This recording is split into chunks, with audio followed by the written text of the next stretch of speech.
So I want you guys to trust the greater plan, okay?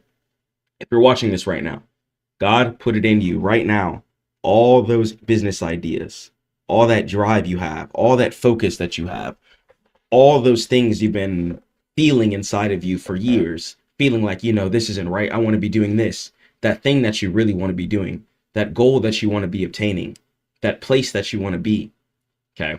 Wherever you want to be, you have to understand that that's from God. God has a plan for us all. And if you're not feeling the need to pursue your goals, then you need to get right with yourself. Okay. Start praying to God. Start taking yourself more serious. Okay. But if you have that strong urge, that strong burning passion to do something that's positive, that could change the world, that could influence everyone around you, you need to do that.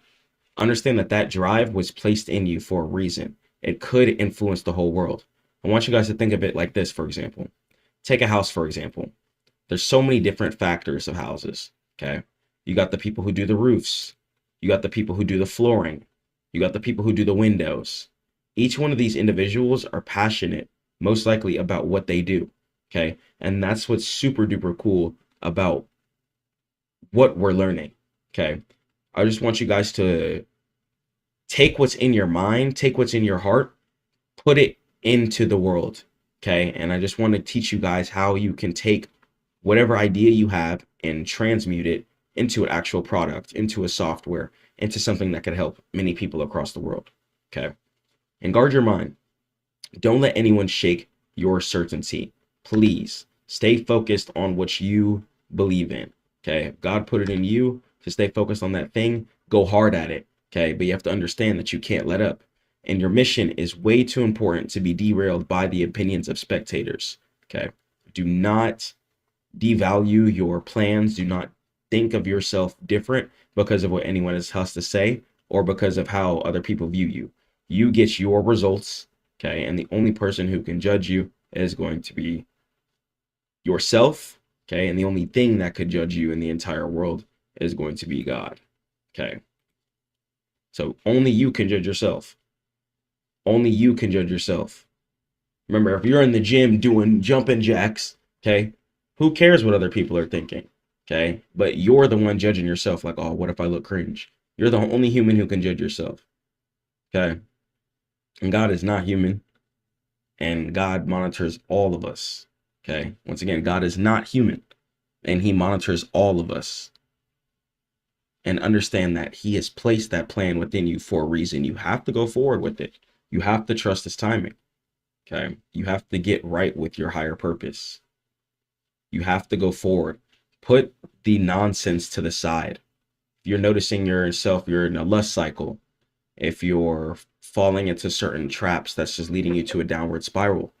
Okay. If you're falling to certain addictions, that's not beneficial to your mind, to your health, to your sanity. It's time to cut things off. It's time to do things way different. Those people around you, whether it be friends, relationship wise, before you guys even start this, you have to be right.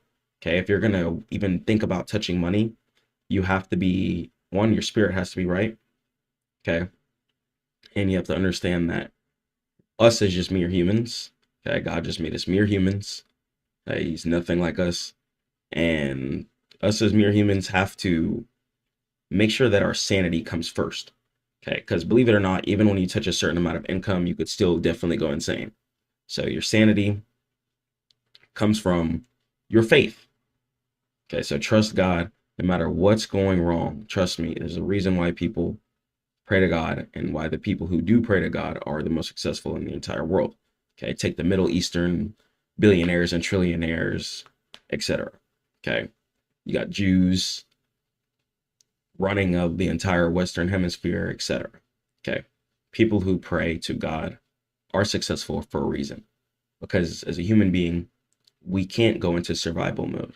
When you trust that there's always a greater plan and you trust your higher being and you trust Allah at all times, the unseen, then it's going to be a lot easier for you to go ahead and progress and go forward. And the heart's idea. So that idea is meant to benefit the world. Okay. Even if it's a clothing brand, okay, that can give someone a whole new confidence to make them want to be alive for another day. It could stop suicide. You never know what your product could do for somebody. You never know how your product can make somebody feel. So it's just about pushing this out. It's just about getting the content out. And whatever's in your brain, you have to put it out into the world. The house you're sitting in right now, somebody thought of it, somebody drew it, okay, and then put it out into the world. And it was placed there for a reason, okay? Because one, we all need to make sure that we have a crib, if God wills, okay? There's been times where I lived in hotels when we came back from Las Vegas when I was younger, stuff like that. Thank God it was still a roof over our head, but not having a home and stuff like that, it can be hard. So may God bless the people who created homes. Okay, because guess what? It just started as an idea. They were just outside, man. It was just forest. It was just trees. They were like, this is crazy. Let's chop down some wood and let's go ahead and let's build a house because this is insane. Let's grab some mud. Let's go ahead and let's make some bricks so then we can reinforce the house in case any windstorms or stuff comes too. Okay, so as humans, we always just innovate. And that's what you have to do in your business too. You have to continuously innovate. Continuously innovate. You have to think different as well too. Constantly thinking different. Okay. And especially as humans, it's important for us to be disciplined and consistent. Make sure what you're consuming is just straight good grind content. Okay, straight stack mode content, even the music you're listening to. I personally listen to like Detroit music, like Baby Smooth, Rio the Young OG, Peasy. Okay, artists like that, Lou Graham. I listen to a lot of artists where they talk about getting money, where they talk about taking care of their family and their loved ones, putting a smile on their mom's face. Okay, what you're listening to and what you're consuming, that vibration matters a lot. It matters a whole bunch. And if you want to have unwavering focus, then you have to make sure that you're consuming positive content, listening to positive things. And the machine, okay, so the built to trade philosophy. So why this approach in the first place? The built to trade philosophy solves building a business creates a renewable ammo for markets, removing emotional pressure. And the trap, right? Let's say a small account, then you're going to need 100% returns in order for the account to survive. But if you have your business, on the other hand, your business will be paying your bills, and then your trading compounds your wealth. And then you're going to have your ecosystems. Ecosystem A, the builder. So solves problems, okay? Get paid, high effort, of course. We're not here to be lazy, and high control over your business. And then you're going to have your trading environment, which you funnel your income into. So go ahead and build your business infrastructure, whether it be website, coaching, whatever you want to do, content creation, etc. And then from there, put that into your trading environment, and you're going to be managing your risk. Okay, you're capturing value for the money that you already do have, and it's low physical effort, high discipline, and I guess I'll say high mental effort too. But I try and make it as easy as possible for you guys, to be honest. So the stack mode protocol. So optimization execution. So the 5 a.m. advantage. So control your circadian rhythm. The optimization of sleep equals the optimization of performance. So the deep work blocks. So before the world wakes up, try and get up at around 6 a.m. if you can. Okay. Around 6 a.m. to 11 p.m. is honestly a pretty good schedule. It's pretty consistent, and you guys can really keep that up. So I like to do 6 a.m. to 11 p.m. a lot of the times. It's a lot of hours of grind. You get to get your prayers in, work out, take care of yourself, shower, talk to your family, and still get a whole bunch of work done. And then your trading window. Okay, your trading window normally is from 9:30 a.m. or 11 a.m. Okay, the volatility zone. Sometimes I like to enter trades at the end of the day. Like if market didn't start off in a bullish reaction, then I'll go ahead and I'll see what the end of the day looks like. If it's bullish there, then I'll go ahead and potentially put in an order and wait for the next day. Okay. Or wait for however long the contract is going to take me. Patience is also going to be very, very important too. Okay. Focus on patience. And the toolkit. So Rise Science. So track sleep, debt, and energy peaks. And as far as Notion, right? Notion is going to be your life OS. It systemizes a lot of things. You can go ahead and download Notion. There's a lot of templates too. You can download it on your phone, And it really just keeps your stuff organized too. I'm going to be dropping a stack mode organization tool as well too, coming in. But for now, you guys can use Notion. And if you want to stay on Notion too, I'm going to try and drop some templates too. Trying to be as flexible as possible for everybody. Just want you guys to be full business mode at all times. So the IPO game, right? Exit liquidity. So public companies don't exist for chart patterns. They exist for liquidity. So why go public in the first place, right? So capital injection. It helps you raise business funds without debt interest. And the founder exit. Early investors need to sell the shares to you. And as far as acquisition currency, buying competitors with stock. Okay, so pretty much the whole reason that businesses put themselves on the stock market in the first place is so that they can go ahead and gain more funding. They go ahead and take that money and turn it into more money via the stock market, one, and more production, whether it be in more warehouses, more people they could hire, more softwares that could be developed, etc. Okay. And your role, okay, you are going to be just the retail participant. So Stackmode traders identify when big money is accumulating versus distributing. Okay, we ride the waves they create. So there's going to be people trading with hundreds of millions of dollars, tons of millions of dollars, and you want to be trading when they're trading. Okay, trading is a little different than business. In business, you want to actually stand out, but in trading, you want to be with the crowd. Okay, wherever the crowd is with trading is where you want to be. But then with business, you want to think of a unique idea. Okay. So the psychology of wealth in general. So why 90% of businesses fail? Okay. Dopamine control at an all-time low, especially when we have things like shorts and stuff like that. That's why I try and come on here and drop education for you guys, because I don't want you guys to be lost within that dopamine trap. And delaying gratification is the predictor of success. Okay. So if you want to predict your success, don't feed your flesh. Okay. That's what I'm going to say. Once again, if you want to predict your success, don't feed your flesh. You can go and eat some food, of course, but if you're having bad thoughts to do things that aren't going to benefit you or your career or yourself or is going to make God unhappy, don't do it. Don't do it. Inshallah, do not do it. Okay, and the trap. So don't try and just seek cheap dopamine. Okay, don't just try and do things the quick way. Don't just try and trade zero DCE because you're trying to make some money today. What you're going to do is swing trade, use your higher time frames, and wait. Don't just try and go sell drugs because you're trying to get money. Build your business step by step so then you have a consistent income stream forever. You have to rewire your brain to love the boredom of execution, putting a plan together and going forward. I put this whole thing together, going forward with it, and executing it feels great. God is good. And the consistency formula. So success, okay, it can be relatively boring, but discipline to me isn't boring. It's really, really fun. If I'm not being disciplined, then I get eaten alive and I feel like my soul is hurting. But that's just me personally. But success, especially trading success, is boring. You're catching the same setups over and over again. And just your only thing that's changing is going to be your income. You can't hustle more though. This is why I push business and trading. Okay, because when you get to a certain level in trading, you don't want to just be sitting down all day in front of a laptop, getting depressed. So I recommend you guys starting your business so you always have something to show up for, something to be there every day for when others quit.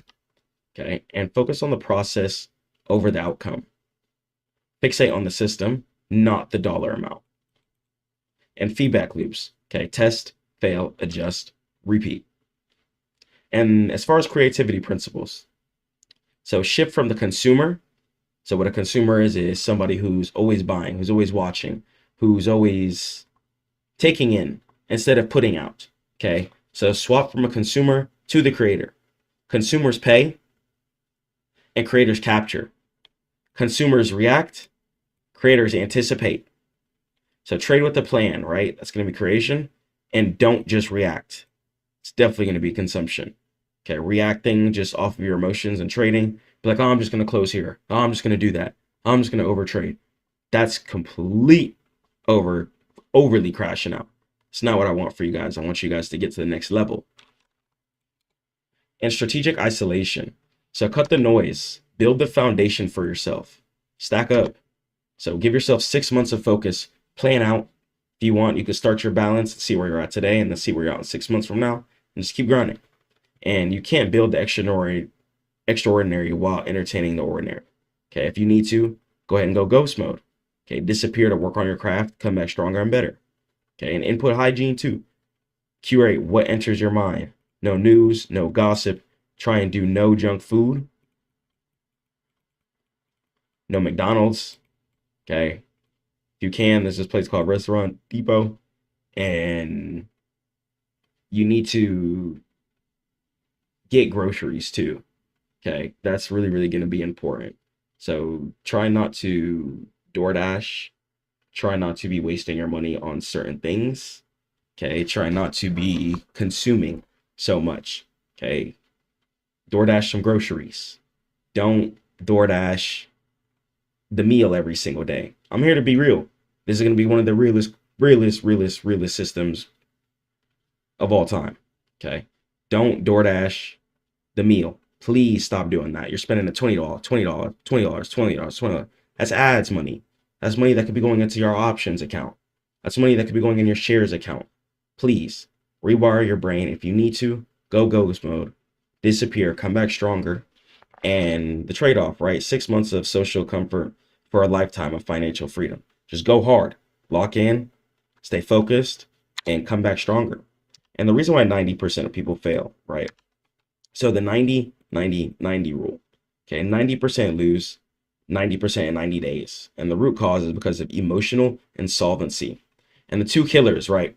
You want the bread today, right? I understand you want the bread today. You can get to it today, but grind first. Get your mind in order. You have to get your mind in order for you to go forward. Okay, and then the panic. Okay, the fear. So don't sell at the bottom. Okay, just forget fear. The only thing you should fear is God. Okay, God is the unseen. Okay, the Lord of all worlds. Only thing you should fear is God. Don't fear nothing on this planet. Don't even fear going broke. Okay, only thing you should fear is God.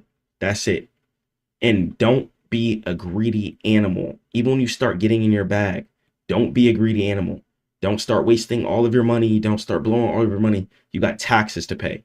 You got things to take care of. That's money that could be reinvested back into the business, back into your trading account, so you could hit more trades. Just change your whole mindset. It's time to go hard. It's time to change. And the discipline transfer. So business discipline really equals trading discipline. So as far as your business, don't pivot on one bad day. And same thing with trading. Don't abandon system on one stop loss. Okay, just because you hit stop loss one time doesn't mean that the whole system or the way that you're playing is complete garbage. Okay, how you do anything is going to be how you do everything. Patience, patience, patience, patience. I even got a tattooed on me in Arabic here. Patience. And multiple income models is going to be extremely, extremely, extremely important. Have a diversified portfolio. Relying on one income stream is literally fragile. God forbid, let you get into one car crash, one car accident, let your car break down or something like that, and you have somewhere to be and you can't pay. It's going to chunk you. It's going to set you back. So this is what I'm telling you guys. Having multiple income models is going to be the way. You want to have multiple income models in order for you to be successful. Okay. So active. Okay. Do a job. Either get 2 jobs. Okay. Do a service. Okay. You could make websites for people. Even if you don't want to go apply for people, that's fine. You could do freelance work for people. You could scale brands. Okay. Website creation. There's so many different avenues. If you don't want to go apply for a normal job, that's fine. But there's so many active things you could do. You could do cold calling. Okay. Just full-time content creation for people. Okay. Clipping or clipping for yourself. Creating presentations, cheap. Just teaching how you can be successful. And just cheating the system. Okay. Cheating the system with your brain. Cheating the system with your knowledge. What do you know?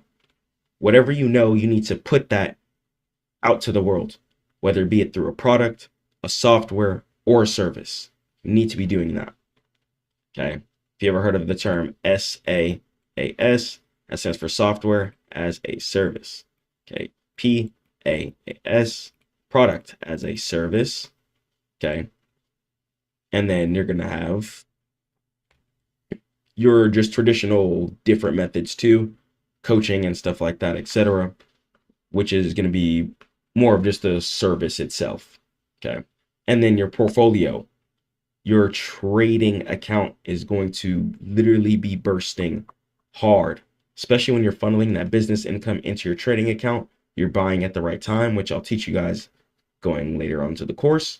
But once you're buying at the right time, you're going to be really, really happy at your results. God wills, I'm telling you. So the flywheel, the way that it goes, right? Active income first, then portfolio, then passive assets, whether it be real estate or shares. Okay. And what portfolio is, that's going to go ahead and be either some futures, some Forex, or options. Okay. Those are all going to be great tools for income generating your income and building your portfolio, and as well as getting you enough money to buy things such as a passive asset like a duplex, which is going to be a home that could house multiple people that would go ahead and pay you rent. So once you start hitting your big trades, especially on futures, Forex, and options, once you lock in with that, it's pretty easy to go ahead and scale from there and get to the next level. And you build it, they trade it. So as far as the symbiosis, so tickers are going to be the real businesses. So when you trade pieces of companies. And as far as the fundamentals, right? Builders understand value drivers. So growth versus probability, hype versus utility, and the earnings report. Okay, so the growth versus probability, the growth is going to be the number that's going to go ahead and show whether or not the company's estimated numbers were going to go ahead and be met. Okay, and then the actual numbers would be like the profitability. And then, of course, you're going to have the actual earnings report that shows you the projected profit, what it actually did, etc. And then the mirror. Okay, so the company manages cash flow. Okay, and the trader manages risk. And the company innovates for revenue, thinking of new ideas, pushing harder, grinding more. Okay, the trader adapts for an edge, waits for different positions. So while you're adapting for the edge, okay, you could be grinding your business. It's literally what you need to be doing. Don't sit there staring at the charts all day. Don't do that. So the complete wealth cycle. So the closed loop of self-sustaining abundance. So generate. So high income skills create sovereign capital where you can go ahead and keep working on yourself, keep working on your skills, generating income, putting that into the market, and you can get to where you want to be if God wills. And multiply. So trading expands capital rapidly and preserve as well. Okay, hard assets, fortress the wealth. Okay, you can go ahead and throw that into things like crypto, throw that into shares, some decent company. And as far as crypto, I would really just do Bitcoin, to be honest, and some shares. And if you ever wanted to too, you go ahead and funnel that stuff into like options, Forex, futures, and take that business income and multiply it extremely hard from there. Okay, so let's head over to the next point. Let's do it. It's currently like 4:30 a.m. in the morning right now. Let me turn on this light here for you guys. What's happening? Up really early, just getting some good early morning work done.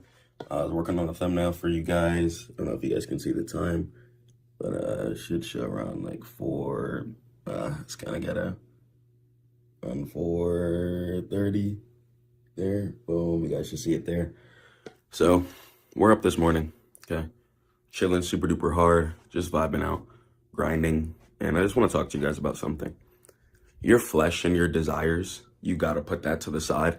If you want to tell yourself that you're going to be a successful trader, if you want to tell yourself that you want to protect and provide for your families and put them in a better position than they ever could have ever been in, then it's time to start putting your flesh and your desires to the side. You got to put them to the side. You know, if you want to go to McDonald's and go get that cheeseburger, instead of doing that, you got to start buying groceries. Okay, start buying groceries, saving your money. Every dollar that's not going into the market and that's going somewhere else is money that's not being multiplied. Okay, it's not being multiplied. Tone down how much you're consuming. Tone down buying food every single week. Just get groceries for the month. It's going to be a lot cheaper. Take your time, cook your food, and just do your thing.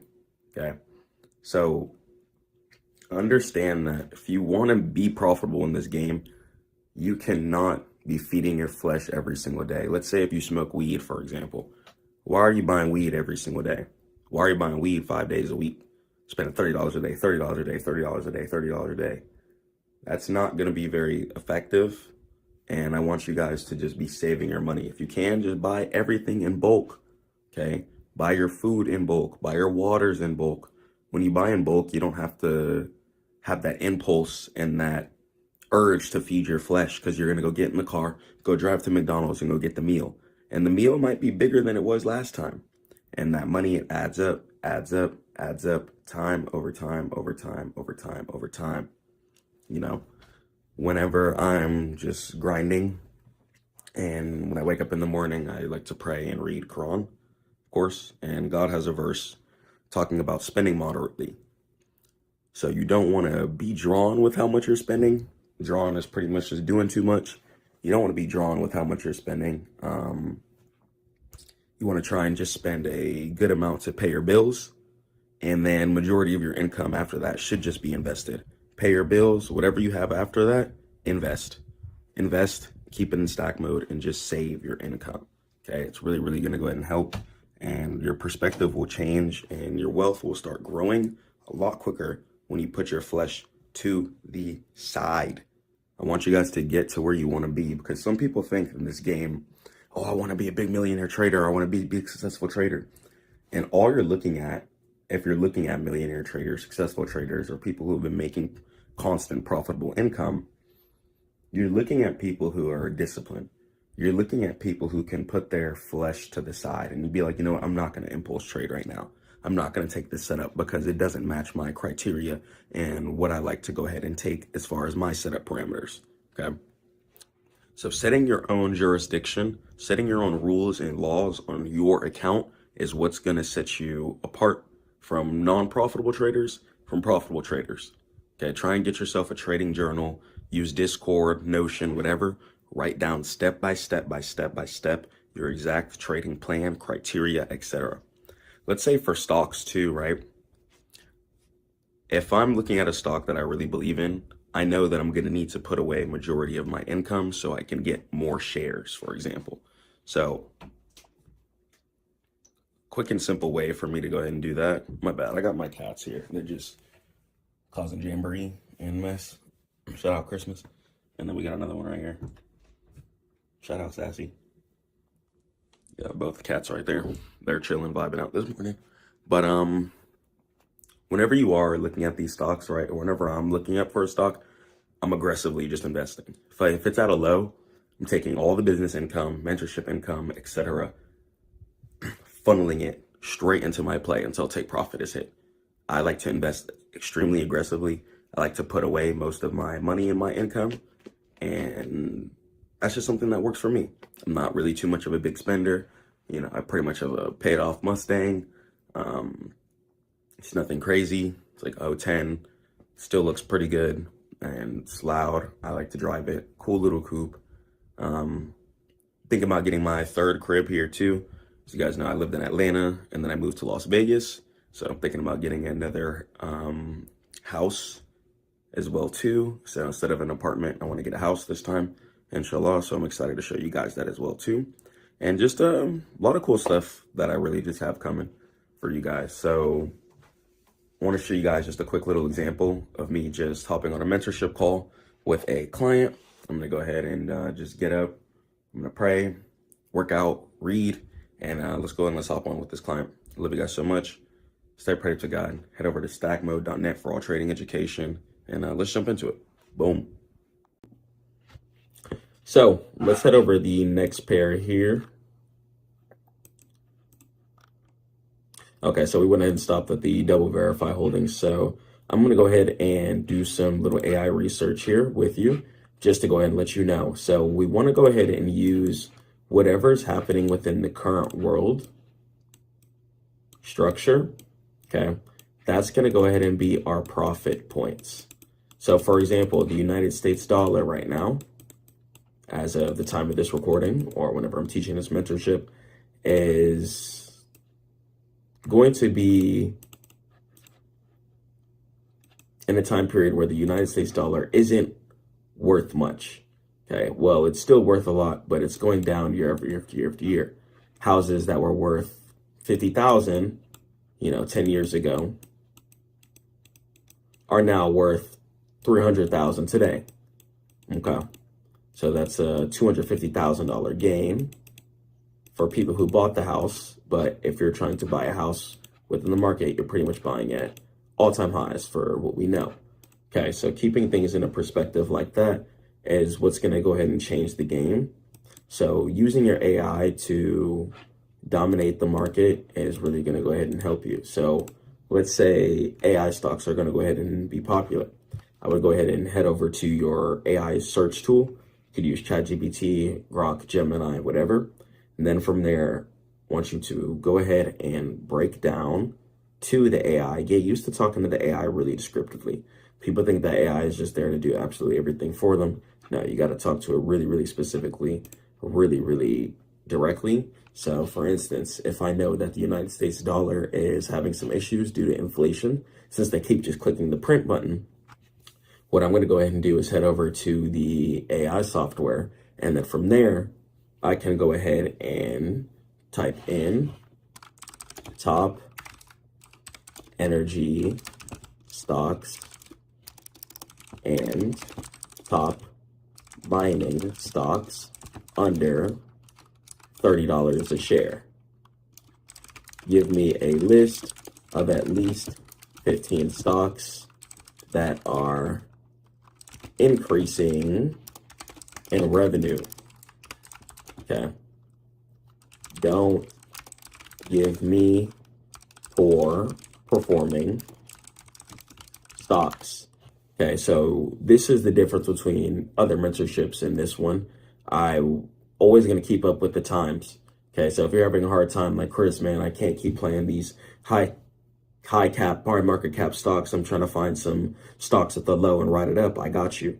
Okay, and I would just want to get you guys equipped with the correct information that you need in order to do your research correctly whenever it needs to be done. Okay, so let's go ahead and let's wait for the list to go ahead and compile here. And while you're doing that, have your trading view open. Be ready to, one, start on your higher time frames. Of course, when we're analyzing everything, we want to go from the weekly time frame to the daily time frame to the 4-hour time frame. Okay, so from the weekly to the daily to the 4-hour, each of them are going to go ahead and be imperative for our success. You want to be playing your higher time frames. Your higher time frames are going to be where your institutions are going to be looking at too, such as your hedge funds or individual people with a large amount of orders or capital. Okay, your higher time frame analysis is going to be absolutely everything. And just living on the 1 minute and scalping, it's not going to turn you into a billionaire or a millionaire. It's about really taking your time, catching the right trades, and positioning yourself. Okay, so waiting for the AI to go ahead and generate here. And as we do that, let's go and let's talk about some things. So the reason why I asked the AI to look for stocks that are increasing in revenue and not to give me poor performing stocks is because if a stock has been out since, let's say, 1980, okay, and it's still not above like $50 a share, a lot of the times that can go ahead and be a problem. Okay, even the S&P 500 and NASDAQ 100, just raw shares, move quicker than that and more consistently than that. So try not to invest into companies that are not making upwards progression. Focus on companies that are bringing value to the world. Any company that's bringing value is going to be a company that's you're going to be wanting to be focused on. Okay, value. Focus on the value of the company. Okay, so value can mean a multitude of things too. So let's say, I believe Serve, for example. Serve is going to be the automatic robot service that I believe picks up people. Okay, let me go and pull up the chart here. So we got Serve Robotics here, blasting in an upwards direction, looking like it wants to head up and fill this gap here, and head up to this all-time highs wick up here. And we have around 10 points left about from where we currently are. So lots of profit potential to be made here, especially now that it's getting found out. People are starting to buy a lot more. And even just checking Serve out here, check out the financials. Okay, so just checking out the raw revenue, just look at 2022. They were only doing 170 or 107,000. In 2023, they were doing 207,000. Checking at 2024, they started doing millions. Okay, a million in software, 332,000 in delivery, and 300,000 in branding. And if I go ahead and pull up the statements and the cash flow here, their cash flow seems to be a little bit bonky here. So it means they could be clearing debt, paying stuff off, or just trying to progress. But looking at the balance sheet here and the income statement, the company seems to be projecting in a pretty positive direction. We started strong in the Q1 of 2024, and then Q3 of 2025, we had here for 687,000. So Serve Robotics, once again, it engages in self-driving delivery, and it designs, develops, and operates zero-emission robots that serve in public spaces, starting with food delivery. Okay, so what it does is automatic food delivery service, and you never know if things will be innovated into more of an Uber style where people will get picked up as well too.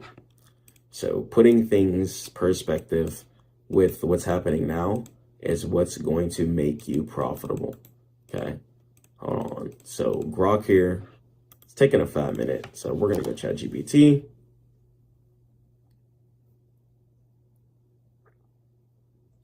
Cool, ChatGPT is a lot quicker. Let's go ahead and let's check out these lists. So we have GeoPark Ltd. So GPRK, it's a South American E&P energy producer with multi-year revenue growth trends and low valuation. So GPRK. So GPRK here, looks like it wants to head in an upwards direction. We just recently made this resistance here off the weekly a couple of weeks ago. GPRK. And the thing about this stock, though, it's been around since around the 010s. It's starting to maintain, though.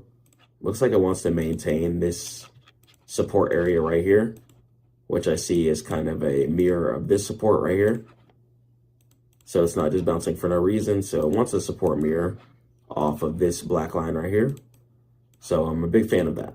Okay, big fan of any support mirrors. It's not just bouncing for no reason. So price could want to bounce in upwards direction from here. Profit could potentially be made, GPRK.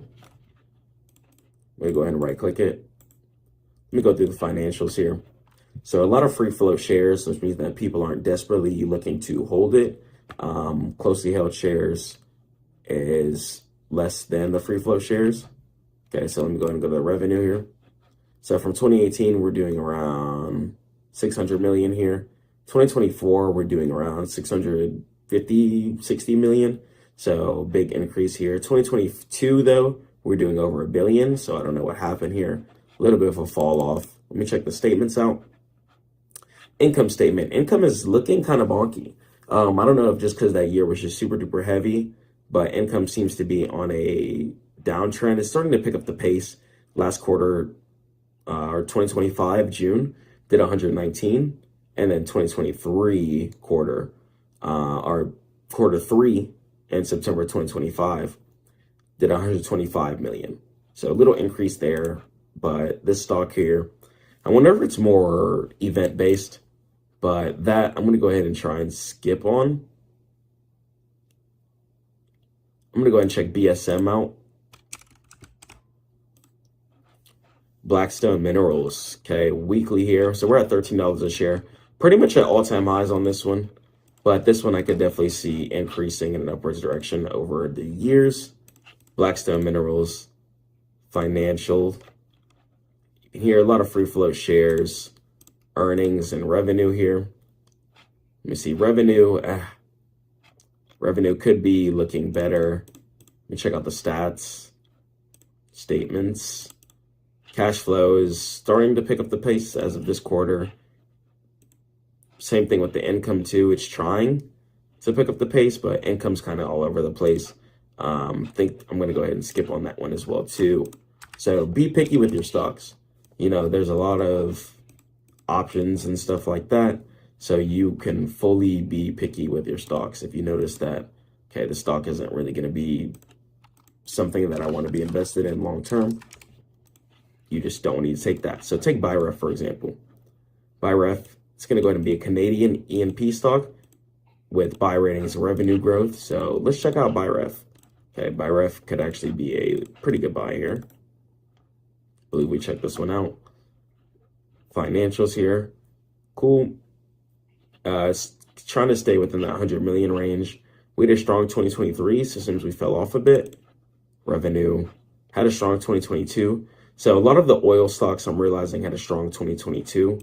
So that probably has something to do with COVID and resources, which makes sense. But I think the stock could definitely still be worthwhile though. Definitely wanting to close at least to its all-time highs. Still pretty new as well too. Only been out since like 2011. So at least to this resistance here. Okay, so cool. So amazing. So great session. You did great. Would you be available tomorrow same time? All right, cool. That's going to be class number 5. We've been just blasting hard, like the constant class every single day. And I'm going to go ahead and get you booked. Send me any questions or homework that you have. And, oh, actually, I do have a class tomorrow at 6 at that time. Would you be able to do 7? Okay, cool. All right, cool. All right, went in and got that booked. Just went in and sent you the updated link. And I'll go ahead and I'll call you tomorrow. All right, thank you. Nice job today. All right, peace. All right. 2026. Let's get real with ourselves, guys. We got to understand that if we want to progress, if you want to do real estate, if you want to own your own business, if you want to just be a profitable trader, being hungry in our mindset is going to differentiate the wolves and the sheep. If you're not hungry for it, how are we going to reach our goals? You say you want to invest in certain things, right? Let's say stock, for example. Let's say a stock that you believe in. Serve, you know, they've been trying to replace DoorDash and certain stocks as well too with these AI robots and stuff, etc. And there's a lot of new opportunity around. Tons. So one thing that we're going to need this year, cash. Your income flow is going to be extremely important and imperative to your success. Your income flow. You need to be flowing your income within proper directions, okay? Make sure that when you get to a certain level, you tell yourself, I'm going to have my money consistently flowing. Because I'm telling you, once you start getting cash and start hitting your trades, you can easily go take that money, go blow it and lose it all. But you could end back up flat. Ending up flat is the last thing that I ever want for you guys. Last year, I moved to Vegas. Year before that, moved to Atlanta. And now I'm chilling right here, spending some time with my mom. And about to buy another house. Inshallah, if God wills. And just going on this journey and maturing has just made me realize that we want to preserve, okay? So before you invest, stop thinking money. Oh, income. Yes, money. Yes, income. Yes, preservation. But we also do have to understand that we're doing this for ownership. My wife said something that was really smart, and it's on Earth. You know, we're looking for dominion on Earth. We want dominion over the animals, you know. Oh, yeah, we want dominion over the animals. Shout out Sassy. That's the cat's name. Dominion over ourselves and some freedom. I worked in the corporate IT world for a long time.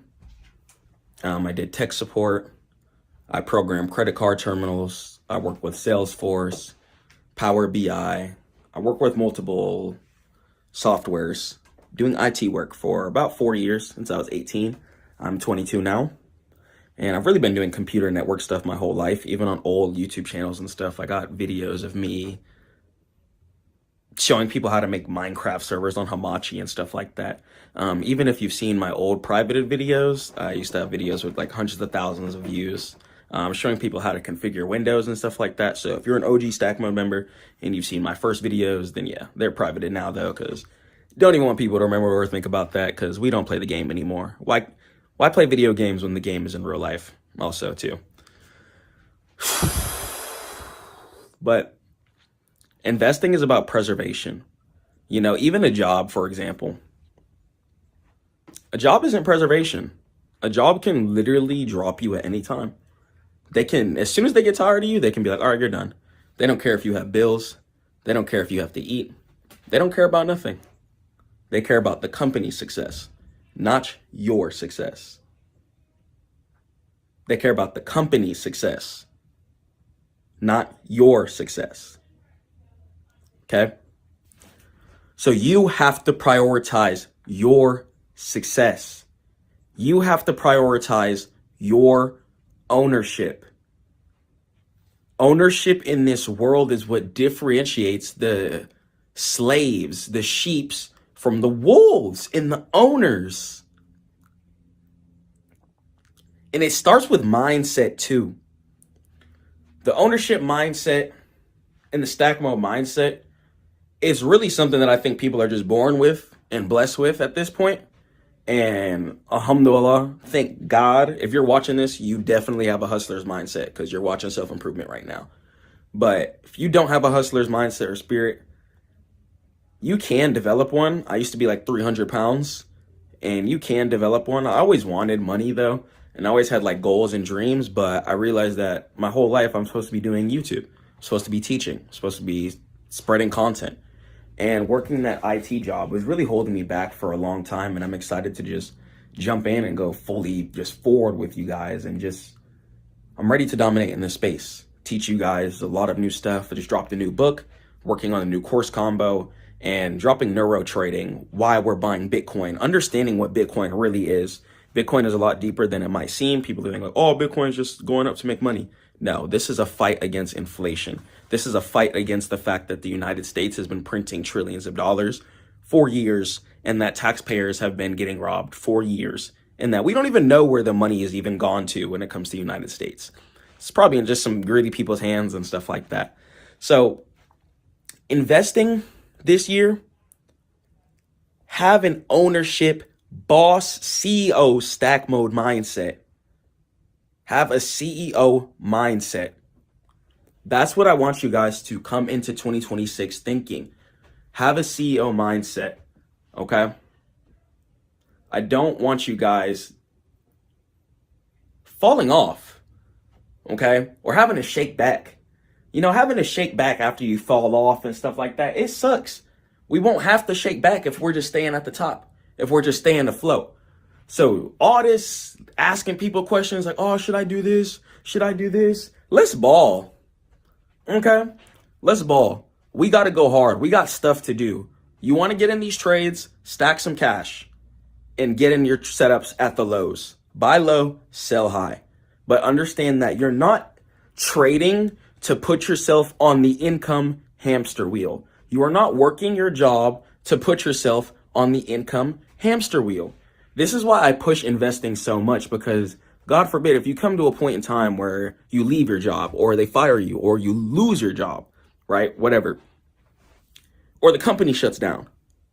Are you going to not be able to pay your bills because you want to rely on that every 2 weeks check?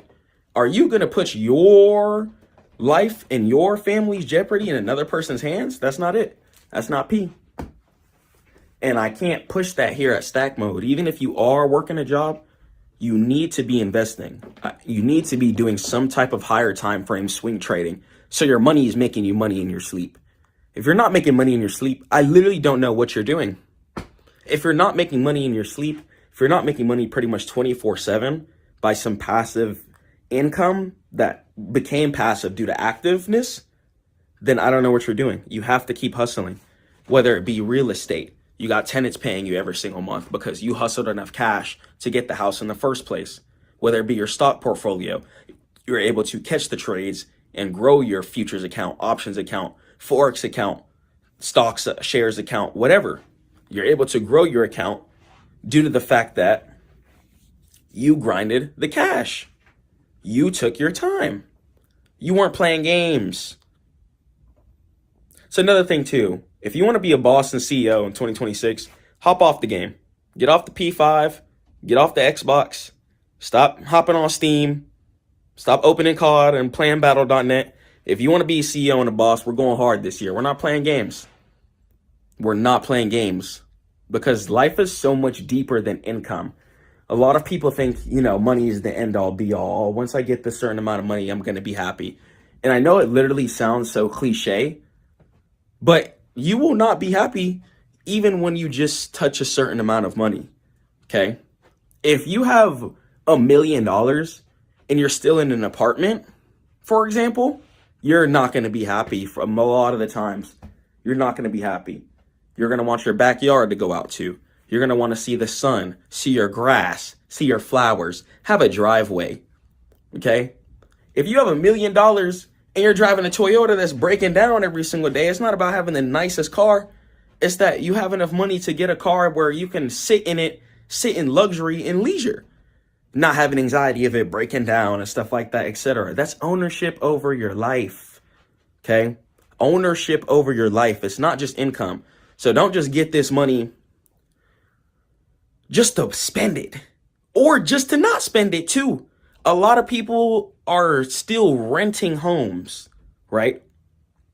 Monopoly. We need to think about Monopoly. Monopoly. The winner of the game is the person who owns the most assets. Who owns the most? Who has the most dominion? Okay, and whoever has the most dominion wins the game. So understand that this income is not just to ball. Your income can be relative in so many spectrums. Your income can fluctuate in so many different ways. And lifestyle inflation is also going to be another big factor that I do want to speak about. Inflating your life too fast can literally set back months, weeks, years worth of progress for no reason. Do not inflate your lifestyle immediately. I need you to be patient. I need you to grind, and I need you to stay down. Okay? Stay down. Invest. Own. Go buy a house. Before we start thinking Lamborghinis and whoop-de-whoop, a lot of these kids are running around Urus with no house. So it's like we can't be trying to get the Lamborghini before the house. And in Stack Mode, we push ownership. I never want you guys to feel like you're in a situation of no one can take care of you, feeling like you're in a situation of needing help, okay? I want you guys to feel like bosses and CEOs. And in order to do that, we have to develop and change our mindset in every single way possible. Getting to the next level, getting to where you want to be is going to take maximum determination, maximum effort, and it's going to require a completely different mindset change. You have to 360 your life. Complete 360. Okay? Let's complete 360 your life. Turn it all around. The people who are around you, are they supporting you? Are they also investing? Because I'm telling you, whoever's around you is going to affect your mindset and your journey. If you're hungry for it, if you're an investor, if you're someone who likes to make money, and you understand that money is a tool, not a resource that we just need to just splurge. And when we understand that it's also a tool, the people who understand that money is a tool cannot be around people who don't understand that money is a tool. You will be frustrated. You'll be disappointed, and you'll be just in a state of survivor's remorse too. Let's say you do become a millionaire, right? Which inshallah of God wills, you will. Especially through Stackmode.net teaching. We're balling. I'm going to show you guys this from zero. 'Cause I know I'm definitely confident in myself. So I've been showing you guys just some crazy, nasty results, and I'm ready to run this bag up. Confident in myself. I'm confident in what God put in me, and confident to continue to pray and keep grinding. But understand that in order for us to progress, we have to win. You see this? Okay. We got things to take care of. You got people who love you, right? If not, you love yourself? If you love yourself, then let's get up. Let's do it. And going forward in 2026, the stack mode mindset is geared towards ownership in every single way. That's also why I've been playing shares a lot too. I don't care if you guys make good money trading options, futures, or Forex. All those are income generators. Those are just income generators. That's all it is. Options, an income generator, leveraged asset. Futures, a leverage asset, income generator. And Forex, most people don't trade Forex in the United States because they don't let you trade leverage Forex, so people just trade futures. So in even Forex, leveraged asset. Okay. Options, futures, and Forex are your income generators. Then I like to personally take like 50% of my trades from whatever I hit from those. I take that money, I put it into shares, and I keep growing my income like that. I keep growing my income, and I continue to focus on ownership. I don't win a good options trade and then go ball out. I used to do that when I was young. And shout out my boy Devin. He did that too. Buying coops, buying this, going to Atlanta, eating steak every day, buying clothes every day. I used to just be an idiot. I'm glad I did it. I was young, got to pop it a little bit. My first car was an Audi, you know. But when I matured, I was like, you know what? Let me go ahead and stay down. Let me get the Mustang coupe instead. Let me pay a little bit less on insurance so I can invest more. You know, I started getting smarter. God put me through a lot of trials and tribulations young, especially financially, in order to mature me. Because that's why I can come on here and tell you guys like, yo, you do not want to be doing X, Y, and Z. Let's go ahead and let's change our whole mental framework so you guys do not struggle the same ways that I did. Because struggling sucks. It's literally pointless. It's stupid. And it's not pointless because you do learn. But if you don't get out the struggle, you don't learn. Okay? You're just going to be feeling bad. You're going to be feeling peon mode the whole time. And you're going to be feeling very confused and upset. Okay? And that's why I want to push ownership so bad to you guys. Because when you start making 5, 6, 7 figures a month, right? Even 4, right? 4, 5, 6, 7 figures a month. You do not want to be checking in 5 years later and being like, I just made all of this. Where's my money? You do not want to do that. I'm telling you, it's a lot of older people in that scenario right now, still living paycheck to paycheck, still struggling, still not being able to have dominion and leverage over their lives. Why? Because they're not prioritizing ownership. Ownership. Your income matters, but your income does not matter as ownership does. Once again, if you're making 4, 5, 6, 7 figures a year, if you're not funneling that into assets, if you have a hard time, say you lose your money on the market, you lose your money via business, etc., lawsuit, whatever, you do not want to come into a place in a mental state of where you've made tons of income and you have almost nothing to show for it. Funnel your money into assets. You're working hard now so you can chill later.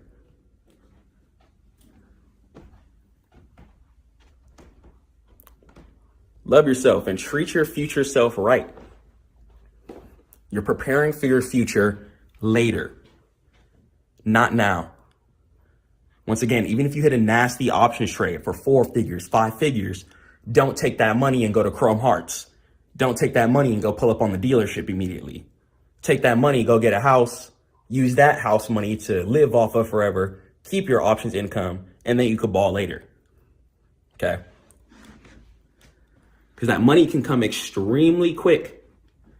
But I'm telling you, if you ever come into a season of where you lose it, you do not want to be disappointed, frustrated in yourself due to the fact that you didn't invest and you have nothing to show for it.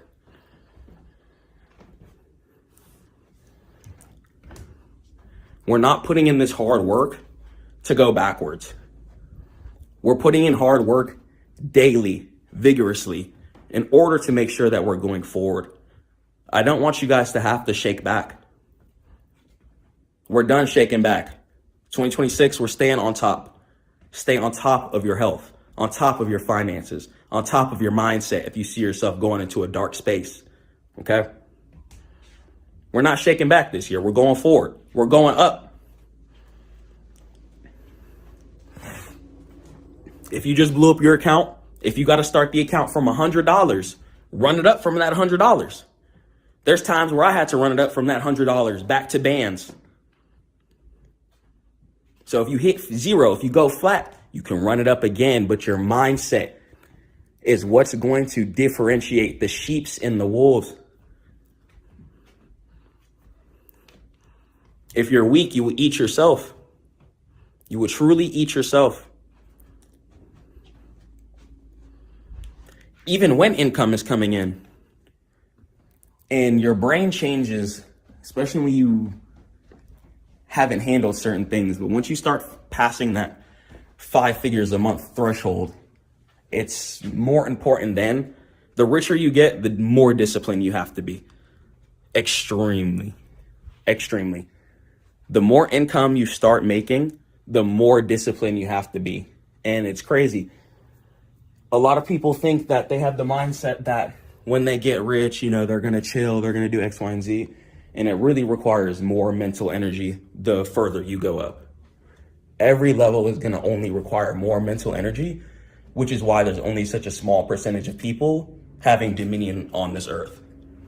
A lot of people aren't ready to go through that daily excursion to make sure that their resources are being stable. But if you're watching this right now, you're a ball player, and that's what you want for you and your family. So you can do it. But it's going to be days where it's going to be frustrating. It's going to be days where you might lose a trade, see your account in the red, and feel like you can't recover from that, but you can.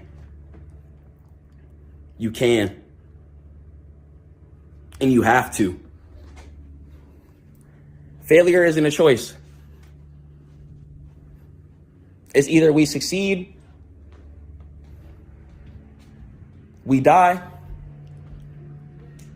or we die trying to succeed. Failure is absolutely not an option under any circumstance. And getting in that stack mode ownership mindset, once again, your life is going to change in a lot of ways. You're going to question every decision you're doing. If you're pulling up on McDonald's right now, you're going to ask yourself, hold on, I'm spending $8 every single day. If I do this 5 days in a row, I just spent the 40 ball. And then I'm doing it next week. That's an 80 ball. Why are you spending an 80 ball at McDonald's with nothing invested? And I had to check myself. Times I was buying X, Y, and Z, buying steaks, buying this and that with my options profit. Instead of me taking my options profit that I was making thousands a day, instead of me taking that profit and funneling it, spent it on leisure. Spent it on pleasing my flesh. And that led me to not getting to where I wanted to be as quick as I wanted.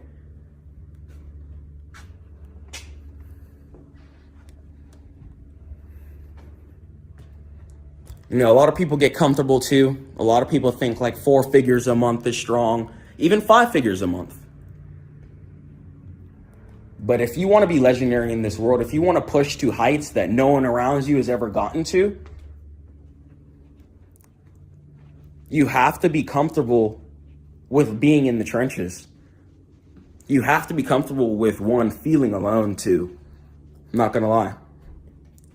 There's gonna be times where you might feel alone. You might be frustrated. You might be like, why is everyone not trying to get to some money? Okay. And that's how you know you're a CEO. You're a CEO. Every CEO has felt like that.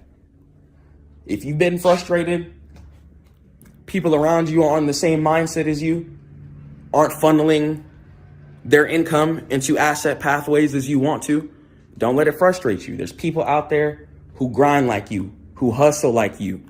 You're watching this for a reason. So don't lose faith and do not lose hope and do not give up. Failure is not an option. Failure under any circumstance is not an option.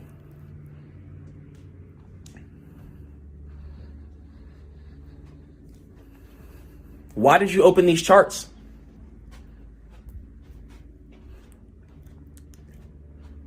You open these charts because you love yourself. You want to be in a better position. Anybody who's ever opened these charts loves themselves. Anybody who's ever opened these charts doesn't want to be in the same position.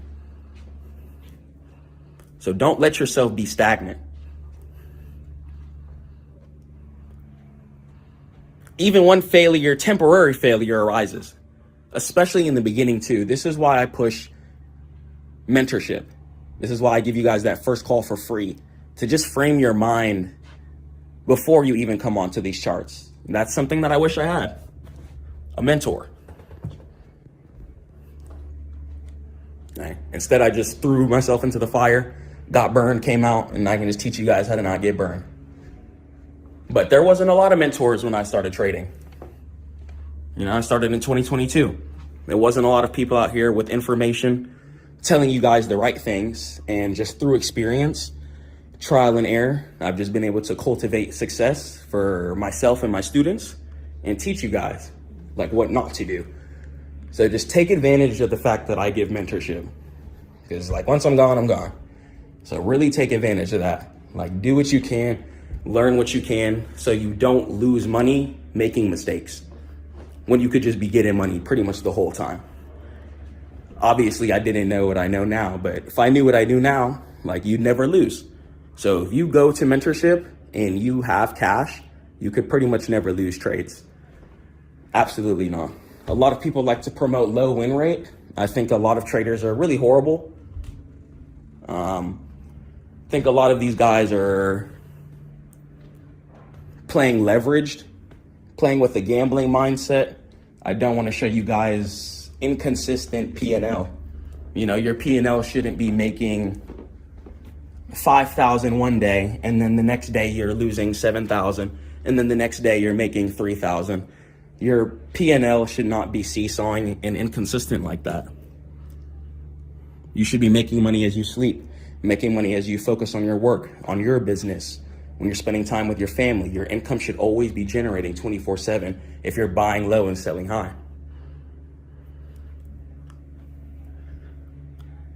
And that's another thing too. It's crazy how mindset is everything in this game. You're not trading for money. Like you're trading for ownership. Like you want ownership over your life. That's what you want money for. Before you even decide that you want money, you got to ask what you want money for in the first place. You got to decide.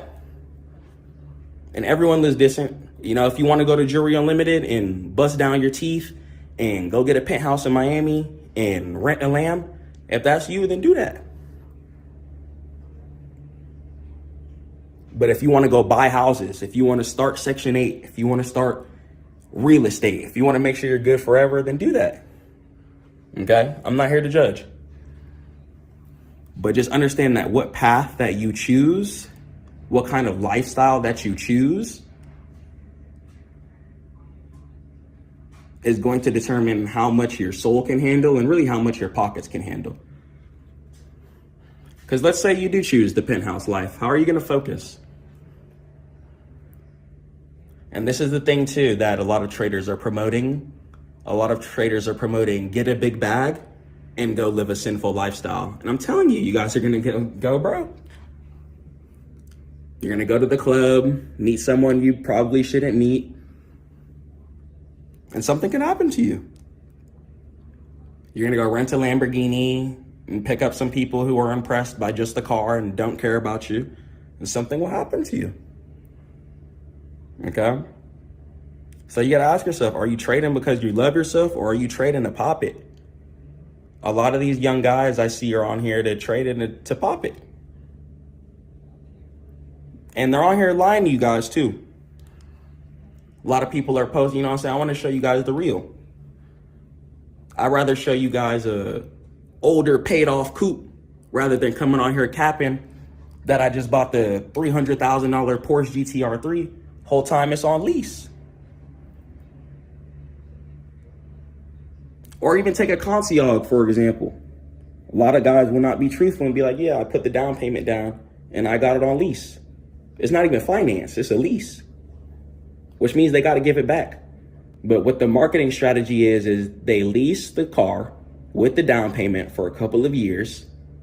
Then they post it on YouTube to make you guys think that they're having way more income than they are. This is why I show you guys actual numbers. I'm not here to play little games.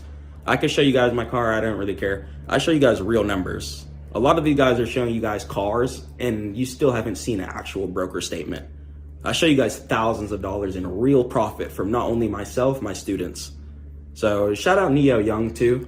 It's a really good family man. He's a Forex trader, 6-figure trades, right? You don't see this guy posting his lamb and stuff like that. He's posting his family. So just, you can tell what kind of trader somebody is too by what they're posting. If they're posting more their whip than numbers, you already know. You already know. What that type of trader is they're praying that they can just hit a big win. Then they take that big win, go do lifestyle things with it. Then they build a little community off of people who don't have any actual information. Like if you just see someone in a Porsche, you're not going to be thinking, oh, they probably put a $5,000 down payment on that and then leased it. You're going to be thinking that they're rich. That's the first thing you're going to immediately think, that they're rich. This is why certain things that can't be faked really let you know somebody's wealth, like real estate. If somebody has real estate, they're wealthy. They're wealthy. Not only intellectually wealthy, but most likely financially. Okay? You can't fake a house. How are you going to fake a house? You cannot. There's certain things in the world you can't fake, you know. Cannot fake certain things. You can't fake actual screenshot numbers. You know, even with my Webull portfolio, you guys can see the Stackmode.Chris at the bottom. And I'm not on here playing with you guys. I'm showing you the real, you know, because I'm actually performing on these markets. I'm actually performing on the charts. I don't have to post my car every day to make sales or get clients. You guys just listen to my information, because not only am I getting results, my students get results too. Okay. So be careful what you're looking at on social media too. Social media is a lot of retardation on there, and that's really why I started too. My plan was really just to get rich off the charts. I never was gonna hop on here and teach y'all for real. I didn't really care for that. But a lot of the goofiness and a lot of the people on here just capping y'all, it got me upset. So that's why I decided to just come on here and do my thing too. And yeah, trading is not to buy cars and go to Miami. Like they trying to make traders like rappers. Like we not trading to live a rapper lifestyle. Because I'm telling you, this is a game of focus. Rappers get paid to be lit. They get paid to show that kind of lifestyle on camera. So when you're bored in your house, you see that on YouTube and you're like, damn, their turn. They literally get paid to do that. Like there's a reason why rappers buy chains and stuff. A lot of people think it's stupid. It's not stupid. They buy chains because it's marketing for them. Okay. But if you're any dude on the block and you just trade the market, like you don't have to get 5 Maybachs and a chain and an SRT and stuff like that. Like you can take your route. Okay. Because especially in the trading community, especially by the older folks, the Wall Street professionals, the billionaires, that's not respected. That's not respected. They don't care about a leased car. They want to see your real estate portfolio. They want to see your percentage gains on the year. They want to see your actual statistics and your stats. They're not impressed by little things like a vehicle. So if you want to call yourself a big dog, you got to level up, man. Let's check out some World Cup stats. Are we out competing the S&P 500? As you guys can see, I posted a screenshot. We're up 10%, 11%. S&P 500 is only like 1.6. So statistics and numbers. Like, nobody cares about Warren Buffett's car. They care about his statistics and his numbers and his trading skills and his investment research. Your skills will mean more than every item you ever acquire in this world. Your skills mean more than everything, because you can go flat, you can go dead zero, you could lose it all. But if you got your skills, you can run it up back again. So a skillful human is a valuable human.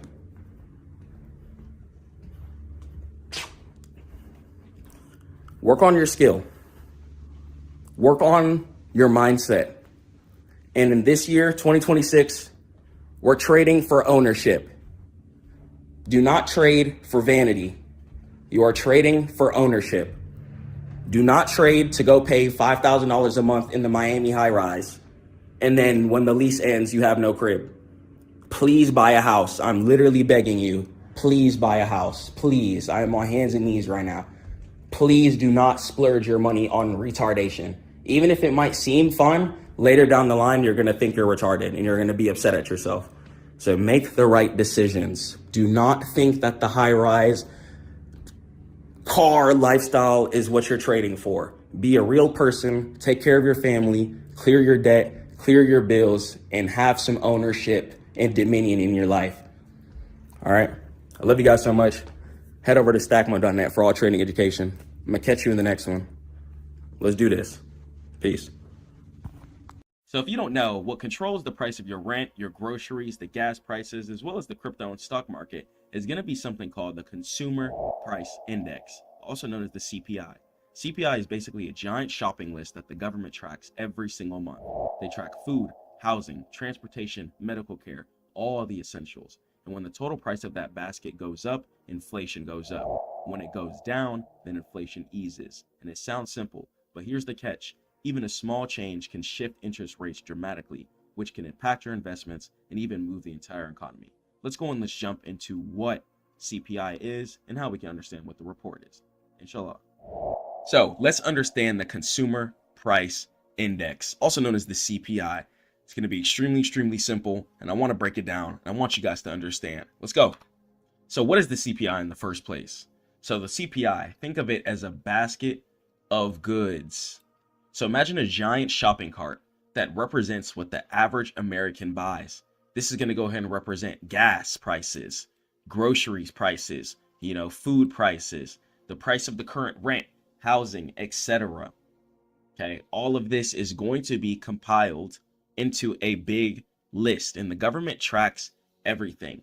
And depending on how much this stuff costs, is going to give us a certain result based on the CPI report. So the Bureau of Labor Statistics, also known as the BLS, tracks the price of the specific basket every single month to measure inflation. Okay, so they measure housing, food and beverages, car prices, okay, and things related to cars as well too. Cars themselves, gas prices, and even ticket prices for planes and stuff, etc. Okay, and as well as the medical care prices, prices of certain pills, prices of certain procedures, etc. All of that gets tracked by the Bureau of Labor Statistics and gets put into a big report, and that lets us know how well the economy is doing. Okay, so let's continue on, and breaking it down and understanding this is really going to help us know, okay, is the market in a desperate period right now? Are people saving right now? Are people selling their houses right now? Okay, and you really got to ask yourself a couple of questions and put things into perspective.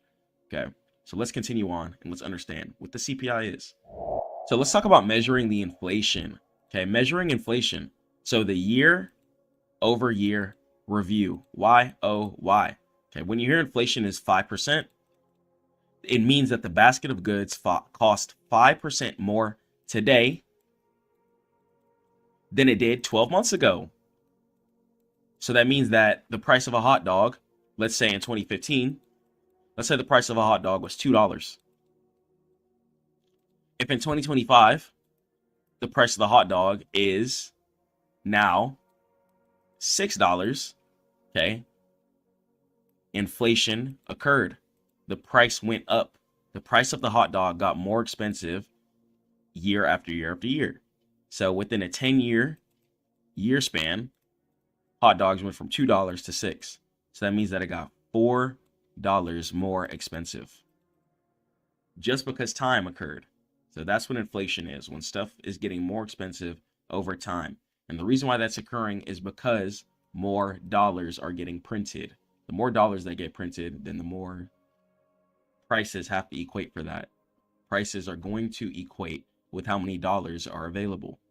If there's a lot more dollars getting printed year after year after year after year, then logically things have to result and coincide with that and get more expensive.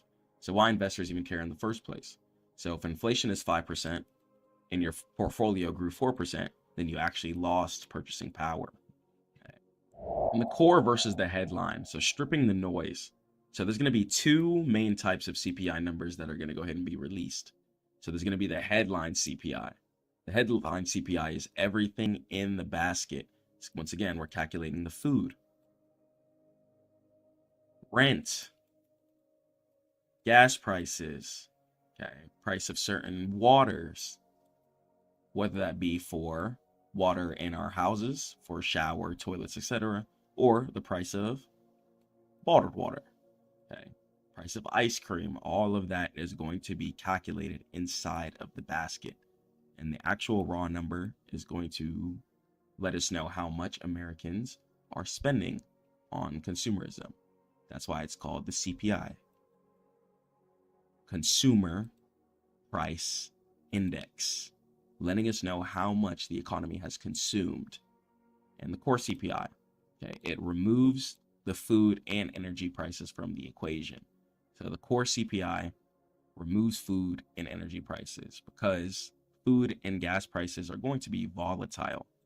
They change every single week, okay? And they change a lot quicker than other things as well too. Okay, food can be thrown on sale one day. A box of macaroni could be $5. Okay, you come back to the store next week, it's back again at $15.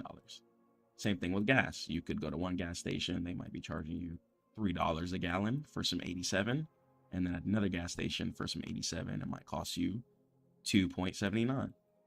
Okay, so it's really going to go ahead and differentiate, and food and energy are going to be a lot more volatile than other things related into the basket. So the Fed prefers just the core CPI, and the core CPI is the number calculated in the basket of the stuff that Americans are consuming, okay? And other countries have CPI too, but in this case, we'll just talk about US, but it takes the amount of resources that a country is consuming, and the core CPI report is just going to go ahead and remove food and gas prices since they're volatile and could hedge the numbers and make them spike up higher than they maybe should be.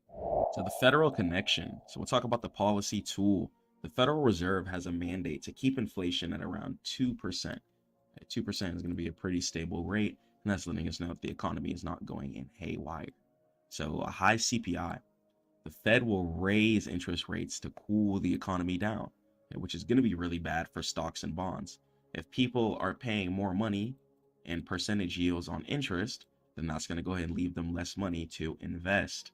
Or what people would go ahead and do is take out their investments in order to make up for certain interest rates getting more expensive, etc. And we'll talk about a low CPI rate. So when the economy is in a good position, it's very stable, and it's in a cool position, the Fed may lower the interest rates to stimulate the growth because people are going to be paying back less in loans, paying back less in debt, etc., leaving a lot more supplemental income to invest into stocks. So when the CPI report is low, a lot of the times you start seeing market burst up in an upwards direction because it's letting us know that everyone else has money, and the stock market and crypto market, we move as whales and sheeps. Everyone has to be doing the same thing in order for the market to move. Everyone has to be buying at once in order for it to go up, and everyone has to be selling in order for it to go down. So that's why it's really imperative to make sure you're trading with the trend. If you're not trading with the trend, you're just going to be losing money for no reason. And that's why Wall Street really holds its breath on CPI release date.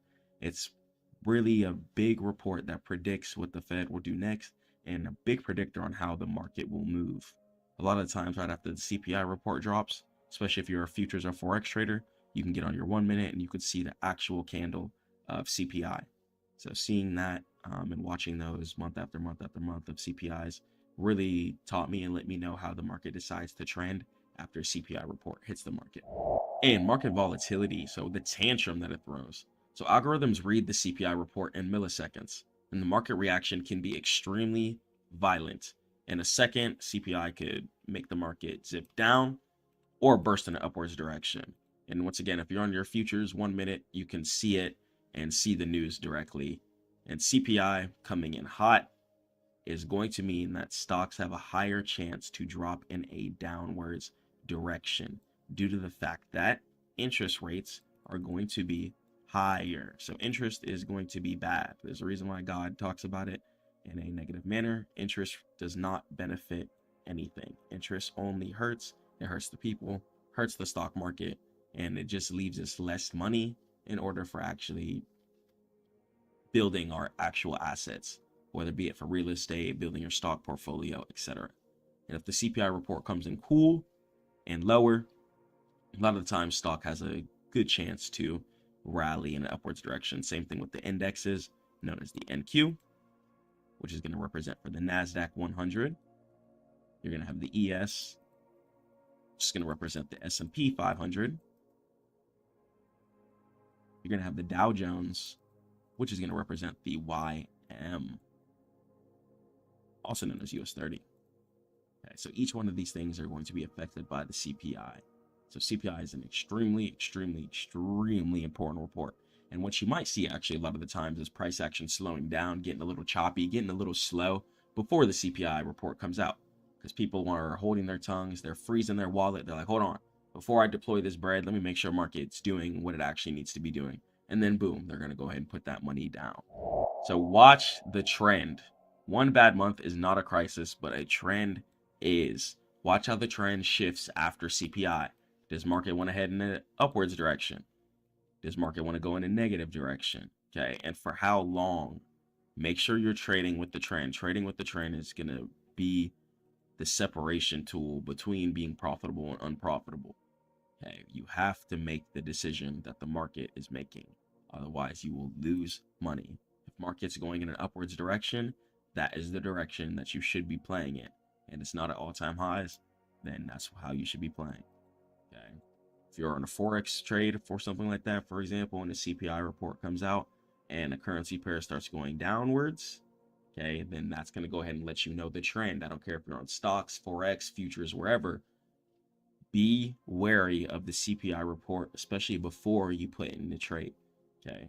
Keeping an eye on news. And a lot of the times you'll notice too, news is going to be baked into the price action too. So try not to fight the Fed. If CPI is high and rates stay high, try to adjust your portfolio. Okay. Stay prayed up to God. Keep grinding. If you want to learn more about investing, head over to stackmode.net. I'm here for you guys for any type of situation, whether you guys are struggling with unprofitability, whether you're profitable right now, but you just want to be a little more consistent. You want to see how you can funnel more of your income. Just come book a free call. I'm here for you guys. I'm going to catch you guys in the next one. Peace.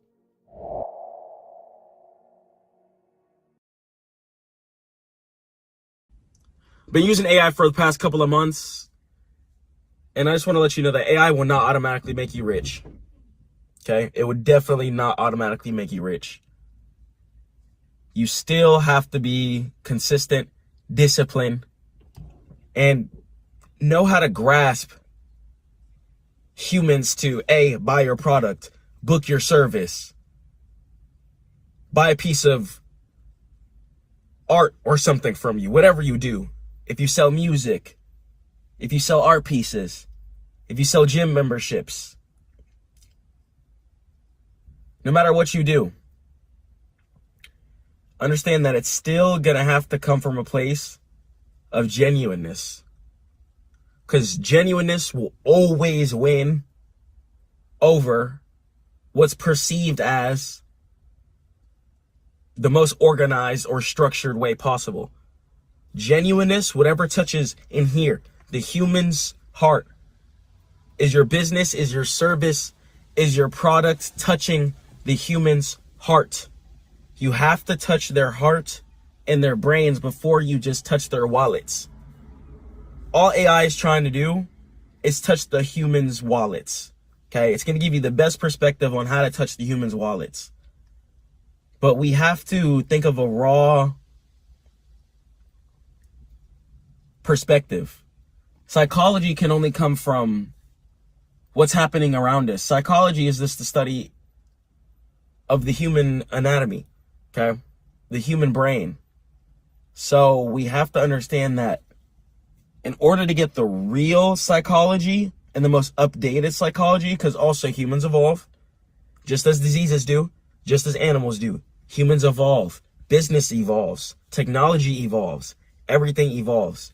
So in order to get the rawest perspective of psychology, you have to be actively A, doing, and B, talk to people, ask people questions, get people's perspectives, see how people perceive modern changes before you just completely implement and go forward with certain things. Because you might run into an issue down the line to where your business doesn't have a raw value, or your business is just thrown into a pool of other businesses that everyone else is doing too. Why do you think certain food stores and restaurants succeed so often?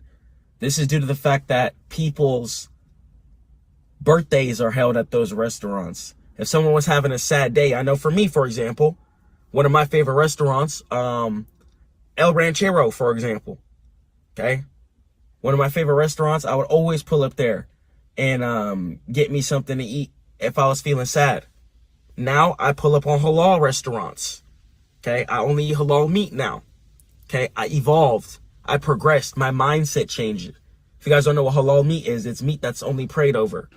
Okay, making sure that the animals are taken care of, prayed over before that they're killed, and making sure that they're respected. Okay, I evolved. So business will always evolve. Human perspective will always evolve. How can you still have your business, your service, your teachings in a perspective that's in place with the modern day society? And AI will never be, because AI doesn't know that a lot of people are already tired of it. AI doesn't know that it gets flagged when it comes to certain posts. I believe YouTube just wiped a bunch of channels that are purely AI off of as well too. Run off of purely AI, voice, images, text, everything. Okay. So you have to understand.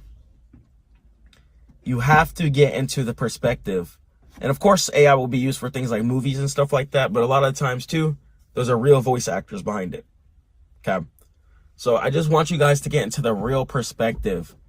You know, I used AI for a couple of months. Used it to drop some products, some certain things. But after using it, I realized that it's strong at certain things like organization. But it's never going to have that raw human feel, connection, or emotion. Okay? And that is what's going to separate between someone just seeing your post or someone just seeing your product and scrolling past it or walking past it if it's in stores and actually buying that product. Okay? Actually investing in that product or service. Actually listening to your mentorship and trusting you as their teacher. Trusting you to do their hair if you're a hair lady or a hair guy. Trusting you to do their nails. Trusting you to get their hair cut. Okay? Trusting you to wear their brand because your brand represents high quality luxury. Giving them a good feeling when they put on your clothes or brand. Understand that business is purely psychology and we have to get into the hearts. We have to get into the hearts of the people. Okay? Get into the hearts of the people first before you try and jump into their wallets. Even when you guys are sending emails, for example, SMS text messages, understand that we have to be sending them organically. Once again, I used AI for a couple of months. Use it to drop some products. Use it to help me out with some organization. But now I'm evolving into the next stage of business. I gained all the psychology that I just used from using AI. And now I'm getting into a perspective where I'm turning back away from it. Okay? I realized I dabbled into it, didn't want to be quote unquote left behind like a lot of people might think. Okay. And instead of just running away from it, I decided to take my time to learn it, jump into it.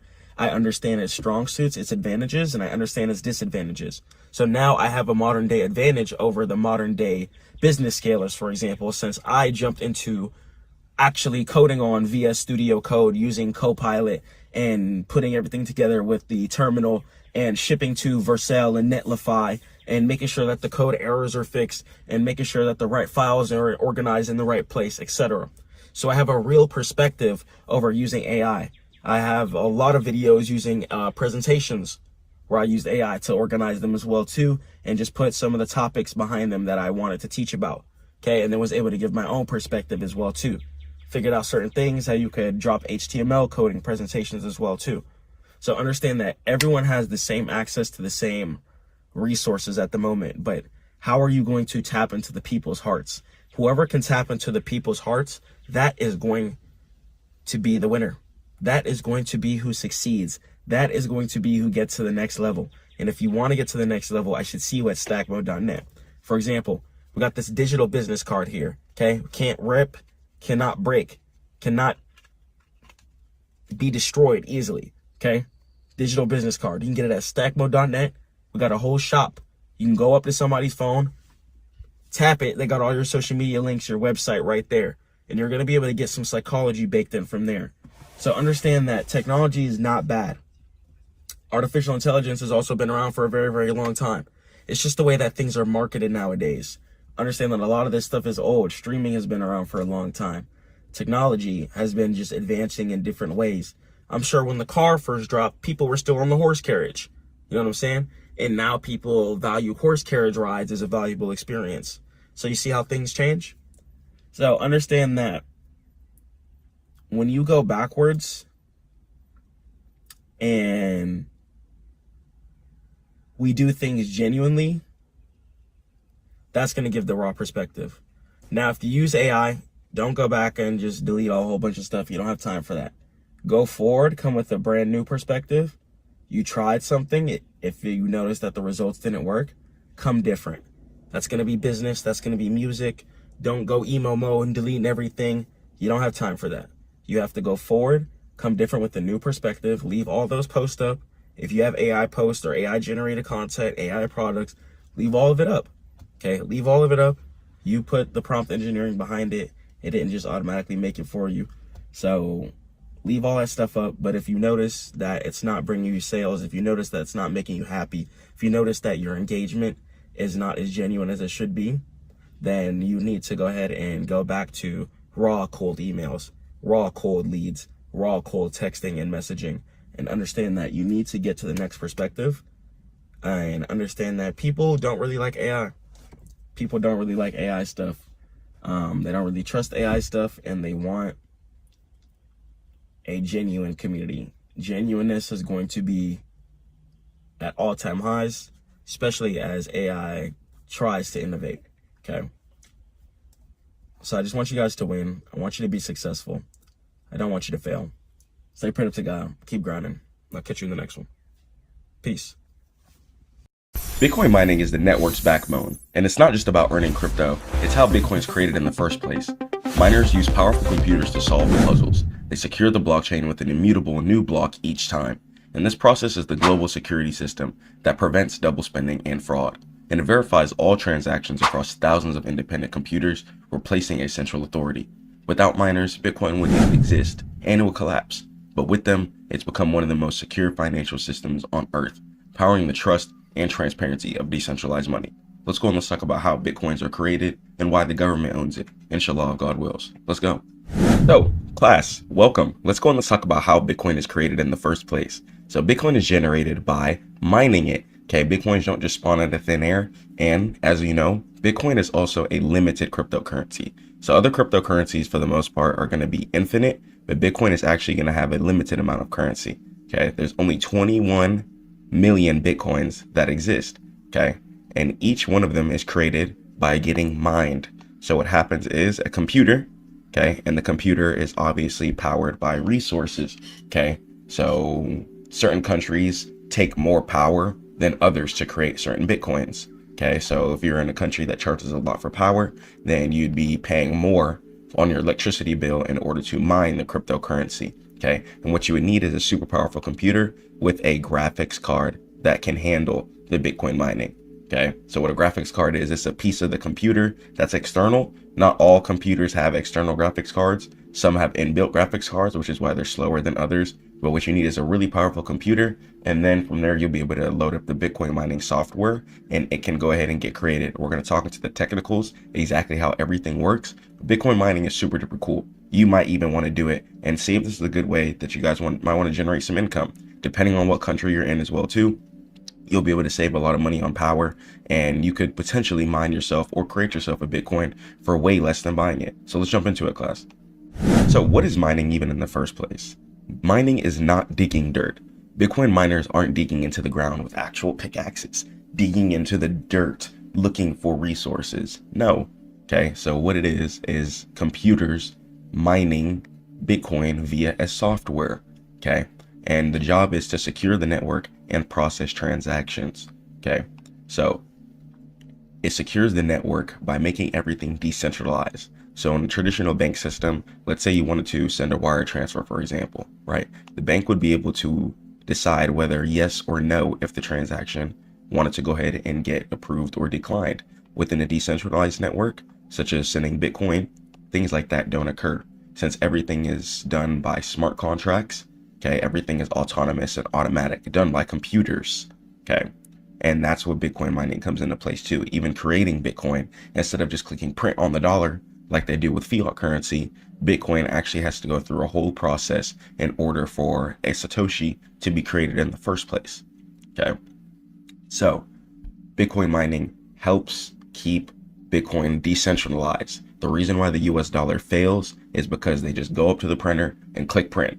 Okay, there's no real strategical process that goes from start to finish for the most part that keeps its base value cooked in. Yes, you can just print more dollars, but that would inflate the other ones. Since there's a finite amount of cryptocurrency, there has to be a secure process in place in order for it to be created, for it to be fair for everybody. And mining is the way it's done. Let's keep going.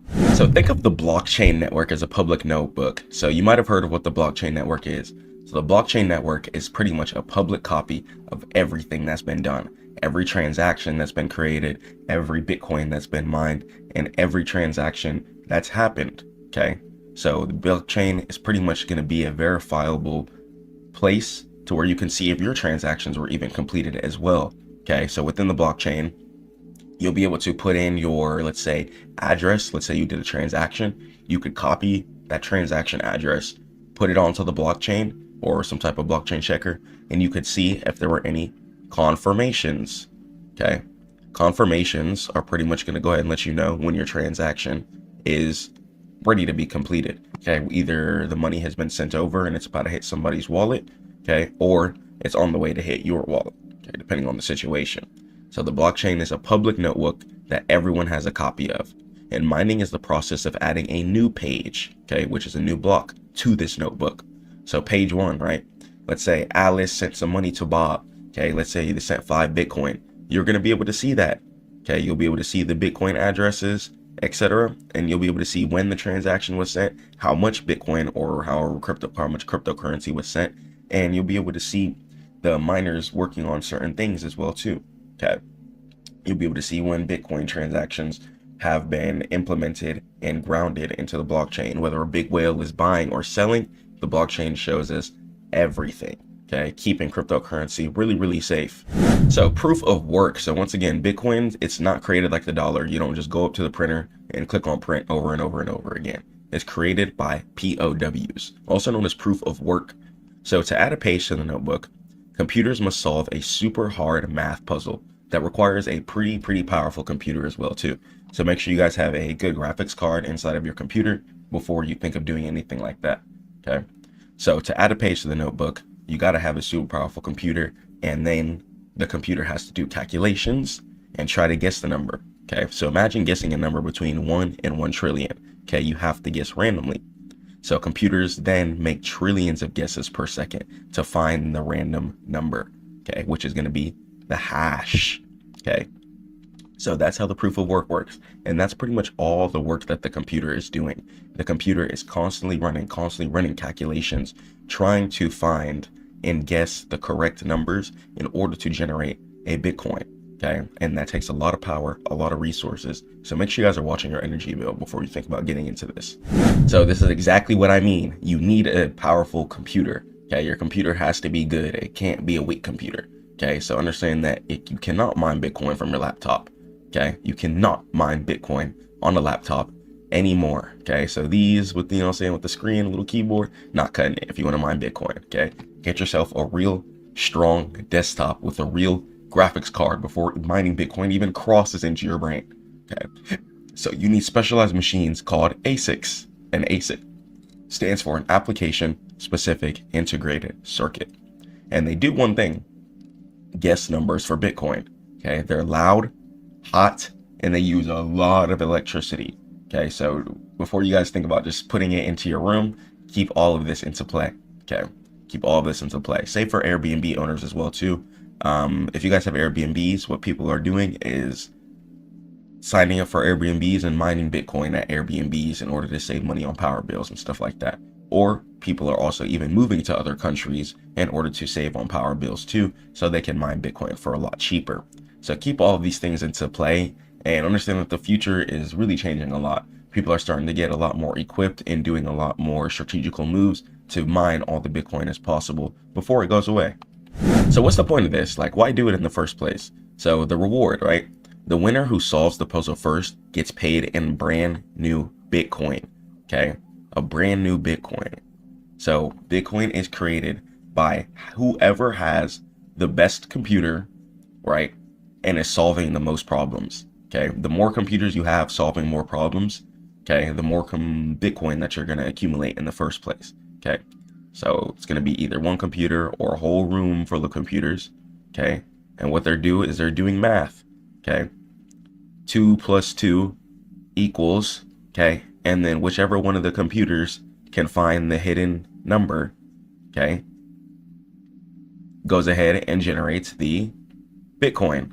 Okay, after you find the random number, or one of the computers generates it and finds the right calculations, then a hash is going to go ahead and get created. Okay, then from there, you're going to go ahead and get paid within your Bitcoin. And you keep doing that, keep doing that. Now, the computers do have a high chance, once again, to consume a lot of power, which means that the resources inside of the computer, processor, graphics card, RAM, etc., have a high chance to go out and combust. So before you think about doing this, make sure you guys have some money to the side to pay your bills, maintain everything. So I don't want you guys going broke to do this. But this is how Bitcoin is created by computers solving complex math, looking for a specific number.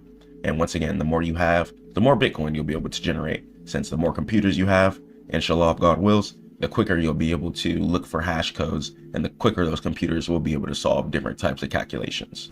So what's the point of this? Why is it essential for security in the first place? So it's costly to cheat, right? So to fake a transaction, you need more computer power than all other miners combined, making it pretty much obsolete, not even worth it, and not even worth the while. So immutable.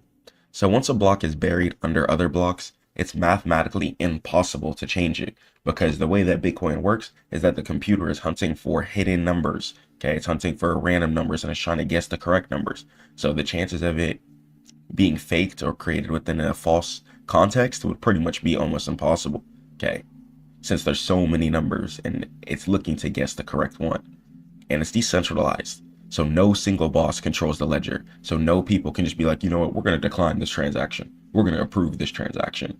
Oh, you want to send $10,000 to somebody in another country? You know what? We're going to go ahead and decline this and shut down your bank. Okay, that's happened to people. Okay, and that's not fair.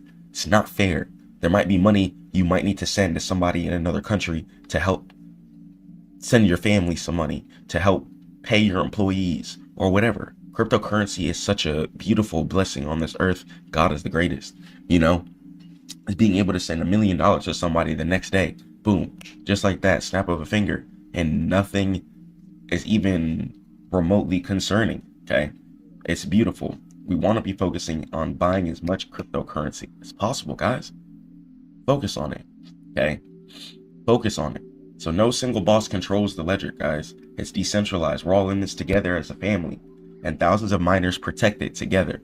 Okay, the cryptocurrency community is really a family. They just want people to send money and collect their money freely, without any restraints, without any cringe blockages or anything like that, without any 3 a.m. shutdowns. They just want people to send their money borderless all around the world and spend their money all around the world. God is the greatest. To be able to live in this type of time period where we can have this type of decentralization, it's really a blessing. Okay, take advantage of this time period, guys, and let's keep learning about cryptocurrency. So let's talk about the wall of energy. What is this? Okay, so it's a feature, not a bug. So people complain about energy use, but that energy is a wall protecting the money. So you have to understand that the printers, okay, if they just keep printing the dollars, inflation is going to continue to increase. Okay, which is why the US government, for example, is running to cryptocurrency to kind of save its tail. So energy equals real world cost. Okay, you can't really fake that. When that mean power bill gets sent over to you, you got to pay that.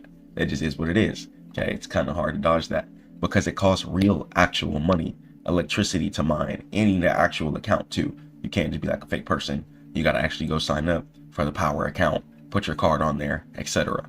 So because it costs real money, electricity to mine, you're incentivized to play by the rules, keeping it safe and free though for everybody. Okay, free for everybody to jump in, I'll say.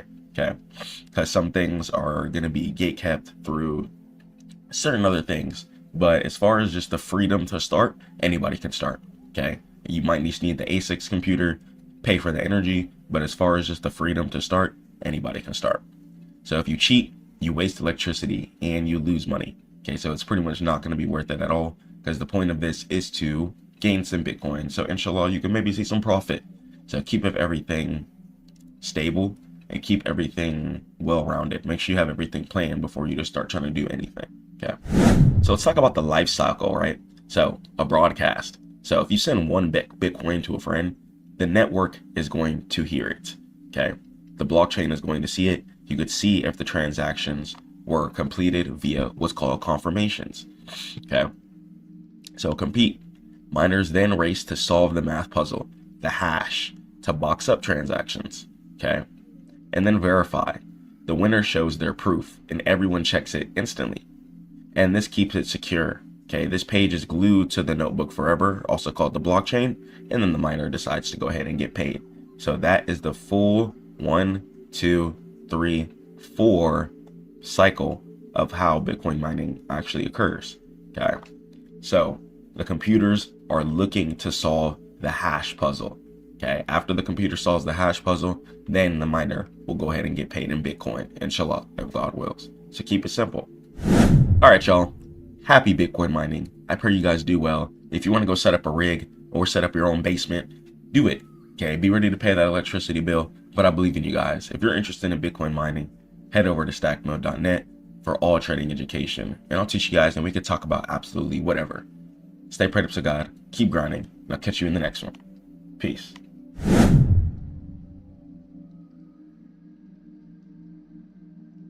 Organic content will always be better than AI content in literally every single way possible. If you want to succeed in business, you have to know how to get into your clients' and viewers' hearts before you just jump into their wallet. Let me show you guys the exact guide how. Let's do it. Yo, so I just want you guys to know that organic content will always outperform AI content. Once again, organic content will always outperform AI generated content. So understand that there's a couple of reasons why for this. Okay. One, especially when it comes to social media and things like that, you have to know how to get into the user's hearts. Okay. Whoever's watching your videos, make sure that you're getting into their hearts before you just try and get into their wallet. Okay. It's very, very important that we pay attention to that. If you're able to get into a user's hearts, right, they're going to come back to your business, come back to your service. Let's say you do hair, for example. Okay. If you're able to give them a good quality hair service or plumbing service, HVAC service, trading mentorship service, whatever you do, and they're able to leave feeling joyful, or they're able to scroll on your post and feel joy, feel happiness, that is going to stick in their heads, and most importantly, stick inside of their hearts. Okay. You want to get into their hearts before you just try and get into their wallet. So that's why it's really, really important to understand that organic content will always get into the user's hearts quicker than AI content can. Okay, so we have to always keep that in mind. So look, take person A for example. Okay, my amazing drawing here. Okay, Picasso. So person A is scrolling on their phone. Let's say person A is looking to get into trading. Okay, person A wants to learn how to trade. Okay, there's going to be two types of reels they're going to be able to see. Okay, you're going to have reel number one. Okay, reel number one is going to be a testimony. Okay, so they saw a whole life change, or someone 360 their whole life because they were able to make it from trading. Or let's say they see post number two. Okay, they're just going to go ahead and see a Gemini image ad. Okay, the life testimony really showing people how you were able to change your life, right? Real pictures, real results, real situations of you not being as successful as you wanted to be. Okay, those types of videos will always outperform the best Gemini image ad that you could find. Okay, because you were able to capture the user's emotions. So capture the user's emotions. That's going to be extremely, extremely important. So we're going to start it off with this. So how do we capture the readers or watchers? Okay, if it's a post, then it's going to be the readers. So the watchers, or let's say the viewers. So how do we capture the viewers' attention? Okay, there's going to be a couple of things that we can do. Okay, one, be genuine. Okay, talk about real situations that have occurred in your life. Okay, talk about real situations. If you're a plumber, for example, maybe trying to start some plumbing mentorship, or maybe just trying to teach people more about plumbing, okay, etc. So just understand that whatever you do teach,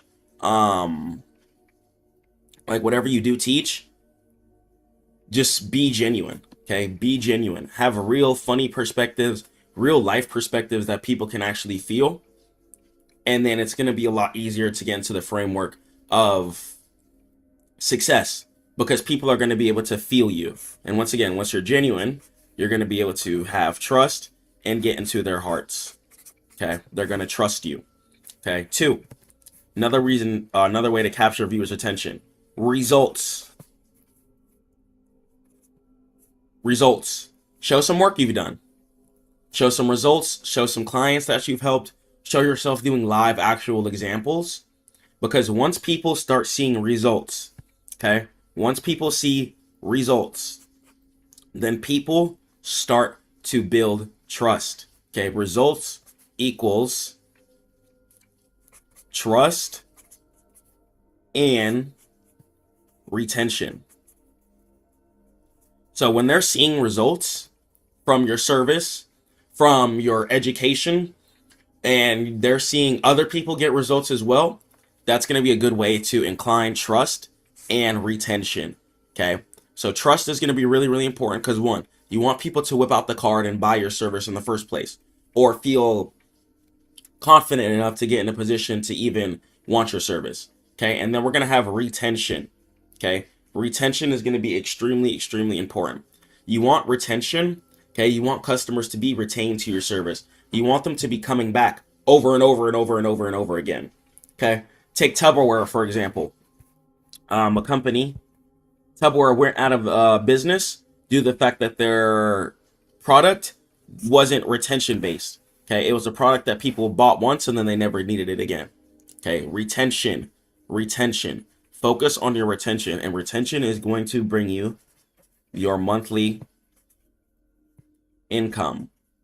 Okay, retention is going to bring you your monthly income. So you need your customers to stay retained, you need your customers to stay engaged, and you need your customers to stay paying every single month. Okay, so that way you're going to have an easy time when it comes to paying your bills. So How do I get more followers? Okay. So, how do I grow on social media? Okay. A big question a lot of people have. One, for example, on Instagram Reels, one of the videos that I posted that blew up firstly was just a video of me talking about God and just talking about real stuff and how you shouldn't give up on trading in the backyard. Okay. So, number one, understand that genuine, relatable content is the number one way to blow up content wise. So understand that genuine, relatable content is the number one way to blow up content wise. Okay. This is because it's going to be something that everyone's going to be able to have a laugh at. Everyone's going to be able to feel. Everyone's going to be able to understand. And that directly correlates right into the user's heart. We want to get into their heart. Get into their heart. So when you're dropping relatable content, even if it's something that somebody hasn't done yet, post stuff that people want to do. If you know people want to learn how to trade, then you need to be dropping videos of you teaching people how to trade and showing your results of you actually getting in actual setups, etc. Okay, so it's going to be really, really important. Understand that genuine, relatable content is the number one way to blow up content wise. I want you to win and be successful. Okay, but we can't do this without getting into the client's heart. I cannot emphasize that enough. AI content, okay? AI does not know how to get into the user's hearts or the viewer's hearts. Okay? So being an empath in business really, really helps too. Okay? Make your post emotional. Okay? If you were having a hard time trading and then boom, you hit a massive breakthrough, that's going to build a lot of trust. Okay? People are going to be like, whoa, I was struggling just like that guy and he was able to climb over the hump and become profitable too. It's going to build a lot of trust in your community. People are going to know you, especially when you're a mentor. People have to know you. It's really, really important for people to know you. So that's why you're going to, guys are going to start seeing more of my life story and stuff come out as well too. So understand that AI, once again, does not know how to get into the viewers' hearts. You must make your post emotional. You have to. Absolutely. No ifs, ands, or buts. Okay.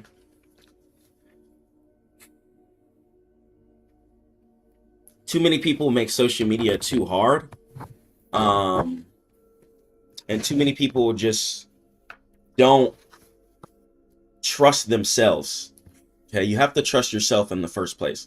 So, how do we capture viewers' attention? We're going to be genuine. Genuineness equals trust. Results as well too, when you're posting that, equals trust and retention. When you're posting your results, then they're going to want to get results just like you, keeping them shopping for your client, getting your mentorship service, etc., so you can progress along, or they can progress along with you. Okay. Number one way grow on social media is you need to drop genuine, relatable content. Genuine, relatable content is the number one way to blow up content wise. I'm telling you guys. Okay. I'm telling you. So AI does not know how to get into the viewers' hearts. Make your post emotional. Okay, make your post emotional. That's how you're going to separate yourselves from other content creators as well too. What type of emotions can you engage from your user whenever they're watching you? Okay, stay prayed up to God. Keep grinding. I should catch you guys at Stackmode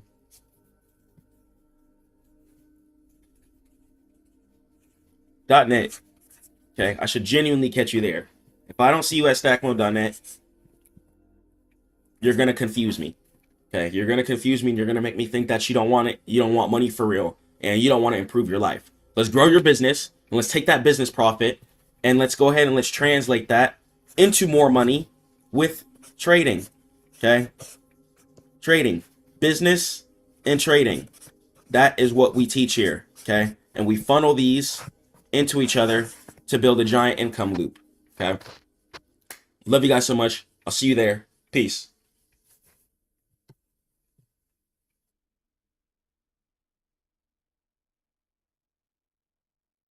So a single rate hike doesn't just cool the economy. It changes the math for every crypto asset in your portfolio. And here's the reality. When borrowing money gets expensive, the big whales pull out of risk and run to safety, leaving retail investors holding the bag. And we're talking about a liquidity drain that can wipe out months of gains in minutes. If you want to survive the next FOMC meeting without ever getting wrecked, you need to understand exactly how this mechanism works right now. Let's go and let's talk about rate hikes. Inshallah. So let's understand, when the Federal Reserve moves, global markets shake. And we have to understand the mechanisms of how traditional monetary policy dictates the fate of digital assets. And in this case, we're going to be talking about crypto.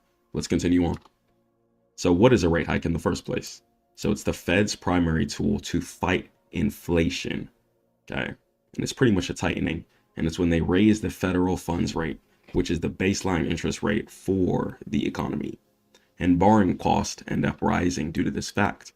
It becomes more expensive for banks, businesses, and consumers to borrow money. So it's going to be more expensive in order to get loans, certain private equity, and just borrow money in general. And spending slows.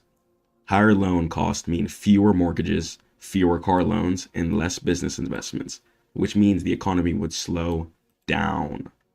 So less people being able to get large sums of money. Okay, it's not a lot of people walking around with over 5-6 figures. So less loans logically would mean less cars being bought, less mortgages equals less houses being bought, which would then cause the people who own the houses to lower the cost of the houses to try to get rid of it and make some profit.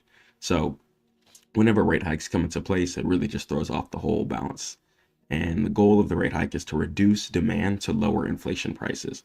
Once again, this often causes pain in asset markets, because since people have less money, less free cash, people are going to then have less money to flow into assets. So imagine if the economy is a speeding car. Okay, imagine that as inflation. And a rate hike is going to be the Fed slamming on the brakes. And the goal is to slow down without crashing the car, which causes a recession. Now, there is going to be repercussions for this, upsides and downsides. So keeping everything in mind is going to be extremely, extremely important. But when a rate hike comes into place, it means that banks, businesses, and consumers are going to have a harder time borrowing money. And the seesaw, so the dollar index, the DXY, you might have heard of it.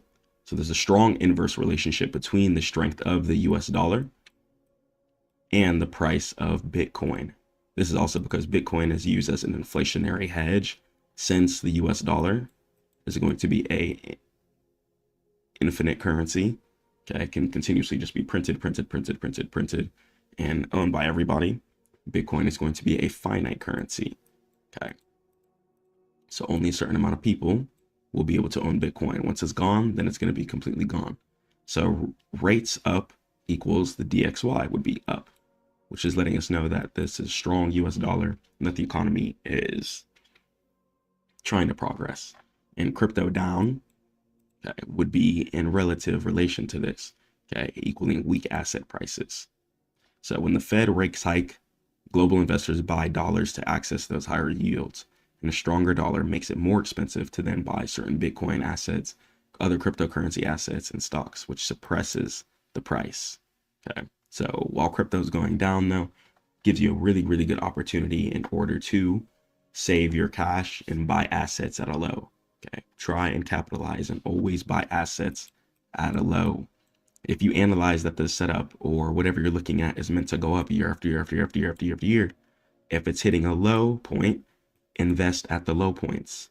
Stop buying at all-time highs. Okay, and don't just look at when something is going down as a negative thing. Price has to pull back in order to go up. So if price pulls back, see that as an opportunity.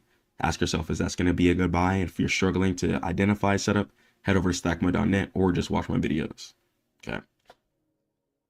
take advantage of the economy. Okay, when economy or when assets are down, take advantage of that. I don't care if it's real estate, Bitcoin, stocks, whatever.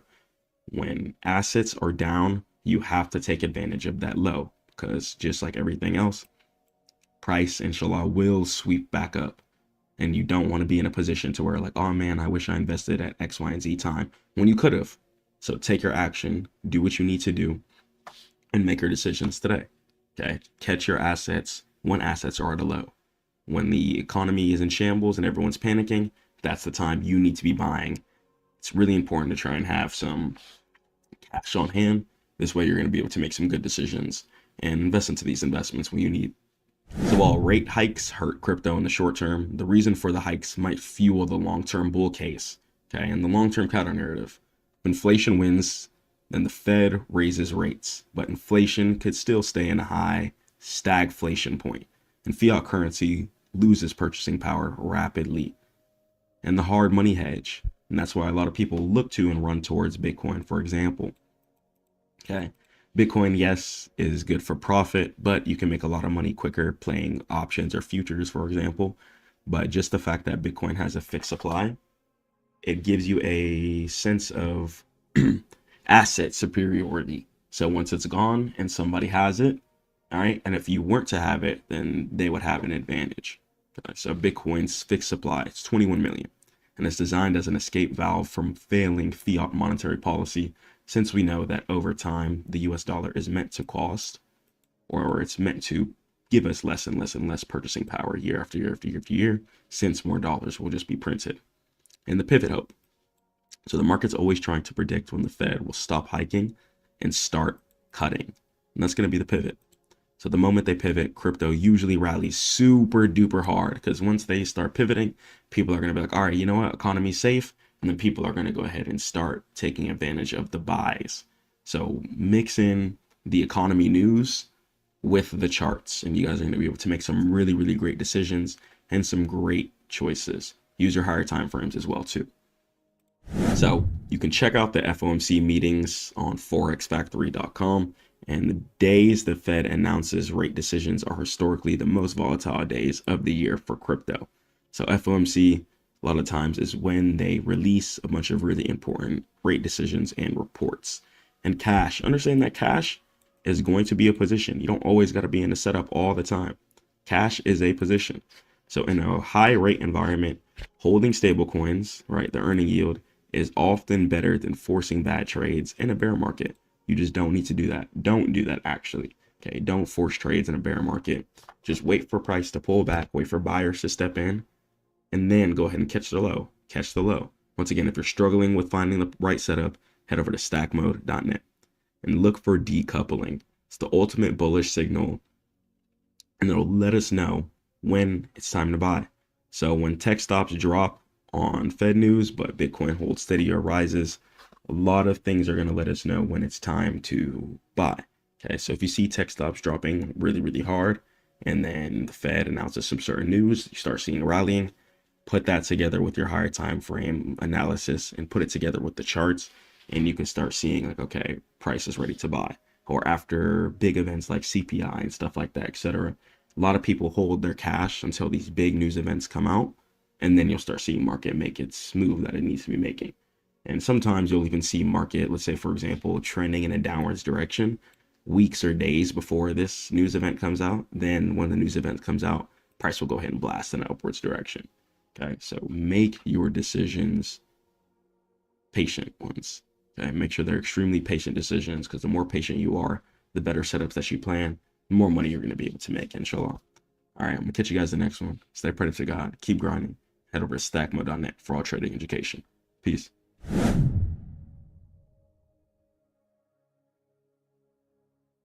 Trading options can really be crazy. You could be right directionally and still be losing money, and I know that can be extremely confusing. So I want to break down the Greeks for you guys. They're the factors that control your options P&L and your contracts. And if you don't understand the Greeks, you just aren't trading. You're donating money to Wall Street and the people selling you the contracts. So here's going to be the cheat sheet to the engine that actually drives your contracts. I'm going to explain delta, gamma, theta, and vega, and understand that you can't control the market, but you can control your risk and the math. let's go and let's jump into it. Inshallah, if God wills. Before we even think about throwing $1 into options, we gotta understand the Greeks. Inshallah, if God wills. It's extremely important. You don't want to just be in a trade, seeing it go up, and you have some calls purchase, and you're like, why am I not making any money? It can be heartbreaking. It can be confusing. And I'm telling you guys, the science, the math behind these Greeks, once you understand them, you're going to be able to avoid a lot of things. So before we get started, let me go ahead and just tell you guys a quick little cheat code to help you with Greeks. Your time that you have as far as when your contract is going to expire on options is the most important thing. Stop trying to buy 0 DTE contracts and have extremely far take profits. Okay, that's not making sense. Okay, if you're going to play on the higher time frames and have further take profits, then you need to have more time on your contract. Okay, ideally, one of the best ways to play options is via leaps. Okay, you guys might have heard me talk about leaps before, but what leap contracts are contracts that expire in 1 to 2 years. Okay, when you give yourself years on your contract, you have so much time to sit and wait for price to reverse, because you have to understand that the United States stock market, it's meant to go in the upwards direction year after year after year. Okay, Amazon, Google, Microsoft, Apple, these are all global companies that are implemented into the whole world. Okay, but these are American companies. So the US stock market, which is based off of stocks, okay, which options derive from, has to go up year after year after year after year. So you have to understand that. Okay, you can't be closing your trades early because you're like, oh, it's just going down for a couple of days, couple of weeks. If you have time on your contract, because your risk on options is how much the contract actually costs. So if your contract costs $200, the max you could lose is going to be that $200, but the max you could win is going to be infinite. Okay, so putting everything into perspective like that really does help you. So your stop loss on options should be exactly how much you purchased the contract for. Okay, if you purchase a contract for $200, then on options, that should be your stop loss. Okay, don't close your trades early.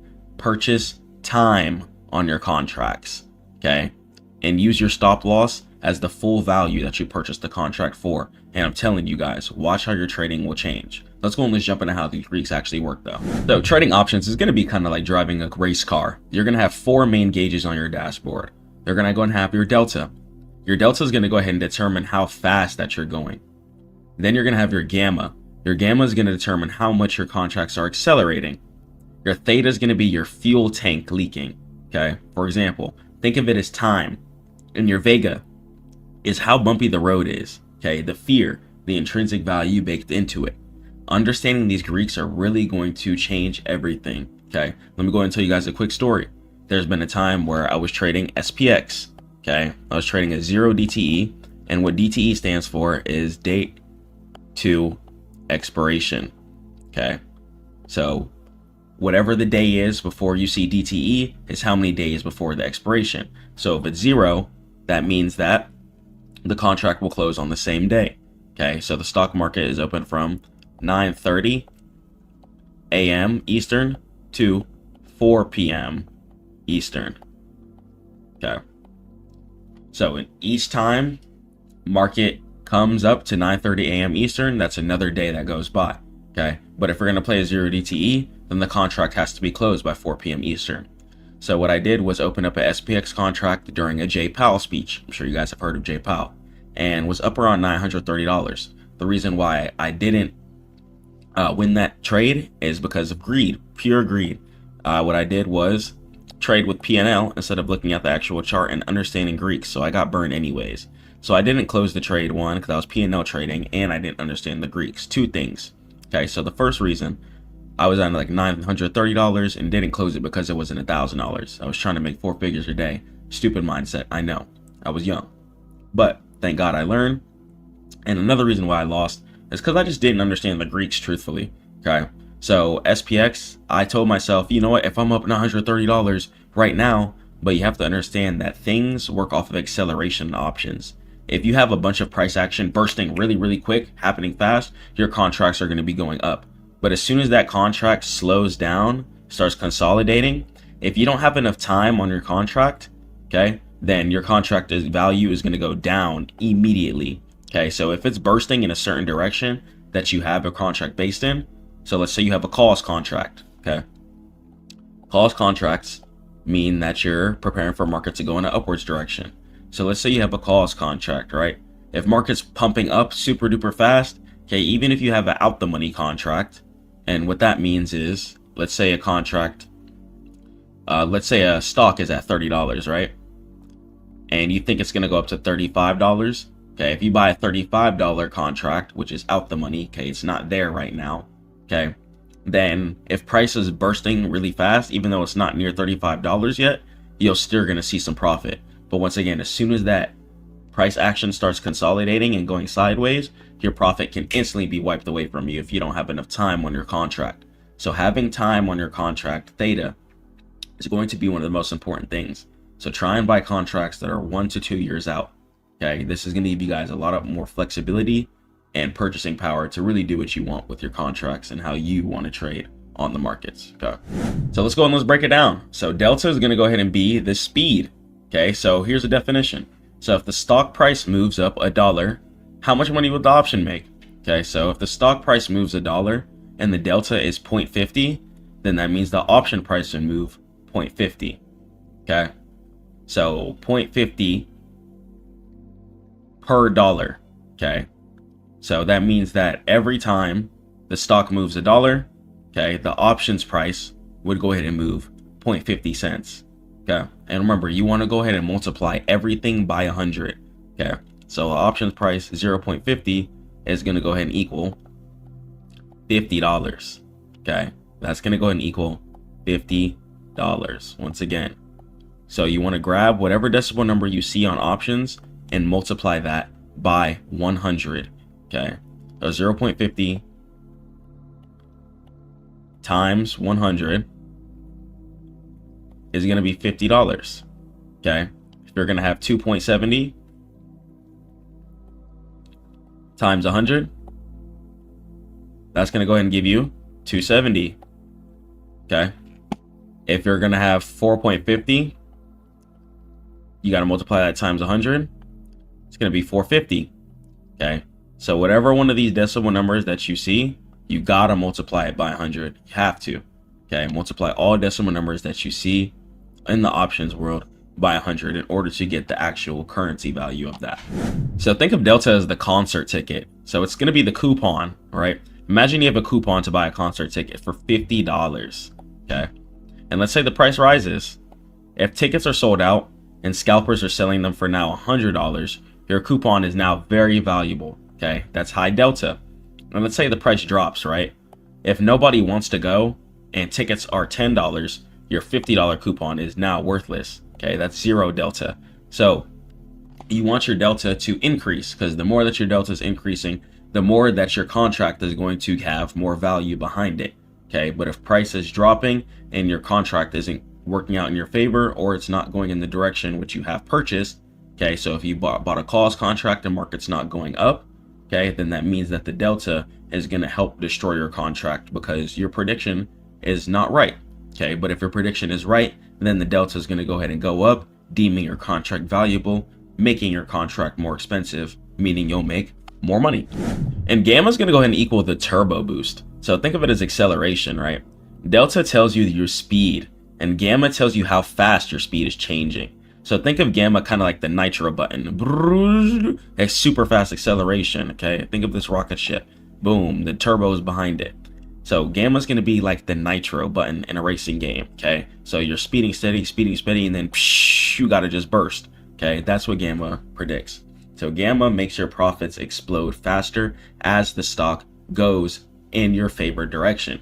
So if you're on a calls contract, meaning that you're waiting for a price to go in an upwards direction, then the acceleration is going to help your contract make a lot of money, even if it's out the money once again. So let's say the current share price is going to be $30. Okay, if you think price is going to go up to $40, okay, you don't buy a $40 contract. Okay, what you're going to do is buy a $31 contract. Okay, so always buy the number one above or below current price in order to have your Greeks move the best. Okay, if you guys don't want to get destroyed by Greeks, do this. buy contracts 1 to 2 years out. Okay. Buy contracts 1 to 2 years out, and buy contracts. If you're buying a calls contract thinking market's going to go up, I don't care where your take profit is. If the share price is $40, the contract you should be purchasing is a 41 call contract. Okay. That's just what you should be opening. Okay. You should be opening a 41 call contract. Okay. Then if you're going to buy a puts, then you should be opening a $39 put contract. Okay. So understand that in order to have the best Greeks as possible, you need to have the best contracts. You need to make sure that you have as much time as possible on your options contract. And on top of that, you need to make sure that your prediction is going to be hit fairly quickly, or very likely to be hit. Even if it's more expensive, it's worth it. You don't want to just throw money into the void just because contracts are cheap. They're cheap for a reason, and they're plotting on you and preying on you for your understanding to not kick into your brain so that they can make some money. It's trading for a reason. These options contracts aren't just spawning. You have to understand that somebody is creating these options contracts behind. All right. So theta, it's going to be the melting ice cream, ticking time bomb. All right. Theta is extremely, extremely important. So time is money. And every day you hold an option, it loses a tiny bit of value. So once again, this is why I really put on emphasis on, if you're going to play options, try and buy contracts that have 1 to 2 years out. This way, you guys are going to be able to sit on your contracts with confidence. You're going to be able to hold it, and you're going to be able to do your thing. Okay. So theta is the time decay. So let's say day one value of a contract, right? Let's say you have a weekly expiration. So let's say you have a 7 DTE. Okay. 7 DTE. Let's go and let's break this down. So DTE stands for date to expiration. Okay. So the DTE tells you how much time is left. Okay. Then the number tells you how much time is left. Okay, so if you have 7 days before expiration, then in 7 days, the options contract will disappear and it'll go ahead and be expired. Okay, and whatever you get, you get. Okay, if it closes in the money, which means that you're up some profit, then you'll get that. But if it closes worthless or down, then you'll just get the remainders. Okay, so understand that theta is going to be the time decay. So here's how our options contract works. So day one value could be $100. And theta decay could be -$5, right? And let's say the day two value could be $95, even if the stock didn't even move, okay? But because on options, you're getting paid based off of time and prediction, you could lose money during a chop, okay? So if the market is sideways and it's not going in a direction, it's not like shares or crypto where your money will just sit there. Your option could be deemed worthless because you're getting paid based off of how fast and how right you're going to be. All right, so here's an example of theta, right? Think of it as a rental pass. So theta, let's say you have a 30-day pass. Say, imagine you bought a 30-day pass to a theme park, okay? So day one versus 29.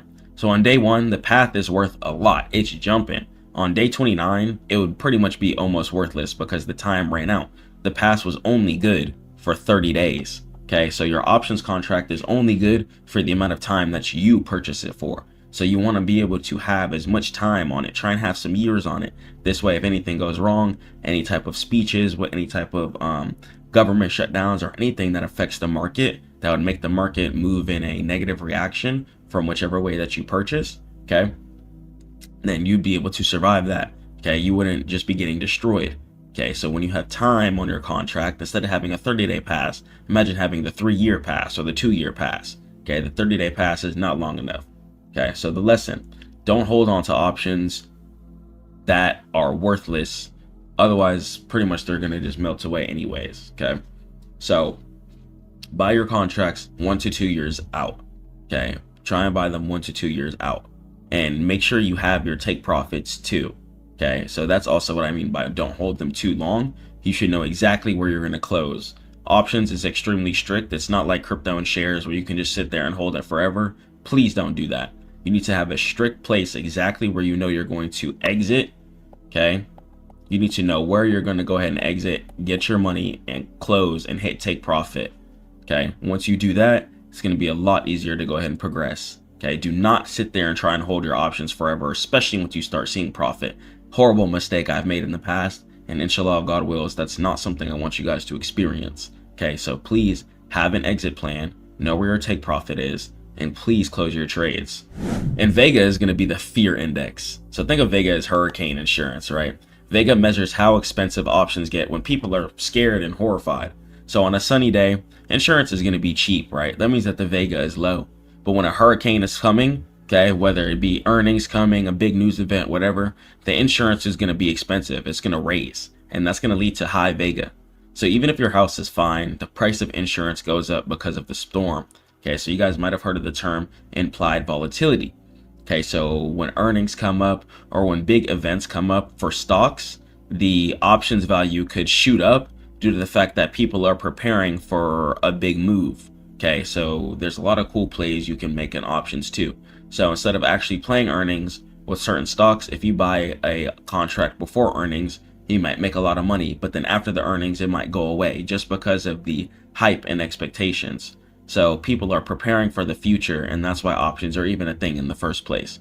So certain times when people are preparing for the futures between a big hurricane event that's going to change a lot, your price of the contract could change regardless if it's in the money or out the money. So very cool things you could do with options. So think of Vega as the earning party, right? So before the party, everyone's excited, right? The price for tickets go up. It's a lot of high volatility. Everyone's hyped. It's jumping. It's good music playing. Everyone is getting turned. Okay, but then after the party, the event is over and the excitement is gone and ticket prices crash instantly. Everyone was like, all right, that's it. We already went. It's not lit anymore. Forget it. Okay, so don't buy options right before a big news event.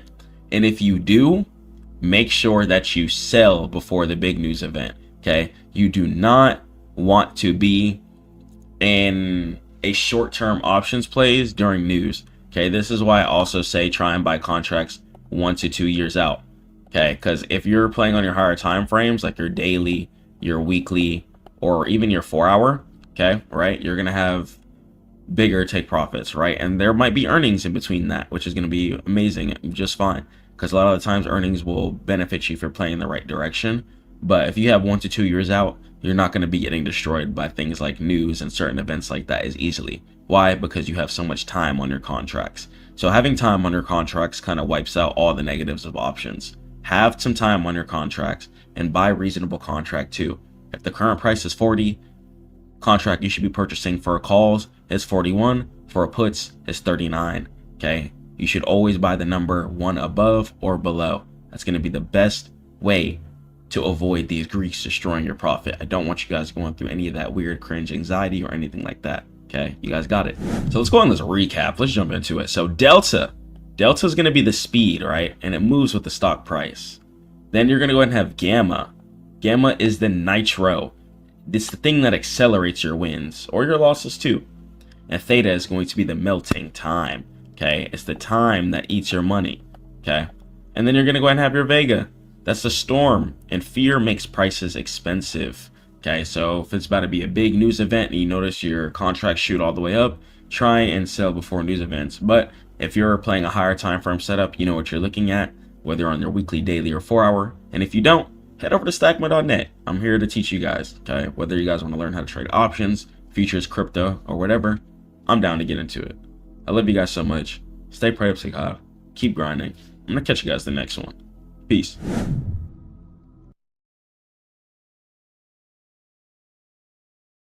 Yo, back another episode of Coop Talk. Chilling out right now. I pray you guys are doing well. We're going to talk about the trade journal. Make sure you guys get you one. It's important. It's imperative for success. You got to know what type of trade you're even looking for before you even enter in. You got to know where you're going to close. You got to know why and where you're entering. Why and where you're entering is a really key and imperative part to being successful on the market. Okay, you can't just buy to buy. Whether being a technical decision, whether, let's say, price is in an uptrend, right, for an example, and you see price making higher lows, you're going to want to go ahead and close at an area of resistance where price decided to fall downwards from, okay? And if you see higher lows being made, then you can go ahead and assume an uptrend is in motion, okay? So if an uptrend is in motion, you would take your uptrend, you would take your long setup, okay? Since you think market's going to go in an upwards direction, breaking it down logically, okay, breaking down each trade, why you're getting in, how you're going to get in, okay, whether be it you're on futures, make sure you have enough margin so you don't accidentally blow your account and you owe the broker money and stuff like that. Make sure on options that you have enough capital before you get into the trade, and make sure you know what broker you're going to be using, stuff like that, etc. Don't hop in a rush state like, oh, market just opened, let me go ahead and hop in, and you're trying to decide if you're going to use one broker today or the other because you got money in both, and making just bad decisions. Okay, please write them down. Write them down. Okay, write down your steps that you take before you enter a trade. Okay, if you're going to take a long setup, you see higher lows forming, write down the setup criteria. 1, on your higher time frames, is market at all-time highs. Okay, if not, okay, ask yourself, is market in a pullback formation? Is market making higher lows? Does market have room and buying pressure to go back in an upwards direction?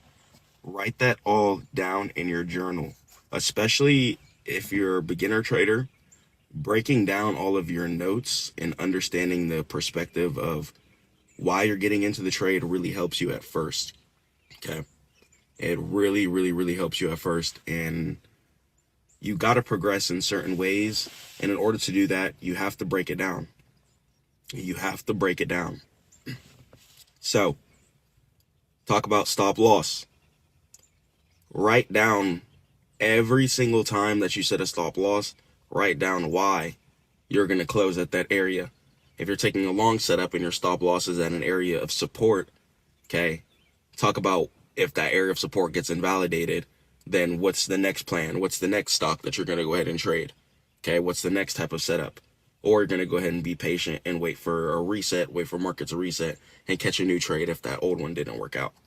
Okay, it's really important to be patient, and writing it down and strategically formulating your plan is what's going to give you the advantage versus other traders.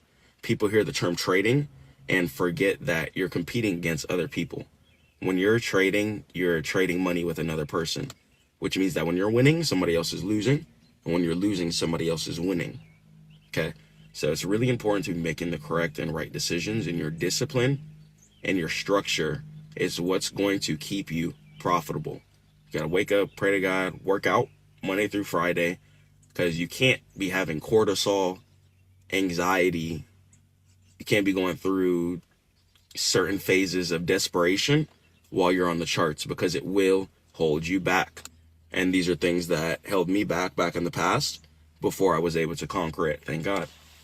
So I don't want you guys to go through those hard issues of, oh man, I got to pay for this. Let me go ahead and over leverage just so I can hit this trade. Or I just lost a whole bunch of money. Let me go ahead and double my leverage so I can make it all back. There's no such thing as making it all back in the trading world. Once the money is gone, it's gone. Okay, now if you grow your account to a bigger size, amazing. But don't think, oh, I got to put on a trade to make this back. Don't ever think that way. And write down in your journal your risk management parameters. Write down, okay, I'm going to be risking 1 to 10% of my account per trade. If I'm risking 5% of my account per trade, that's 25 trades before I blow my account. That's a lot of room to work with. Okay, it's a lot of room to work with, and taking your time. Don't get in other people's bag. Just stay focused on your journey. Stay focused on your journey. Write down your profits. Don't look at my profits. Don't look at the next person's profits and try to compare. Stay focused on your portfolio, on your account, and your journal is really going to be like your personal story. Okay, and I promise you, there's really times I look back on my old journals and it's cute. It's really amazing, and I thank God I've been able to come so far. A lot of the goals that I would write down in the past have been achieved, and I'm really looking forward to filling up a new journal, taking my plans and trades a lot more serious, and just getting some good trades out for you guys, really, especially. That's definitely what I care about for sure. I definitely want to get some good trades out for you guys. You guys can head over to Stackmode.net if you want to catch my trades with me. But putting out some good winners as of 2025. So 2026, looking forward for an even better year. inshallah. So definitely trying to push it harder, be more disciplined, be more structured in every single way.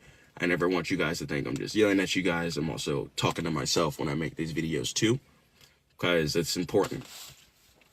Now, the reason why journaling really helps too, especially in the beginning, even if you're extremely advanced, still do it. It doesn't matter if it's a physical journal as well too. It doesn't have to be a physical journal. You could do it on Discord, Notion, tons of other apps and stuff like that too. You guys can use TradeZella, etc. to track your trades, track your progress. A lot of brokers track your progress too, but it really helps when you write your own emotional notes in between your journal, because you're going to be a lot more emotionally attached to your trades, to your portfolio, and that's going to help you not crash out and make decisions that you wouldn't be proud of. You know what I'm saying? So when you write down in your journal, I will not fail. I will not overtrade. I will take my setup, and this is why I'm entering this setup. You're going to be a lot more inclined to take the proper kinds of setups over and over and over and over again. I promise you. Okay? I promise you. Create your own personal story with this. Build yourself. Develop yourself. Level up. Okay? If you play video games, I really recommend you guys quit. Once again, I'm not speaking from a place of perfection. Only God is perfect. I used to play video games. So use your journal and write your own notes. Level up your own character. You got your own stats to work on. Okay? See how disciplined you could be. See how consistent you could be. And use your P&L as an equity curve to see how much improvement that you've been making. All the old stats, forget about them. They're in the past. They're all in the past. All the old stats are now irrelevant. It's time to go hard. Create a whole new, fresh journey. Leave all the old losses in the past. Stop looking back. Okay? Look back, repent to God if you need to, if you made a horrible mistake. But otherwise, if you just lost some money on the charts, don't look back. Understand why you lost the money. Study even harder. Grind even harder. More hours on TradingView. More hours studying the free course on Stackmode.net. Watching the free videos. Tons of education. I have a free book for you guys too. So just get yourself in order when it comes to these markets. It's so much money to be made, and it's so much money to flow. Once again, I always talk about the asset river, and I always want you guys' money to be flowing within the asset river. I want you guys to be abundant. I want you to be able to protect and provide for your families, and I want you to be able to live a nice, great life, really. I don't want you guys to be struggling when you don't have to, and I want you guys to be able to get to the point where your whole mindset is just focused on God and just being disciplined. And that hunger, it's really, really going to help when you're tracking everything down, whether it be it on a spreadsheet, personal journal, Discord, Notion, whatever. Track it down. It helps a lot. Okay? You guys are amazing. I love you guys so much. Head over to Stackmode.net for all trading education. I'm going to catch you guys in the next one. Peace. I realize that most people's frustration literally comes from financial issues, and that's why it's important to master trading and build your business, especially with the way this economy is. At Stackmode.net, you can choose your path to financial freedom. I teach you how to trade and grow your business. And stop paying $5,000 for mentorship. I created the Stackmode Network, where I teach you how to build AI softwares, how to grow your business, and how to take that income and multiply it with trading. Let me go ahead and tell you guys why I started the Stackmode Network in the first place. Stackmode, yo. I want to talk to you guys about why I started Stackmode in the first place and why I think I'm just way better than these other mentors out here. These other mentors out here, they want you guys day trading. They're giving you guys anxiety-driven strategies, and they're just straight up lying to y'all. They're leasing cars, telling you guys that they bought a $200,000 Porsche. Whole time it's on lease, they paying $5K a month. Promoting to y'all. Selling y'all lies and dreams. Selling y'all scams. And at Stackmode, we don't do that. So I'm going to go ahead and tell you guys the story of why I started Stackmode in the first place. So I was married at the time and was just expecting a family. So I was like, okay, I got to go hard. I got to put in way more work than I'm putting in now. So I worked in the finance industry. I had a finance career for 4 years. I worked on credit card terminals, and I worked with credit card terminals and credit card processing. That's what helped me really get my foot in the door and helped me learn how to book meetings for you guys and stuff like that. I really just learned a lot of skills that are pretty useful. But outside of that, I started Stackmode because of the lies I keep seeing on YouTube. Pretty much just straight up, that's why. The lies that I keep seeing on YouTube, showing you guys anything on the block. A lot of you guys don't even know that the stock market is literally made to go up. There's laws in place such as the short sale restriction law, which prevents you from shorting the stock market. So when I see people trying to trade the stock market like Forex traders trade it, a much more sideways market, I'm like, yeah, these people don't even know what they're doing. They don't know what they're talking about. They don't know what they're teaching. Even when it comes to business, marketing, or ads and stuff like that, stuff is so cryptic and weird. And I just literally want to give you guys the most straight up, real content that I can give you. Because when you're running around trying to bait people, trying to sell people and grasp people in based off of just an image, not your knowledge, results, or education. That's why at Stackmode.net I have all the reviews there for you guys. You guys can clearly see my clients texting me back and people making money. So it's way, way, way, way, way, way, way different with me, because you guys can actually see my actual results for my clients, my personal results, and I try and show you guys my actual numbers in P&L. These other mentors are just showing you guys cars, are just showing you guys cribs. It's not actual knowledge that you can grasp, implement into your own trading skills, implement into your own business, or create your own AI software, just whatever you want to do, right? Don't fall for the vanity traps. And this is why God is really, really important too. God is unseeable, okay? You cannot see God. God is the unseen, and he's the Lord of all worlds. And the fact that we still worship God without even seeing, because of just the knowledge that he's gifted us, with the earth that he's gifted us, with just everything, all the information and knowledge, is why we love God. And information and knowledge is love, because that's forever. You teach a man how to fish, he can feed his entire family and start selling the fishing rod too. Okay? You'll be loved forever. So even if you're trying to start your own network, your own ecosystem, make sure that your main priority is making sure that your clients are getting the most high quality information and education as possible. Okay? Or service or product. Make sure they're just getting high quality services, products, or education from you. Because then from there, you don't have to focus on your image your whole time. You don't have to bait people in or go lease a super expensive car just to get some views. Because that's what a lot of these people are doing. That's what a lot of these mentors are doing. And it's really, really sad, just trying to loop people in with a vanity trap instead of actually giving them the real knowledge that they need in order to succeed. Another reason why I started Stackmode too is I don't want you guys sitting around and hoping. Stop sitting around and hoping like, I hope I'm going to pay this bill. I hope I'm going to do this. I hope this is going to get paid. Oh man, this debt is sitting here. Go chase some paper. Like, go get some money, man. Shout out Lou Graham. Lou Graham has one of my favorite rap lyrics. He says, instead of chasing paper, you just sit and hope. Do not just sit and hope. Chase some paper. Wake up, pray to Allah, hit the gym, and go forward on your business. Full-fledged. You don't got no time to be wasting. If you're not happy with your house right now, if you're not happy with your car, if you're not happy with your certain situation, pray to God and put in the work to change it. That's what Stackmode is all about.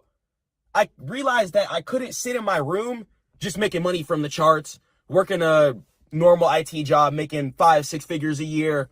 That just wasn't cutting it for me. You know, I want to give you guys big auditorium speeches, charging you guys up, showing you guys that you can get to this money, especially as life continues to get more expensive, year after year after year after year after year. People are struggling. You know, the job market is not as stable as it used to be. Rent is getting significantly higher. And houses cost significantly more than they used to. And guess what doesn't scale with it? Job income. And in order to get more job income, you have to spend money. Pay for certifications, pay for courses, pay for a degree, pay for college, pay for this, and that. Money out, just to get right back on Indeed, apply for the job, wait for the email, all that waiting when you could have been getting money the whole time. It literally doesn't make sense. So it's waking up out of that mental trap. And I just want you guys to be free within this world. And I want you to own your life. I do not want you to be controlled by a man. The only thing that should control you is God. Listen to God. Listen to God's rules. And God says in order for you to have a marriage, especially if you're a man, you got to be protecting, providing food and shelter, and doing what you need to in order to succeed. In order to make sure that you can protect and provide for yourself and for your loved ones. Okay? I'm sitting in the coupe right now. My first car was an Audi A4, 2013. I woke up one day, walked outside, it was parked, chilling, boom, crashed, totaled. And the time before that, I had lost my car keys. So I had to take it to the Audi dealership, get it reprogrammed.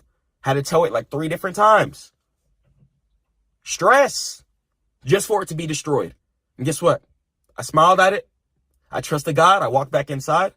And I ran it up again. And now I'm sitting in the Mustang coupe. And inshallah, when I get to the next level again, when I get to the Porsche, when I get to the Lamb, when I get to the next level, if God wills, through my discipline, consistency, and perseverance, you guys will see that, oh, wow, Chris literally wasn't lying. He was consistent every single day. He was disciplined every single day. Let me follow that pathway, dude. Let me follow that pathway too. I managed to work in a high-level finance position and get a raise and level up with no bachelor's degree. With no degree. Growing up, I failed school a lot. People telling me, oh, you're going to be bagging groceries. I've never worked a job in person ever one time in my entire life. I've lived across the country. My first crib was a high rise. My first car was a foreign car. This is a coupe.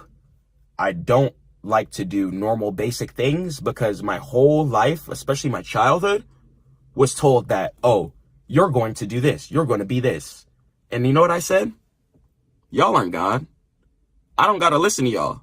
If you're not God, you do not got to listen to those people.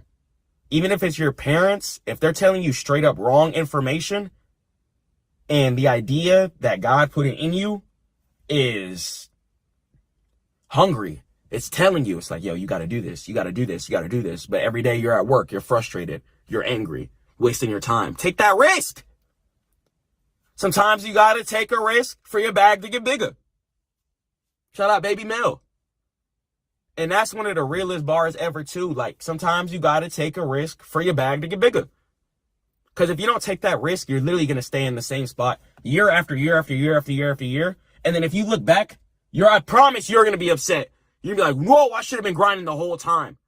And you guys will keep getting into the same situation. Let's say if you got evicted from your crib. Or let's say if you lost your job. Why are you putting so much dependency? Why are you putting your whole life structure, whether you eat, whether you have a roof over your head, whether you could travel and put some gas in your car, why are you putting all of that in another person's hands? Stop doing that. Stop doing that. You need to trust God.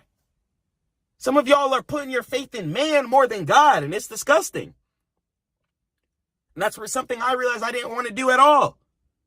Putting my full faith in the Lord, full faith in God, so we can go forward. You should only fear God. When you only fear God, you're not going to be scared about losing your job. You're not going to be scared about going broke. You're not going to be scared about, oh, what if this doesn't work out? What if it does? Stop letting that evil infect your brain. Stop letting those weak people around you subsede your mindset. You know what you need to do to win? You know what you need to do to get to it? So why are you waiting? Don't waste your time. Do not waste your time anymore.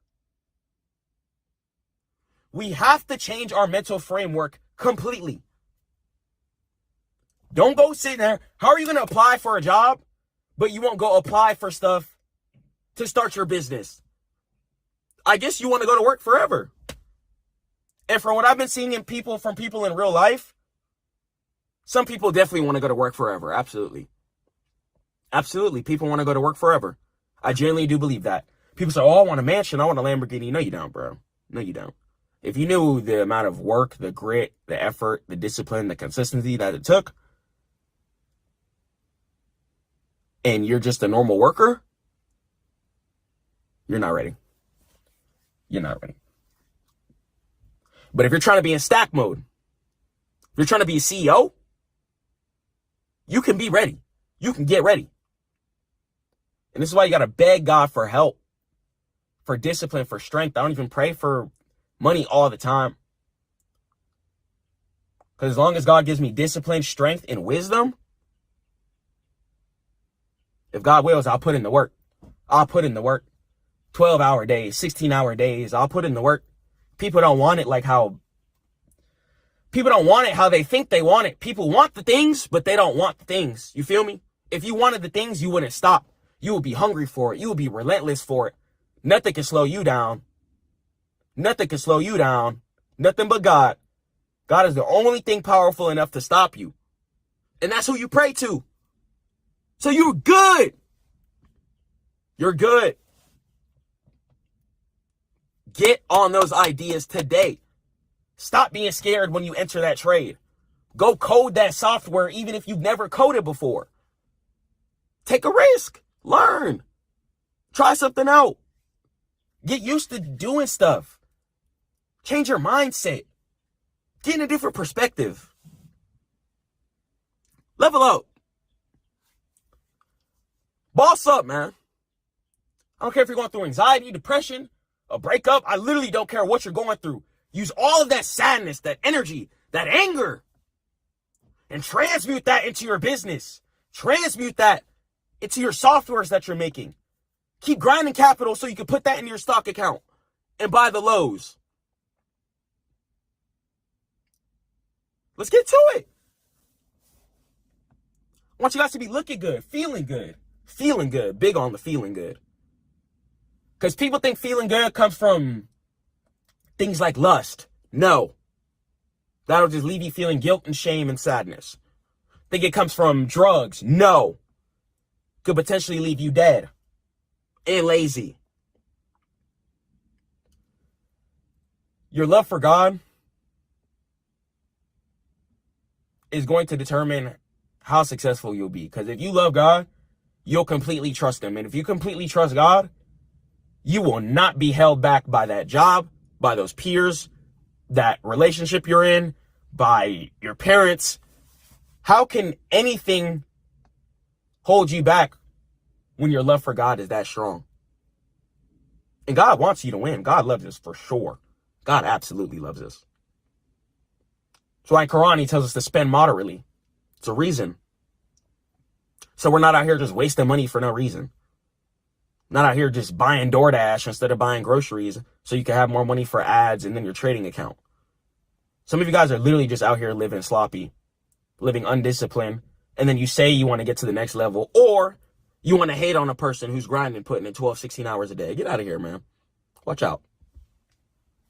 Watch out. And if you're getting hated on right now by anyone and you're grinding, it's because you're different. Because you walk in that room, your energy is just captivating.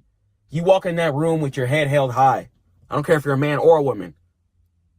You walk in that room determined. And people could feel that, man. People could feel that. And don't be scared. Even if you're alone right now, don't be scared. There will be people on your path. Just stay focused. Don't go backwards trying to kick it with people who aren't grinding. Stay focused and go forward on your path. And one thing, too, that I had to learn myself, you can't save everybody at all. Don't think you could save everybody. Stop thinking that. Okay, if you think that, don't think that. Change your mindset. Change the way you're thinking. And I want you guys to really get to the next level. And you can learn how to get to the next level at Stackmode.net, where you guys can join the Stackmode Network, where you guys can be successful, and where I can help you guys level up. I love you guys so much. Stay prayed up to God. Keep grinding. I'm going to catch y'all on the next one. Peace. Future trading can be a little tricky if you let it be. You only want to buy when buyers are buying. Try not to ever buy when sellers are selling. In this video, I'm going to teach you guys exactly how to trade pullbacks and how to buy when the buyers are buying and what to identify and look for. Let's go and let's jump into it, inshallah. All right, so here's going to be buying at the right time. You want to buy after sellers are done selling. So sellers need to sell first, and you want to buy when buyers are buying. If you buy when sellers are selling, you're going to go ahead and just get destroyed. Okay. If you're looking to buy at the right time, we have to wait for pullback. We have to wait for price to form an area of support. Okay. So playing pullbacks is going to be really, really important. And here's going to be the things we have to look at. Okay. One, you need to make sure that you're trading in a trending market. So if we're going to trade pullbacks, which is just price coming down, lower, and then going back up. That's all it is.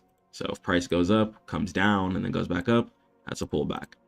So you want to get on your weekly time frame ideally, or be on your higher time frames, such as your weekly, daily, or your monthly. And then we need to analyze the full chart. So I'm going to start off on my weekly here and get the full bird's eye view of absolutely everything. So I can see here on my weekly that price decides to trend upwards year after year after year after year, no matter what. Okay. We're still ending up at new all-time highs, regardless of how many dips that it's made. Now, the way that price works within a staircase manner. And in order for price to progress, it has to make higher lows.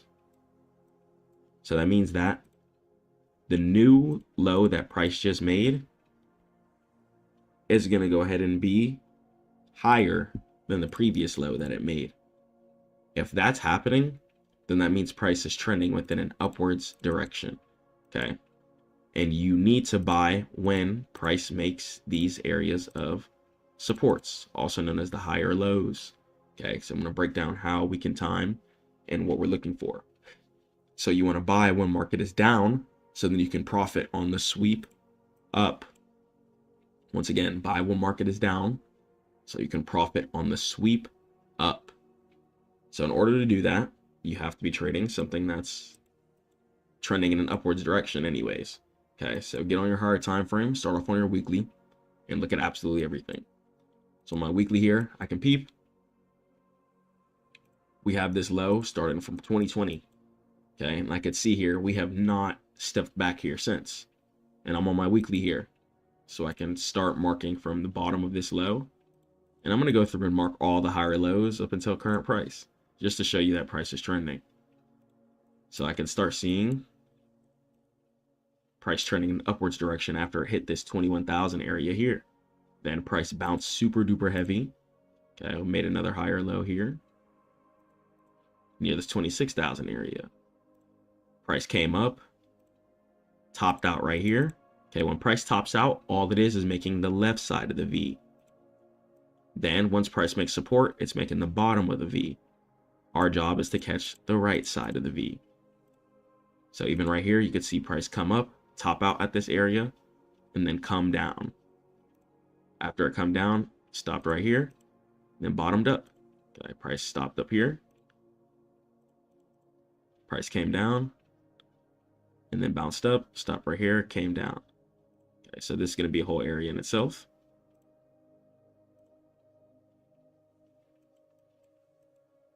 Got price coming up here. Looks like price stopped towards this top, bottomed out right here, and then kept going. Right here, came up, stopped at this red candlestick, pulled down, made a low right here. Stopped up here, pulled down, made a new low right here. Okay, then over here, price decides to get underneath the lows. Okay, made a higher low right here. So even though we fell all the way down right here, it's still higher than this low right here. Okay, so that's good. So this higher low is still valid. Price was deciding to come in the cut here, Decided to bounce at the same area twice.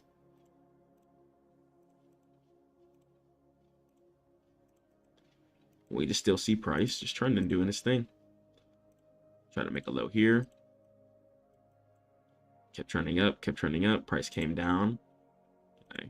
And this low is still higher than this low here. So we're still in an uptrend, regardless of how hard we're dipping. We're still in an overall uptrend. This low right here. This low right here. Low right here. We can see price heading in upwards direction. Okay. Now, what is price hunting? Price is hunting these areas here. These areas of resistance. These are going to be the areas that price are hunting. Price can't make new all-time highs unless price breaks previous areas of resistances. So after market decides to pull back, okay, your take profit, ideally a lot of the times, is going to be an area of resistance above current price or an area of support above current price. So you want to wait for price to pull back, wait for sellers to stop selling. And once you've identified sellers have stopped selling, which you'll see, and a good indicator to know that sellers have stopped selling is going to be on either your daily or your 4-hour candlestick. After you see a candlestick make an abrupt stop on your daily and 4-hour, pay attention to the next candlesticks. If you're looking for a long trade, if price action decides to randomly stop in the bottom, and then you start seeing multiple green candlesticks going in upwards direction, then you know buyers are going to be buying. And ideally, you're going to be looking for around 2 to 6 daily or 4-hour candlesticks after an area of support was created. If you see 2 to 6 daily or 4-hour candlesticks going in an upwards direction after it makes an area of support, then that's how you know it's going to be true. Okay, and you want to be looking on your daily or your 4-hour. And you're going to be looking for 2 to 6. So even take this low right here, for example. Price decided to make this super low right here. Okay, and so here's the super cool thing. Market does all the work for you. You don't got to do too much. You just got to chill. Be patient. Okay. Pray to God and just live your life. So boom. Market made the left side of the V for us right here.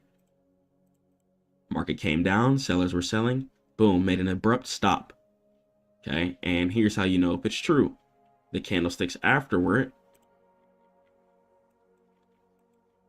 were multiple green candlesticks. So after that abrupt stop, I have 1, 2, 3, 4. Okay. So that went 4 green candlesticks on my 4-hour here. Okay. And then even on my daily, I would have had 2 green candlesticks at the bottom, and then I had 1, and then I could have entered on this candlestick here and caught the rest of the resistance fill. So let market make the left side of the V. Let market make the bottom of the V. And you could see if the bottom of the V is real, knowing and seeing what candlestick come afterward. Okay, take this example. You see price trending in a higher low scenario here. You see this low right here. Okay, price bottomed out. I'm on my daily candlestick right here. Okay, I'm on my daily. After it bottomed out right here, I'm looking for 2 to 6 candlesticks, either on my daily or my 4-hour. So I can see price made the left side of the V up here. It's about patience. It's really about patience. Market decided to come up, top out right here, and then fell all the way down right here. This is how I know that the bottom is real. Okay, I paid attention to the candlesticks afterward. Okay, so after this bottom got created here and sellers were done selling, you could see 1, 2, 3, 4. Okay, 4 candlesticks. And as soon as we got to like this upwards direction, I would have liked that. So I probably would have entered around like right here. Stop loss below the daily candlestick supports.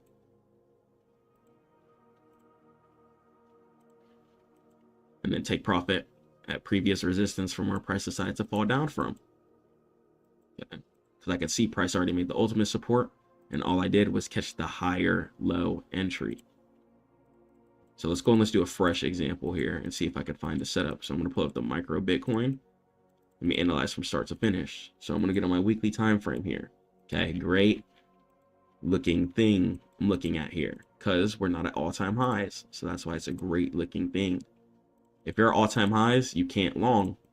Okay, you cannot long at all-time highs. Don't do it. Okay, because price always wants to be chasing an area of resistance above current price. That's going to give a reason for buyers to step in.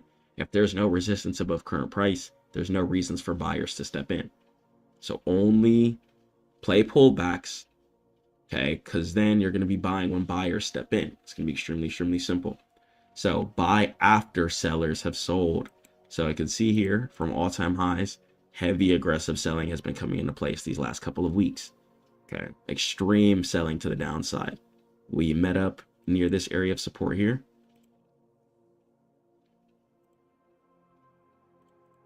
Okay, met up near this area of support here, and we're gonna go ahead and see what this is gonna entail. So on my weekly here, we have a red candlestick. Get on my daily here. So on my daily here, start seeing price try to curl up, but it's a lot of mixed match candlesticks. A lot of green, red, green, red, green, red, not the same color. Okay, if these were just straight green candlesticks for the most part, heading in upwards direction, then it'd be a lot more definitive. But in this case here, it's very spotty, not direct big candles. Right after like this low, for example, okay, heavy green candles, 1, 2, 3, 4 heavy green candles. Even after this one, kind of, we had a heavy green candle here, had to run one. But then after this higher low, straight green candles. This one here, we hit this low, and then a green candle, then a red candle, a green candle, and then kind of a doji, and then a red candle. So this one, I don't believe is fully ready yet. We could see this could be a higher low in the formation, and then we could see if maybe this low wants to hold or something. This low right here. Price seems to be trying to find itself some support here.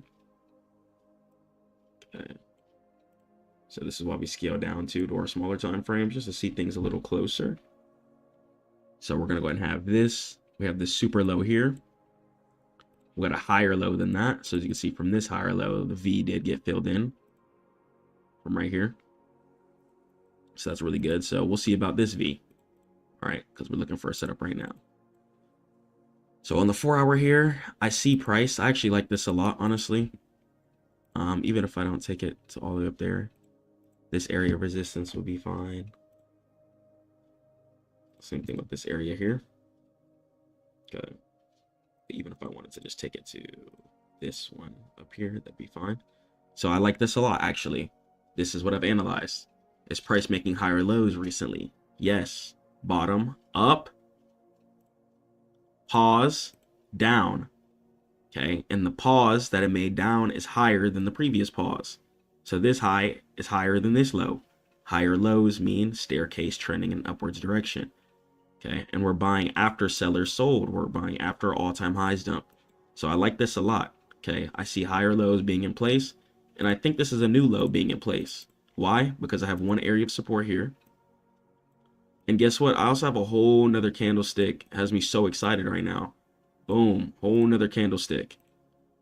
Boom. And I'm on my 4-hour here. Here we have 1, 2, 3, 4 green candles headed in an upwards direction. So get on my daily here.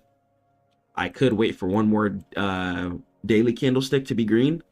Like if this daily candlestick closes green, then I would feel comfortable for sure taking it up to maybe like at least this resistance up here. Honestly, I won't be scary. Play big, take profits. I would at least take it up to this resistance up here for sure. So I need at least one more. I'm going to be patient though. Patience is everything. Don't just get in and be like, oh, higher lows, because sometimes your lower time frames could be your worst enemy. So on my 4-hour, do I like it? Yes. But we don't tunnel vision. You know what I'm saying? We need the real thing in life. So boom, have this super low being made, higher low being made, and then another higher low being made. Okay. So I have 4 green candlesticks on the 4-hour. I like it a lot. Okay, I'm going to close all the way up here at these two areas of resistances. Right here. This is where I want to close. Okay, this is the strong area of resistance. You see how price marked it and hit it twice? Definitely not for no reason. So strong area of resistance, price has beef with.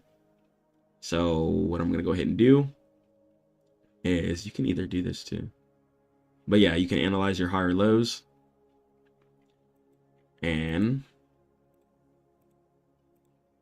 I can get on my 15-minute here.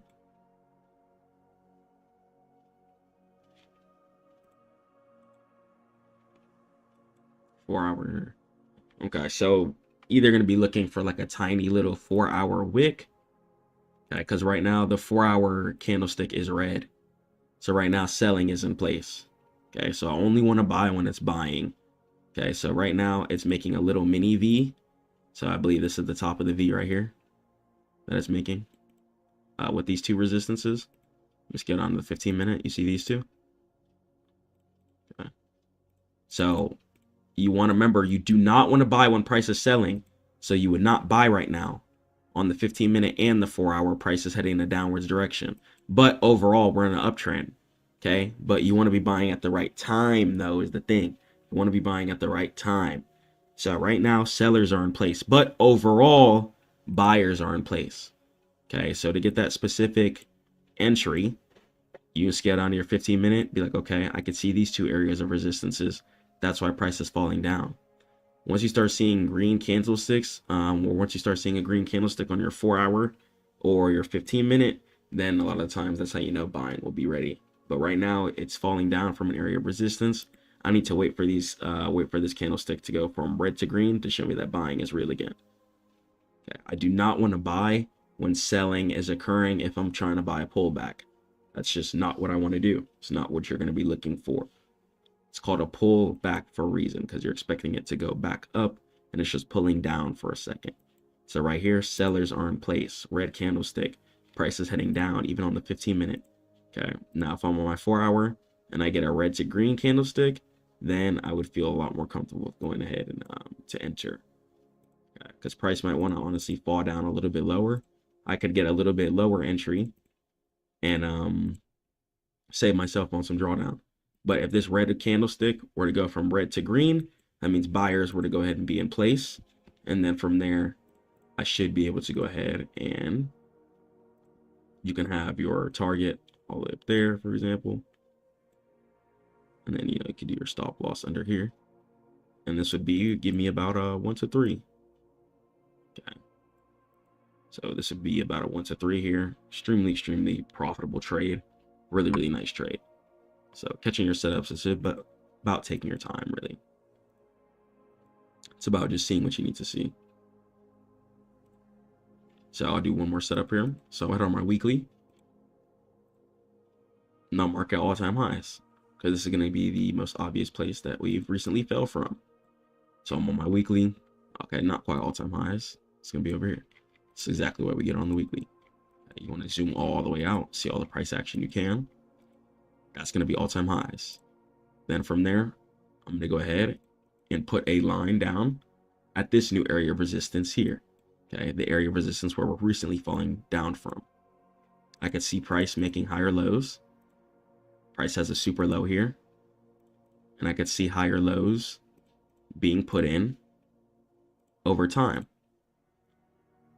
which means that we are headed in a upwards direction. Okay, we're trying to get up here to all-time highs. So this is what I analyze here on my weekly. So on my weekly right here, the current candlestick is red. So we would not be buying right now. Okay, we would not be buying right now because we're currently selling at the moment.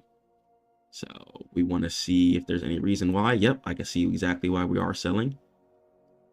So try and analyze why price is doing it, what it's doing. It's the price doesn't just do stuff randomly a lot of the times.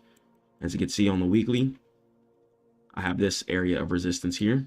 You'll be able to see it a little clearly on the daily. This area of resistance is linked to this new area of resistance that just got created. So that's why price is falling in a downwards direction, logically. Now let me head over to my daily here. You're going to be able to see the curl a little bit closer here on the daily. Okay, price at the area of resistance that it matched with over here. Okay, price did some break and retest. Price came down and then wicked back up to the specific black line and then tanked down. Okay, so this is a very, very nice area of resistance that price likes. So we need to get back to this area though. So now this is so simple. It's the easiest way to play pullbacks. Just wait for sellers to sell first. So you can see that's why sellers are selling. Price at an area of resistance. So right now sellers are selling straight red candlesticks on my daily time frame with it right now. I'm waiting for price to bottom out. Okay, and this is the easiest way to not get faked out. So people got faked out on this candlestick, for example. And let me head over my 4-hour. Okay, so this candlestick right here, people bought this. The price decided to wick up, and people probably thought they caught the ultimate bottom. You never want to try and catch the ultimate. Okay, you want to catch the higher low entry. So check it out by staircase. You see how this low's here? And then you have this low. Then you have this low. If I zoom in, I have this low. This low. This low. This one. Okay. So we could see price dumping in and making each of the higher lows. Go ahead and start it from all the way over here.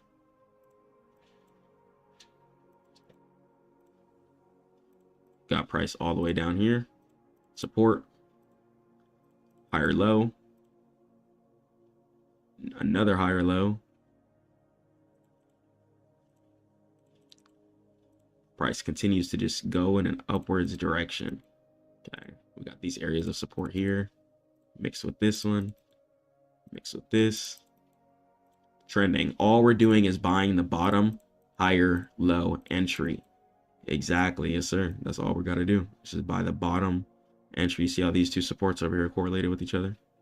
Very, very cool. Let's check this out. Check out this higher low right here. With the recent higher low that we just did. And then we're still trending in the upwards direction here. I'm on my 4-hour right now with it.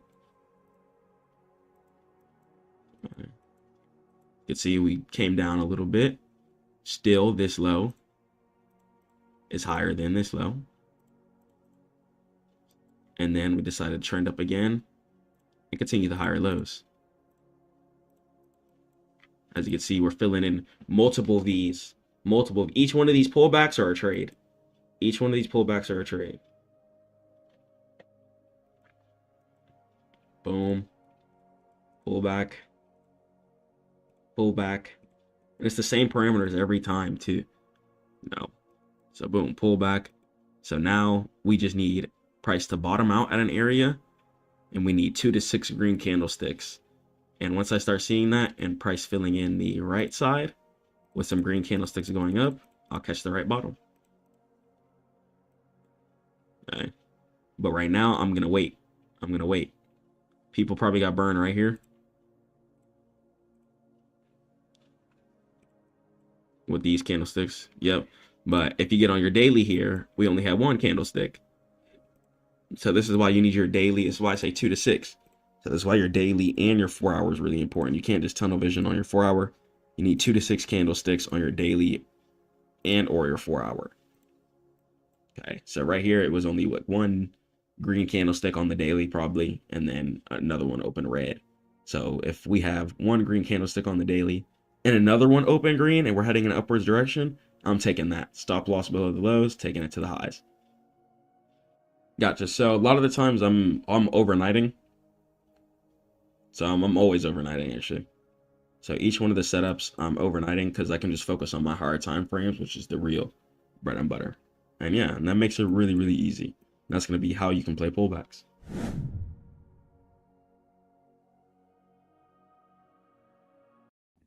Stackmode. Good morning. What's going on, guys?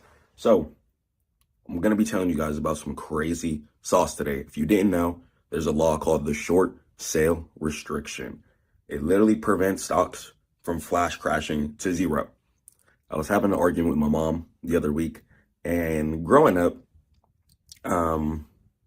she definitely put me in place to get a good job. When I first came up, I worked IT, I've only ever worked from home, doing work from home positions. Thank God, all credit due to Allah. But I was only able to work for so long without starting a business, though. Once I started realizing that you're at the mercy of a company, and even seeing team members just get fired instantly, dropped randomly, made me think, okay, they have bills too. They have stuff to pay for too.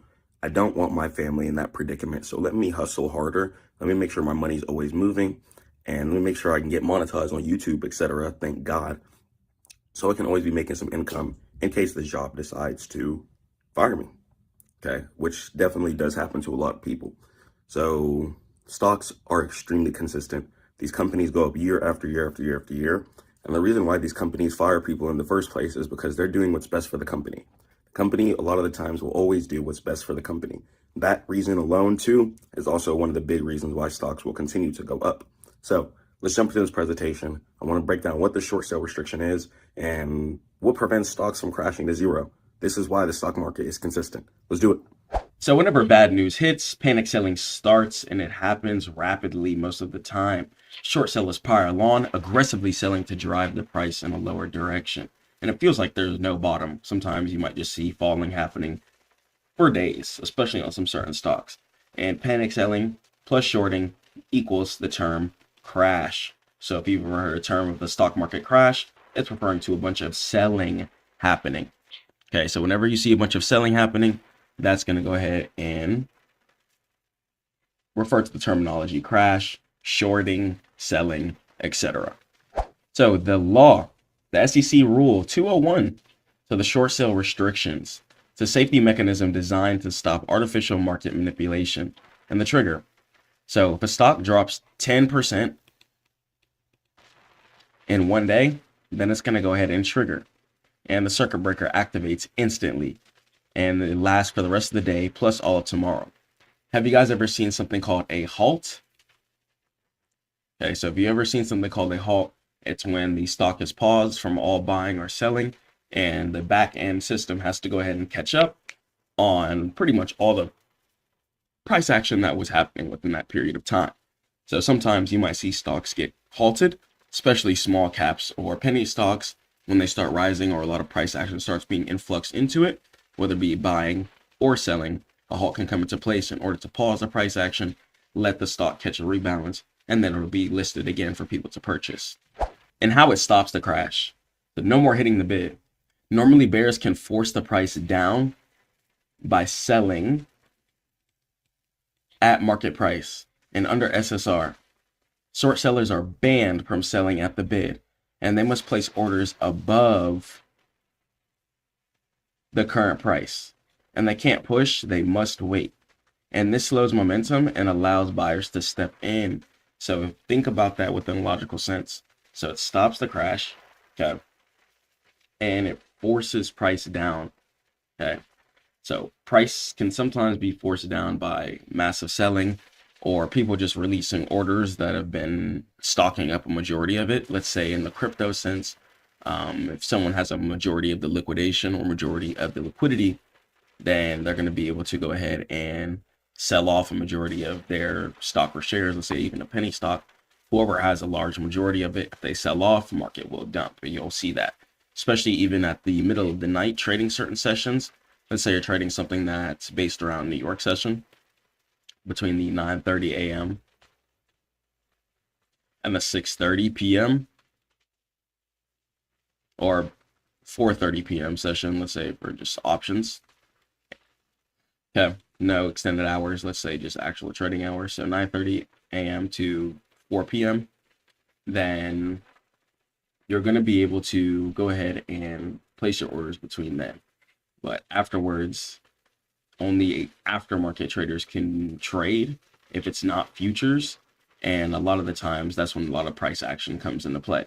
So since a lot of the open orders are going to go ahead and be closed out, only people who have the control aftermarkets are really going to be in a large majority of control within the price action. So a lot of the buyers and sellers, after the open market orders are done, are going to go ahead and fluctuate the price action. Let's say if you're playing futures, CL, okay, let's say you're trading oil. If you're trading oil, then try to get on oil in the middle of the night If you see someone place a bunch of contracts and you're on the smaller time frames or even like the daily or 4 hour, you'll see price action rapidly move if you have a tape. And tape is going to be a tool to where you can go ahead and see all of the orders. So look at market during times when a lot of the open orders aren't active, whether it be Forex futures, depending on the time zone is going to be depending on what you're looking at. But whenever most open orders aren't active, try and look whenever market is after hours, and then try and look at what's called the tape. It's going to show you a majority of the orders which are coming in. And if you see a order get placed in, let's say for 100 contracts, okay, of oil at the middle of the night, you'll definitely see price burst in the upwards direction a bit, okay, reflective to the orders that just got placed in. Same thing if someone sold, you would definitely see price head in a downwards direction right afterwards too. So you guys can use the tape indicator or the order flow, and you're going to go ahead and be able to see the orders that are coming in. So let's talk about inflation in depth here. So this is the money printer. So central banks target 2% inflation, and they constantly add money to the system. And if there's more money chasing the same amount of stocks, the stock prices must rise in nominal terms. And stocks are going to be a hedge against cash devaluation due to the fact that these companies still have to survive. So the more that these companies thrive, then the more that the stock price is going to go ahead and increase.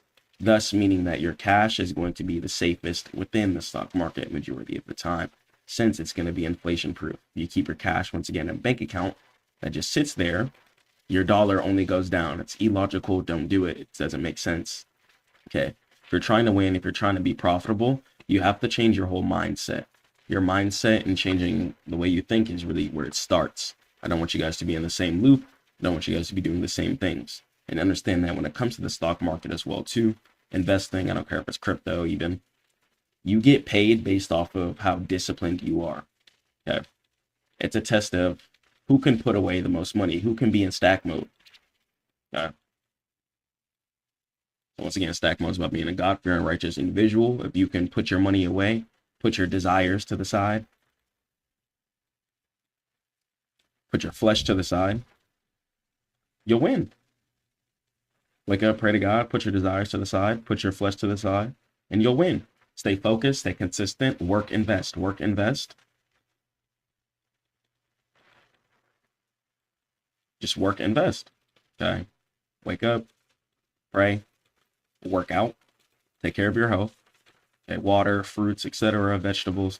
Then work, invest, give it time, get in stack mode, and you'll win. Okay. It's going to be a multiplicative journey. The more that you invest, the more focused that you are, the more disciplined that you are, the faster that your income is going to be succeeding to the numbers that you want to see. If you want to start making 4 figures, 5 figures extra a month, then it's time to start putting away 80% of your income. Make sure all of your bills are paid. After bills, go ahead and invest, invest, invest, invest, invest. Try and work every single day. Try and increase your income every single day so that you have more money to invest and put yourself in the asset river. Okay. The asset river is extremely, extremely important. I just want you guys to be stacking cash, stacking assets. I just want you guys to be successful. So let's keep going. Let's head over to the next slide. So survivorship, right? The index cleans itself. The S&P 500 is a survival of the fittest competition. So losers, they bankrupt companies and they're deleted from the index pretty much. So bankrupt companies are deleted from the index. So we do not want to invest in bankrupt companies, obviously. Try and invest in companies that have positive revenue projections, even if they're not making revenue right now. If they have plans to make revenue, whether through deals, bills through the US government, etc., such as like Intel, for example. I just gave out a good trade in the group, already up around 30% on this. Intel signed a deal with the US government for like AI chips, if I'm not mistaken. So try and look for companies that are making deals or have any future projections to increase their revenue, or try and look for companies that are increasing their revenue currently every single quarter. So every couple months, reports are going to come out, and it's going to be called earnings reports. And these earnings reports, you're going to be able to track the amount of money that the stock is actually making. So I'm going to drop tons of videos, tons of content for you guys. I'm also going to drop a full course, the in-depth research course. And winners, so successful companies like Tesla and Nvidia, are going to go ahead and be added as well too, due to the fact that they didn't go bankrupt. They survived, they innovated year after year, and most importantly, they increased their revenue. So any company that can increase their revenue year over year over year over year over year is what we want to be investing in. Or any company that has any projection to have good deals or bills to be signed or good collaborations, then bet on the winners, invest on the winners, and that's where you're going to get to where you want to be, inshallah. Let's head over to the next slide. So engine number 3, so innovation, so human productivity. So humans naturally solve problems. We invent technology over time. So if we're hot, you know what I'm saying, we invented the AC, the air conditioning. If we had no house, so we were outside, we invented, you know what I'm saying, the house. We started innovating with bricks, drywall, clay, wood, etc. Okay, instead of just laying down some twigs and leaves, we started innovating and making structure. Okay, so humans will always innovate. If we had no shoes, what do? We made some shoes. Got us good. Okay, so we turn our brain on. Thank God we have that ability, and we decide that we don't want to go through pain anymore. So we decide to solve problems. So we invent technology now, going forward into this generation, and we have AI. AI stands for artificial intelligence. It's pretty much just softwares that do things for you, make things faster and more efficient. You have AI stocks for sound, for music. You're gonna have AI stocks for grammar, whether if you're writing a book and you need the AI to correct your whole book and fix any grammar issues. You're gonna have AI for art, AI for number generations, AI just to ask questions as well too. Okay, just a multitude of questions and problems that AI can go ahead and tackle, and that's what these companies are going to be innovated based off of. So look at all these factors I just listed here. You got art companies, grammar companies, sound companies, all these different type of companies here, power companies. Okay, all these type of companies are going to have a multitude of stocks that you could go ahead and invest in that all have future projections and value in them. Okay, try not to buy stocks at the tippity top at all-time highs. Of course, we want to buy low, sell high. It's very simple. I know it sounds simple, but some people still struggle with these things. So I just try and recap and make sure that it's broken down. So you want to buy low, sell high, and productivity equals profitability. And as companies become more efficient year after year, earnings rise and stock prices follow earnings over the long term. So try and invest into stocks that have a good future projection, so you're not just wasting your money and your time. And historical proof. So every crash has been bought. So the 2008 crisis, okay, the market dropped 50% and recovered to new highs by 2013. And 2020 COVID. So the market dropped 34% and recovered to new highs in 5 months. 5 months. And betting on the end of the world only pays off once. Stop shorting the stock market. The stock market is literally created to go in an upwards direction. If you're going to short it for like 2 seconds. But trying to bet on a stock's whole downfall and downturn, most of the time you're going to lose. It's literally created to go in an upwards direction. These companies are the backbone of the entire United States infrastructure. And you have to think like that. You have to think smarter. You have to think wiser. And you got to shake out of that. You got to shake out of any mental breaks that you've been in, any mental loops that you've been in. And you got to just go harder. You can't let things stop you. You can't let things break you down. Okay. And even if a stock is crashing, you need to see that as an opportunity. You need to see that low as a sale. Whenever market's going down, you need to see market is on sale right now. It's on discount. Just like you like to go to the thrift store so you can get clothes for cheaper, or you like to go ahead and order DoorDash with this discount code to get it some % off. Okay. Whatever you're doing, you're trying to get it on sale. So treat your portfolio the same way. Treat stocks the same way. Don't buy when the stocks are at the tippity top. Wait till they go down. Wait till it's at a low. Wait till it's on sale. And after buyers have stepped in, which you can head over to Stackmode.net, book a free call, get my course, book, whatever, and I show you guys how to identify lows. But after you identify the low, go ahead and make your decision. Wait till buyers step in. If buyers have stepped in after sellers have done selling, go ahead and buy. Catch your sweep up and catch your V setup. Okay, the V guide. Okay, the V guide. It's really, really easy. It's strong to catch the trend. Whenever you see market come up, okay, wait for it to come down, then you buy. Take it back up, wait for it to go down, buy, then you take it back up. You do that over and over and over again until you perish unto the grave. Inshallah, if God wills. Let's go to the next slide. So short term. So the SEC Rule 201, which is the short sale restriction, prevents panic from destroying value artificially. And long term, economic engines ensure that the broad market trend is always up and to the right. Okay. Find stocks that have good future value. Find stocks that are helping people. Find stocks that are profitable. And find stocks that are involved with other already profitable stocks that are new and up and coming, since the world is changing every single day. Technology is changing every single day. Innovations are being created every single day. I don't know if you guys have seen, I've seen something recently me and my wife have been looking at. It's called the boneless couch. Okay, you can just literally inflate the couch. You don't need to move it in, twist it to the side and hold the arms. You're gonna do nothing at all like that. You could just get the couch out the box and it'll inflate itself. So as humans, we're innovating literally every single day. So many new companies are hitting the stock market. You don't only have to just think about the S&P 500. And I want to show you guys that you can consistently outperform the S&P 500 year after year after year. Check out my last video that I just dropped showing you guys raw performance. S&P 500 is only up 1.5%. I'm already up 8% almost this year. Okay, go hard. Outdo the statistics and don't listen to the programming. Okay, go hard. They tell you to invest in S&P 500 for 1% or something a year. Go harder and outdo that.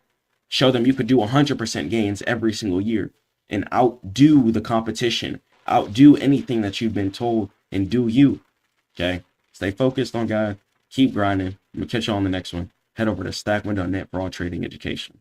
Peace. I don't care if it's rain, sleet, or snow outside. You need to grind. Anxiety, depression, all that negativity around you, you don't have time for that. You need to wake up, stay focused, and go forward. Don't think backwards. Too many of you are held back by the fact that you think in the past. What are you thinking about the past for? Learn your lesson, take what you need from it, and go forward. There's no point to sit there and dwell and be sad over things that's already occurred. Why are you wasting your time? I want you to be at the point where you think and you understand that no matter what happens in your life, the only thing that you fear is God, and you should go forward. Your dreams can definitely be turned into reality. Whenever you're dreaming of driving yourself a nice Rolls Royce, driving yourself the latest Camry if that's what you're into, JDM cars, getting yourself that mansion you've been looking at for a while. You can get to it. You can get it. But how are you going to get it if you're in your mind too much? Sadness is one thing that's going to delay us as humans, and understand that sadness is completely evil. Sadness is straight darkness. You need to transmute that sadness. You need to put that pain into your craft. I don't care what it is. Put it into your business. Put it into your dreams, your art, your music. You need to develop an iron mindset. I don't care if you're outside in the cold right now. I don't care if you're going through hard times, if you can't pay your rent, if you can't pay your bills, if you think things aren't going to work out.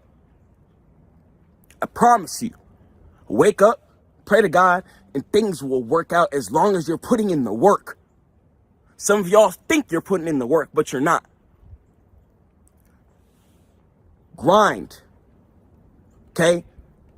Say, for instance, and here's an example of put in the work and you're really not. I worked in the finance industry for 4 years straight, from 18 to 22. I'm 22 now. And thank God it taught me a lot. But I realized that if I wasn't focused on stack mode, I wasn't going to ever get to where I wanted to get. Even though I scaled through the positions, even though I scaled through the ranks of the company, right? I still wasn't going to be a multimillionaire. I still wasn't going to be in a certain position to buy properties outright. Because I want lump sums of income at once. That's what I'm looking for.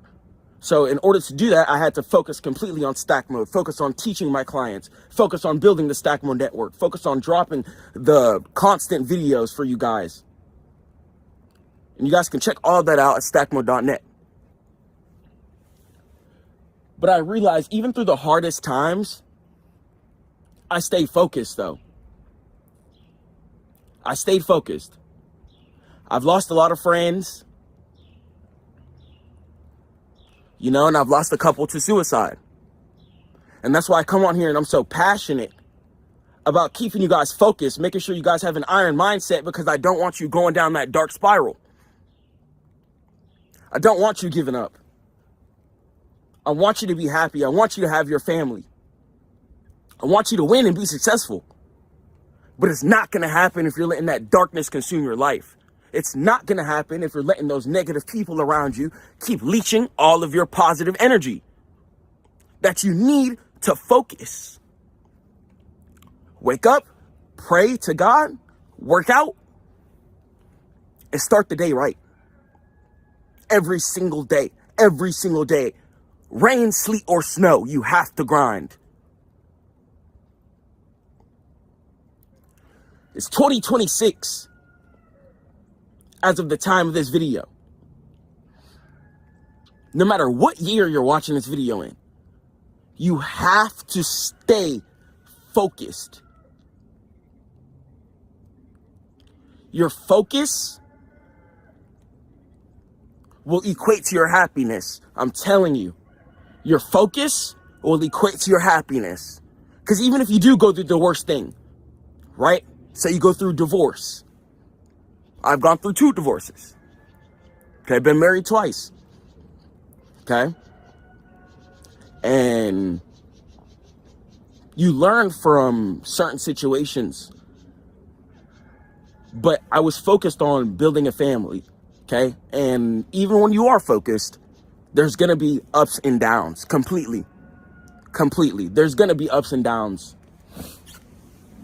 Ups and downs are going to be the basis of everything. Whether you buy a brand new Maybach and the check engine light turns on, whether you start your business and then your page gets deleted, God forbid. You can't let that stop you though. You got to start another one. You got to go even harder on the new page. And you got to stay focused. You got to maintain a disciplined mindset. No matter what you're going through, you have to take that pain, that energy, and put it into your craft. Survival mode is also going to be something too. Don't panic. This is why I tell you guys to pray to God. The only thing you should fear is God. I don't care if you have no money in your bank account. I don't care if you're in the negatives right now. Don't panic. Maintain an iron mindset. Stay in stack mode. And don't give up. And I promise you,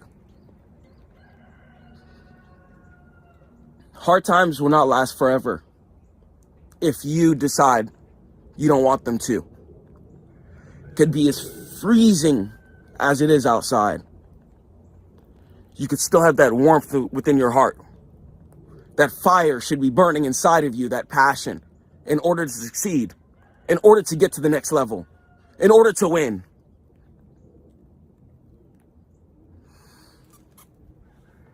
I don't want you guys to give up. If you're trying to lose weight right now, if you're trying to build your business, if you're trying to increase your income, focus on God and transmute your energy into your workouts, into your business, into your work. Your transmutation skills are really gonna determine whether or not you go through heavy depression cycles or not. We're all human. There's gonna be times, God forbid, where you might be sad. Someone might pass away, something like that. But you have to take that energy and you have to put it into something that's gonna advance this world. Your product could help a child out there. Your business could motivate somebody.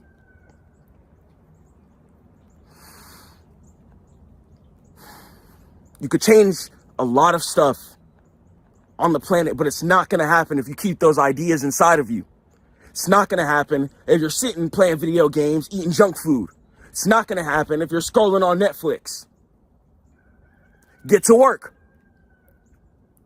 I'm gonna catch you guys at stackmode.net. At the Stackmode Network, you guys can join the group.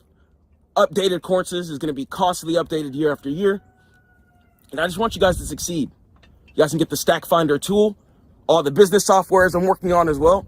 I teach you guys how to code, use AI. And I just want you guys to get this money. I don't want you to fall into depression. I want you to succeed. I really care about you guys. I'm gonna catch you in the next one. Peace. When the dollar starts becoming worth less, people start running to assets such as real estate, gold, and silver. Today, we're going to talk about how to invest into gold and silver, why you should invest in the gold and silver, and what inflation is, and why people run to asset classes in the first place because the dollar starts failing. Let's jump into it, inshallah. So gold and silver are going to be hard assets that are going to be pretty safe to invest in, especially in an inflationary world where things just get more expensive over time due to the fact that more currency just gets generated over time. So the currency devaluation. So purchasing power is melting over time. So inflation isn't just about prices going up over time. It's about the value of the currency going down. So prices go up to correlate with that. So governments print money to service debt, which dilutes your savings over time. This is why I tell you guys all the time about the asset river. Okay. You want to always try and have your assets and your money flowing in your river. If things logically get more expensive year after year after year after year, then you have to have your assets flowing in a way that your money is always making you more money. Okay. So once again, I'm going to repeat. Your money should always be making you more money. Okay. Don't get outplayed by the certain calculations that just debase in the world normally. If things get more expensive over time, then logically, in order to counteract that, in order to feed yourself and your family, your money should always be making you more money. So we'll talk about the 1971 shift. So that's when Nixon ended the gold standard. And since then, the US dollar has lost over 85% of its purchasing power. And the hidden tax. Inflation helps debtors, which is pretty much just the government, but it hurts savers. Anybody just stacking up cash in your bank account. If you have just a whole bunch of cash stacked up in your bank account, it's actually doing nothing but hurting you. Okay, even if you've worked overtime for a job before, okay, you might have seen that you've actually had to pay more in taxes. Okay, the more cash that you have just stacked up stationary, the more that it hurts you. And it transfers wealth from you to the state, which goes back to the government. So in 1920, 1 ounce of gold bought a high-end suite. And today, 1 ounce of gold would be about $2,600. Okay, so it still buys a high-end suite. And the gold stayed constant and the dollar collapsed. Okay, so keep that in mind. The gold stayed constant while the dollar collapsed. So that means that having your money parked in an asset class like real estate, people are always going to need houses. Gold, people are always going to be wearing jewelry. And other asset classes that stay constant and only rise up while the dollar collapses are going to be the asset classes that you want to focus on for the most part. So gold, people call it the ultimate hedge. A lot of the times, if you pull up the chart, you'll see gold year after year after year after year heading in an upwards direction. Okay, it's not stopping. And due to the fact that something has to counteract the dollar. So gold is going to be the human standard that people just use whenever the dollar is crashing or the economy isn't in a good place. So here's why central banks buy it. And central banks are going to be the banks where me and you bank at. Okay, the banks that hold our fiat currency, where we can go pull out our money to pay our bills, go to the ATM, etc. and the fear trade. So gold performs best when real interest rates are negative, and that's when inflation is higher than bond yields, okay, and central bank demand. So in recent years, China, Russia, and India have been buying record amounts of gold to de-dollarize their reserves, okay? So they're trying to de-dollarize their reserves in a significant manner, okay? Buying less time storage for their fiat currency and buying more time on their actual currency by investing into assets, okay? You're doing nothing but losing time if you have more fiat currency. So fiat currency needs to be thrown into the river immediately. Otherwise, you're wasting time. Think of theta on options, if you're familiar with that. Over time on a stock options contract, the options expires. Okay, think of your fiat currency the same way. Okay, if rent over year after year after year after year gets more expensive, if 1 year a house cost $200,000, but then 5 years later it costs $500,000, that means that your asset class has to be in a constant river, each and every single one of them. Okay.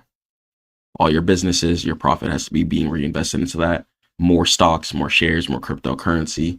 Okay. Buying more houses if you're in real estate, etc. Okay. Buying more land, and you could do whatever you want with the land. You could farm on the land, pay people to host ATMs on the land. Okay. People could build stores on your land. People could build antennas, cell towers, etc. But when you own assets and you keep stacking up your assets, it gives you a multitude of opportunities to be presented in front of you for your money to just make you more money because you invested in the right things. So volatility. So gold is slow, and it's not for getting rich. It's for staying rich, and it's wealth insurance, not a lottery ticket. Okay. So stacking up gold over time. A lot of people might buy certain jewelry. Okay. Go smelt it, take it to the jeweler, whatever. And either the jeweler will give them an exchange rate for the gold. So you're going to have multiple ways to invest in the gold too, which we're going to talk about. If you don't want to go the actual physical gold route, you're also going to have the ability to buy things like shares, etc. So let's jump into it. So silver is going to be the industrial hybrid. So it's the green energy paradox. So silver is unique and it acts like money during crisis, but trades like a commodity during booms due to massive industrial use. So as far as conductivity, silver is the most conductive metal on Earth, and it's essential for electronics, 5G, and EVs. So for modern technology, silver is going to be needed. So silver is also going to be something you could invest to too. If you ever see a pullback on the charts or anything like that, silver is going to be an asset class that goes up year after year after year after year very confidently, especially while the dollar is collapsing. And let's talk about the solar boom. So photovoltaic cells, okay, solar panels, consume massive amounts of silver. As the world goes green, demand explodes, okay? So photovoltaic, okay, that's just solar panels. Solar companies are booming all over America, all over the world, and other countries as well too.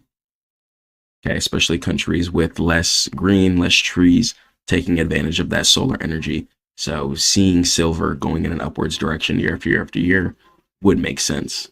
Try to plant your seeds with things that make sense with the future, whether it being putting smiles on people's faces or helping people work throughout the day by day. Silver is needed in absolutely everything. And let's talk about the gold to silver ratio. So it's historically about 15-1. So 15 ounces of silver will give you 1 ounce of gold. And today it's often 80-1. And many argue that silver is undervalued relative to gold. And we'll see how that starts changing, especially during the AI era. When we start seeing robots and certain things start getting developed, the use of silver could go up in an industrial rate. So there's going to be two ways to invest. So you could either have a bunch of bars, whether it be silver bars or gold bars, stacked up. Some people do that, put it in a safe or leave it with the bank, etc. Some people also have jewelry. Buy Rolexes, Audemars Piguets, Pateks, certain chains, real Cuban links, whether it be it bracelets, chains, etc. And some people take it to the smelter, melt down the gold, take that to the jeweler, and then you can go ahead and get some money for that. Or you're going to have the digital way, which is going to be via stocks and ETFs. So you could buy shares that represent gold. So in the stock world, it's going to be the So if you want to buy gold shares, you'd have to look up GLD. You could also buy gold options as well too. I have some recaps posted on my channel of some wins I've taken on that. Used to trade that a long time ago. And SLV is going to be for silver. And then for miners, as far as the mining industry, in order to mine the asset classes of gold and silver, you can look up GDX. And the pros of them have very high liquidity. A lot of people trade gold, from Forex traders to stock traders, options traders to futures traders. Golden is extremely, extremely popular asset class that's traded. It's low fees. It's easy to hold in the Roth IRA as well too if you just want to buy shares and hold. And the cons, you don't own the actual metal. So if the fund fails, then you have a paper claim, not actual gold. And as far as investing in the miners, it gives you leverage. So if gold is up 10%, miners might go up 30%, but they have risk as far as fuel costs, strikes, and etc. And the physical side of everything, you have no counterparty risk, total privacy, and it's useful in extreme disasters. That can be true and also not true. Your house could burn down, etc., and then it could be hard to get to the gold bars. The gold could maybe survive depending on how long it's in the fire, but still, that could be relative to a lot of cases. And cons, you got to worry about security. You can't be letting everyone know that you got a whole bunch of gold bars stacked up. That's not going to be ideal. You got to keep that very private between just you and your family. And storage issues too. When you start stacking up more gold bars, having a safe might be hard if you're trying to move houses or something like that, etc. And it could be hard to sell quickly. You got to go to the smelter, melt it down, and then go to the jeweler, get an exchange rate on that. And they might give you a lower price than you might actually should get because they're trying to make some money too. You know, it's the world. We're all trying to make some money. And tax. So it's often taxed as collectibles too, which is a 28% capital gains in the United States rather than stocks. So the strategic allocation. So how much is going to be enough? So most financial advisors suggest precious metals should be a hedge, not your whole entire piece of the pie. So be conservative, 5%.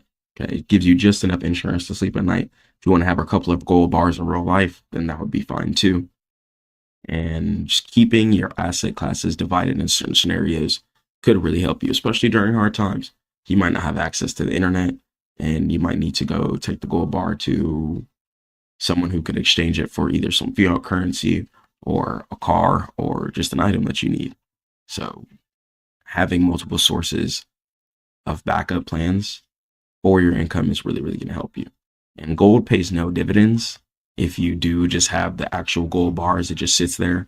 So try not to just invest 100% of your money into gold, or you're going to miss out on compound interest. And not even interest, but just compound equity curve just in general. Whether you invest it into a stock that goes up year after year after year due to the fact that it's just making tons of profitable decisions, then you don't want to miss out on that. If you have one gold bar, 10 years later, if you don't do anything, if you don't get up and keep grinding and keep hustling, you're not going to have any more gold bars. But if you invest and put $1,000 into a stock, 10 years later, you could have did nothing and come out with $100,000. Okay, so having your asset classes divided is really going to help you.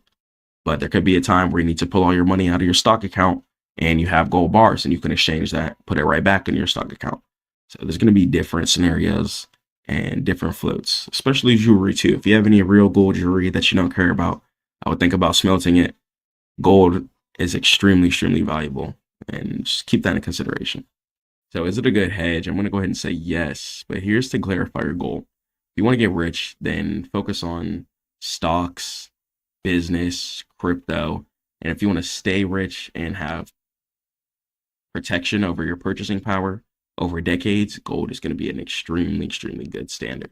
And if you want a speculative play to invest into, you could play gold futures. Gold is on Forex. Gold has stocks and shares you could trade. And same thing with silver too. So you could just make your decision in order to protect you over time. Take a look at the chart before you trade. If you're struggling with what to invest in, head over to Stackmode.net. Stay prayerful to God. Keep grinding. Catch you guys in the next one.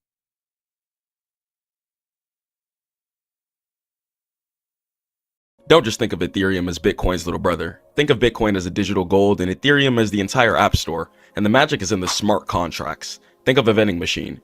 You don't need a cashier to verify the transaction. The machine just automates it every single time. And Ethereum applies that code to the real world. We're talking banking without banks, art markets without galleries, and loans without paperwork. And it isn't just a coin that you trade. It's the world computer that powers the future of the internet. And that's the massive difference between Ethereum and Bitcoin and the other cryptocurrencies. Let's go and let's jump into exactly what Ethereum is, inshallah.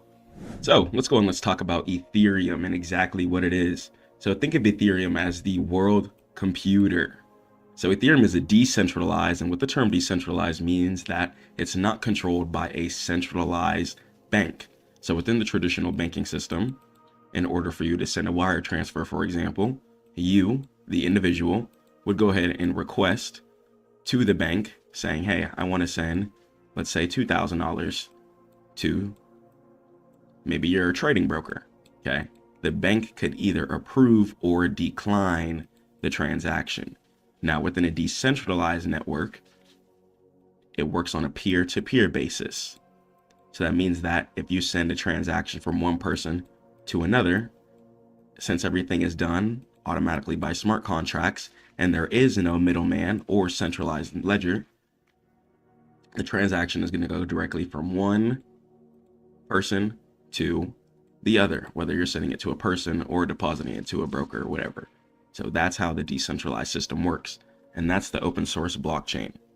And the smart contract functionality is the thing that functions and makes the whole Ethereum and blockchain system work.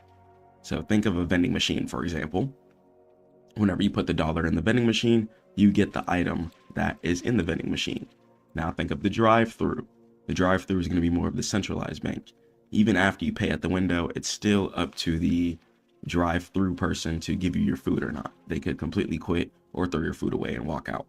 Okay, but the vending machine is going to give you exactly what you put in. And that's going to be the difference between the centralized normal fiat currency system that we deal with the banks traditionally and the decentralized blockchain cryptocurrency side.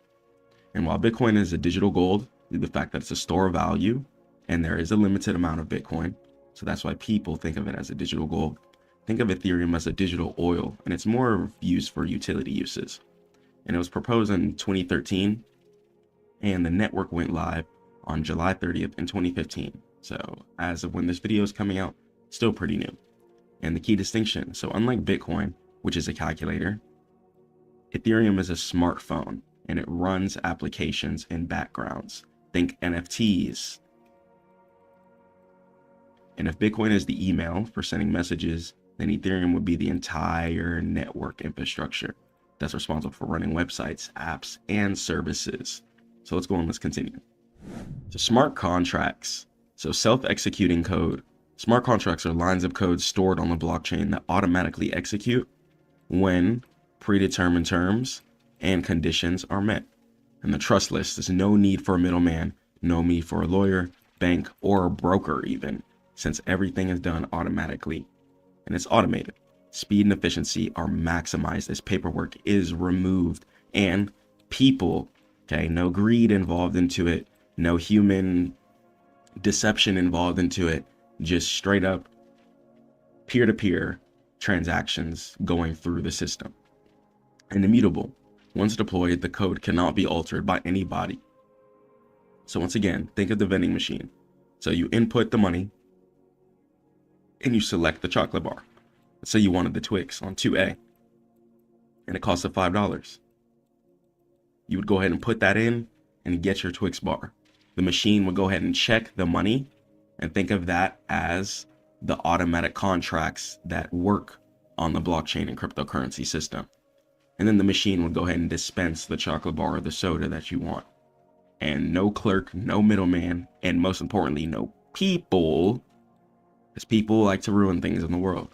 Okay, so no people, most importantly, were involved to verify the transaction, creating a righteous system for people to cleanly transfer their money from person to person or from person to broker, etc.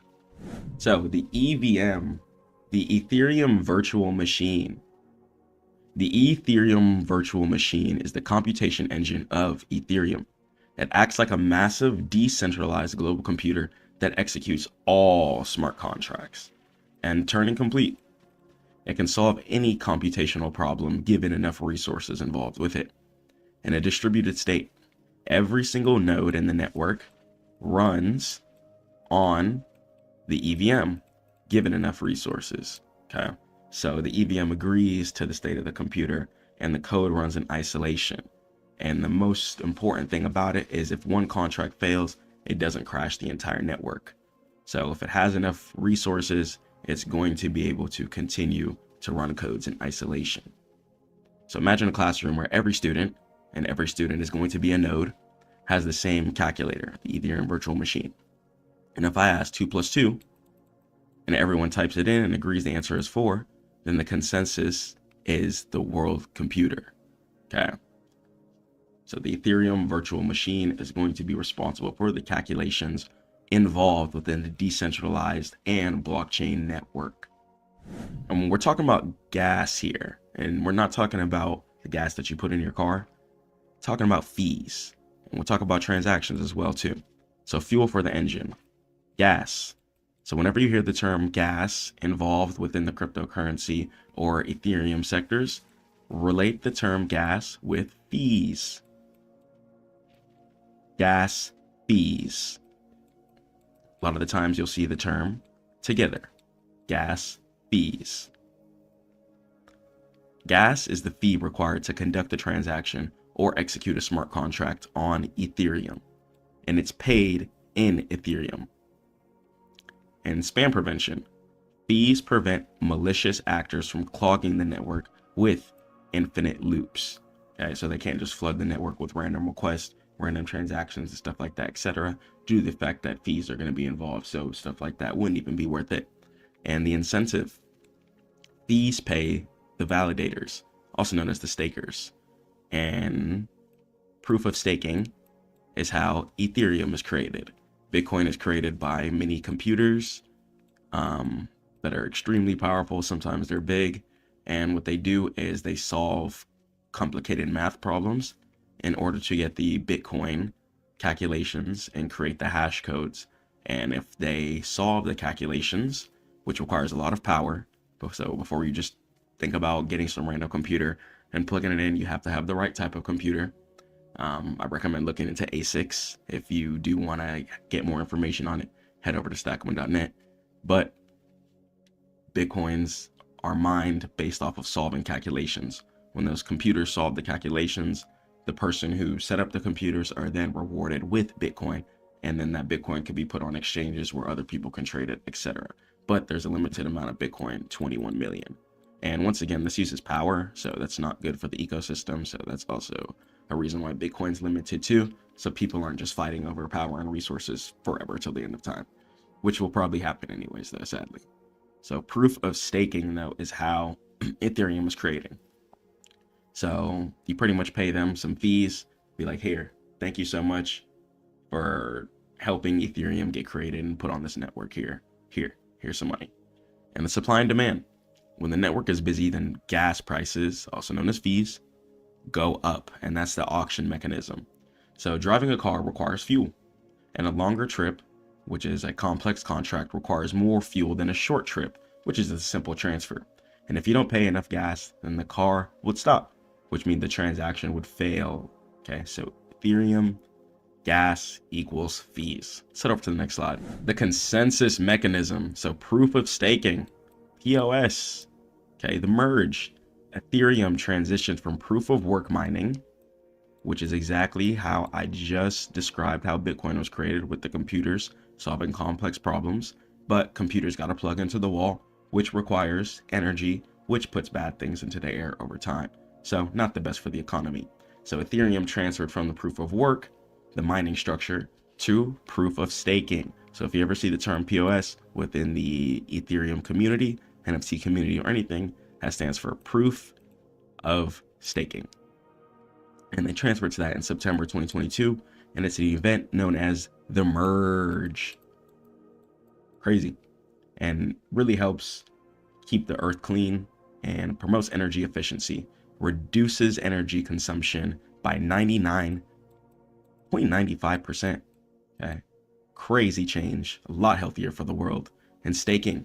Validators lock up 32 Ethereum to secure the network instead of buying expensive mining rigs over and over and over and over and over and over and over again. Okay, it's wasting resources and putting a lot of tension, even on things like Airbnbs. If you guys didn't know, if you're an Airbnb owner, I would keep mind of this. A lot of people are going into Airbnbs, setting up their Bitcoin mining rigs and having Bitcoin mined on your power bill while they just pay the small Airbnb fee, because the Airbnb fee is going to be a lot smaller than what that power bill really is going to be. People are also moving to other countries as well too in order to mine Bitcoin for cheaper cost as well. So keep all that in mind, what people are going through in order to mine Bitcoin. And we'll talk about slashing. So if a validator acts maliciously, their staked Ethereum is going to be destroyed. It's slashed. It's out of here. And why it matters.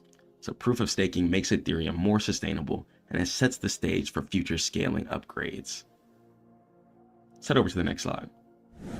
In dApps, I'm not talking about the handshake, an ecosystem. dApps stand for decentralized applications. Ethereum allows developers to build apps that run on a blockchain, and no single entity controls the database. And DeFi. DeFi stands for decentralized, and the Phi stands for finance. So Uniswap, Aave, banking without banks, all going to be involved within the decentralized space. So for lending, borrowing, trading speculatively, or sending some money to someone you hired, or getting paid, etc. Even paying your landlord in Bitcoin. I see some landlords take Bitcoin as well too. And NFTs, ERC-721, are digital ownerships of art, music, and gaming assets. So think of the Bored Apes, OpenSeas, you might have seen people's Twitter profile pictures, etc. That's all going to be the NFT space, which is involved with Ethereum if you didn't know. And DAOs. DAO stands for decentralized, autonomous organizations, and companies run by code and community voting. So the real world use. A farmer in a developing nation can take out a loan using a crypto collateral via a decentralized finance protocol, bypassing corrupt local banking infrastructure. Okay. So bypassing all the unrighteousness and the corruption and the greed of human beings, and just having a clean, righteous system where we can transfer money cleanly. All right, let's head up to the next slide. And scaling solutions. So layer 2s and rollups.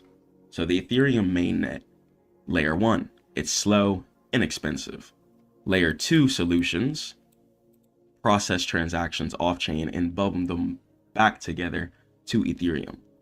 And the rollups, they roll up hundreds of transactions into a single proof with optimism and Arbitrum, as well as side chains. They're independent blockchains compatible with Ethereum, which is Polygon and Matic. And speed increases TPS.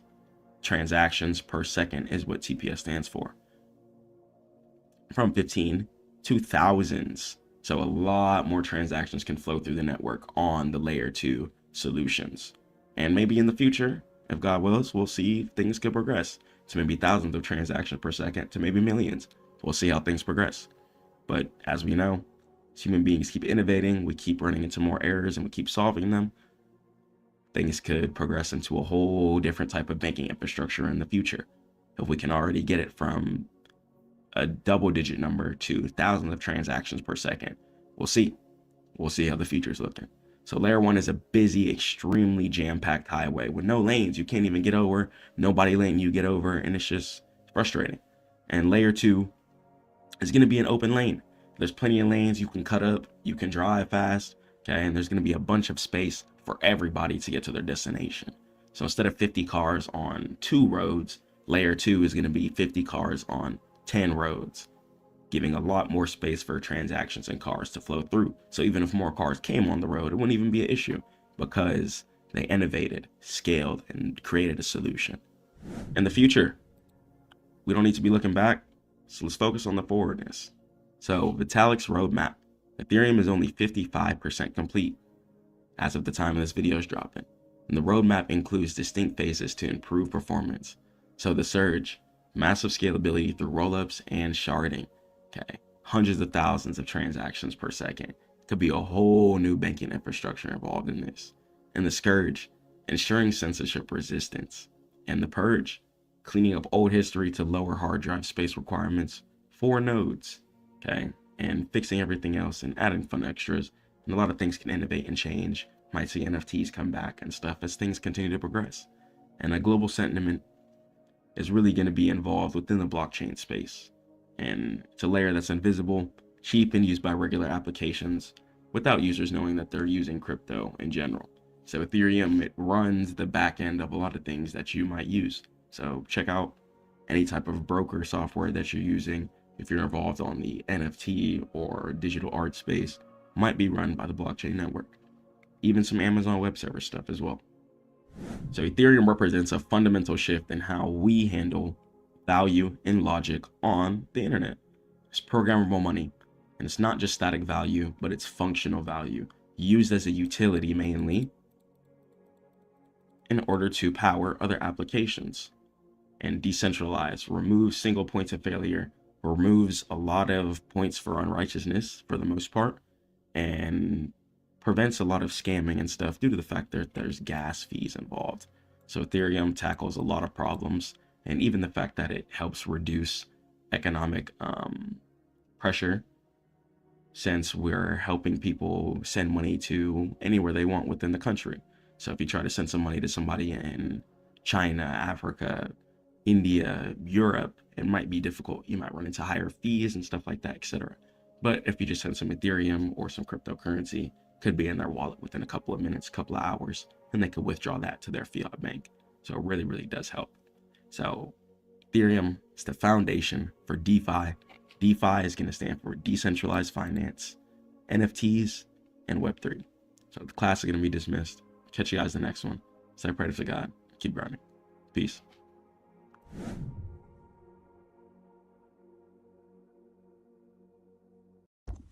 Stackmode. It's about making income 24/7. Making some income right now. If you can see that. You see that? Live P&L. It's moving. If you have money sitting in your checking account, literally, what are you doing? Stop doing that. Please. Get on Zillow.com. Click on any house. Look at the price of it 10 years ago and see where it's at today.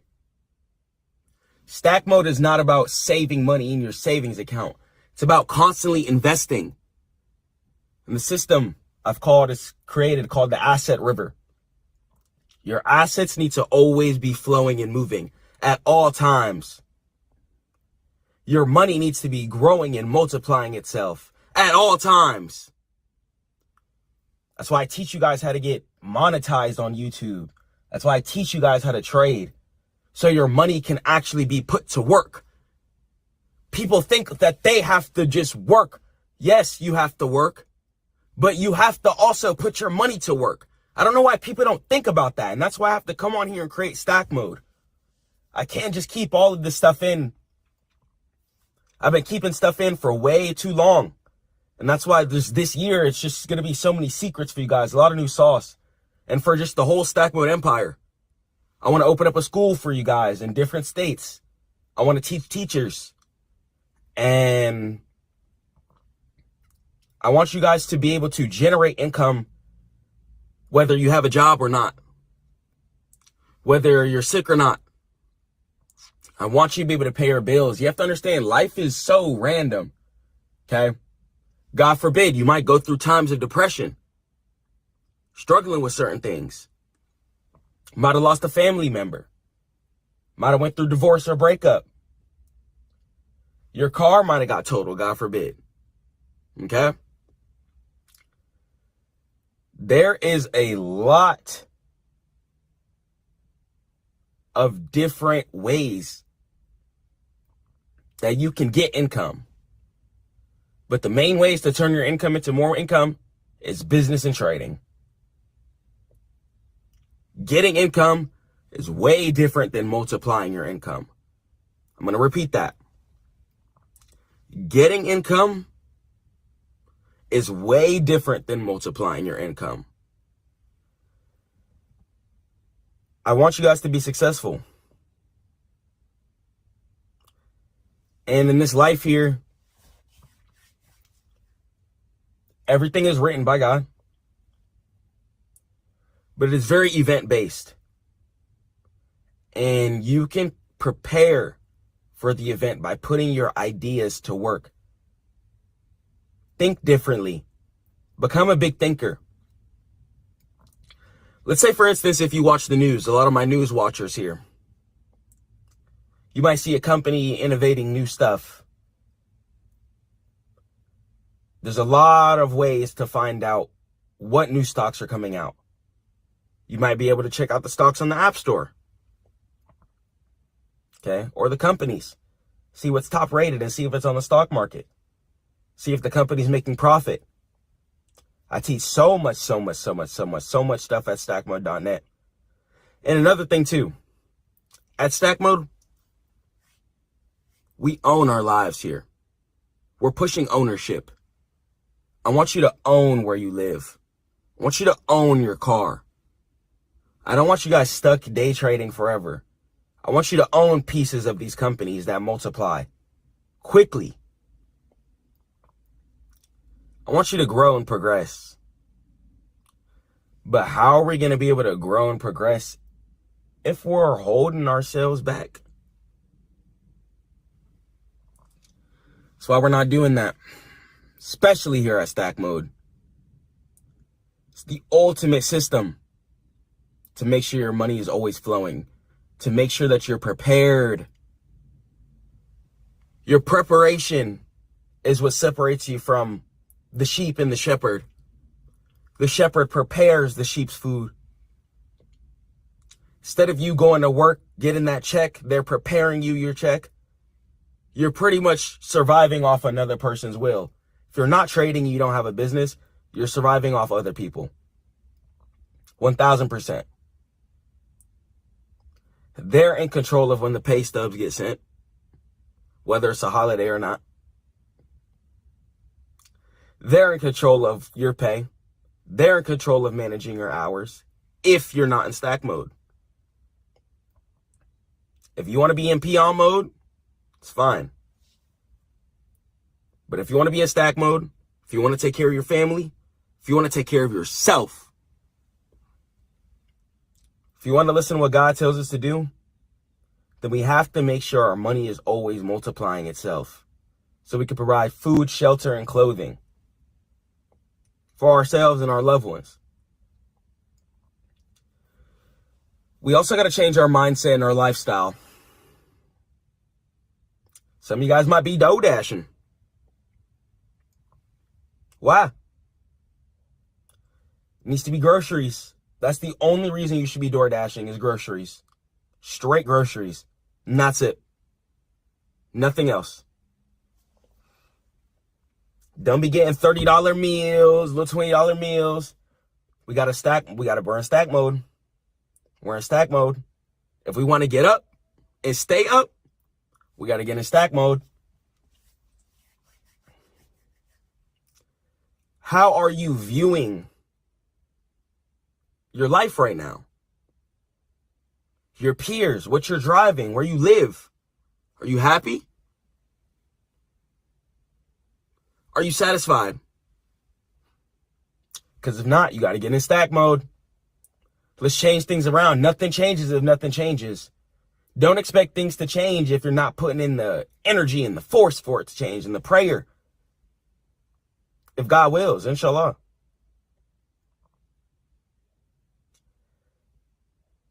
We have to progress. We have to go forward. That's what stack mode's about. Going forward. We are not going backwards. We got no time to be going backwards. Okay? P&L is moving right now. Okay? Money is making itself right now. Okay?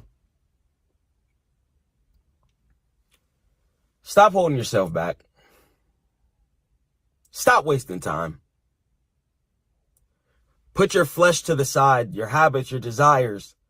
Those people around you who you think are bringing you comfort, but they're really bringing you down.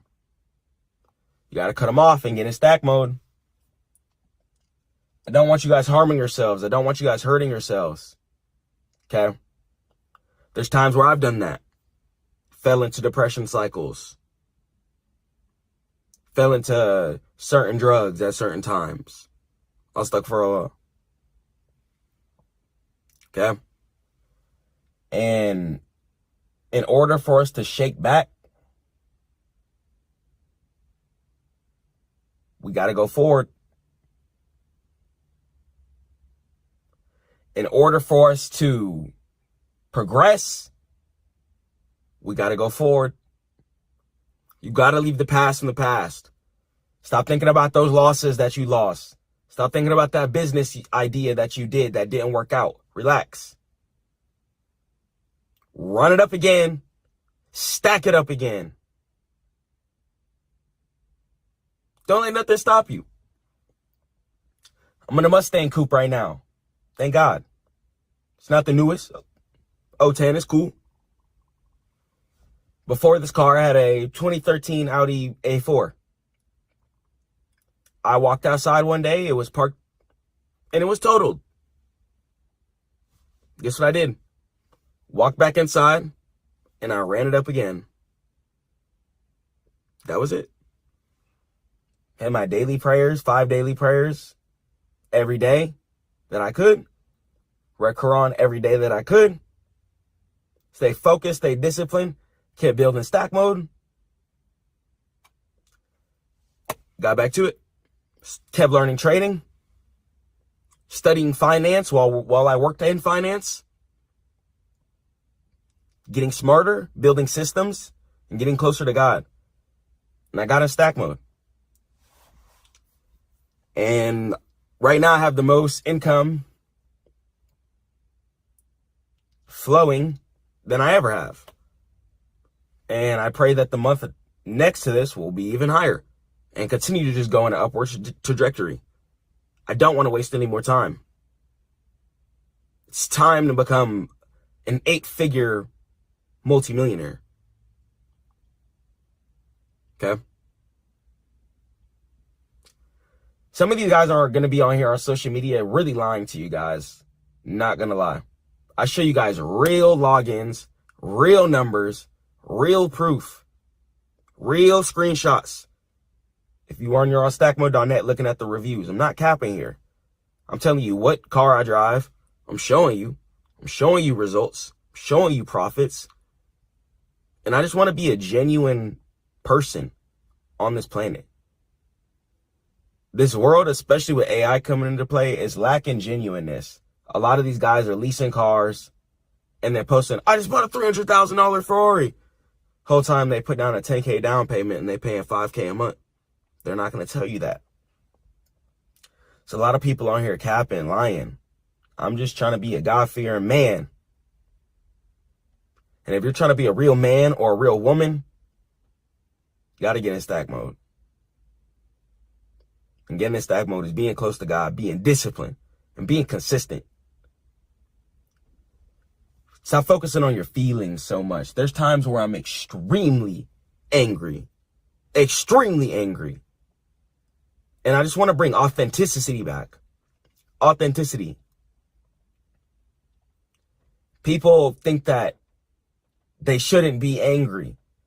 I'm not saying rage and crash out all the time. But if you're not happy with what you're going through, change it. Pray on it and put in some energy in order for things to change. I'm going to be as consistent as possible for you guys. Dropping as much as I can. Because I don't want to fail you guys ever. I want you to be successful, guys. I want you to win. I want you to be in the 2-seater coupe and have an SUV for the family time. I want you to make your family proud. I don't want you to fall off, man. I don't want you to fall off. Change your direction. Change how you're feeling. If you're feeling down, I don't like the word motivation for real, because no matter how we're feeling, you should still be working. I'm not gonna lie. That's one thing that I can't relate with other people. People let things stop all their motion. You can't do that. You still gotta hustle. You still gotta be building, regardless of what you're going through.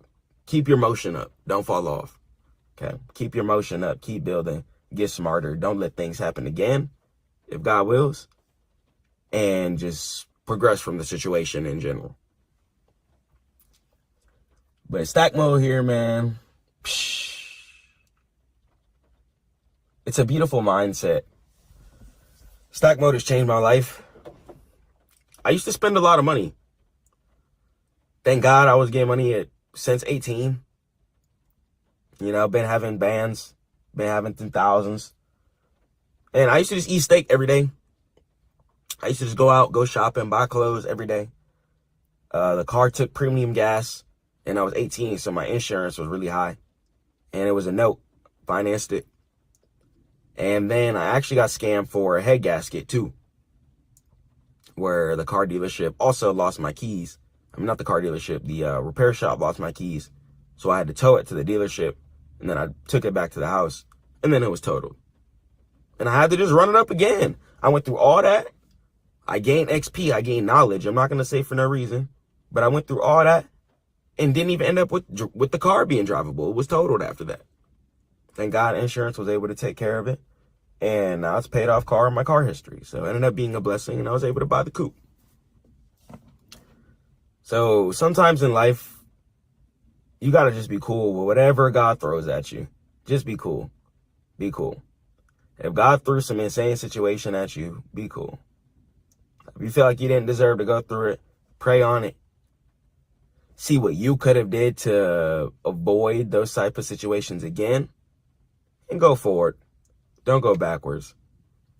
Shake off all the anger. Shake off being pissed off. Get in your bag. Get in stack mode. That's really all I'm telling y'all, man. Don't let people slow you down either. If you got friends not on the same path as you, if you have a partner not on the same path as you, if you got family around you not on the same path as you, it's gonna infect you in some type of way, whether consciously or subconsciously, whether you're gonna be mad because you don't want to be around that type of environment, or you might listen to negative things that you shouldn't be listening to. So it's really important to stay focused on your vision. It's really important to have a strategic trajectory mindset, okay? We should be always making some income. We should always be grinding, okay? We should always be trying to get to the next level, inshallah, if God wills. Okay, regardless if you made some mistakes, astaghfirullah, pray on it, okay? Repent to God, pray on it, and go forward. If you're feeling guilt or shame, pray on whatever happened, go forward. If you're feeling shame because you blew your account and you got to pay rent, pray on it. Don't let it happen again. Don't be trading with rent money. Don't do that. Please don't do that. That's not what we're doing, especially at stack mode. See, stack mode is literally just a mindset. Like, I teach mindset. I teach emotional mastery. I'm not trying to be like other mentors where I'm just, make some money. I want you guys to actually have the mindset to fish. So you can even make your own rod too on the business side. And you could sell rods to other fishermen. And then you could fish, which is trading. Okay? It's a mindset. Business and trading really correlate together, but you have to change your mindset. And I'm going to let you guys know that this is going to be so real right now. When you change your mindset, you're going to lose people around you. I'm telling you. Unless you have just the best group and the best family, once you change your mindset, trying to force it in a more positive direction, it might be people trying to cling on to you. But if you got to go, if it's your time, you got to go. You got to get in stack mode. You got to do you. You know, shout out my mom. My mom put me on a lot of game. I love her to death. You know, she's amazing. She's a great woman. And she just instilled a lot of good knowledge within me. And one thing that she told me is make sure you're happy. Don't sacrifice your happiness for other people. Don't sacrifice your happiness because you think or you're programmed to do something that doesn't make you happy. You know what I'm saying? You should wake up excited. If you wake up excited to grind, am I saying be lazy and just do nothing? Freak no. but you should be excited about your work to the point where you want to work 16, 12 hours a day, every single day. When you're that excited about your work every single day, everything changes. Everything truly does change. You have to be hungry, excited, okay? Especially with the way the world is going. It's super duper cool. A lot of new software is out and stuff like that. And I just want you guys to ball, man. I just want you guys to be successful. That's it. I really love y'all. Like, for real. A lot of these mentors do not love y'all. I love y'all. I'm not trying to just rob y'all for bread. This is why on the free call, I work with budgets for trading or the business free call. I want to see where you're at. I'm going to see how I can help you. I'm not trying to break your bank. I'm trying to get you richer, if God wills. And it's a mindset here, man. It's a lack of genuineness in the community on the trading and business side. And I just want to let people know that they correlate with each other, because guess what? We're trading on the stock side. Businesses, oh my gosh. So it's literally just a mindset. So if they correlate, if businesses are putting themselves on the stock market, shouldn't you have a business and be trading the stock market? Yes. The answer is yes. Okay. I want you guys to just literally change your whole mental frame. You got to change your whole mental frame. Okay. I'm here for you. Book a free call. Got a free course, free ebook. You can catch my trades. I'm building some really, really cool tools too. I'm building a stock scanner for you guys. It's actually going to be called Stack Scanner. And you're going to be able to find the best stocks that are going to give you 50+%, if God wills, per trade. And yeah, when that comes out, be ready. Okay, it's pretty much going to be a cheat code. And love you guys so much. Peace. I'm going to be honest with you guys. It's a blessing, but you got to go hard every single day. Every single day. That's why I got myself my TAP digital business card, which you guys can get in the link in the description below, stackmode.net and CEO Turbo. And everywhere I'm at, yo, do you do business? Yo, do you have a website? Yo, do you trade? Yo, do you invest? Constantly pushing myself, constantly trying to get to the next level, constantly networking with CEOs, working with water companies, working with team leaders, working with entrepreneurs, working with anyone that I can get information from. Because every single experience, whether it be you posting a video and seeing how it did compared to the last video you posted, whether it be a business interaction, whether it be a business deal that you're closing, you gain some information, and that's what's going to get you guys to the income level that you want to get to. The amount of information that you gain and you're able to process back out into your products, into your information, if you're a teacher or a coach, etc. The amount of information that you receive from the world and that you're able to put back out onto the earth is a lot of the times what's going to get you this success. Are you learning from people's experiences? You have to learn what people are needing. What are people in need of? If people are in need of fun, that's why things like fidget spinners, for example, made people so much money, because it was just a fun, super trendy time. Fidget spinners were really popular. People were wearing the rubber bands, the colorful ones. I know you guys probably remember that. And just finding an ample way in society to A, put a smile on people's faces, or B, solve their problems and solve their hardships. Okay. That is how you're going to get to the next level in business.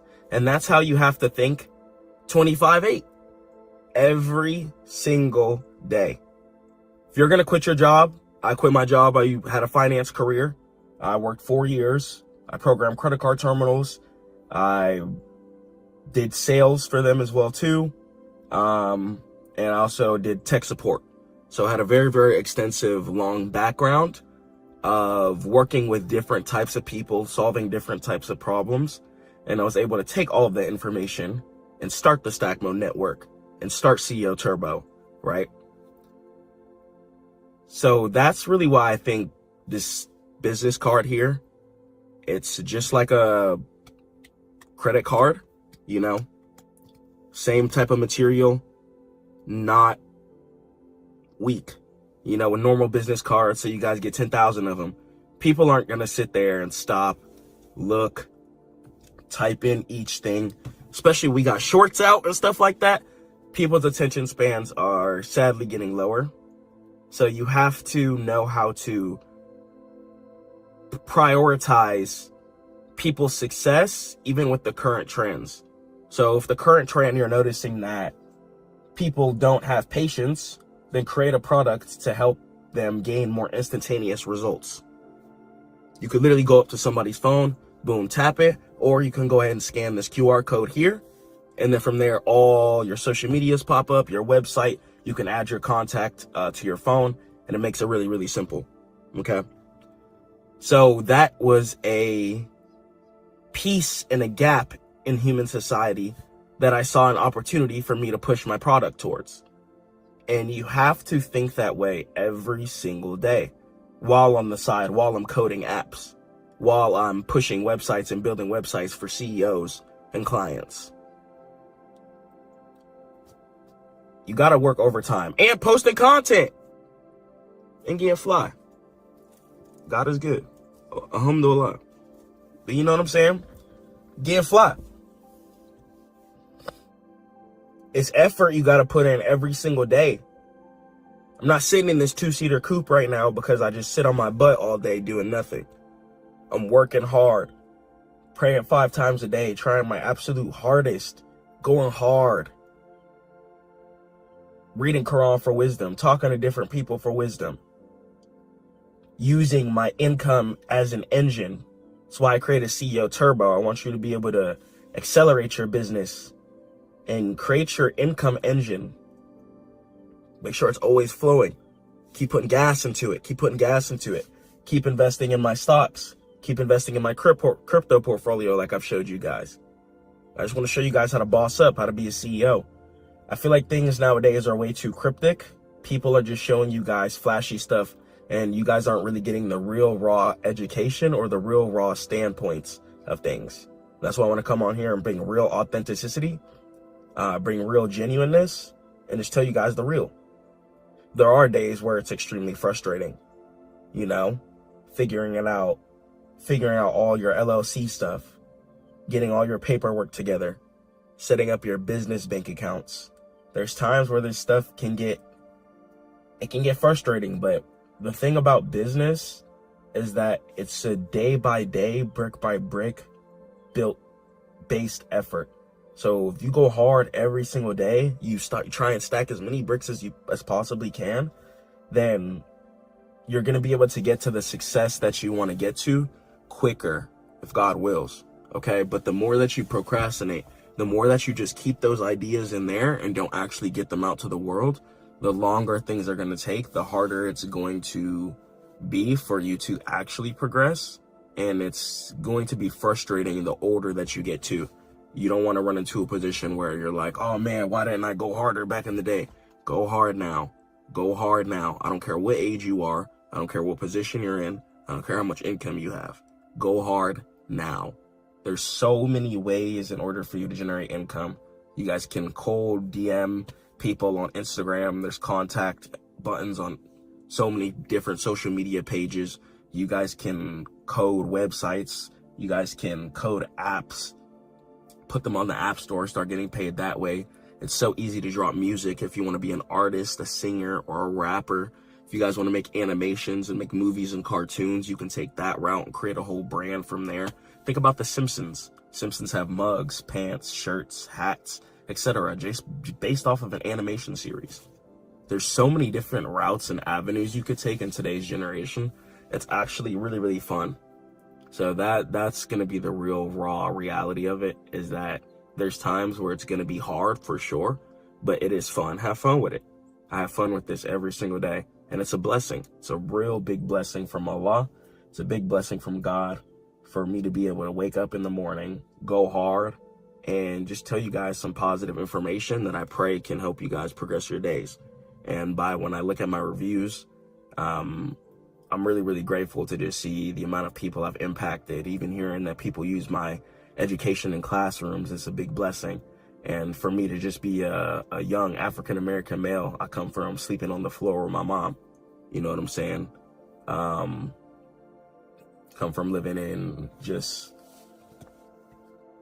times of solace, just by myself a lot.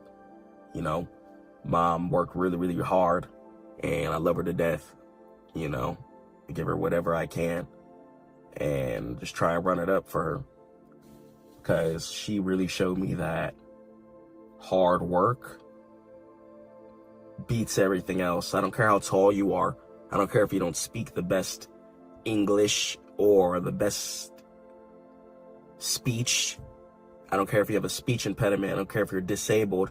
I don't care if you think you can't do it. I don't care if you have people hating on you. I don't care if you're going through traumatic events. I don't care if people are trying to dim your light. I don't care if people are trying to shut you down. You gotta go hard, man. Take all of that and transmute that into your work and go hard. You guys can absolutely do what you need to do. And I don't care where you're from. I don't care what your background is. I don't care what people have told you. Whatever God put inside of your head and in your heart, you gotta put that out into the world. The house that you're sitting in, somebody had an idea. Somebody had an idea like, look, I'm gonna build this house. I'm gonna build this house, and we're gonna go ahead and I'm gonna have people living in it. And that's what they did. So I'm telling you guys, we can do some monumental things. God is good. Alhamdulillah. And I just want you guys to succeed, man. But you can't succeed if you're just wasting time sitting there scrolling all day, looking at memes. A lot of people tell me, yo, Chris, I want it. Yo, Chris, I'm trying to go hard. Yo, Chris, I'm trying to get to the next level. Some people even pay me to give them education. And guess what they're doing year after year after year after year? The same thing. And it's pretty sad.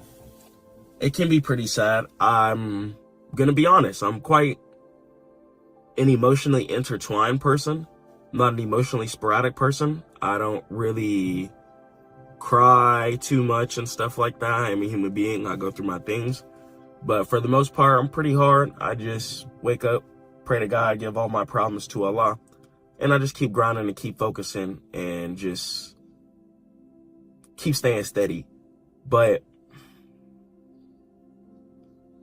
the times when you're going to feel doubt, the times when you're like, dang, I'm going hard, why am I not getting results? You might be flat. You might be on $0, going as hard as you possibly can. You got to just hit that prayer. You got to pray to God. You got to ask, one, for forgiveness for any bonky stuff you might have did in the past. And two, you got to just ask God for strength and discipline. You know, when you have the strength and the discipline and the wisdom also too, that's what I try to pray for. Strength, wisdom, and discipline. And for everyone that also worships God to be blessed with afia. And afia is just good things within the world and in the afterlife, if God wills. So your prayers and your faith is important. It's important. It's important. It's important. It's important because people don't bet on themselves. I'm realizing people spend 40, 50, 60 years at the job, still don't get what they really want for real. And then turn around and be like, dang, why didn't I bet on myself and take the risk? So you can't be scared of anything but God. God should be the only thing that you fear. Now humans, not no failure. You're going to have to get out of your head. If you're going to go forward in business, you got to get out of your head. That's going to be the main thing that you have to do. You got to get out your head.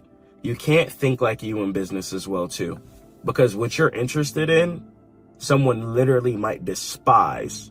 And what you might despise, that might be someone's favorite thing. Okay? So there's some people out there who sell bricks, who sell clay, who sell wood. They may not care about that, but they do it to feed their family. So same thing with drop shippers, for example. A lot of drop shippers who sell lipsticks, who sell couches, etc. They might not be super enthusiasts in that. Some men selling women's products, some women selling men's products, etc. might not be super enthusiastic about it, but they're enthusiastic about protecting, providing for themselves and their family, so they go hard at it. Keep focusing on their copywriting, keep trying different ad copies, keep trying different strategies out in order to succeed and get to the next level. But understand that we can't progress, we can't win if we don't try things. Too many people are really, really scared to try things, I'm noticing. So if you have a couple of thousands, if you have a couple of bands stacked up, you know what I'm saying? You've been in stack mode, you've been staying, you know what I'm saying, away from your desires, buying random things you don't need to buy. You have a couple of thousand stacked up, quit your job. Quit your job and hustle. But try and build something first. Go to stackmode.net, and if you don't have a website built, I'll build the website for you. Get your website built first. Start watching marketing videos. Start studying business. But one thing in business, though, I can say, just try stuff. Just try stuff. You never know. You never know what's going to pop. Something you might put in max effort for might not pop, but then something you barely tried on might pop and blow you up. You know what I'm saying? And take you to the next level. So you just have to keep trying, and your consistency matters. Even when you're tired, sick, sad, depressed, hungry, you got to keep thinking. You got to keep going hard. I'm telling you, it's a real different game when you jump into your business. You got to go harder than you think. Okay, you got to go a lot harder than you think. A lot harder than you think. No such thing as passive income. Nah, passive income is just bricks stacked up over time. That's all it is. And then money starts coming in on the back end, but you still got to push more forefront for stuff. Say you don't just sit there and do nothing. Like, you got to actually keep advertising, keep pushing stuff. Unless you're doing things like real estate, which you still got to list the house for sale on certain things or put a sign in front of it. You still got to advertise and market is the thing. So creating your products, your software, your website, etc., that's like one side of it. But then your marketing, actually getting everything out there, whether it be it through ads or posting high quality organic content, that is a whole different ball game. Making sure you have good copywriting for all people and all levels to read, whether it be kindergarten through senior age. Okay, people should be able to understand your content. So there's a lot of just technicalities, and that's why I created CEO Turbo, where you guys can book a call with me to actually learn how to strategize and scale your business and get your website designed if you don't already have one, or redesign your website if you do have one. Even if you already have a domain, I got you. Can already just create your new website. We'll get your domain connected and updated, and yeah, get you dominating.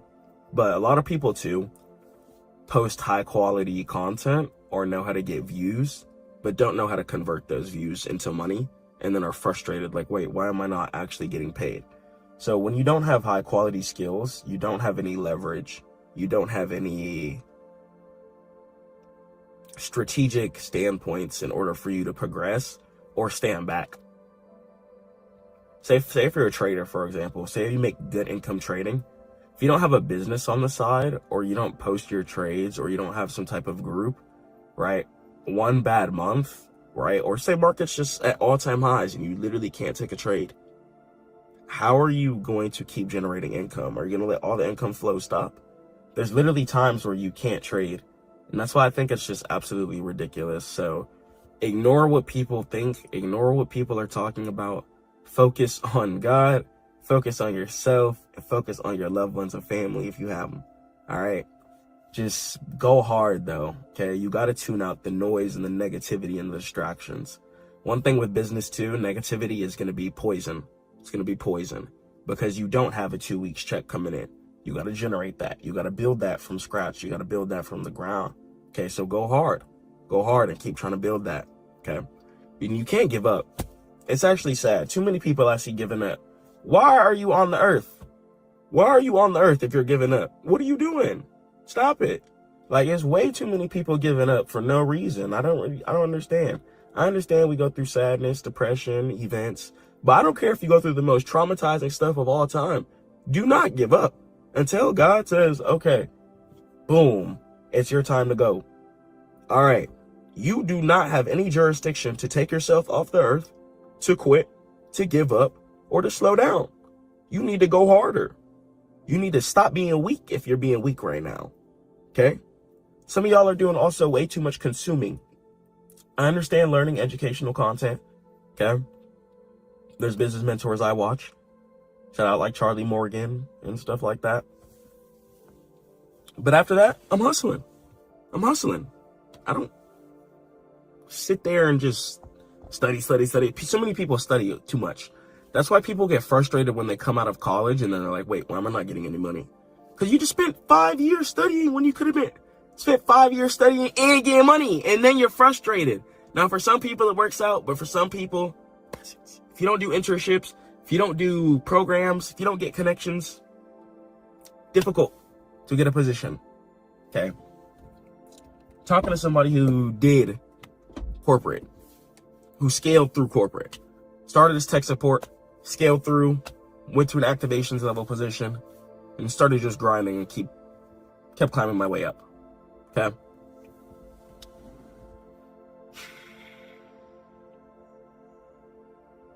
Y'all check these out, man. Shout out my mom. My mom got me these. When you're doing business too, your presentation.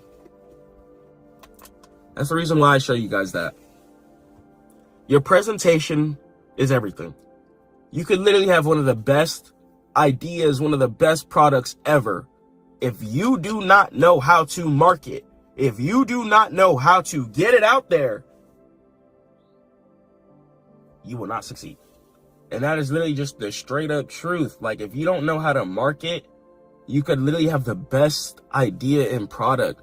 But if you don't know how to present your idea, product, your information, your book, whatever it is, your tool, if you're selling gardening tools,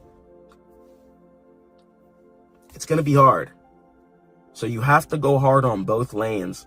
And that's where people start building a team with. I personally run both my companies by myself. Maybe in the future, potentially, maybe I could hire somebody. I've had lots of offers. I just feel like it's more efficient when I have the ideas and this control over everything in the forefront. And you can hire people, but what I've seen from other peers, other friends who have successful businesses, they do 5-6 figures a month, etc. Hiring people can make things complicated.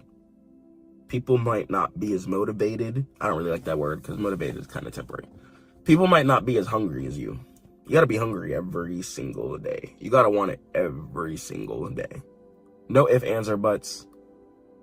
And someone might go through a traumatic event, and that might shatter their whole world. And that is going to slow down your money, and that's going to slow down how much income you're getting.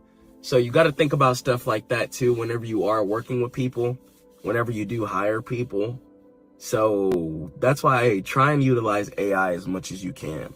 That's why in the Stackmode Academy, I teach you guys how to use AI, and on the channel, just because knowing how to use AI properly is going to be really, really important for just being as productive as you can and as efficient as you can, especially if you're a solo business. I don't care if you're trying to do software as a service or a product based company, or you mow lawns. Doesn't matter. Try and use AI as much as you can. Try and use AI to make like your flyers so that you can go plant things in the ground so people can drive by and see like, oh, they mow lawns, boom. You know what I'm saying? Push hard.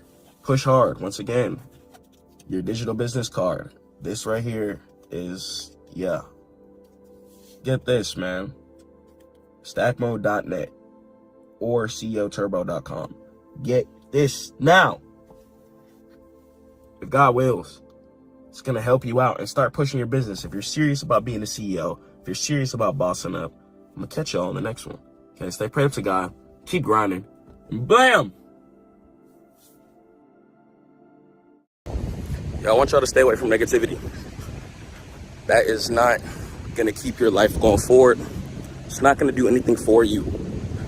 negative people around you, negative people not believing in your dreams, people who don't have anything positive to say, people who don't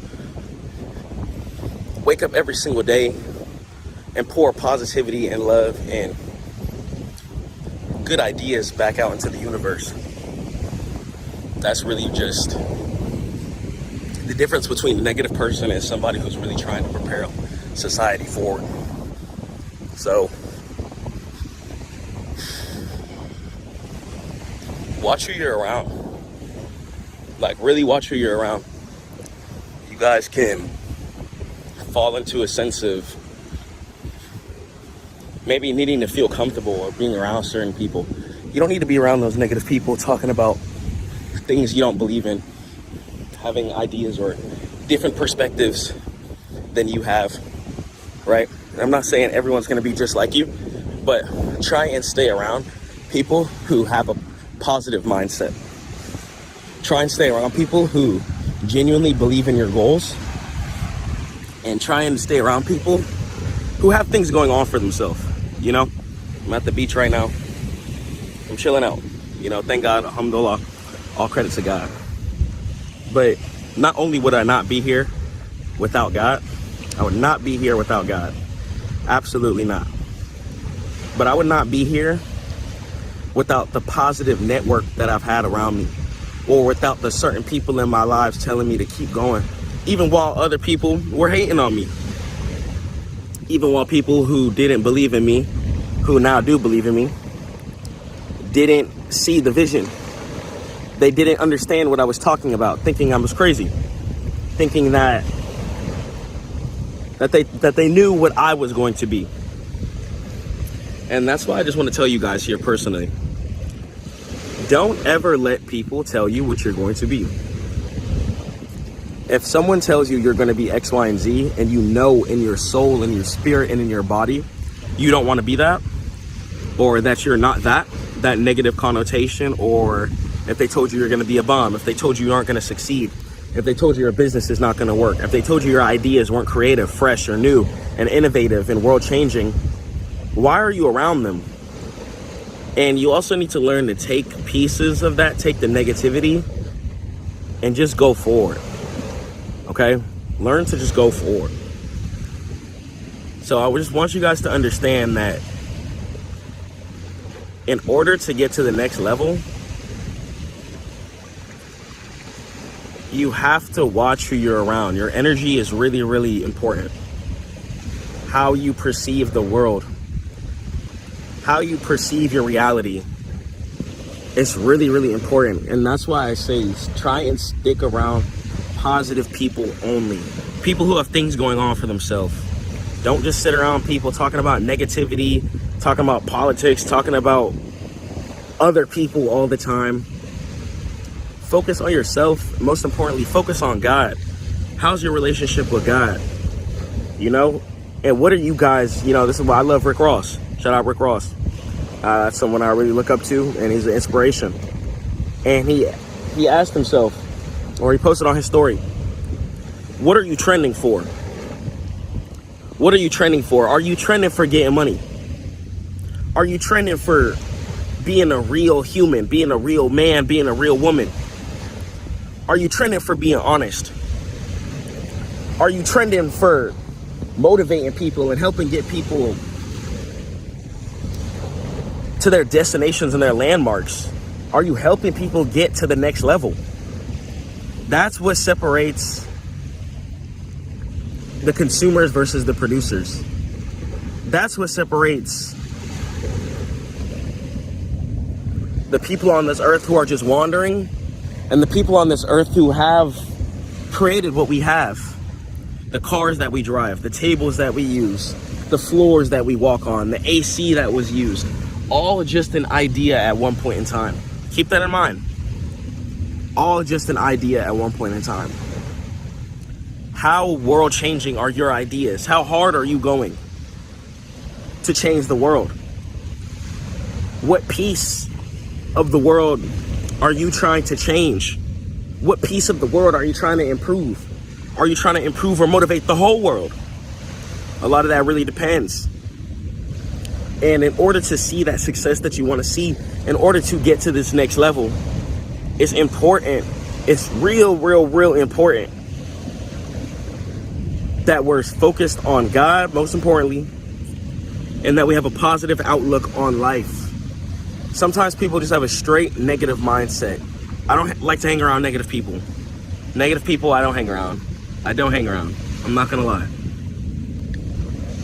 I don't hang around no negative people. I don't like controlling people.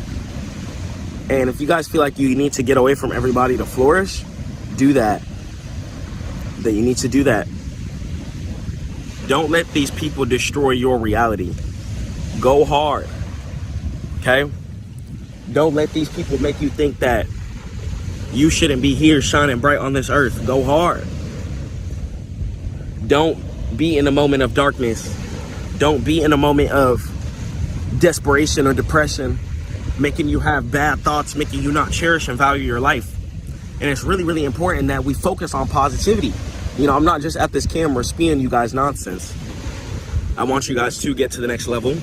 I want you to be strategic, and I want you to operate your mind. You know, before you operate your business, before you even operate your body, your physical, you have to make sure that you're operating your mind first.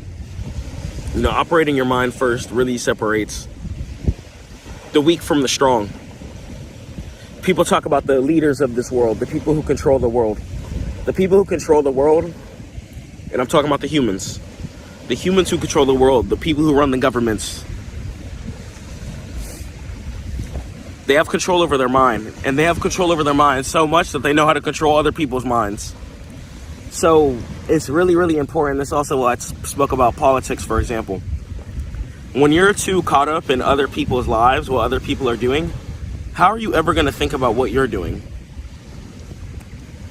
How are you ever going to think about how you're going to improve or get to the next level, or what you're going to do? How? And I just want you guys to understand that people just don't progress in this world because they're focused purely on the wrong thing. And I study older people, for example. Older people are just focused on the wrong thing. Especially. Not every older person, but I feel like my generation, we don't really care for things like going to war, going to cause certain stems of violence. You know, we're trying to propel society forward. We're trying to push peace, love, and positivity.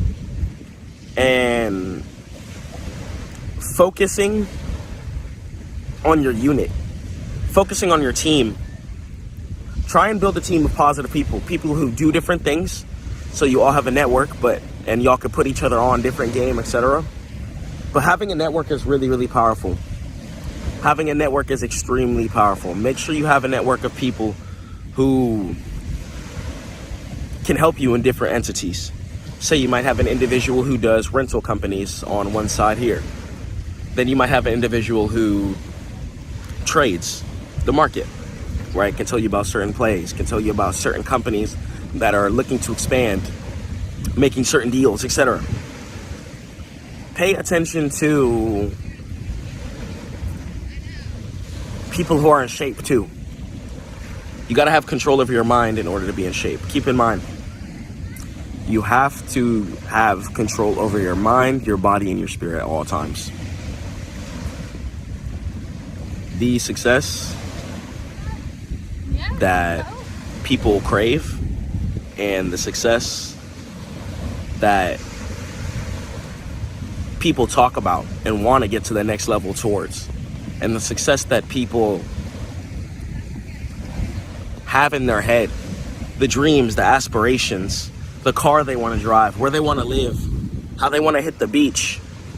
You have to ask yourself, is your life in tune with that? Is your life in tune with this lifestyle? I want you to close your eyes and envision absolutely everything that you want right now. Close your eyes and feel it. I want you to feel the car that you want to drive. I want you to feel yourself giving your mom $100,000 if that's what you want to do. Your dad, your grandparents. I want you to feel yourself opening the door to the house that you want to live in. And we're going to take a deep breath right now.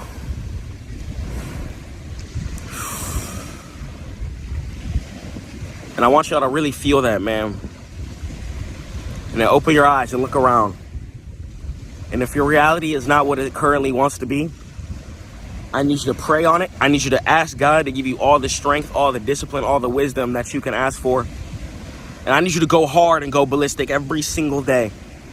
I don't care if you're doing nails. I don't care if you're doing tattoos. I don't care if you code websites or make apps for people. I don't care if you are just a social media content creator. I don't care if you do graphic design. I don't care if you play tennis. You gotta go hard. Where's your discipline at? How hungry are you? How motivated are you every single day? We gotta get motivated. We don't have time to focus on negativity or focus on negative people. We gotta get motivated. We gotta be happy. We gotta go hard. We gotta be inspired. And this isn't gonna happen when we're letting ourselves down. This isn't gonna happen, most importantly, when we're letting God down. So stay away from the negativity, man. And woman. Stay away from the sadness. Stay away from the people hating on you. Stay away from the people who aren't living the way that you want to live, trying to tell you something. Because I'm telling you that they're not in the position that you want to be in for a reason, but they're trying to tell you something.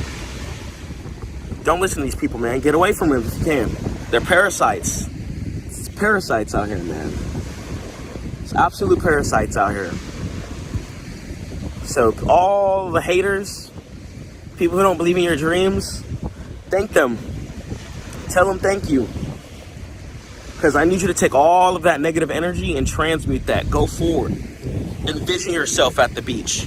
Envision yourself chilling out. Envision yourself getting to the next level. That's what I want for you. That's how much I care about y'all. That's how much I really love y'all, man.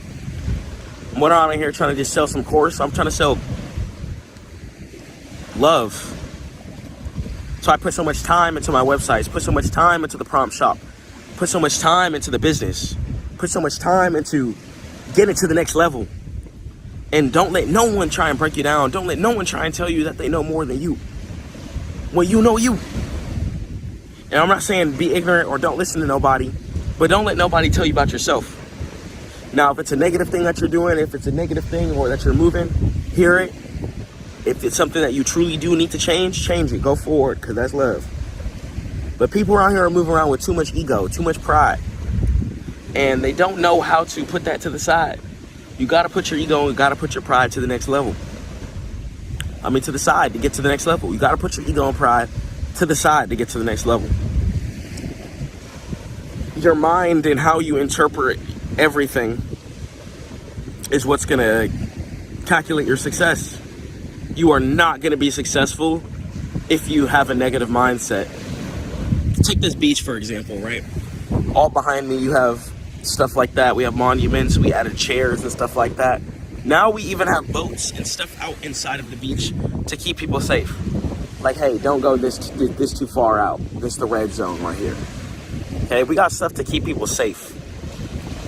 This stuff wasn't here when we first checked this all out.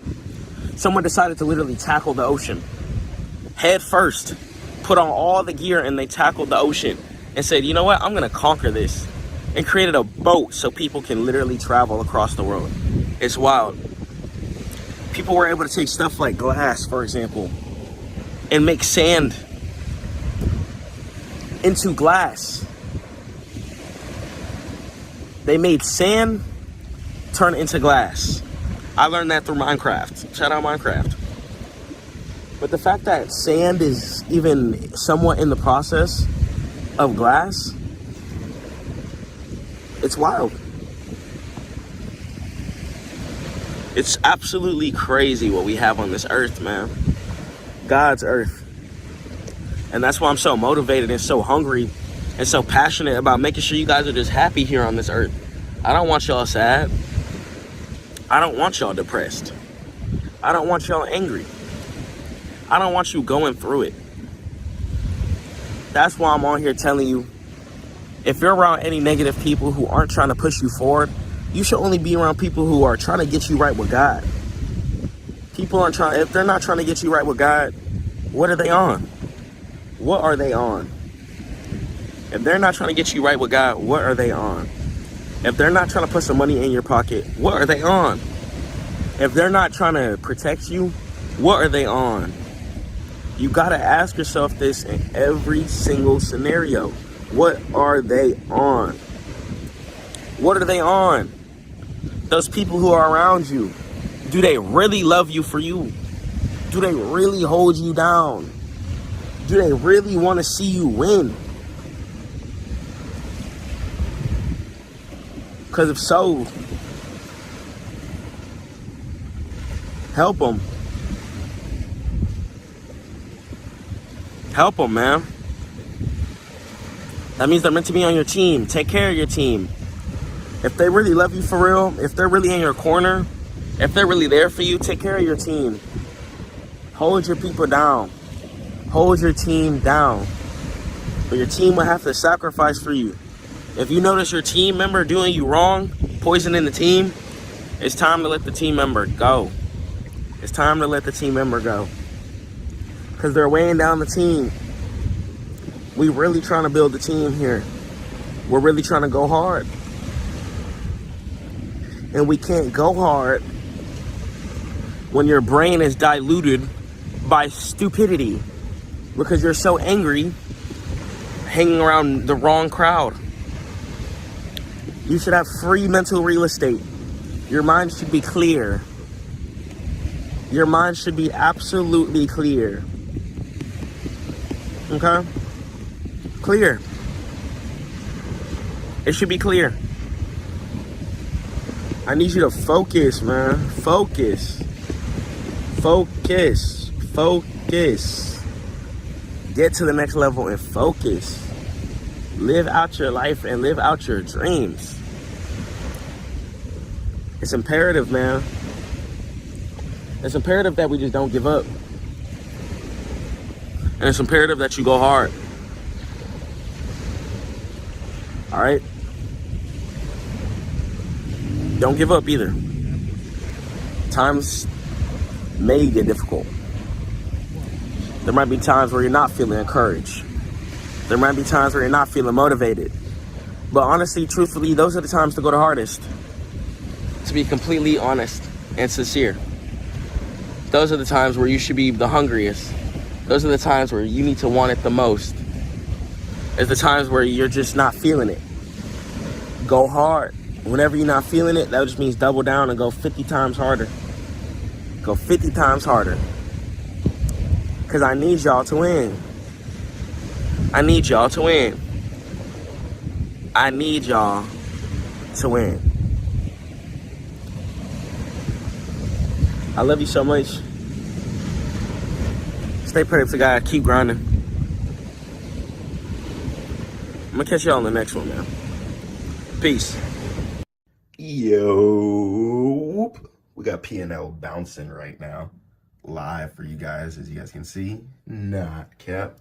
Been growing the account past couple of months, showing you guys progression. Not playing around this year, honestly. Going really heavy in tech stocks. This is the 6 months just progress, just been stacking it up. Started this account pretty much from zero. Had to restart, pretty much like in life, moved across the country, and then moved back, and pretty much just had to restart. So showing you guys this progression, this journey, showing you that you can come back from zero even after life struggles or really whatever. So yeah, here's the Weeble 2 on my phone. Just you guys can see here. Actual account. Let's go into this Intel profit here. Intel's been just ripping up really hard. They've done a US deal. I believe they're going to be doing a lot of stuff with the AI chips. So that was a big reason why I bought in. I bought in mainly at around $33 a share. My average price is $35 a share. And I've just been holding this a couple of weeks and just been waiting the profit. And yeah, just been booting up the account. Just been opening it. And let's go ahead and let's talk about tech stocks, what I'm getting into, and how you guys can make some profit too. Let's go. Before we start though, shout out my sister for this prayer mat right here. Really just fire. Been making my salah on here, and I'm having a good time. Been reading through Quran as well too. I'm going through my second read now. believe I'm on this page here. Talking about Juma, the Friday Congression. Reading this page here. So finished this much around last year. I try and read around a page every single day, every morning. So before I even do hop on the charts, though, to wake up, pray to God, of course, work out, and then, then from there, computer time. Okay, so now, though, let's sit down. Let's talk about how to read these stocks and why I'm getting into the stocks I'm getting into and the whole tech rally. Let's do it. So let's go ahead. Let's cover the tech stocks that I'm currently in right now. We are in Intel Corp. Got some IONQ, holding some EOS. This is an energy stock. Holding NVTS. It's a semiconductor stock. Just bought a little bit of SoundHound and UiPath as well too, and holding a bunch of Webull shares because Webull is personally my favorite broker. Performance, once again, like I just showed you guys. And let's talk about the actual setups. So starting with Webull, let's go and let's cover here. So looking at Webull, started buying it around like 9.24 was like my most recent buy. So we're really just waiting for price to catch up, really do its thing. So giving Webull some time. This is something I really believe into. Due to the fact that Webull is like the only other broker other than Robinhood, if I'm not mistaken, where you can do debit card deposit.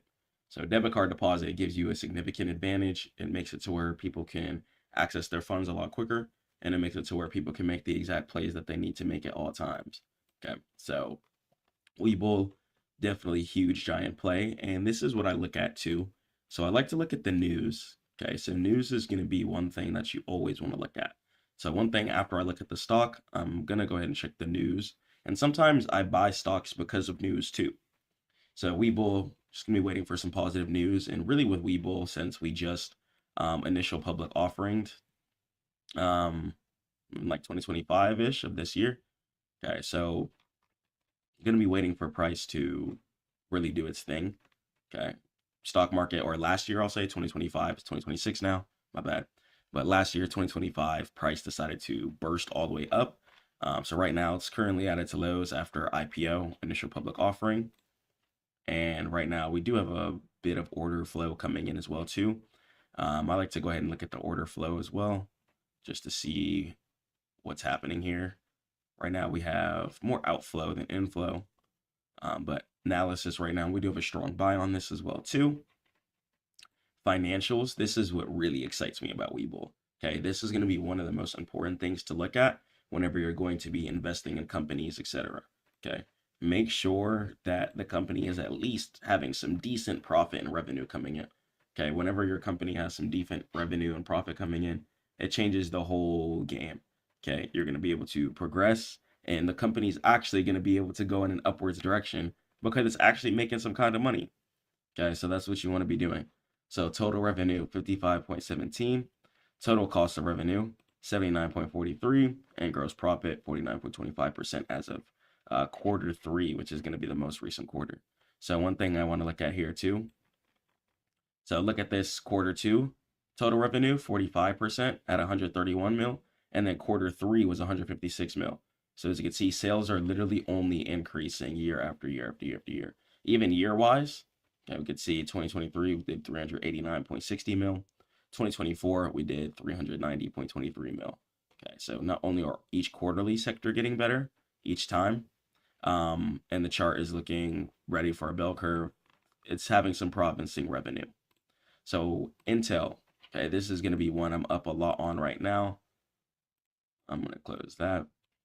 So Intel right here, okay, I'm going to go ahead and close some Intel at around all-time highs up here. Then I'll go ahead and I'll sell like 90% up here.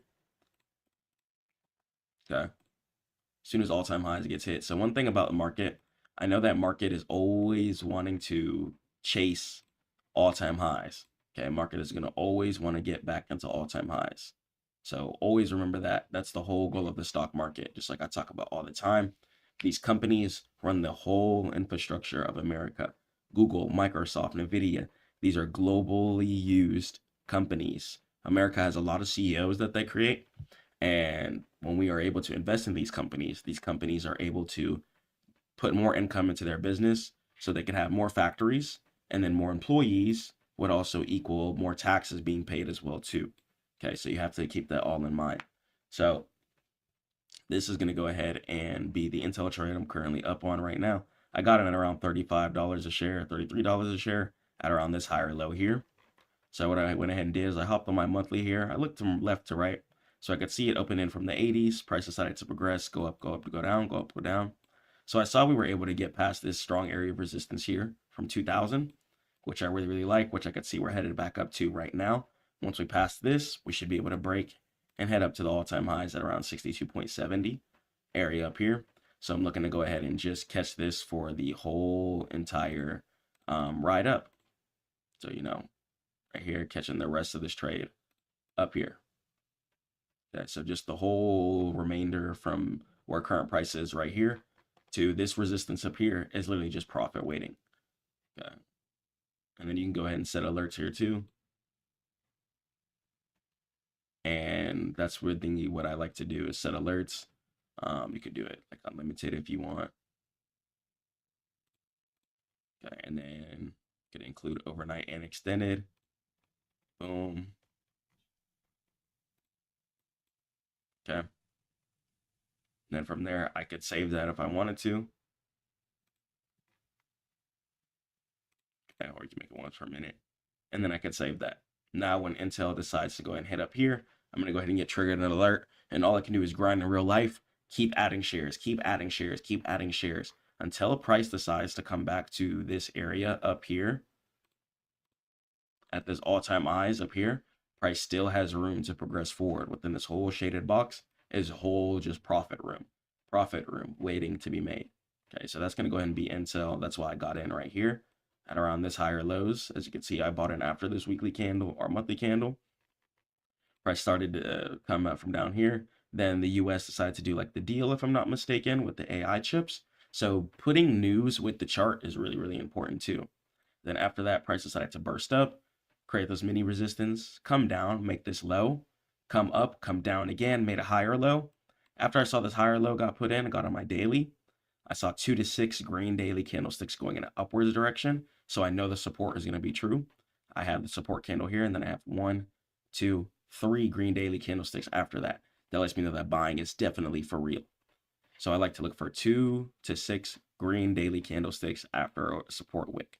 And as you can see, buying was confirmed, and we have price just heading straight up back to the original all-time highs of 62.70. So that's why I got into Intel there. Let's talk about IONQ. Currently up on this a little bit. Here, up on my daily. IONQ got in at around $49.13 a share. And looks like we're headed back up to that $84.64 a share at that all-time highs. And that's really just what we want to be waiting for. I saw this low over here. Price came up, came down, made this low right here. Price came up, came down, made this low. And then we have 1, 2 green daily candlesticks. But then after this support, we have 1, 2, 3 green daily candlesticks. Even just 2 green daily candlesticks after the first support wick. I went ahead and bought there, and I could see that price was at a discount and looking to go ahead and just fill in the rest of this area here. Okay, catch the rest of this profit, wait for the money to make itself. Okay, so you want to buy low, sell high. Buy low, sell high. Okay, if you guys are struggling with buying low and selling high, head over to stackmode.net, and I want to show you guys how you can do that. Okay, EOS, energy stock that I bought into. Bought this at around $14.22 a share. Currently up some profit. Let me pull up the monthly for you guys here. Monthly, all-time highs IPO'd at 31.95. And then we also have this little area of resistance here at 19.91. So same thing with this here. I'm going to close at the 32 area up here when it's at all-time highs. Go ahead and trim, cycle in the next wave, and continue to just refarm. Okay. So even right here, financials, quarters seem to be improving. Okay, so from this quarter here, we did $10 million. Then the next quarter did $15 million. Next quarter did $30 million. I like that a lot. So EOS is making money. IONQ, definitely big quarterly increases here. Went from 7 million to 20 million. Huge jump. Then after that went to 40 million about. Huge jump. Very, very profitable. Intel too, we're starting to see some tiny increases, 12.67 billion one quarter, 12.86 billion one quarter, and then the really big increase, 2.78% the next quarter. So 13.65 billion. Go. NVTS, still waiting for this. This is going to be an NVIDIA stock here. So this is something that I'm going to be just waiting on here. Revenue has been going down when it comes to NVTS, but I do believe in this. It's a partnership stock, and I think it definitely has some nice room to rally, especially as more news starts coming into play. So this is what the chart looks like here. We blasted an IPO to 22.19, and we just recently came to this resistance at the 17.82. Right after the sell-off, I decided to go ahead and buy this higher low, due to the fact that it's just literally some profit just waiting for us. So went ahead and decided to buy that higher low there. After this area of support, we got 1, 2, 3 green daily candlesticks. I like that a lot. I know we're going to go ahead and shoot right back up to that 22.19 area of resistance right here. So I think this is a clean area for me to buy. Close at all-time highs, current all-time highs, and I'll go ahead and cycle. Path, waiting for Path. Path could be a huge stock that people are going to be holding for a minute. Right now, we're going to be headed towards this area right here. This area of resistance at 27.79. So waiting for this to go up here. So with Path, on my weekly, I saw we IPO'd all the way up there. Price came down, made this area of support here. Had a lot of buying after that. Multiple green daily candlesticks. Then after that, price came down. Made another higher low. Came down, made another higher low. Okay, so after this higher low was made, lots of buying. And it looks like another recent higher low is just put in here. Let me go to my daily. Okay, so after this support candle, we have 1, 2, 3 green daily candlesticks. It looks like it's searching for a new low, waiting for another push up, and looks like we're going to be catching Path upwards too, at least to this 27.79. And then, you know, over time, it'll go ahead and continue to trickle and do its thing. So yeah, that's going to go ahead and be the portfolio. Just slam, you know, slamming. This is what I just wanted to cover. Just wanted to show you guys what I'm getting in, how I've been making gains this whole year. This number is very bad, so forget that. But yeah, just wanted to show you guys the gains I've been making this year, the progress that's been being made, and just the performance. Check this out right here. You're going to be able to see my performance against the S&P 500. So I'm up 6%. S&P 500 is 1.45%. If we do 6 months or 3 month here, so see P&L here. Yeah, waiting for that to just progress. But this month going to be absolutely just dominating. Really, really ready to progress. And yeah, just being fully transparent with stats. We're starting this year strong. We're starting this year going forward. Okay. Anything that happened in the past months, past progression, you know, options, been able to make some okay income across multiple different brokers, Robinhood, Webull, and TradeStation. But I think it's time for me to just lock in on shares, really find it in my bread and butter. And I just want to go ahead and teach you guys this as well too. Okay. Love you guys so much. Stay prayed up to God. And head over to Stackmode.net for all trading education. Let's do it. Don't ever give up. Keep grinding. And I'll catch you in the next one. Peace. You might think that inflation is a normal part of life, but the reality is that your purchasing power is silently being stolen from you every single day by the very institutions claiming to protect it. Central banks have the power to print infinite amounts of currency at the push of a button, which dilutes your savings and forces you to work harder just to stay in the same place. They control the supply, so they control the value, and Bitcoin completely flips this power dynamic on its head. It's the only asset in human history with strictly finite supply that cannot be altered by any government or chairman. There is no backdoor and there is no print button because the code is absolute. And while fiat currency relies on trust in politicians, Bitcoin relies on mathematical verification, and it's created by actual power and resources. This is not just about digital currency or making a quick trade. This is about the separation of money and state and ownership. In this video, I'm going to show you exactly how Bitcoin renders the central banking model obsolete and why it's the ultimate hedge against the system designed to devalue your life's work. Let's dive into it. Let's jump into how central banks hold a monopoly on the money supply. So as you know, things have to be systematically processed when it comes to central bank systematic formations, such as wire transfers or direct deposit, for instance. Certain things have to hit on certain days and certain time frames due to the fact that approvals have to be made by the centralized banks. Now, when we're trading cryptocurrency, you're working in the decentralized world. Everything is way different. Okay, everything is based off the peer-to-peer transaction system. Everything works off of smart, autonomous contracts. So whenever transactions are sent over, pretty much computers do all the processing. When you send a wire transfer over to somebody or even to yourself to another bank, the bank has the ability to approve or decline that. Cryptocurrency puts the freedom back in the people's hands. And let's go and jump into how all this works and why central banks really don't like this. Let's talk about the loss of monopoly. So central banks manage the economy by printing money, which is quantitative easing or pretty much restricting it. And Bitcoin supply is fixed at 21 million. So it having that fixed statistic baked into it, one, not only makes it more scarce, but it's going to have a more baseline stability cooked into it, and inflation is going to be a lot more manageable. When it comes to fiat currency, you can pretty much print infinite dollars nonstop. That's you might see things from 10 years ago might cost completely differently from today, since more money has been printed over the years have gone over. Okay, and the competitor.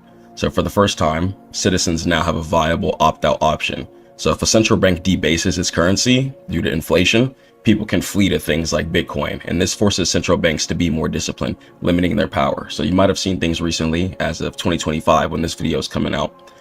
Banks are now starting to incorporate certain things like Ethereum, XRP, and Bitcoin systems within their system, since they know that people are now looking towards cryptocurrency to manage their money or even hold their savings.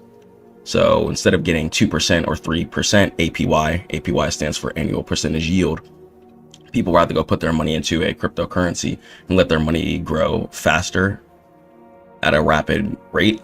And not only that, it's going to be a lot more manageable too. If you go to the bank, if you have 10 bands, you go pull up on the bank, a lot of the times you're not going to be able to pull that out right away. You might have to come back tomorrow, the next day, because the bank has your money pretty much invested. Okay, so if our money's parked in the bank, it's going to be their money too. It's being used. That's why certain things like Zelle have withdrawn deposit amounts, because they don't want people just pretty much managing their currency how they want.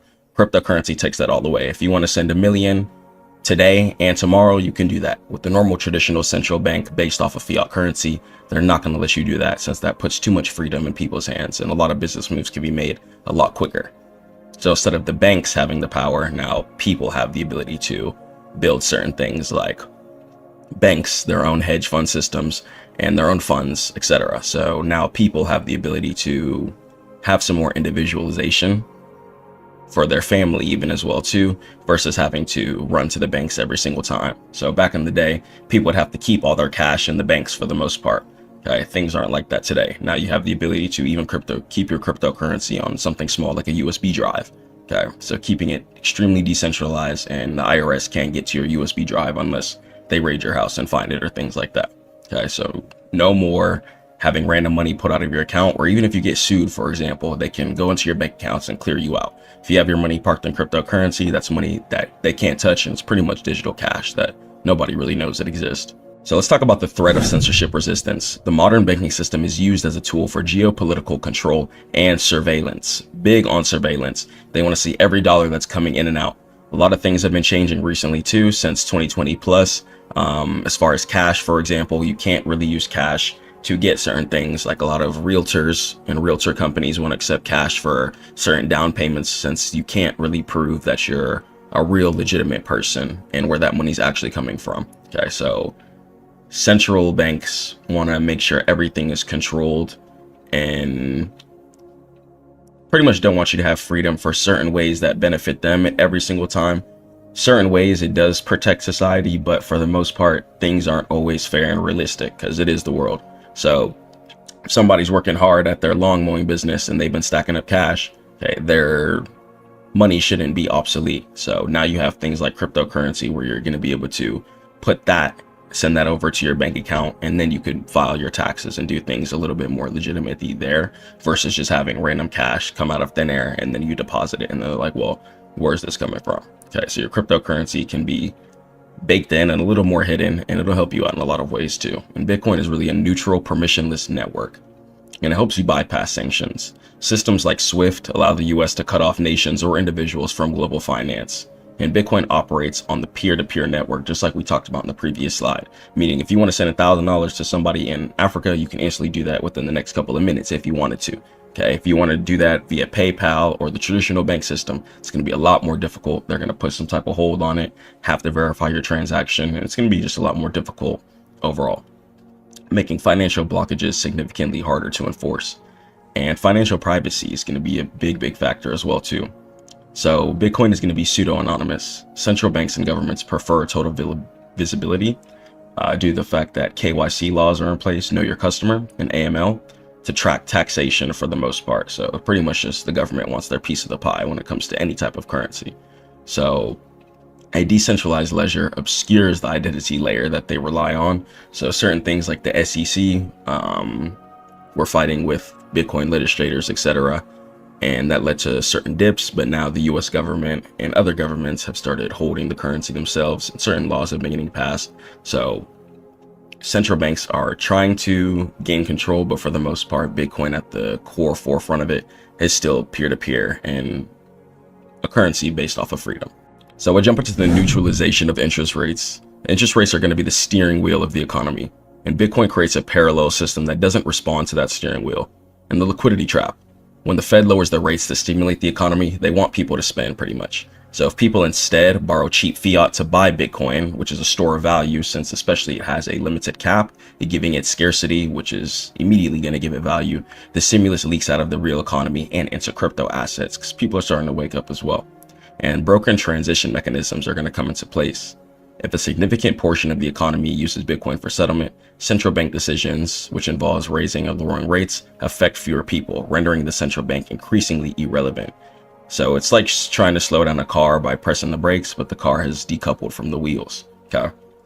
So Bitcoin's coming in to solve a lot of problems, especially now since people are starting to be more open to international travel too, and living in certain other countries, especially US citizens. And you're gonna, instead of have to go through certain transfers for your US currency, you can easily just keep everything in cryptocurrency and spend that all over the world simply, instead of having to go through that headache of a transfer system. And let's talk about CBDCs, the counter move, and what are they doing about it? So they're copying tech, but keeping the control, and enter the central bank digital currencies, and it's programmable money. So unlike Bitcoin, CBDCs are centralized, and governments could theoretically program money to expire, which forces spending, and restrict what you can buy with carbon limits or freeze accounts instantly. And definitely total surveillance is going to come into place too. So a CBDC ledger would give the state a real-time view of every single transaction in the economy, eliminating the concept of cash-like privacy entirely. And they market CBDCs as safe, convenient Bitcoin, but the reality is that it's the exact opposite of Bitcoin ethos of decentralization. So keeping the freedom in the people's hands is really the main point of crypto. Yes, there's money involved, but honestly, you can make way better profit doing other things, such as like trading futures, for example. Even if you trade crypto futures, that's gonna be way more profitable than holding and keeping spot.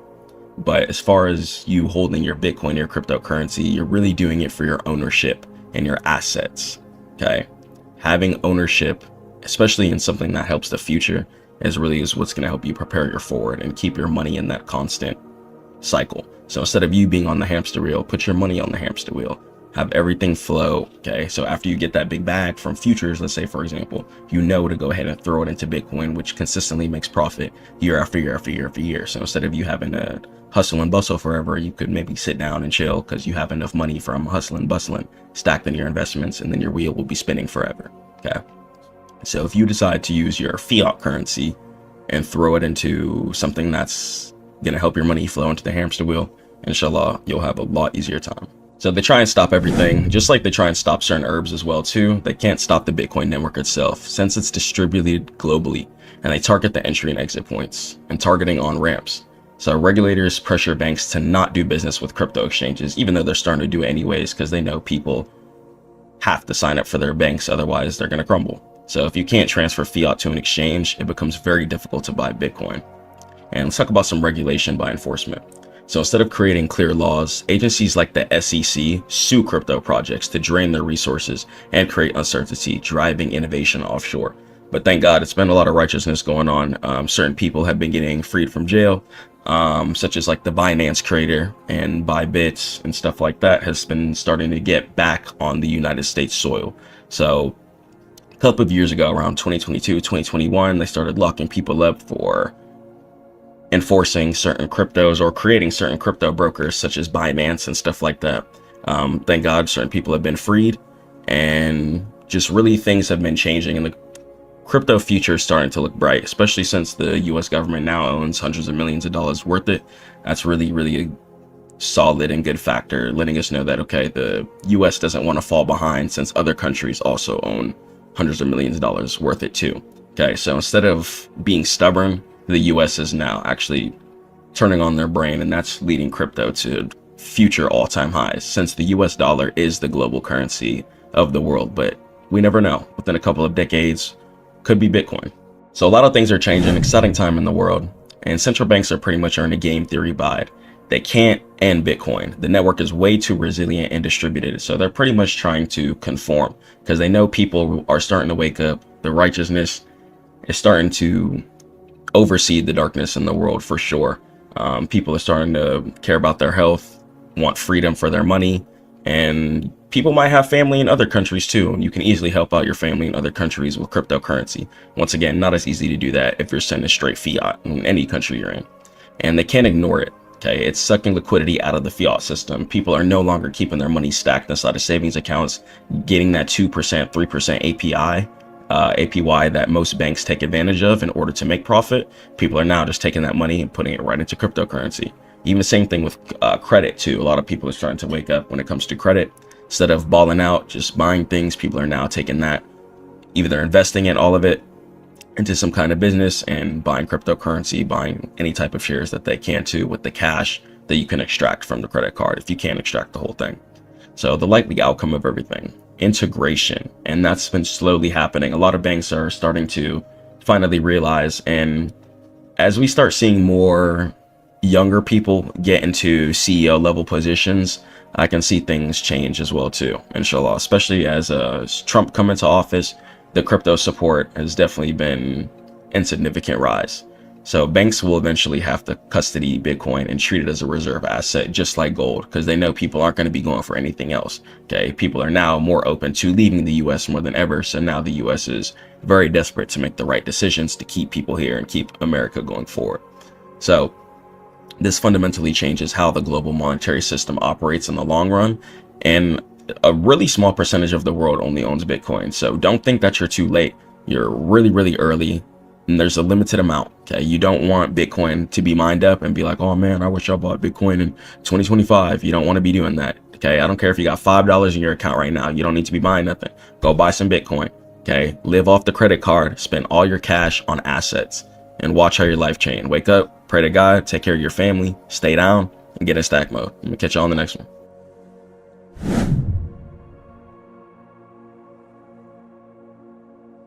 Passive trading, swing trading, making money in your sleep and while you're at work is all I'm pushing. That's all we're teaching here at Stackmode. All that day trading, hustling to make some money real quick. Oh, we just got in, we just got out. All that anxiety trading, all that cringe. Not what we're pushing here. Okay, we're pushing stability, consistency, major growth.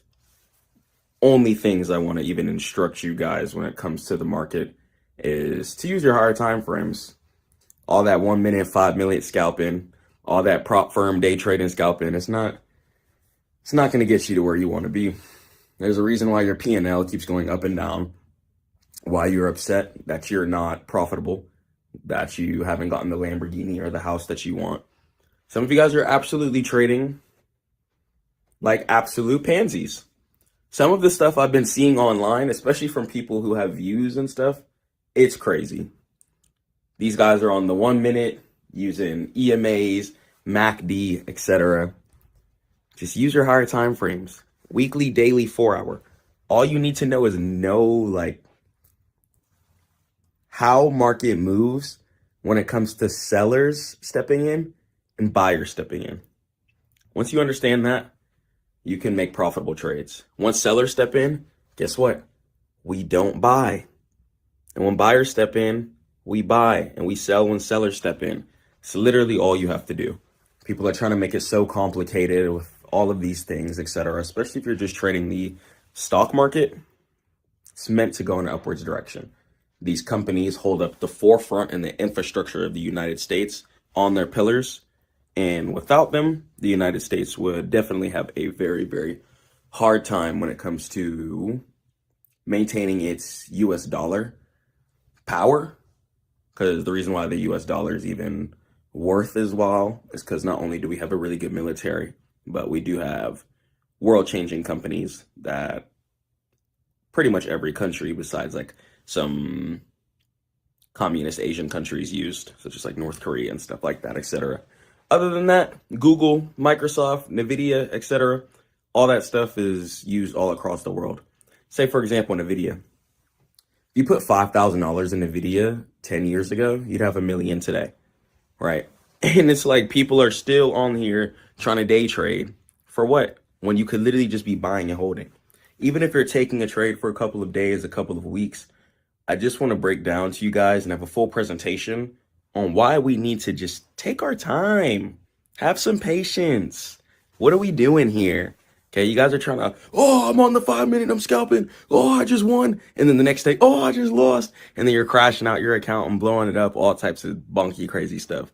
I don't want you guys going through any struggles when it comes to the market, when it literally is meant to make money from it. Okay, if you have any type of discipline, competency, and patience, you can make some money from the markets. Let's jump into this presentation. Let me show you how. Stop day trading. Start living. Start working. The whole point of investing, right, is to turn your money into more money. So if we're going to do this, we need to be working. Whether if you're a CEO, working on your business, or if you're working your job, whatever you're doing to generate income, you need to be focusing on that while your trades are cooking. So while your trades are in the background, while your trades are progressing level by level, you need to make sure you're working on something. Make sure you're consistently hustling, because guess what? Trading is a multiplicative game. It's not like a job where you sit there making the same consistent income, getting the same check every 2 weeks. Okay, we're not here for that. We're here to multiply our income. We're trying to get rich, inshallah, if God wills. So if you're trying to get rich, you have to multiply your income, and you have to push it. You have to go hard. And you can't spend more time on the charts thinking that it's going to equal more income. Because I'm telling you, more time on the charts does not equal more income. Now, studying the charts, yes, but more time placing trades does not equal more income. So let's go ahead and let's continue the next section here. So let's talk about the day trader's trap. So the reality check. 95% of day traders fail to outperform the S&P 500 over a 5-year period. Why? And honestly, it's so easy to outperform the S&P 500. The year just started. We're already up like 11, 12%. I have to go check it. But I believe it was up over like 7%. Like first week started off really strong. It's really easy to outperform the S&P 500 whenever you're catching the innovation and you're playing stocks that have something to do with the future. Whenever it be getting in an AI health stock, whether it be getting in a certain tech stock that helps manufacture cars, etc., chips, microchips, a lot of different scenarios and cases, right? Investing your money long term, even if you're playing futures, forex, or options too, long term trading is going to be what you want to be doing. Okay, and 95% of day traders fail to outperform the S&P 500 over a 5-year period. And why is that? Emotional exhaustion. I used to be a day trader myself. Okay, and there was times where I was able to make some good income, and I realized that, wait, trading every single day, having, even when I streaked, say I won 25 trades on the month, right? But then the next trade, you're coming in, you're winning like 7 trades on the month because you're playing tops and you're playing bottoms. Okay, you're shorting and you're longing. If I'm playing the stock market, I'm only longing personally. Okay, and emotional exhaustion. So staring at the screen for 8 hours spikes cortisol. And what cortisol is going to be your emotion that lets you know you're upset. So it's your rage emotion, okay? And the more cortisol that you have equals the more stress. And the more stress that you have, you're going to be hopping on the charts like, oh my gosh, hold on. And you're going to be trading health for money. That's not what you want to be doing. You don't want to be trading no type of negative aspect for money, whether it be your soul, whether it be your health. You don't want to be trading that for money. And the tax drag. So short-term capital gains tax are up to 37%. It can really eat your profits alive compared to long-term rates, which have a 0 to 20%. So 37% is the max, and that's really once you reach over like 6 figures a year trading, 200K a year, which you can actually reach fairly quickly.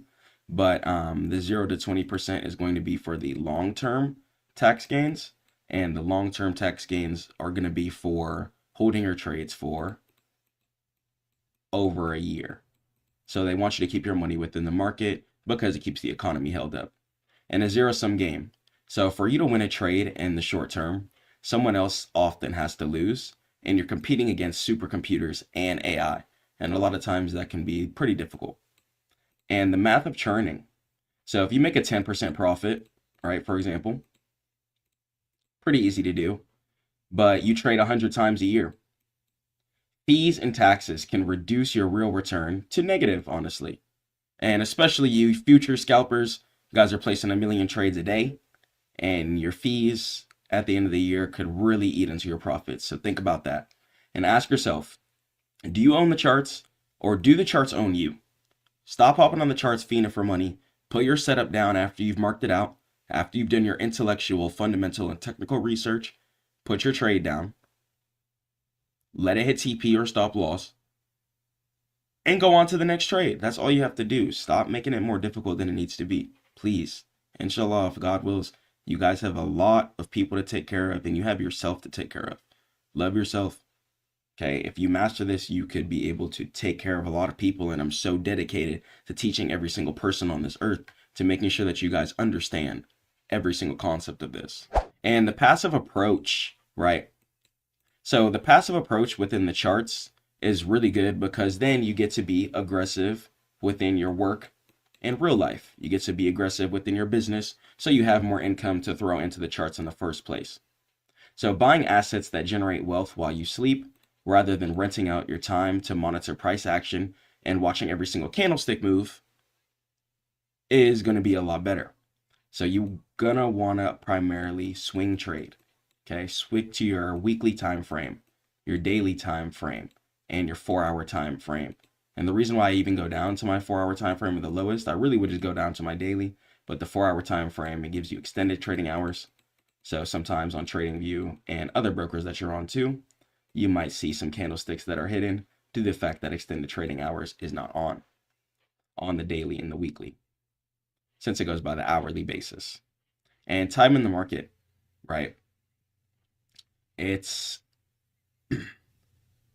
important to study the charts. It's important to know how market moves, okay? And historically, missing the best 10 days of the market cuts your returns in half. And passive investors never miss those days because your trade is always cooking. Instead of trying to be like, oh, I'm going to go ahead and buy here, market's going to short here, market's going to do. Buy where you think it's going to go ahead and long at. Short where you think it's going to short at. Sit on it for some days.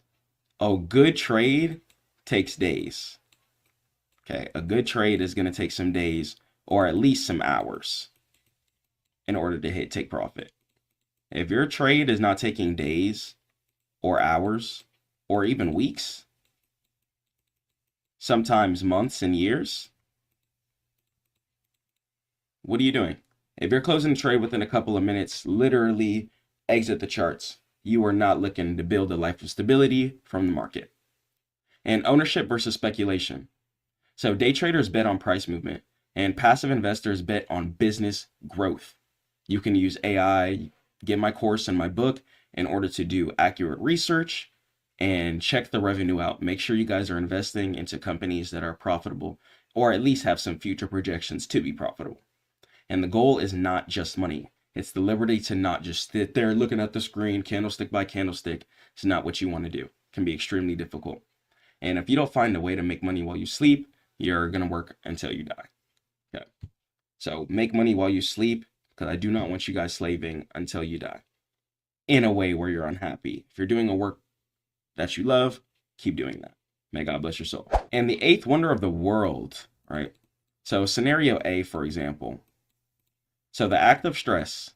So let's say you spend 20 hours a week trading and you make 15% one year, lose 10% the next, your stress level is going to be 10 out of 10. Okay, because you're going to be like, whoa, and then you're only up 5%. Still profitable, yes, but then say you're down another 10%, then you're going to be down 5%. Okay, not what you want. And then scenario B, the swing trader. The trader in stack mode, keeping their money in the account, keeping their account growing. Say you invest $500 a month into the S&P 500, right, with the historical 10% average, you spend 0 hours trading, okay? Or if you invested into a good tech stock, for example, in 30 years, you'd have $1 million. Just like I spoke about earlier, 5 years ago, $5,000 in NVIDIA, you'd have $1 million today. And the effort was 1 hour of total setup time. And compound interest requires time, not effort. Day trading interrupts the compounding process by constantly moving your capital and constantly moving your emotions. And I'm telling you, especially as you get older, it's not easy. In order to keep that up, it can be extremely stressful. And I want you guys to live a stress-free life where you guys can chill out, do what you want, and ball, and chill out. Set over to the next slide. So reclaim your mind. Get control over your mind. Don't stress out. Don't trip. And the hidden cost of day trading is going to be decision fatigue. And mental bandwidth is going to be required in every scenario. So every buy and sell decision burns glucose in your brain. By noon, a day trader is mentally depleted. You're sitting there looking at the chart all day. You spent all day pretty much doing nothing, not building, not growing, not grinding. It's not stack mode. So put down your trade, put down your alerts, make sure you have TradingView on your phone or put down your alerts on your broker, whatever is better for you, and let the trade rock out. Okay, don't sit there looking at every single candlestick movement. Grind. Take your time and grind. And by automating your investments, you preserve your mental energy for building a business, learning a new skill, and spending time with family. That's definitely what you want. And questions for the class. So what would you guys do with an extra 20 hours a week if your income was automated? Okay, I want you guys to leave a comment below and let me know. So what would you do for an extra bit of time? Okay, because the time is there. The market is waiting on you to invest. If you want to learn how, book a call at stackmode.net or give me a call at 678-775-8532. And I want you guys to get into the process of being focused on God, most importantly, and being focused on yourself. Okay, being focused on your business, being focused on your work, developing yourself. Okay, grind. Spend some time with your family as well too. Build your relationships. Learn something new. Reclaim your mind, reclaim your life, and do not be a rat race rat for income your whole life. That's not what we're doing here. That's not what I'm pushing. And I want you guys to have some freedom within your life. Okay, we're here to worship God. I don't want you guys to be worshiping money. I don't want you guys to be slaving for money. I want you guys to be living a life of abundance, dominion, and yes, work hard, but I don't want you to be unhappy while doing it. Keep grinding and grind hard and do what you love. Take that risk. Don't let anyone tell you that you can't, and stay focused on your vision. And dollar cost averaging, let's go and let's talk about that. So how it works. So you invest a fixed amount of money at regular intervals, regardless of the share price. So market high, then you buy fewer shares, protecting the downside. So obviously your market's not going to be at all-time highs and you're loading up. No, you buy low, sell high. Okay. Or if you're shorting, let's say you're a Forex trader or something like that, you're trading more of a downtrending market, then what you're going to want to do is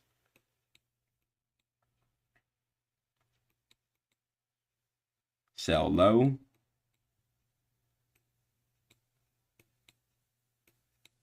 buy high.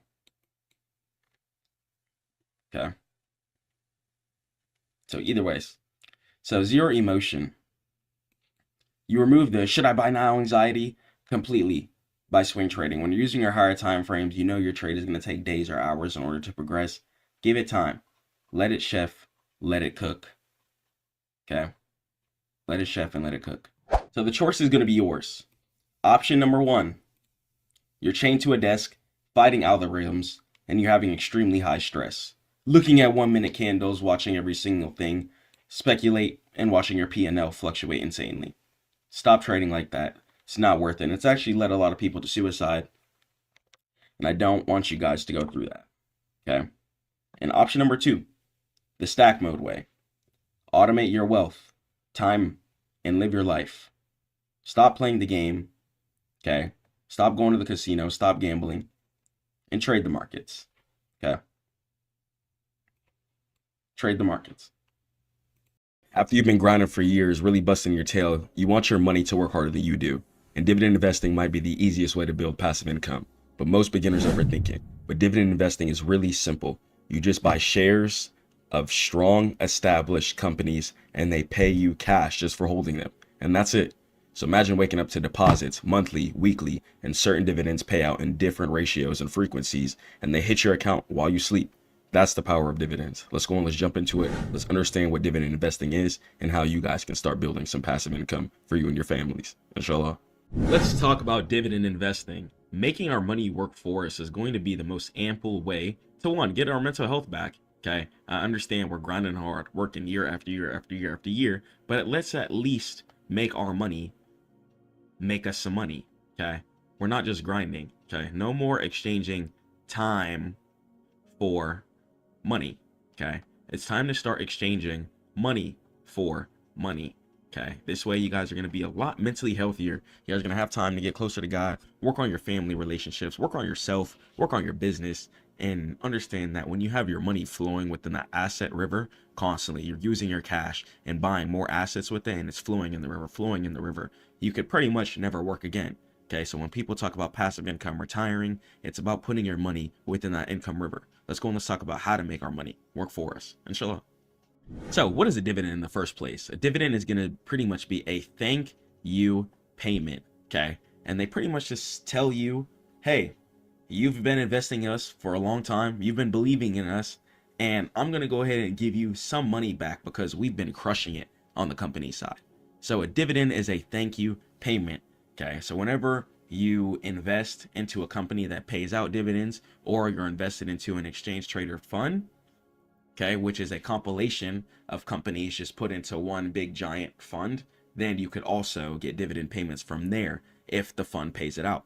Okay, so let's say, imagine you lend money to a friend, right, to start their lemonade stand. Okay, you believe in them, you think it's going to turn up, and every month they start giving you $10 from the profits as a thank you because he started turning up, started making tons of money. Okay, so that friend who started the lemonade stand decided to give you a portion of the income because since you gave him that initial investment to believe in him, okay, and you funded his company, he did the right thing and gave you some profits back because you had his back and you believed in him.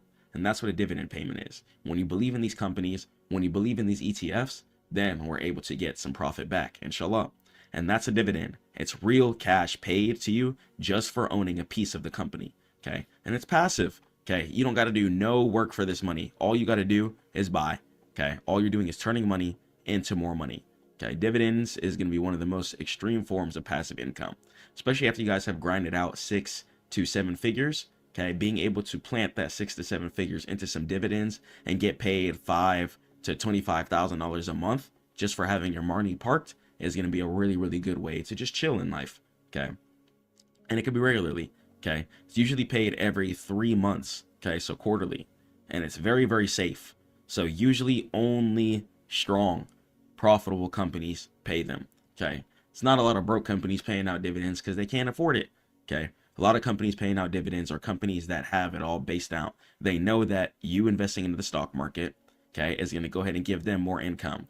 They're then going to be able to turn that income into bigger buildings, hire better and more employees, okay, which should lead to them making more income, okay, better products, faster products being made, etc. So that way their income can skyrocket, okay, and when that happens, we benefit from it too. And a lot of the times too, dividend payments, okay, have certain dates set to them. Okay, sometimes you get dividend payments monthly, sometimes you get dividend payments quarterly, a few times a year. Okay, and every single company and ETF is going to have its own different dividend payment cycle. So before you invest into something, make sure you're doing your research. So here's an example, okay, just one more time to make sure we understand it. Let's say you own 1 share of Apple, okay. Per 1 share of Apple, Apple pays you 24 cents. Okay, you can check your phone, okay, and that money is sitting in your account, chilling. Okay, you didn't have to sell the stock to get it. Okay, all you have to do is just have your money chilling in stocks. So you get paid for turning your assets into more assets. Okay, so after all the day trading is done, after grinding your business hard for years, after grinding corporate hard for years, take that money and you guys can easily park it into some dividends and start getting yourself some monthly cash flow. Okay, put some mental health back into yourself and take some of your money and let's try and get some passive income from the money we already have and we've been working hard for. Let's go to the next slide. So let's go and let's talk about the dividend yield. So the dividend yield tells you the return on your money right now. Okay, and it's kind of like the interest rate number on your savings account. Okay, so as you know, for APY accounts, okay, interest though, you know, is a reason why God says not to do it. It's not something that'll leave you profitable in the end anyways. Okay, so focus on things outside of interest.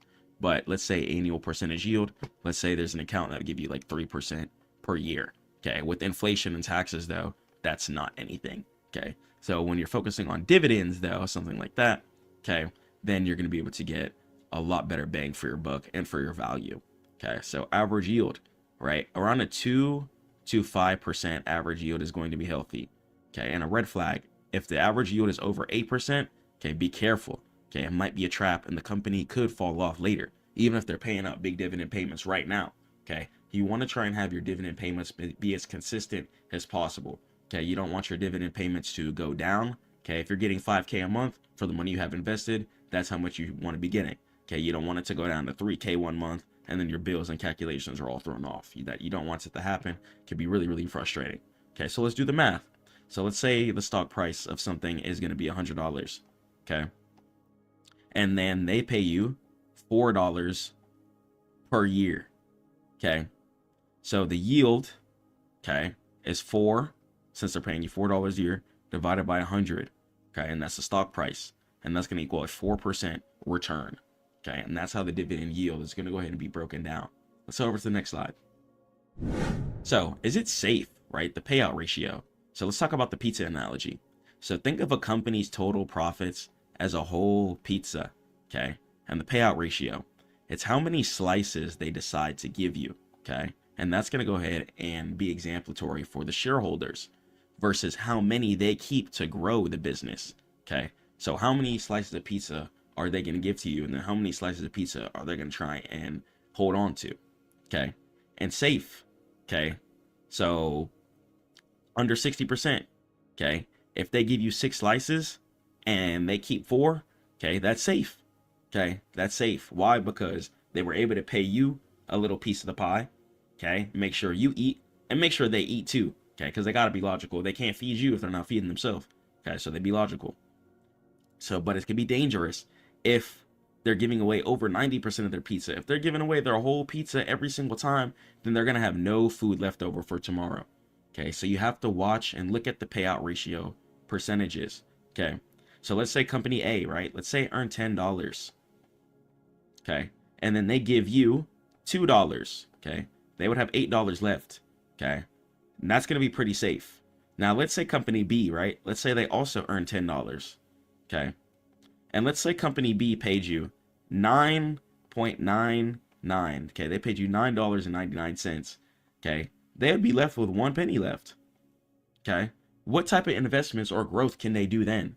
Okay, so focusing on the payout ratio of the dividend you're looking at is going to be extremely, extremely imperative to making sure that you're not making any random decisions unnecessarily. Okay, focus on companies with safe payout ratios. because that way you can see that they have their math baked in for consistent scaling year after year after year after year, not just random sporadic payments being sent out and then they have a possibility of going broke, and then there's really going to be no more dividend payments. Okay, so in order to avoid all of that, avoid the hardships, try and focus on dividends and companies and ETFs that pay out very safe ratios so that they don't go broke, so then they can continue to pay out dividends so you can continue to feed your family and yourself, inshallah. Let's go to the next slide. So let's go and let's break down the snowball effect, okay? The compounding effect, stacking dollars, okay? Get into stack mode, okay? Stay down. I don't care if you got to wear the same clothes every single day, okay? Keep driving that old car, okay? It's not time to get a new car right now. Stack it up, okay? Set some parameters. Tell yourself, you know what? Until I have 100,000 stacked up, I'm not going to get X, Y, and Z. Until I have 1 million stacked up, I'm not going to get X, Y, and Z. All this just takes a couple months and a couple years, okay? You guys got it. Go hard. Go hard. Go hard, because it's really time to automate your wealth, okay? And it's going to be the secret sauce. Instead of spending your dividend cash on coffee or random other things, okay, you can press a button called drip, okay? So what drip is going to do is take your dividend income, okay? So say you're making $100 a month from dividend income, okay? You could take that $100 a month and buy some more dividend shares with that, okay? So that way that $100 a month will turn into $150 a month. You keep doing that, it'll turn into $200 a month, okay? And then it keeps stacking up over time. As long as you're in stack mode, your account will be in stack mode right with you. Just know that, okay? So drip equals dividend reinvestment plan. A lot of brokers have it to where you can automatically just reinvest your dividend income back into more shares, okay? So the computer or whatever broker you're using uses your dividend cash to buy more shares automatically, okay? And next time you'll have more shares, so you get a bigger bag, bigger check. Then that bigger check buys even more shares and it spirals upwards, okay? So trying to have your life together outside of the market, okay? The more you have your life together outside of the market, the more money you'll be able to generate from the market, okay? Just keep cycling your money back into shares, back into more shares, back into more shares, and keep upping that income. So let's say year one, you own 100 shares, okay? You invested super duper heavy. Then by year 10, okay, you own 150 shares, okay? And let's say you didn't even pay for the extra 50 shares. It was just stacking up over time, okay? So once you start planting that seed of ownership, your tree can do nothing but sprout and grow, inshallah. So plant your seed today so you can start sprouting. You guys can start dropping fruit everywhere, okay? But you gotta plant your seed. You cannot start dropping fruit everywhere until you plant your seed, okay? So then from year 30, 20, then from there you're earning a full salary from dividends alone, and then you could chill out, okay? You still have your money parked away in the dividend, and you're getting paid for having your money parked away. It's crazy, okay? If you make the right financial decisions, you stay focused on God, and you don't feed your flesh, you guys can get out of poverty, okay? You guys can be rich forever. You can never go broke again as long as you maneuver your wealth into that constant asset river. You have to continue to flow your money in that asset river. Otherwise, things can get hard, okay? So throw your money to the river and start flowing so you guys can grow like the big oak tree. Plant all your seeds today. Let's head over to the next slide. So let's jump into royalty stocks, right? Dividend aristocrats. So these are going to be the MVPs of the stock market, okay? And to be on the list, a company must have been in the S&P 500, okay, which is accumulation of like the most powerful stocks, okay, put into one index, okay, known as the S&P 500. And two, okay, they must increase their dividend every year for 25 plus years straight. So if a company is paying, right, 20 cents per share, okay, in 2010, okay, and then in 2011, let's say they're paying 25 cents per share, okay, that's going to be a 5-cent increase, okay? So if they're increasing their dividend amount every year for 25 years straight, then that's going to be a big MVP. And that means that these companies have survived recessions, wars, bubbles, and still paid their investors more money, which means that a lot of these companies are going to be constant investments due to the fact that it seems like that these companies have become a staple in human lifestyle, okay? Companies such as Coca-Cola, okay, or Johnson & Johnson, the Band-Aid company, for example, okay? So companies that incorporate into lifestyle, okay, really are going to be the ones that will survive year after year after year. So let's go and let's talk about the risk with everything, okay? Pay attention to that yield trap. Just like we talked about on the previous slides, the yield trap is going to be really, really important to pay attention to. Sometimes you see a stock paying 15%. Okay, you think you're about to be making bands every single month just by investing into a simple dividend. Okay, and they might pay you out for a couple of months. Okay, you might be getting 5K a month payments, for example. Okay, for 3 months. And the next thing you know, they start losing profit. Things start getting shambles. And then boom. And then the high yield decides to stop paying you out what you're used to getting paid out. And if a company runs out of cash, I'm telling you, they're going to cut that dividend to zero. Okay, so just with the pizza analogy, okay, you can't help anybody in the world if you're not helping yourself first. Okay, so if you have a box of pizza, right, there's 10 slices of pizza. Okay, if you give away 6 slices of pizza, okay, you'll still have 4 slices of pizza for yourself. Okay, you can still eat, you're not gonna be starving, and you're gonna be chilling. Okay, but then take person B. Okay, if person B gives away all their pizza, they're gonna have no pizza left over. Okay, and that might seem like a good thing instantly, okay, because they fed everybody and ignored themselves, but that's not. Okay, that'll turn into later frustration, later hunger on that person, regret on that person. Okay, and they're gonna be like, well, you know, people might not have fed me a certain type of ways. Okay, leading into certain type of mindsets. Okay, so even in dividends, it tells us it's really important, okay, to keep our bag right. Before we can help anybody else, our bag has to be right. Okay, and dividends show us this. If a company is giving away all their money, they're not going to have enough money to reinvest into more ads, into more workers, into better factories, etc. And they're not going to be able to scale at the way that they would like to, if at all. Okay, so if a company runs out of cash, they're going to cut the dividend to zero. So be wary of new companies, especially paying out big dividends, because it might not be consistently for long. And that's when the crash comes. Okay, and when they cut the dividend, the stock price drops even more because it's going to go ahead and lose value, which means you lose twice. So not only would you lose money on your base, money that's parked in there, your dividend payments are going to go ahead and get cut as well. So a golden rule, right? So a safe 3% return is better than a 15% risky return that has a chance of going to zero. Okay, don't be greedy. Focus on consistency. The name of the game in trading, investing in general, is consistency. Treat yourself like an oak tree, and you gotta plant yourself in the ground. You gotta give yourself water and sun. Okay, if you're not planting your seeds and you're just trying to hit the big 0 to 100, you're just trying to go buy an oak tree and plant it in the ground, it might not be stable. Okay, it didn't get time to connect to the roots, to the soil, and it might topple over. Okay, but when you're the tree and you grow it day by day, limb by limb, okay, root by root, okay, you're gonna know the field, and your money is going to be planted within the soil. It's going to have a lot better baseline to it. Okay, even if stock prices were to start dipping down, since you have so much baseline planted, okay, stuff isn't really going to affect you. Okay, your dividend payments are still going to be pretty consistent, and your profit fluctuation isn't going to be as bad because you planted your seeds. So focus on planting your seeds over a quick win. So how do you start today? Okay, I'm going to give you guys a 3-step plan. So the account, open up your broker. Okay, you guys can do Webull, Robinhood, Fidelity, Schwab, Vanguard, so many different options. Okay, open a brokerage account. Okay, then from there, okay, you can buy ETFs. ETF stands for Exchange Traded Fund, and they're pretty much going to be a bunch of companies put into one big giant company, for example. Okay, so you could buy really, really consistent ETFs like SCHD that pay out really, really good dividends, or VIWM, for example. Okay, and it's a basket of 100 plus dividend stocks that give instant safety. Okay, or you could pick individual stocks as well too. Okay, and then the button. So find settings for your dividend reinvestment and turn it on. This way, all your dividends are going to go back into shares consistently instead of you guys just having random cash, and then you're going to have to go buy dividends instead of you just having it all in that DCA consistent flow mode. Okay, so don't forget, diversify.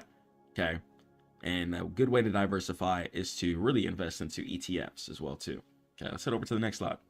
So dividend investing is really like going to be the ending to everything. Okay, it's the furthest thing from a get rich quick scheme. But after you run up 5 figures, 6 figures, 7 figures, you've been grinding, you've been putting in the work, you've been praying to God, really staying down. Once you have some money stacked up, dividends is going to be a good place to park your money in, and you guys are still going to get that monthly income and that monthly reward from it. But make sure you guys are choosing to invest into things that pay you out consistently. And be patient, be consistent, and start now. Okay, start now. That's going to be the most important thing. Start generating your business now. Start generating income now. Start doing whatever you need to do now. If you say you want to invest in a certain assets, if you have $5 in your account right now, take that $5 and invest. Okay, start planting your seeds today. And that's going to be the most important thing. It's not really about the money. It's about your lifestyle, your consistency, okay, and how disciplined and focused you are when it comes to stacking your assets. All right, if you want help with it, head over to stackmode.net. Stay prayed up to God. Keep grinding. I'm going to catch you guys in the next one. Peace. Keep going hard. Don't ever give up.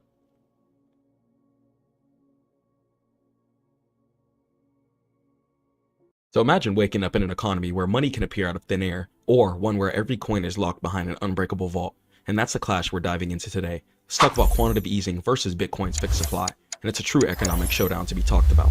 So in one corner, you've got quantitative easing. It's the central bank's money creation lever. And when the economy slows, they print even more, inject more, push more, and it can rescue markets. But it can also quietly stretch your dollars thinner over time.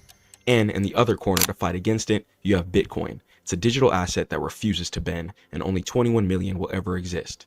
No printing press, no emergency button, just a predictable, halving-driven drip of new supply that's immune to human panic. So let's go and let's jump into it, class. Inshallah, if God wills. All right, so let's go and let's talk about the economic showdown. So, Bitcoin has scarcity involved within it. There's a limited amount of Bitcoin available. 21 million Bitcoin exist. But versus fiat currency, the traditional fiat currency, such as the US dollar, there's an unlimited supply, okay? But with that unlimited supply, things catch up over time. So let's go and let's talk about exactly what I mean. So mechanism, quantitative easing, right? So the term QE, let's talk about it. So QE stands for quantitative, Q stands for quantitative, okay? And E stands for easing. Okay, and here's how it actually works. So it's not just printing cash, okay? It's an asset swap. So step number 1, the central bank creates digital reserve, okay, out of nothing. And they use these reserves to buy treasuries and mortgage-backed securities from commercial banks, okay? And now banks now have the cash reserves and are incentivized to lend it out to companies and people. And in result of all of this, the central bank balance sheet then explodes, okay? And the Fed's balance sheet grew from 4 trillion, okay, to 9 trillion during 2020 through 2022, okay?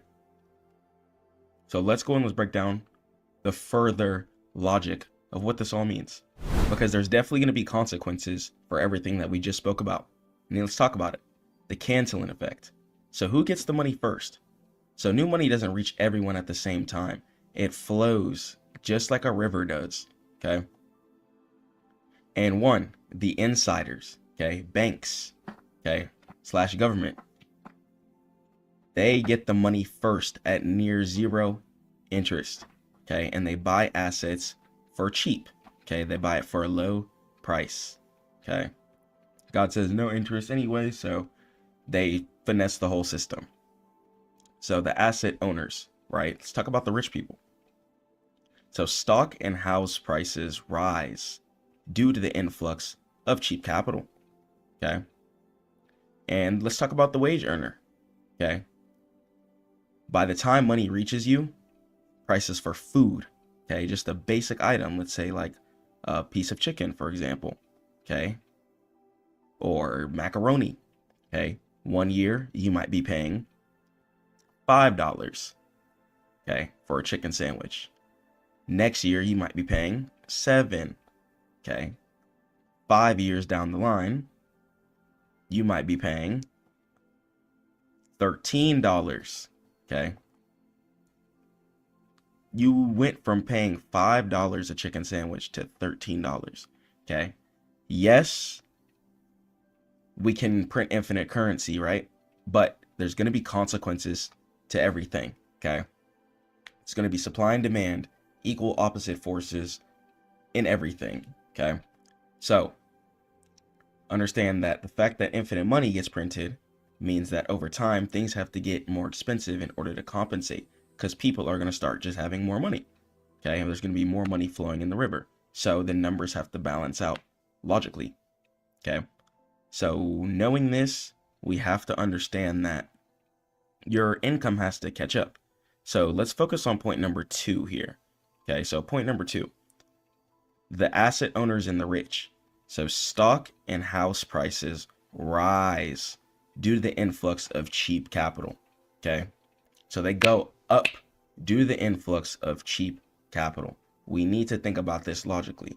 Okay, so while food, rent, and stuff is getting more expensive, okay, stock and housing prices are also rising.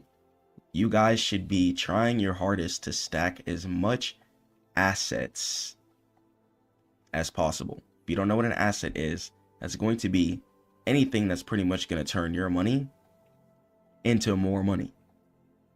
Okay, whether it be real estate, okay, you could do stocks, okay, cryptocurrency, so many different avenues, okay, business, pay for ads and start you a digital business or physical business, whatever, okay, just whatever is turning your money into more money, that's going to be an asset, because you have to understand that your income has to catch up. I don't want you guys to be struggling in society, okay, your income has to catch up, and just like God says in Quran, we have to spend moderately, okay.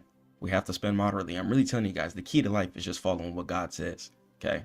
If you guys aren't religious, you need to go start reading the word, man. Okay. It really helps a lot. It's a lot of psychology in there. Okay. Especially as a trader, an investor, somebody trying to have their finances together, you need to definitely read Quran if you can. Okay. So spending moderately. Okay. So stop being so much of a consumer. If you realize, okay, there was times I was spending my whole bag on DoorDash, on this and that. Okay. Having no assets stacked. Okay, and I'm not saying don't live life. There's going to be times where we want to live it a little life. Okay, I understand. Okay, there's times, you know what I'm saying, I go out, you know what I'm saying, you might pop it a little bit. Live your life, do your thing. But that doesn't need to be a consistent every single week, every single day thing. Okay, save your money. Invest your money. Okay, so when I say save your money, save it in some assets if you can. Okay, don't just have your money sitting in your bank account, because inflation, food, rent, etc. is rising. Okay, which means if you just have money sitting still, you're going to pay more taxes over time. Okay, so always try and keep your money flowing in the river. Okay, this way, by the time tax time comes, you're going to have an easy time paying it off. Inshallah, if God wills. Okay, so let's head over to the next slide. So the response, okay, absolute scarcity. Bitcoin, where my Bitcoiners at? All right. So Bitcoin, the 21 million hard cap, okay? And this limit is not something that needs to be taken lightly, okay? Bitcoin is gonna go away one day, okay? Bitcoin is not infinite, okay? It is not infinite, okay? You need to understand that it's a resource that is going to expire, okay? That in itself, that alone gives it value.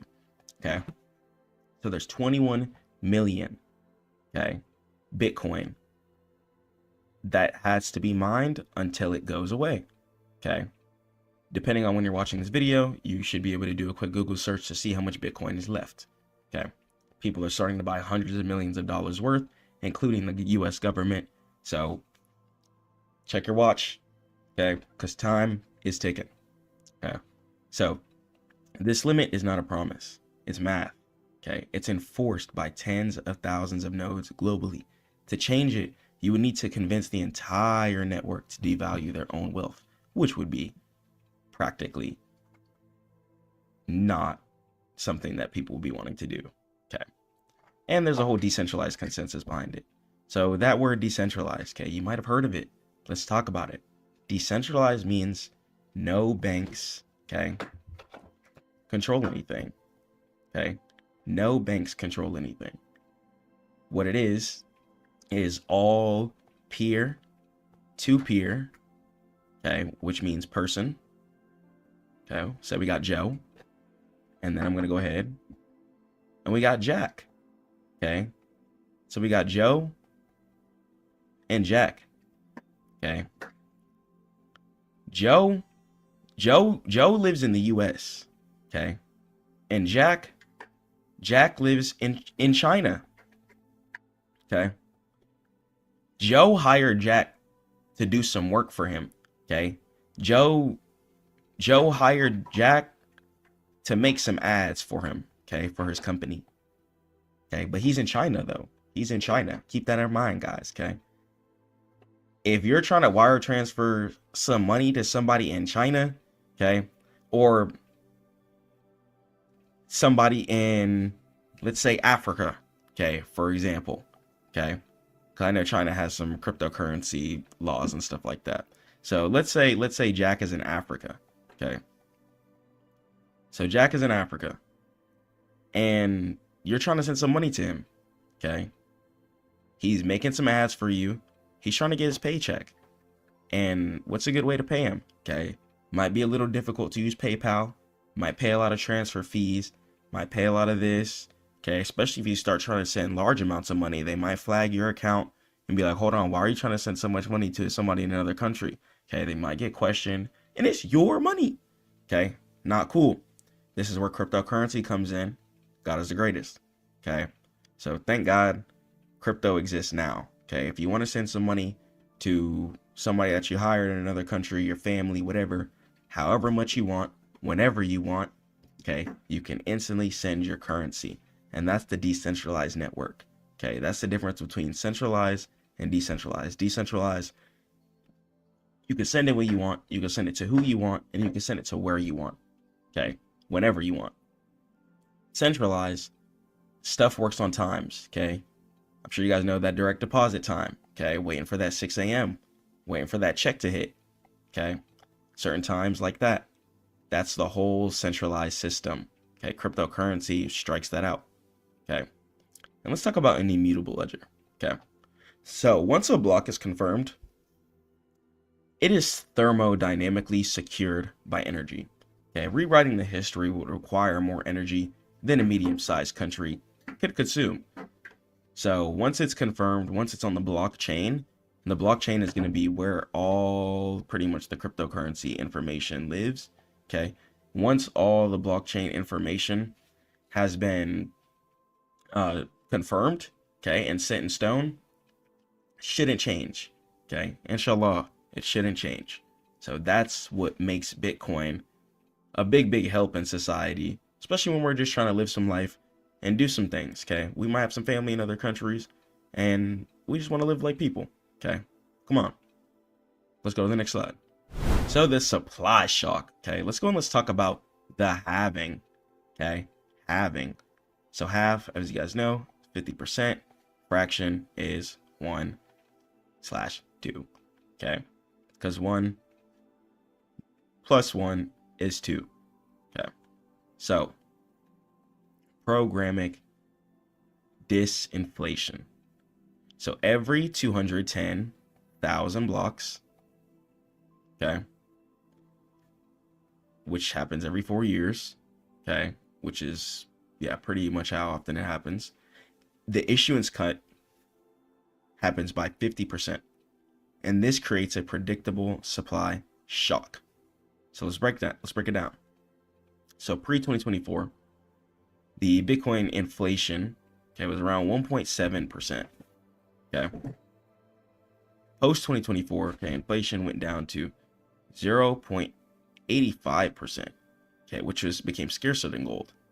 Okay. And projections, if this math continues by 2028, we should have the inflation at 0.4%. And then 2140, when Bitcoin decides to go away, which is by the time when people calculate, inflation will be at 0.0%, of course. So while the fiat supply accelerates, right, exponentially to pay the debts, Bitcoin supply decelerates, okay? You have to understand that it happens because it's a limited currency, okay? It's limited. It's not something that's going to be here forever. Try and get it when you can. You don't want to be one of those people who regret it and be like, oh man, I should have bought some Bitcoin, and you just didn't, okay? So make your decisions now. Put some money to the side Okay, you don't need to be buying no clothes, McDonald's, no DoorDash, no right now. Buy some groceries. Okay, buy some groceries and grind. Okay, wake up, pray to God, grind, and stay down. Okay, live a little life, of course. Take care of your mental health, but try and put some money away. Okay, we gotta have this asset flowing. Okay, let's get it. Inshallah. So the systematic comparison. So fiat currency, US dollar, man, cash, you know, good old dollars. Let's talk about it. So policy, okay, it changes based on politics and crisis. Okay, if the US economy is doing well, then that means our dollar is going to be more valuable. If it's doing bad and we have a lot of debt, etc., the US dollar is not going to be as valuable. Okay, and that's just what it is. And people will want to run to other assets, which once again, assets are things that turn your money into more money. Okay, because fiat currency, the money, is not as valuable. Okay, so they at least want to try and generate more, which makes logical sense. Defense, survival. Okay, so unlimited amount of fiat currency can be printed, press of a button. It's kind of just numbers on the screen. Even kind of same thing with credit too. And system, okay, permissioned. Banks control the access. Okay, they can tell you no, and they can tell you yes. Okay, and the outcome, right? Your savings lose value over time. Okay, due to the fact that it's not growing in anything. Okay, it's not in the river. Okay, it's sitting still on the rocks. Okay, let's talk about some Bitcoin. So policy, okay, set in stone with code. Okay, can't be changed, which means Bitcoin is gonna have the same intrinsic value baked into it a lot of the times. Okay, and of course there's gonna be chart depending on where the price is at, all-time highs versus a low, for example. Okay, but for the most part, with it having that fixed supply, okay, it's gonna remain valuable. Okay, fiat currency, if the US started getting bombed right now, the US dollar probably wouldn't be as valuable. Okay, so certain things just are logical with that. So supply, okay, strictly capped. Okay, 21 million, and it's very costly to mine. Okay, you can't just spawn Bitcoin at a press of a button. You actually have to have a whole logistical system. Okay, Bitcoin is created by proof of work. Okay, the computers have to show math. You know, when your teacher asks you to show work, that's what the computers have to do. So it's pretty much a bunch of computers. Okay, or it might be one, however much the person has who's mining the Bitcoin. Okay, and what they're gonna go ahead and do is look for mathematical equal signs. Okay, they're trying to solve a code, okay, to give the hash. Okay, and in that, the computer has to keep solving these codes. Okay, and it has to show work. Okay, and that proof of work, and if it's correct, okay, then they're rewarded with a piece of Bitcoin. Okay, and then they keep doing that, and then every mathematical problem that's solved, then a Bitcoin gets created. Okay, and it's all solved by supercomputers. Okay, could be very, very expensive to run depending on your country. Okay, so before you just go try and boot it up, look into it. Please do your research. Pray to God on it. Take your time. Okay, and it's open to all. Anybody can buy Bitcoin. Okay, you can buy some Bitcoin right now if you want. I don't care if you got $2. Okay, get in that habit of buying assets. Try and keep yourself broke. Okay, because what do you have your cash in your bank account for? Go buy some assets, live off of credit if you can, and stay down. Okay, keep doing that. And then when it's time to pay your credit, boom, boom, boom, and keep the money flowing. Keep it flowing. Okay, don't stop hustling. Okay, I know life happens. Don't get depressed. Keep your head on straight, man. Okay, there's gonna be things that go down in life. There's gonna be times your emotions are gonna be shook up. Okay, there's gonna be times where you can't stack up. Okay, your car might break down. Okay, things happen in life. Okay, you might have to pay rent. You might have to pay direct deposit on a new crib. Okay, and rent. Okay, depending on whatever it is, any situation, right? Hospital bills. Okay, just pray to God on it. Okay, pray to God on it and keep hustling. Okay, don't get in your head. Don't get poopy pants and don't get depressed because you got to get to this money. Okay, I'm telling you, when you pray on it, you keep going forward, you keep hustling, things get easier. Okay, but you got to keep hustling. Okay, after you pray, you got to keep hustling. Okay, don't grieve. Okay, don't get sad. Just focus. Focus. Okay, don't take that money and indulge in food. No alcohol. Okay, if you're drinking, quit that. God says don't do it. It makes you weak. Okay, no alcohol. Take that money, buy some assets, buy some Bitcoin. Okay, change up your lifestyle. It's really deep. Okay, if you catch yourself buying certain kinds of food, ask yourself why. Okay, why am I eating these Doritos? Why am I booting this up right now? Okay, when's the last time you had some vegetables, some fruit? Okay, you got to change your lifestyle. You guys are so obsessed with investing and trading, but we all have to realize that we have to change our lifestyles. Okay, this stuff takes money. Okay, it takes money to invest. So if you want to invest, you need to change your lifestyle up. Okay, put some bread away. It's cool to stay down. Okay, it's cool to save some. Okay, wear the same clothes for weeks if you got to, but you know how much Bitcoin you have in the stash. You know how much assets you have stacked up. Who cares what anybody's saying? Okay, because if you want to get to this Bitcoin, it's going to take a certain level of discipline. Okay, it's going to take a certain level of staying focused. Okay, we can't be being lazy when we say we want to be stacking assets. You got to choose. You got to be relentless. You got to be a dog. Okay, so before Bitcoin expires, I don't want you guys to be like, man, I wish I bought Bitcoin. And it's like, that's not how you want to go out. Okay, leave something for your family. Okay, and take care of yourself, inshallah. So let's go. Let's head over to the next slide. So the hardness of money, right? Stock to flow. So why hardness matters in the first place. So money is a technology for storing time and energy, and hardness measures how hard it is to produce more of it. So let's talk about the S to F ratio. Okay, and the existing supply, okay, divided by the annual production. So let's talk about the real estate, right? High S2F, okay? Because real estate is pretty hard to build, okay? You need a whole crew of people. Stuff could be changing now, though, because they do have houses that you can just drop on a plot of land, okay? That's like carried by a giant truck, okay? So it really depends. That could change as humans develop more innovative technology and ways to get housing quicker. But as for now, real estate is pretty hard to build. And let's talk about gold, right? So gold takes about 60 years to double supply. Okay. And Bitcoin, okay, it's the hardest asset ever discovered. Ever. Okay. So gold has a 60 S2F, Bitcoin, as of 2025, has 120 S2F. Okay. And if money is easy to produce, right, such as fiat currency, which is unlimited, people won't save it. They're just going to go ahead and dump it and blow it. Okay.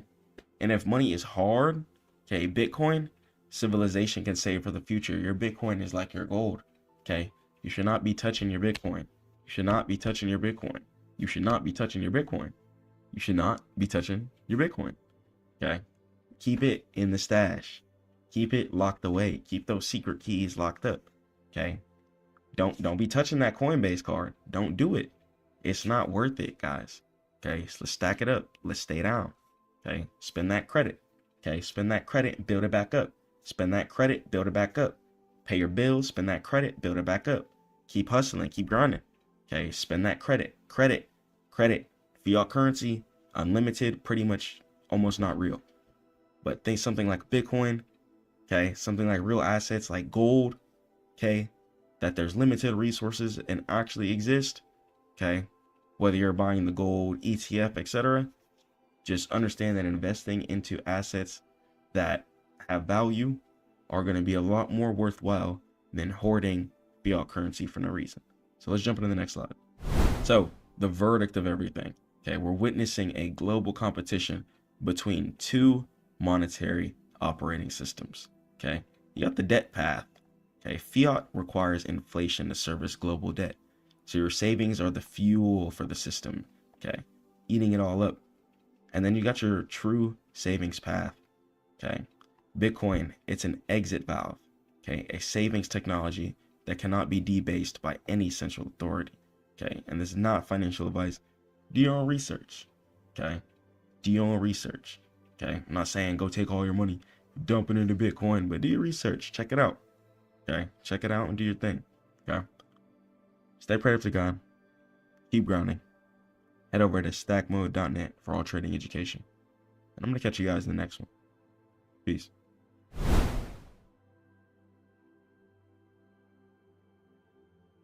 If you're using Linktree, Jotform, Typeform, or you're just tired of your website not making sales, I'm going to give you guys the full guide on how to actually start making some conversions.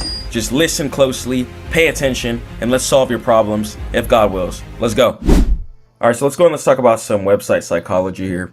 So you guys need to understand that your site has to be interactive. It has to be emotionally intertwined with your user.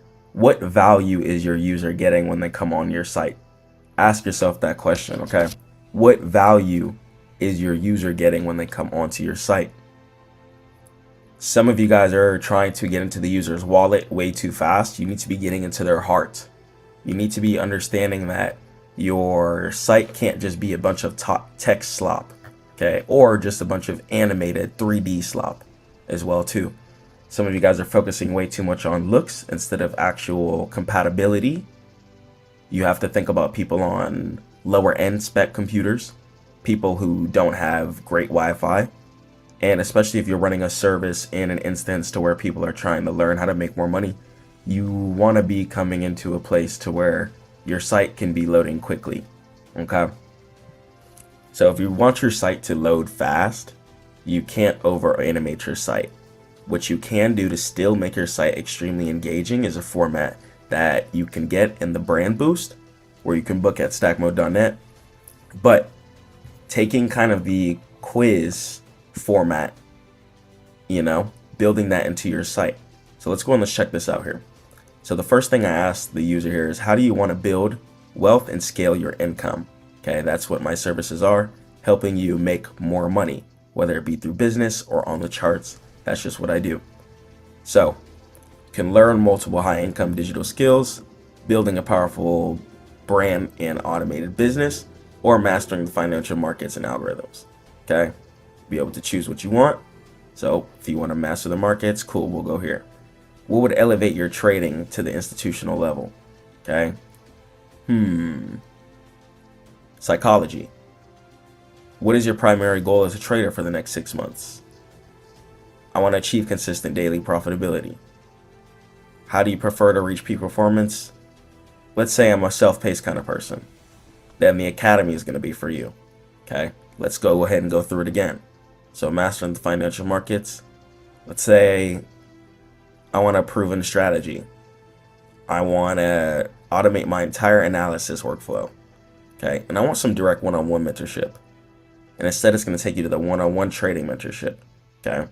So each question is going to bring you to a different section.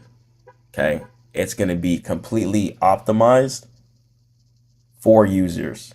Okay. It's going to be completely optimized for you. Okay. So checking out here, we have the prompt engine, the prompt prompt here, giving straight value. Okay. Giving straight value.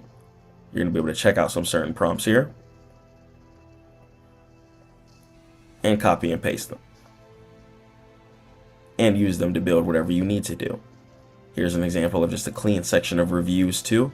People should be able to see what type of results your site gives or what type of value you provide. Clean, simple, pretty much kindergarten level site. Okay, it's going to be the highest converting. Do not over explain on your sites. Okay, do not get into a place where you start over explaining everything for no reason. Don't do that. Okay, don't do that. So here, once again, results section. Okay, you want to have real proof as well too of people actually succeeding of your service or product. Now, this is really going to depend too. If you're more of a personal brand, reviews are really going to help you in your portfolio and stuff like that. But if you're not a personal brand, then you still want to have a clean understanding of what the user is going to get. So, and this should be explained and given to them very, very easily and quickly. Okay. So here we'll go over the prompt shop. So even if I wanted to view this prompt here, copy this prompt, you could use this. Okay, you could use this prompt too. Feel free to use and get any prompt that you want. Okay, once again, just giving straight value. Straight value. So I'm logged in here if I'm not mistaken. So if I go to the brand boost here, clear value as soon as the text comes up. You don't even have to make this animated if you don't want.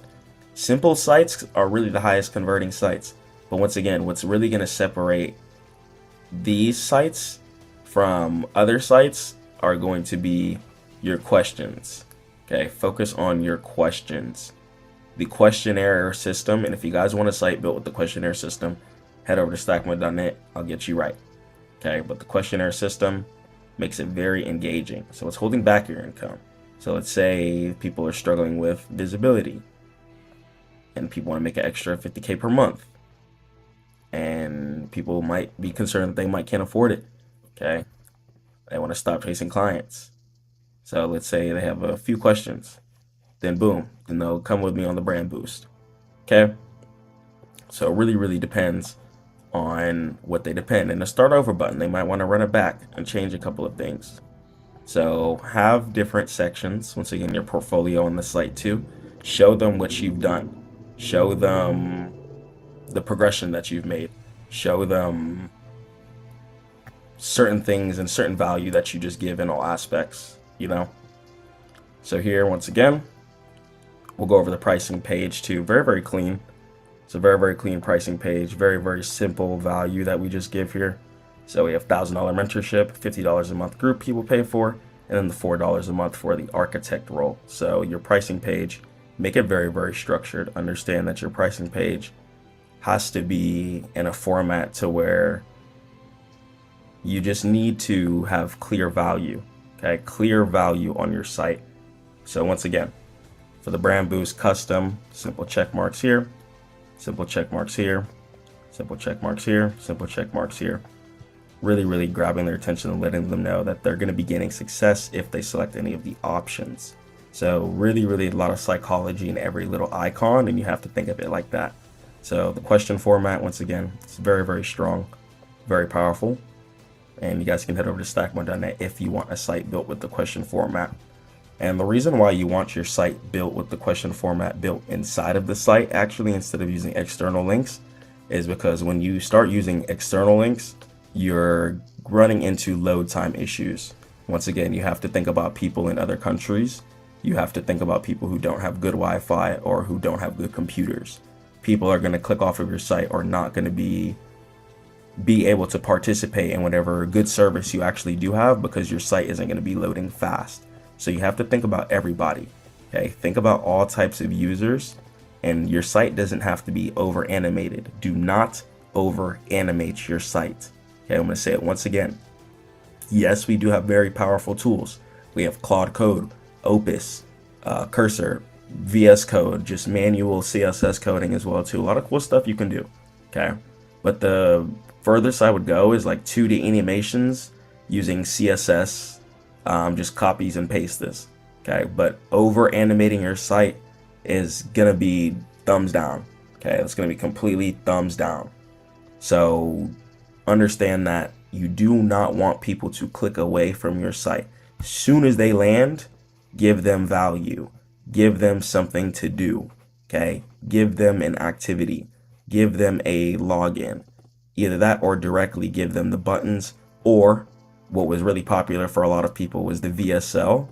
That stands for video sales letter. A lot of people like to put the video at the very top, but a lot of people get tired of that. So I feel like the question format is going to be the next strongest format for the websites. So instead of the VSL, this format here, very, very strong. Gonna try this out for a couple of years. Honestly, gonna gain some data on this. see how this does compared to just traditional button websites. And we're going to go ahead and see how certain things can progress, especially as we just continue to keep building. So just because AI is out, don't over animate your site.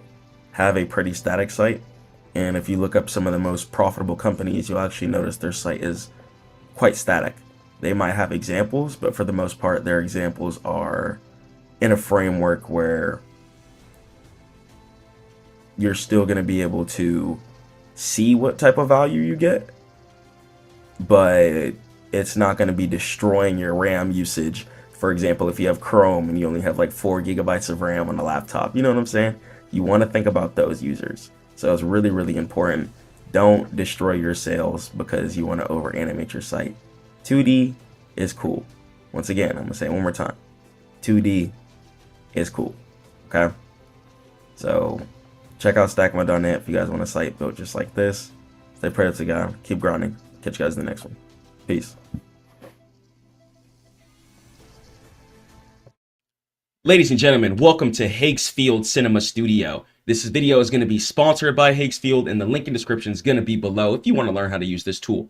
This tool is absolutely crazy. It's a crazy cinema studio, and I'm going to teach you guys how you can generate images that look crazy like this, that literally lets you turn images into videos. It's wild. You can use this to create business ideas, create videos that you can post on YouTube, TikTok, different social medias, so you can get monetized and start making some money. Okay, there's so much opportunity around, and Hakesfield AI really gives you the whole world in your hands. Let's go ahead and let's jump into it. So we'll go ahead and we'll start off with the explore section up here in the top left, just so we can go ahead and check it out. So you guys will be able to create images, create videos, has some motion control options, and you'll be able to edit images, as well as gain access to certain things such as Nano Banana. It's going to have Soul ID, have lip sync features, and upscale features as well too, in order to make your images look better. It's also going to have really dynamic things and add-on tools like Angles V2. So if you're dropping an extremely high quality animated movie using AI, then you're going to be able to get those nice camera angle shots to make it look realistic and extremely presentable. So for to start off here, we're going to go ahead and just create an image. So for the top left here, I'm going to go ahead and click on image, and you'll be able to see a list of the features. So here we'll have create image, cinema studio language. You can create a storyboard. We got relight, image upscale, draw to edit. You got insta dump, to where you can turn a selfie into a full content library. This is literally one of the greatest tools on the internet right now. And this is really just crazy. It's crazy how fast AI is progressing. So we'll go ahead and we'll create an image. Okay. These are some images I went ahead and created earlier, but in order to show you guys, this is how we do it. So first thing that you're going to have to do, come down here, and once you click on create an image, I want you to select your model. The model that you select is going to determine the quality of the image. Okay. So for this, we are going to have Hakesfield Soul available, which I'm going to use for this video.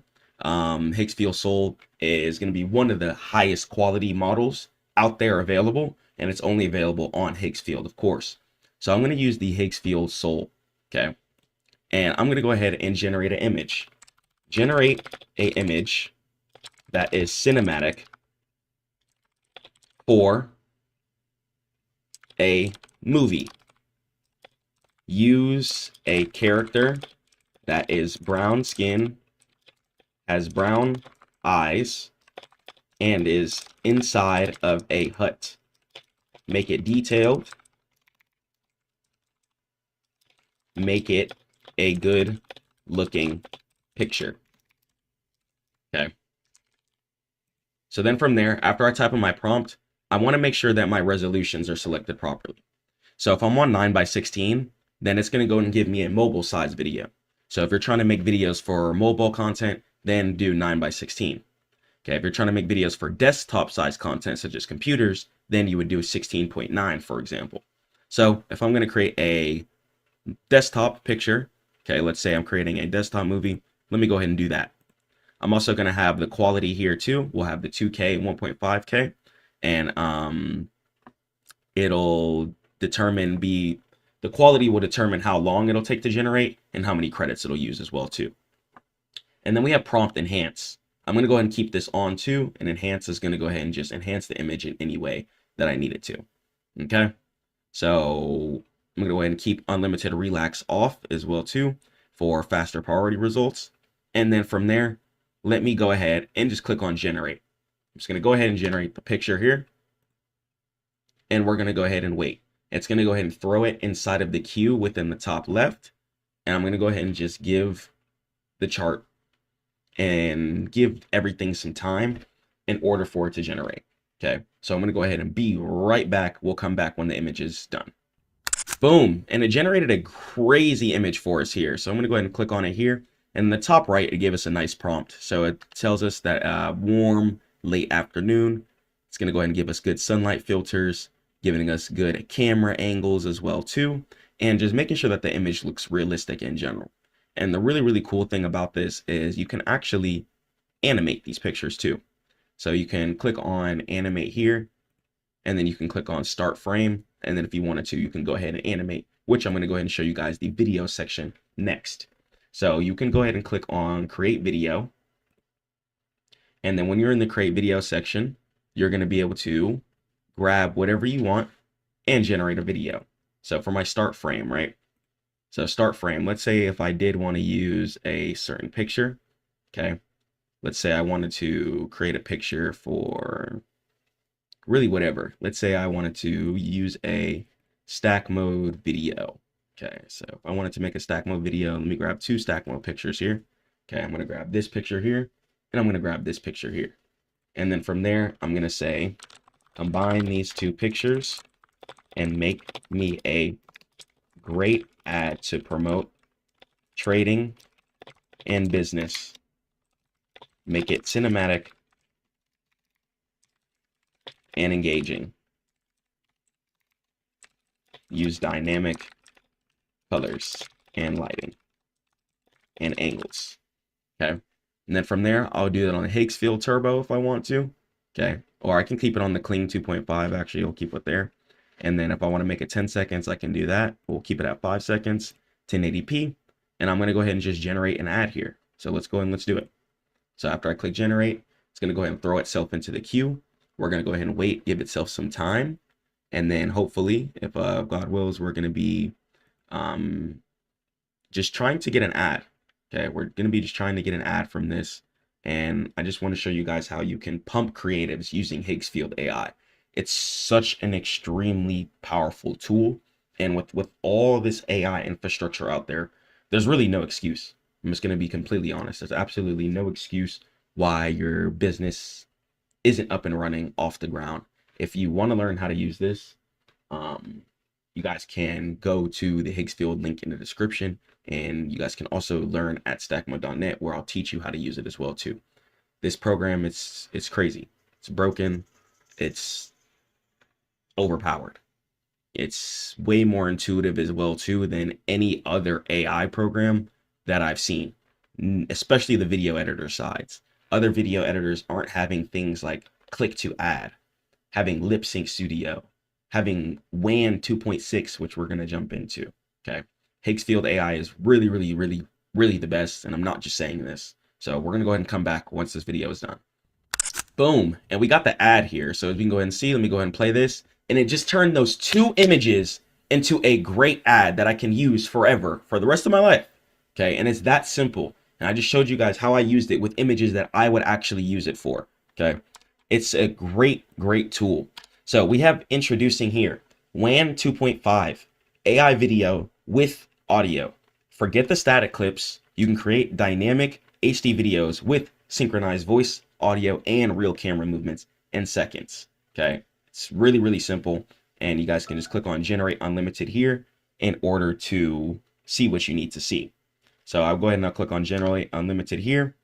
And it's going to go ahead and just give me options all over the place.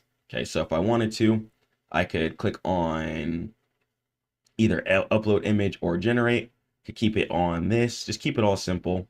And I could just say general. Okay, we can use this. If I want to use this, I can use this. Okay, so we have the MP4 here. I like that a lot. This is going to be the start frame and the end frame. We're going to upload the image here. So these are some past images that I went ahead and uploaded. You guys can use any of these that you would want to use too. So let's say if I did want to animate this picture that I did make earlier too, then it could do the same thing. And it's going to go ahead and link it with things. And it's going to be extremely, extremely effective. Here's the other ones that I did make in the past. And a prompt that could be required. Make the boy start talking and make the lips move properly. Make sure audio is on. And then I can go ahead and generate here. Okay, it's going to go ahead and throw it inside of the queue. And then once this is done, I'm going to go ahead and come back and show you guys this again. And check it out. This is what the power of Higgsfield AI is. Boom. The boy literally started talking. We just turned the image into an entire cinematic video. Go drop a movie. Okay. There's so much to be done. So much stuff you guys can do with this tool, man. Same thing with the image generation stuff too. Nano Banana, different prompts you guys can use as well too. And you could just generate any image that you want in the world. You can also just give it a random prompt too, and it'll generate the image for you. Okay, it'll give you random prompts if you guys can't think of anything. You can also go to AI sites, tell it to give you a prompt, and then you can go ahead and use that as well too.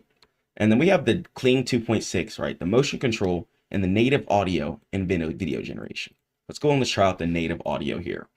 Okay, so for here, we went ahead and we have this here as well too. We are back inside of this, and let's go ahead and change this here. So you guys have different options here too that we can go ahead and use.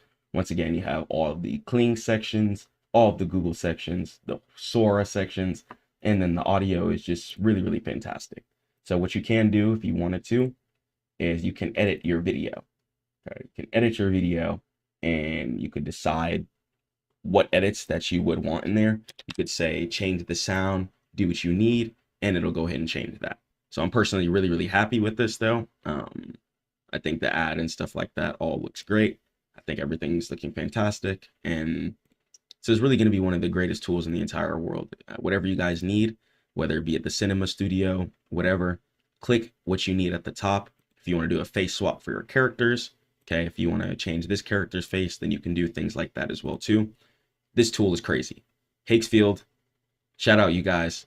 Link in description below if you guys want to learn how to make content on this, and you guys can get access with the links. I'm gonna catch you guys in the next one. Peace. Forget trading the S&P 500 making 1 to 2% a year. Let me show you guys how I hit this trade worth 15%, and I gave it out in my group. Let's jump into it. Let's jump straight into the setup. So I like to go ahead and start off on my monthly time frame first, and then I like to scale down. So it's really important that we do top-down analysis. So I'll go for my monthly time frame. Then from there, I'll go to the weekly. Then I'll go to the daily. Then to the 4-hour time frame. And a lot of times the 4-hour time frame, whenever I am trading stocks, especially, is going to be a lot of the times like the lowest time frame that I do end up going towards. Okay, so the 4-hour time frame is the lowest time frame that I goes towards when it comes to stocks. And the reason why I even go down to the 4-hour, otherwise I would really just use the daily if I could, but the reason why I go down to the 4-hour time frame is because of a setting called extended trading hours. Okay, so you guys might have to go to your 4-hour time frame in order to see this. If you're on your daily, weekly, monthly, or yearly, you're not going to be able to see this right now. So you're going to have to come to your trading view settings or whatever broker you're on. Then from there, you're going to be able to click on session from where it says your trading hours. Make sure you have extended trading hours on. This is really, really important because you can't catch the proper setups that you want to catch without making sure that your extended trading hours is properly set. Okay, it can be really, really frustrating when you're trying to catch the setup that you want to catch, but then you run into an issue to where you're not seeing the proper price action, or you're like, why is price reversing there? The whole time there's a whole bunch of hidden resistance at a key area that you need to be closing at. Okay, so here's exactly why I took the setup. Okay, so we'll go ahead and we'll run it back here. So here are my drawings. We'll go to my 4-hour time frame here. So one thing I like to look for here, especially, we'll just go to my monthly. So I like to buy dips. Okay, so when it comes to dips, that obviously means that we're buying low, selling high. That is how I play stocks. Stocks are meant to go in an upwards direction. Please keep that in mind. Just too many people trying to short the United States stock market when these companies run the entire world. These companies are the entire backbone of the entire world infrastructure. The entire world, besides like China, for example, uses iPhones. Okay, the whole world uses Google for a search engine for the most part. So we have to think relatively. Wait, if these stocks crash in a downwards direction, and if you didn't know, there's also laws in place, things called the short sale restriction, for example, where stocks can't flash crash too much percent in a single day. Okay, so you have to keep that in mind whenever you are investing. Okay, stocks are meant to go in an upwards direction. These stocks are not meant to suffer and fail. You have to keep that in mind. Okay, keep that in mind and just keep stacking up your account. Keep growing it, keep putting in money, and keep investing. Okay, but buy at the proper times, especially if you're going to trade stocks. You have to buy at the proper times. Just because you make 10,000 off of one trade doesn't mean like, oh man, I get to sit back and just chill. No, be disciplined, be looking for the next setup, be closing at the proper areas. And let me show you what I did to catch this setup here. So I looked at my monthly time frame and I saw that price recently dipped down. So once again, I like to buy low and sell high. So that meaning when I'm buying low and selling high, what's really, really important for me, okay, is that I see some bullish price action, okay, coming in. So a lot of people like to buy falling knives, and not even intentionally, okay? And what a falling knife is when you're buying when price is just falling down. I like to buy when price is getting bullish. I like to buy when buyers are stepping in. Whenever buyers are stepping in, price has a lot more jurisdiction to burst in an upwards direction. So I don't like to buy at all-time highs. I wait for price to fall down, and then after price makes a solid or key area of support, such as like this whole zone here, for example, where price repeatedly decided to mirror itself, then I could see, okay, price decided to bounce a couple of times here. This is a pretty safe area. Let me check it out on my daily here. Same thing on my daily. I like this zone here. Still looking strong and relative. And then let me get on my 4-hour time frame here too. So I saw that this area of support was reacted off of over here, and I just did some top-down analysis there. We have another area of support here, another area of support here, one here, and one here. And what an area of support is an area where buyers have stepped in. Okay. Support is going to be an area where buyers have stepped in. It's very, very, very, very, very important. And I like to look at the MACD volume. I don't really pay attention to the MACD crosses, but you could see here when green starts stepping in, as you can see here on this volume chart from MACD, a lot of the times that's when buyers are going to be stepping in. So this is a good thing to look at too, but I don't just only look at that. For the most part, it's naked charts and just raw analysis, and making sure that I'm buying at verified areas of support. Okay. Even price decided to come right here and make a higher low from this area right here. And then price decided to just continue to progress.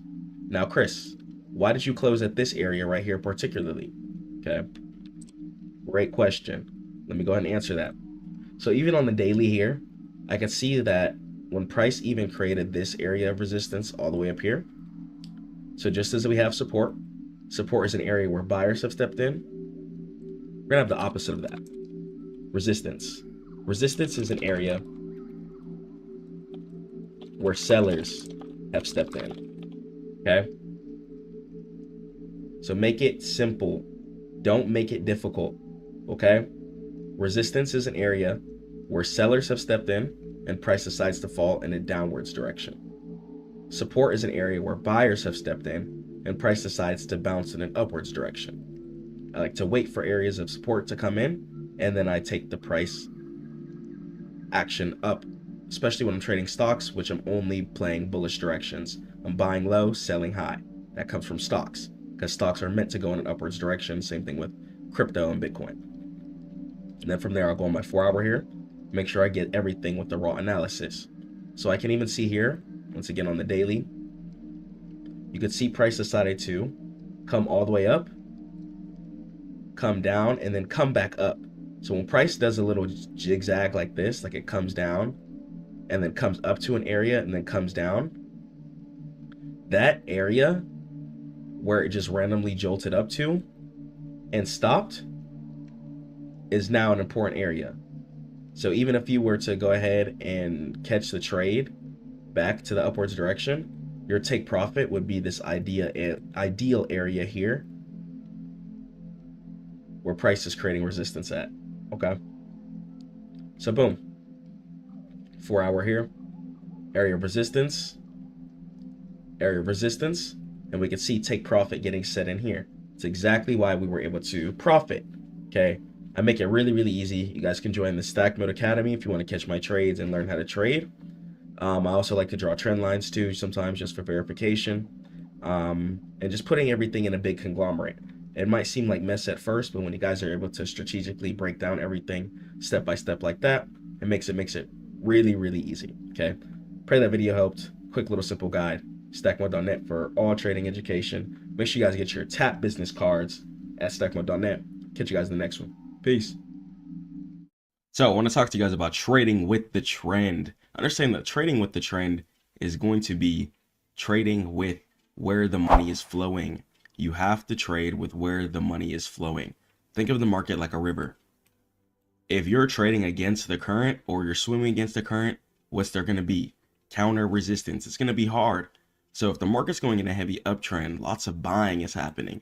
Lots of liquidity, lots of money is flowing into the upwards direction. And you put in a short and you notice market still keeps going in an upwards direction, you're swimming against the current. Stop swimming against the current.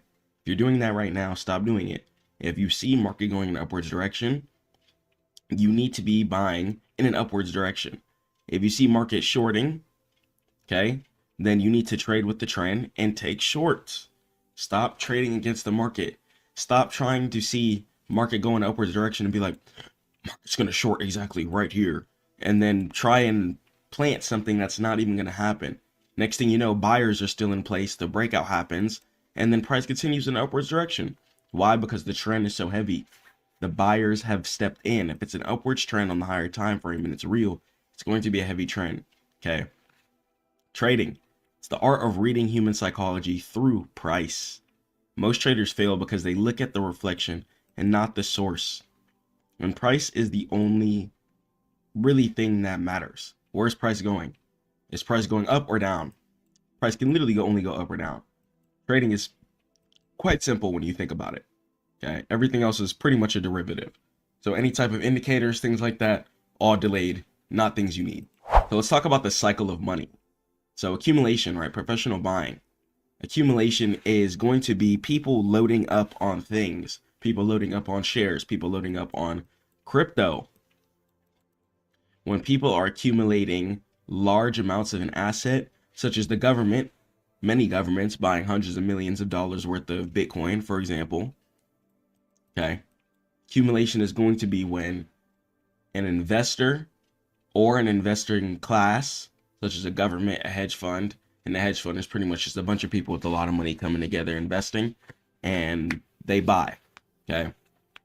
And markup is going to be letting you know that there's a visible trend. Okay. And professional selling as well too. Distribution coming into play. Okay. Is market going in a downtrend? That's all it is distributing going on. Okay. And accumulation is just a bunch of buying. People loading up on shares, cryptocurrency, whatever. Okay. And the markup. So as far as certain things, you can wait for pullbacks, wait for support to confirm, and you could see breakouts, such as breakouts into new all-time highs to confirm the markup phase. Okay. A lot of the time that's going to be where the easy money lives, and risk is going to be the lowest. Okay. So if market is continuously breaking areas of resistances, okay, you can wait for market to pull back and buy each pullback until market comes back to the area of resistance. And you can continue to hold your contracts for a breakout if possible too. Because you have to understand that market, in order to continue an uptrend, for example, has to break areas of resistances above current price or areas of support. above current price. Okay, let's head over to the next slide. So the anatomy of an uptrend. So higher highs plus higher lows equals a trend. So higher highs equals exactly what I talked about on the last slide. Areas of resistances, which is just going to be areas where market decided to sell off at. That's all an area of resistance is. And then you're going to have areas of support, which is going to be areas where market decides to buy at. And that's going to be where buyers are stepping in it. Yeah. So sellers resistance, buying at areas of support.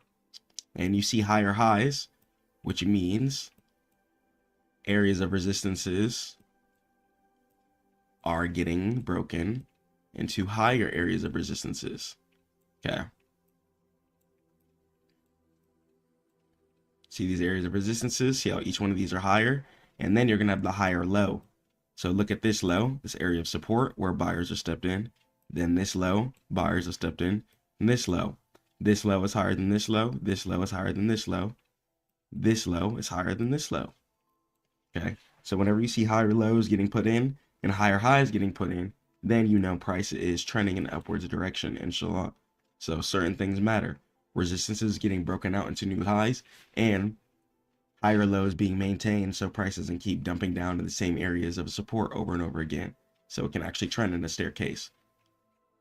So identify the last higher low. Higher lows are going to be good areas to enter, and that's going to be a really good pullback entry. And some people do find success in breakouts as well too. Find your bread and butter, find what you like to play, and play that. And as long as that low holds, then the trend is going to go ahead and be intact. And risk versus reward. So you might see certain things like on the risk reward tool, like 1 to 4, or you might hear terms like 1 to 2. So what this means is, let's say the 1, let's say you're risking $100. So if you're risking $100, then the 4 is going to be a multiple of that. So that means you made $400. So if your risk is $100, you made $400, your overall profit would be $300. Okay. So you always want to try and make double at least whatever you're risking. Okay. So if you're risking $50, try and at least make 100. If you're risking 70, try and make it at least 140. Okay. If you're risking 1,000, try and at least make 2,000. And that's going to be a 1 to 2 whenever you're just catching the double multiple like that. And the strategy is only as good as the exit. So remember, as higher lows and higher highs are getting put into place, let's say you are trading in an uptrend. Let's say you caught a higher low entry, such as right here. You want to make sure you're closing at the area of resistance, most of your contracts at least. Okay. And then if you want to play a breakout, let's say you have 3 contracts, then maybe hold 1 contract for a breakout and see if price will continue. Okay, but don't be greedy and take profit. Target the next major horizontal resistance or area of support above current price, and that's going to be a trouble area where a lot of orders are going to be sitting. Okay, people are going to have what's called limit orders and bracket orders, which are automatic orders when price comes in contact with a certain area. Either price is going to sell or buy, because people know price is waiting to react at that certain heavy area. So if market falls down heavily from a certain place, people might have limit orders placed at that area of resistance if they're in buys, so price will automatically close. Or some people, which you, depending on the market, could affect you, could be good and sometimes not. Some people might have sell orders at the area of resistance too, expecting price to fall downwards. Okay, and structural protection. So your stop loss, it's an invalidation point. Okay, and if price hits it, your thesis was wrong. Accept it and move on to the next trade. Don't break your account structure and everything you've been working hard for because you want to have an emotional moment. It's not worth it, I'm telling you. Okay, stay focused, stay disciplined, and stay prayed up to God, and just keep working on your craft. Don't give up. It's really important to not give up. Okay, let's do it. Indicators, just trash. Okay, all of them. All of them, in my opinion, are trash.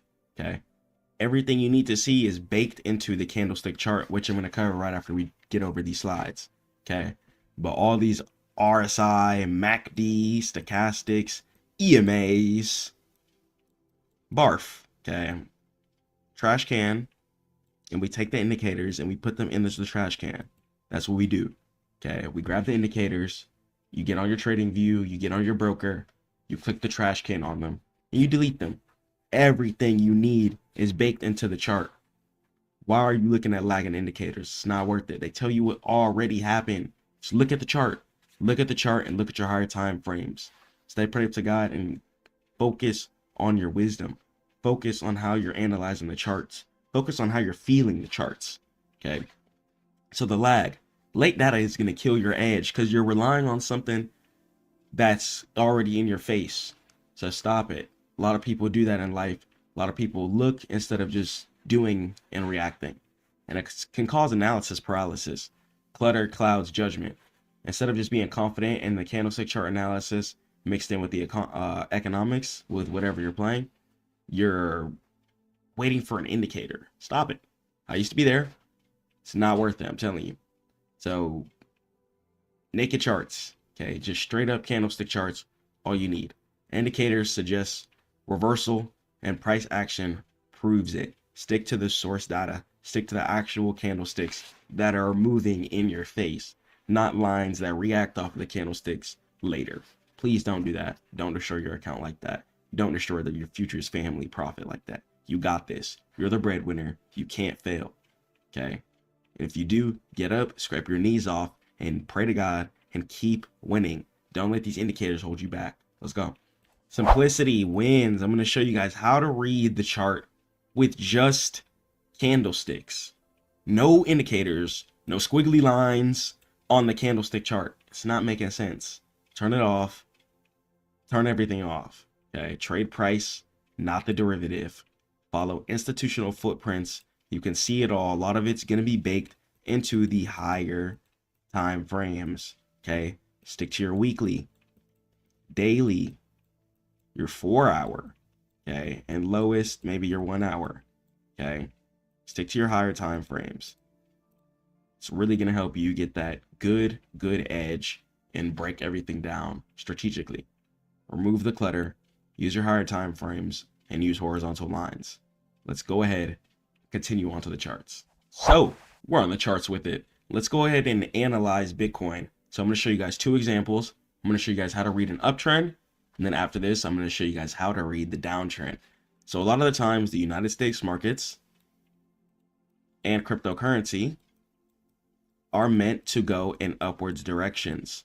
So US stock markets are meant to go in upwards directions due to the fact that the more successful that these worldwide companies are, the more taxes they're going to be able to pay to the US government, whether via business taxes or the more employees they're going to be able to hire since their companies on the stock market. And the whole reason companies list themselves on the stock market is so they can generate more income, which causes them to build more buildings, which needs more people to maintain.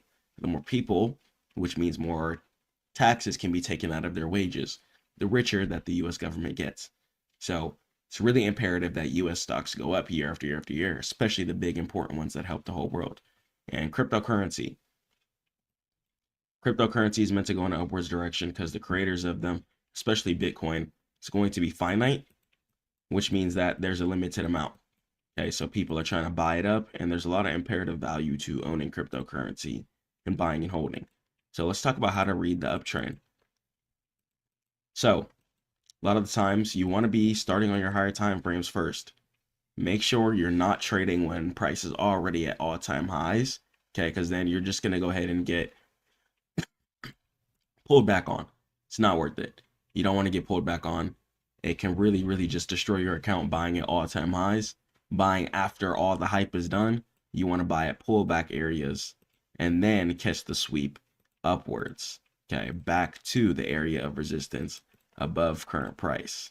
Okay, so I'm going to go ahead and show you guys how to analyze the trend. So I'd like to go ahead and zoom all the way from the beginning. I don't like trading trash personally. I like to make sure I'm trading a trending asset, and I like to ask myself, does this asset go up year over year? Okay, if it doesn't go up year over year, I'm not even worried about the uptrend. I'm worried about if I'm trading something decent or not. Okay, Bitcoin, for example, I can see has gone up year after year after year after year after year. Okay, so in my opinion, this is going to be a good asset for me to trade and catch an uptrend on.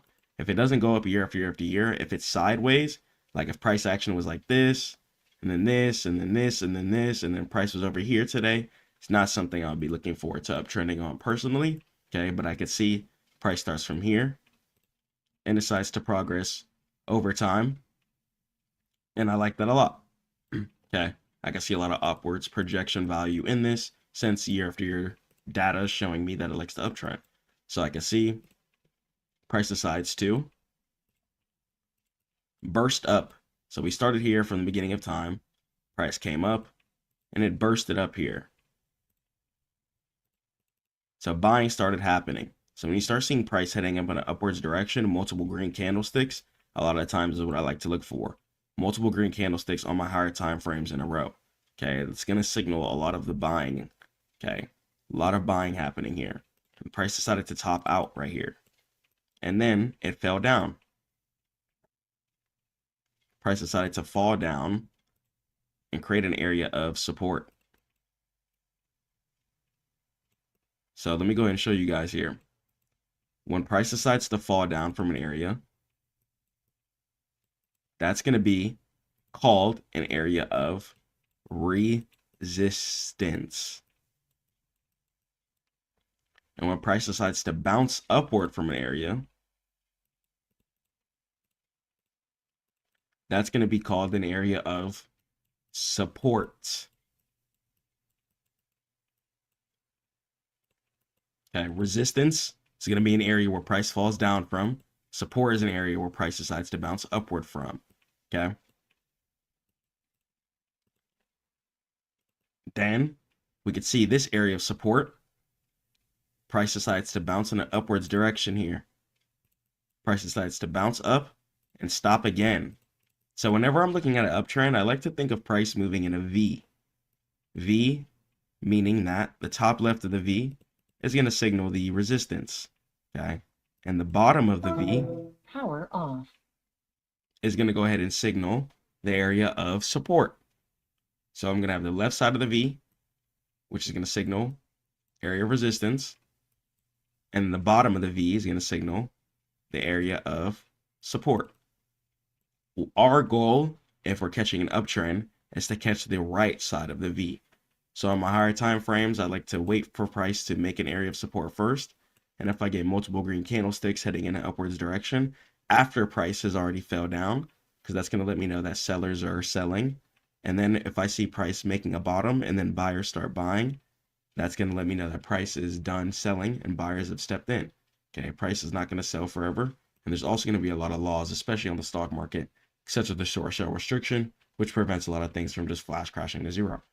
So you can see here, price decided to create resistance all the way from here. And price decided to fill in and even break the area of resistance right here. Okay. And price decided to make a new high from here.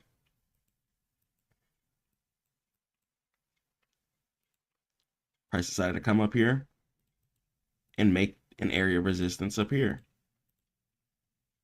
From there, price decided to make the left side of the V again, come down, bottom out, and make the bottom of the V.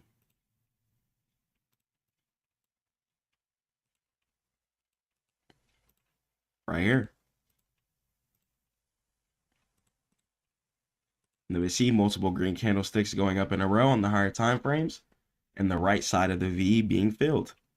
Okay, we got the left side of the V,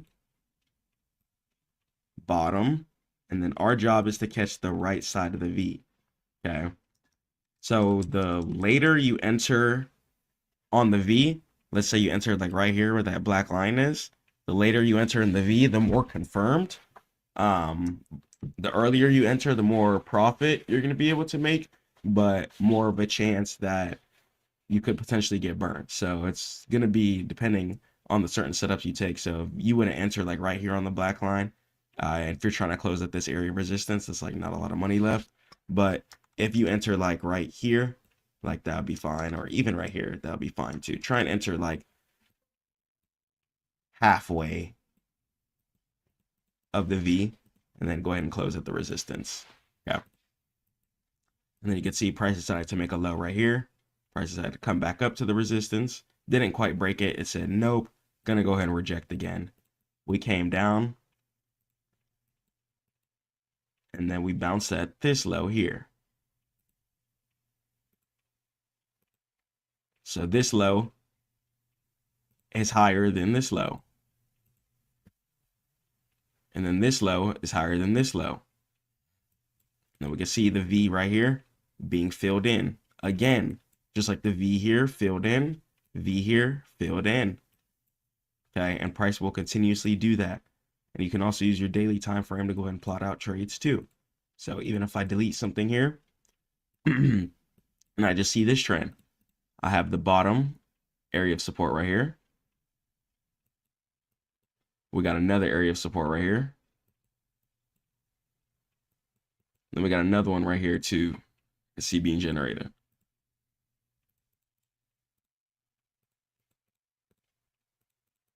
Price making higher lows. Price is making higher lows. See price uptrending. Yeah, it's going to be a really, really important thing to look at. And you can see these V structures being filled in. So top left of the V, price started here, area of resistance was formed, price came down, bottomed out. Then the right side of the V got formed, resistance area got broke, price came down, did the same thing again. Price bursted up towards this area of resistance here. Came all the way down, made this area of support, and did the same thing once again. Okay, could see price deciding to progress over and over again. Okay, and we're coming down here. Looks like it's trying to hold a new low, and we could potentially see over time if this low will remain higher than this low here. Okay, and if so, that's going to be another verified area of support. I like the multiple green candlesticks here on the daily. On the weekly here, we do have some sideways weekly candlesticks that are green. So we'll see about another week here too. Okay. So higher lows and higher highs are going to be something to look at whenever you're reading your uptrend. Let's over to the downtrend. All right, let's go ahead and talk about analyzing the downtrend. So when you're analyzing a downtrend, you want to be looking for lower lows and lower highs.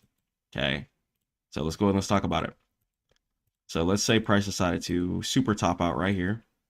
You know, it had a good run. It's been uptrending for a while, but since then, it's been trying to head down to the graveyard. So let's analyze and break down how you can catch trades when price is heading in a downward cycle. So you can see price here created an ultimate area of resistance. And resistance is just going to be an ultimate area where sellers are coming in. Okay, sellers are coming in to this area since price is falling down. Then you're going to have price making bottoms. Okay.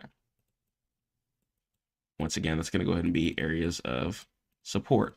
Support is going to be an area where buyers are going to be stepping in. Okay, you're going to have support, and then you're going to have resistance. They both correlate. And the cool thing about them is resistance sometimes can be broken and turn into support. And a lot of the time, support can be broken and turn into resistance. Just as resistance can mirror another area of resistance, even if price decided to previously break it. Say, for example, price decided to create an area of resistance here. Price broke it, came down. Price could still come up and short at that resistance again. Same thing with an area of support. Price decided to come up, break below the support. Price could come above the support and pull back at the same support again. Okay, price is very reflective over what happened in the past. Okay. So let's go and let's keep analyzing. So you're going to have the area of resistance where price decides to fall downwards from. And then you're going to have the area of support where price decides to bounce in an upwards direction from. Okay. Both important areas to look at. So resistance, just like I said, can sometimes be broken and turn into support. Support can sometimes be broken and turn into resistance. Okay. Keep all that in mind. And put it all together on the charts. So a lot of times when I'm downtrend shorting, I'm looking for two things. I'm either waiting for an area of resistance. I don't even care if it's in the past, to meet up with an area of resistance, and I'm taking it again. Okay. Or I'm going to wait for an area of support to be broken and turn into resistance. Okay. So let's find an example here. So let's say price decided to make this area of support right here. Could see price decided to make this mini bounce after a heavy downtrend from a while. Okay. After that, price decided to hunt back up to this area. So look at this support zone right here. Price decided to bounce up for a little bit here. Okay. To this area of resistance here. Okay. And even this area of resistance right here. All right. Sometimes you'll be able to look to the left and be like, okay, I see why resistance was created here. Okay. So for instance, if I drag it all the way over here, we can look to the left and we could try and piece things together and see, okay, was there any price action that reflected? So I could see this area of resistance here. And if I zoom in close, I could see another area of resistance right here. Okay, so stuff doesn't just happen for no reason. You could see the two areas of resistance both cause price to fall downwards for a while. Okay, very, very reactive market.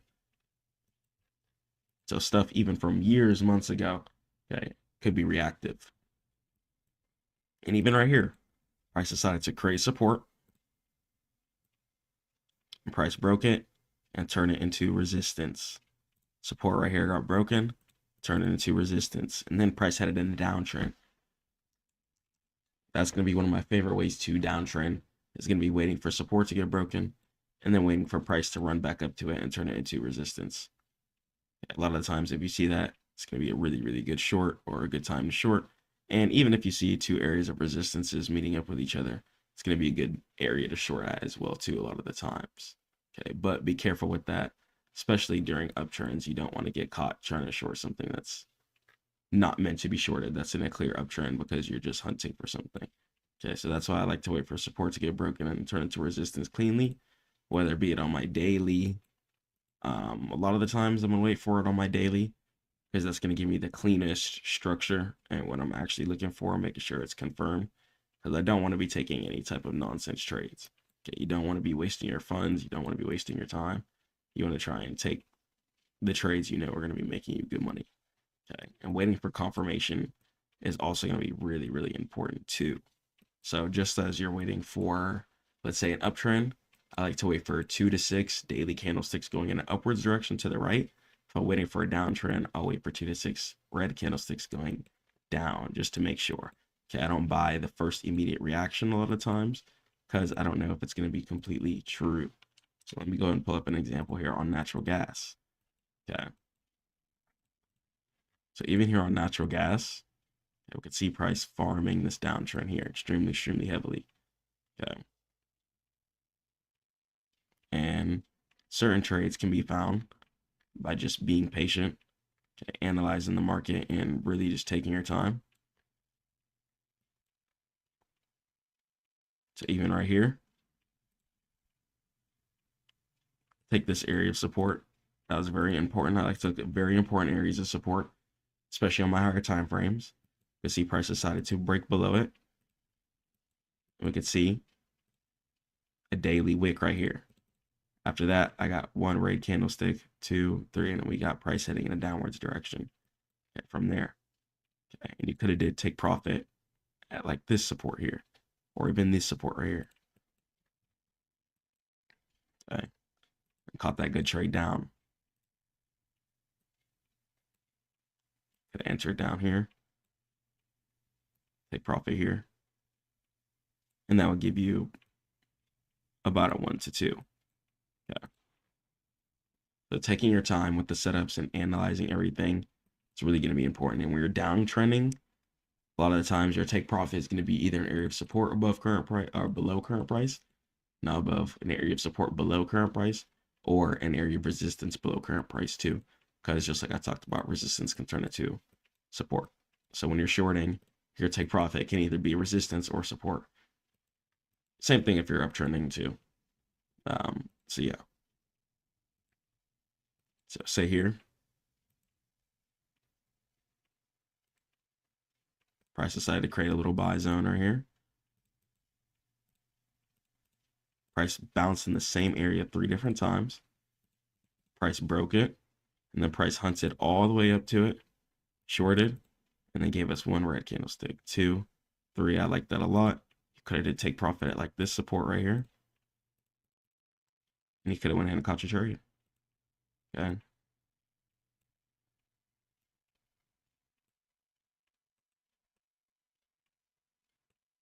Boom. Could even take profit down here. And then the amount of days this would have took, you can use your rulers from on trading view. You can start on the resistance, drag it to the support. It took about 90 days, but that would have been a real account flipper. Okay. A lot of the times it's not about getting a trade over and over and over and over again. It's about just taking a couple of good trades. Okay. A month, a week, or even a year sometimes. Even if you did right here, this resistance to the support took about 14 days. So if you did a smaller take profit, it would take less time. So yeah. So cool. That's going to go ahead and be that. Stay praying to God. Keep grinding. Catch you guys in the next one. And I pray this helped. Head over to stackmode.net for all trading education. Peace.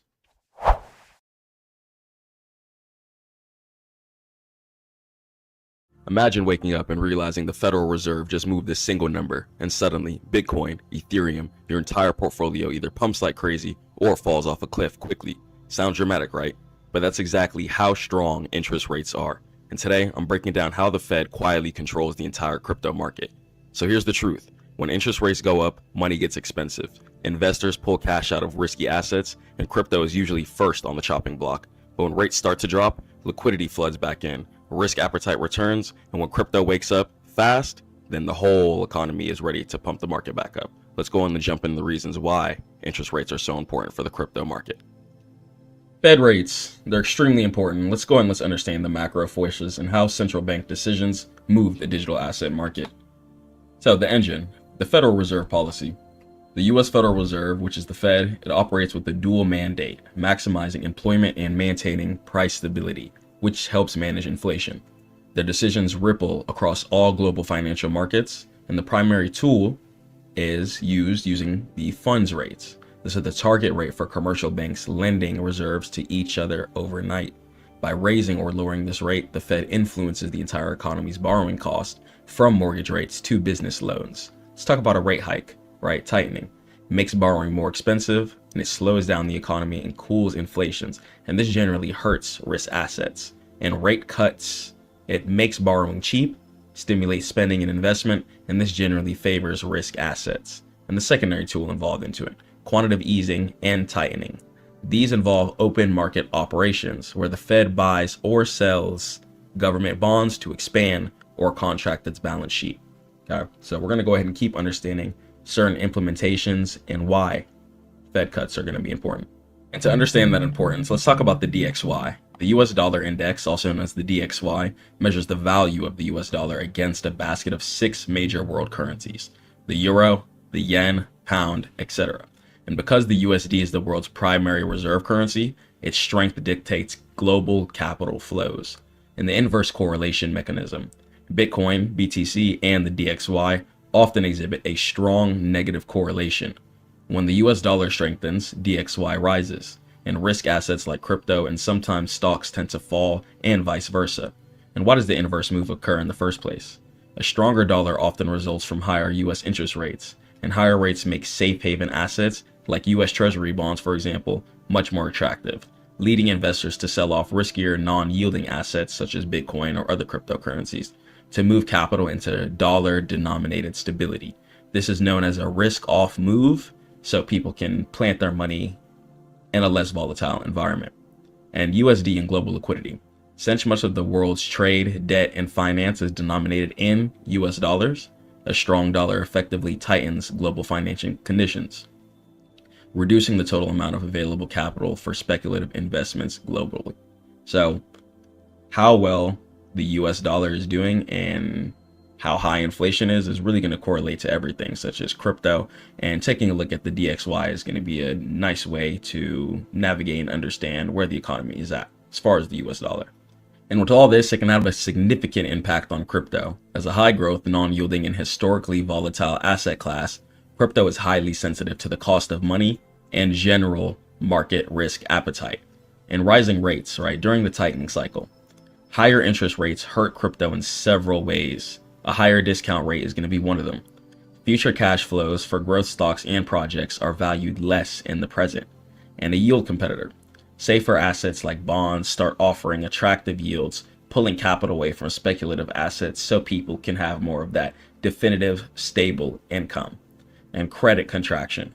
Borrowing costs for institutions and exchanges increase, discouraging leverage trading. So people are not going to be able to make money as rapidly, but they're going to have their money implanted more of like a seed within a stable position. So not looking to quickly leverage trade based off a high and a low or a short and long scenario, but it's more of a scenario of, okay, I'm going to be making this investment with the idea of holding this for decades and years and years and years.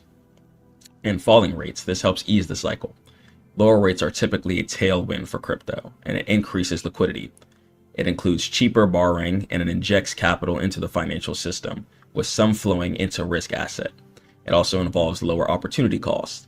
Bond yields become less attractive, which force investors to seek higher returns in growth sectors. And a weakened dollar happens when rates fall. And it often accompanies rate cuts, making Bitcoin, which is a digital gold, which people like to call it, relatively more attractive as a hedge. In the balance sheet, understanding this is going to be extremely important, and quantitative tightening is a policy that's frequently deployed alongside rate hikes.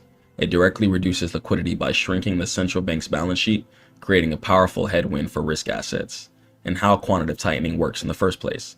The Fed first reduces its holding of treasury bonds and mortgage-backed securities by allowing them to mature without reinvesting the proceeds.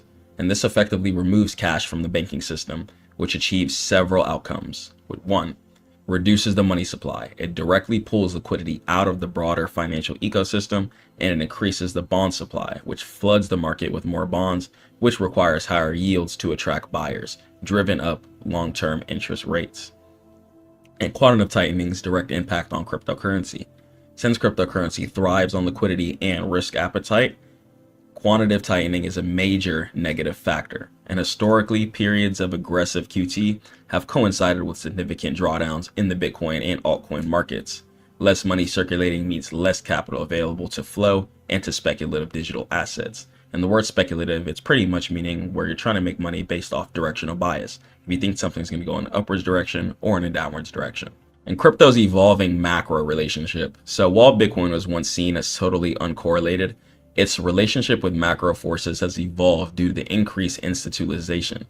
So the institutional factor, right, with major hedge funds, asset managers, and spot ETFs holding Bitcoin, institutional investors, and now even the US government, for example, treat it similar to high beta tech stocks. When they face the risk-off macro environment, they sell both their tech stocks and their crypto holdings, increasing the short-term correlation and holding cash. And partial hedge thesis, right? Despite the short-term volatility, some analysts suggest that over a longer time horizon, maybe over a course of 180 days, Bitcoin's correlation with the DXY often vanishes, indicating that it can still act as a partial hedge against dollar market-driven fluctuations. Okay, so while the US dollar is weak in certain scenarios, there's a strong chance where Bitcoin can remain strong. due to the fact that it's a decentralized currency and takes itself out of the whole fiat currency pool. And some key macros to watch, right? Take a look at CPI. You guys can go to forexfactory.com or any other news website to see some news. Take a look at the CPI, all right? CPI and the PCE are going to be really, really important inflation data numbers to pay attention to.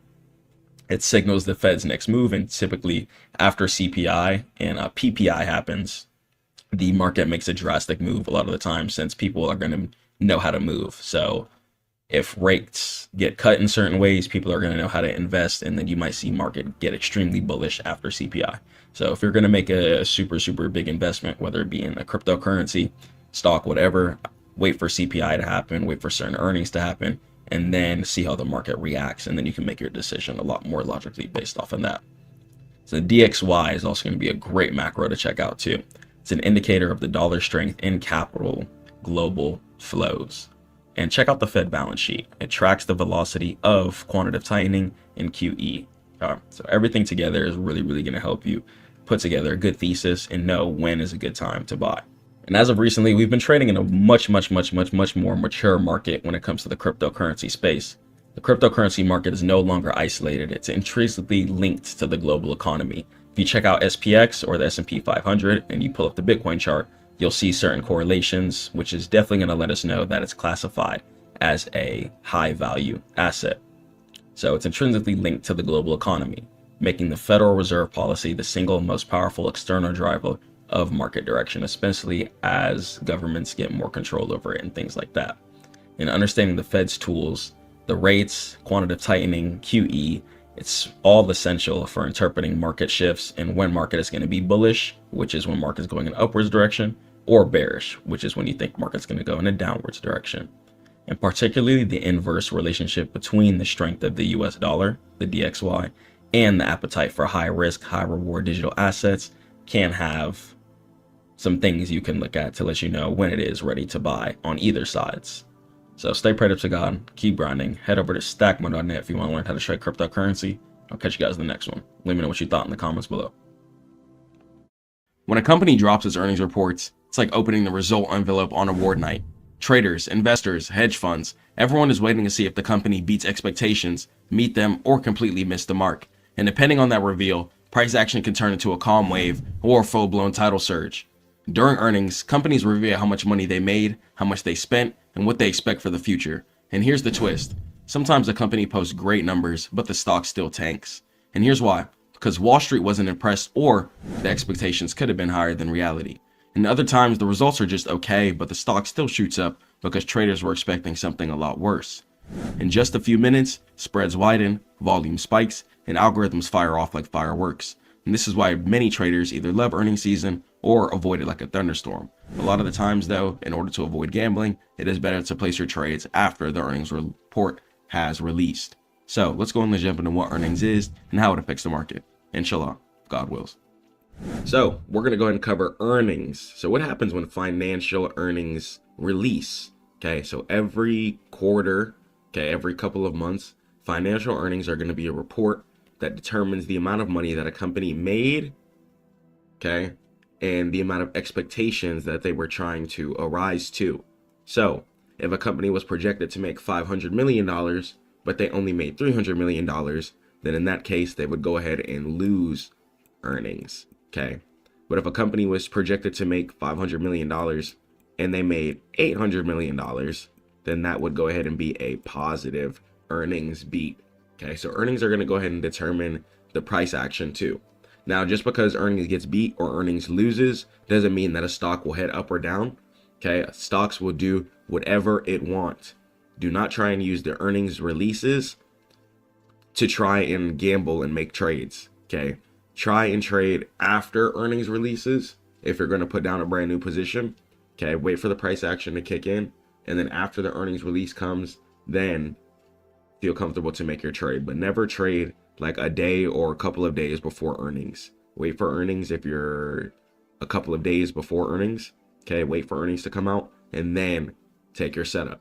Okay, because otherwise it could be gambling. Earnings causes stocks to make giant moves quickly. Okay, so the moves that happen during earnings are going to be extremely instant, and it's going to be like a flash move based on the report. So let's jump into it. So the quarterly report, right? 10Q.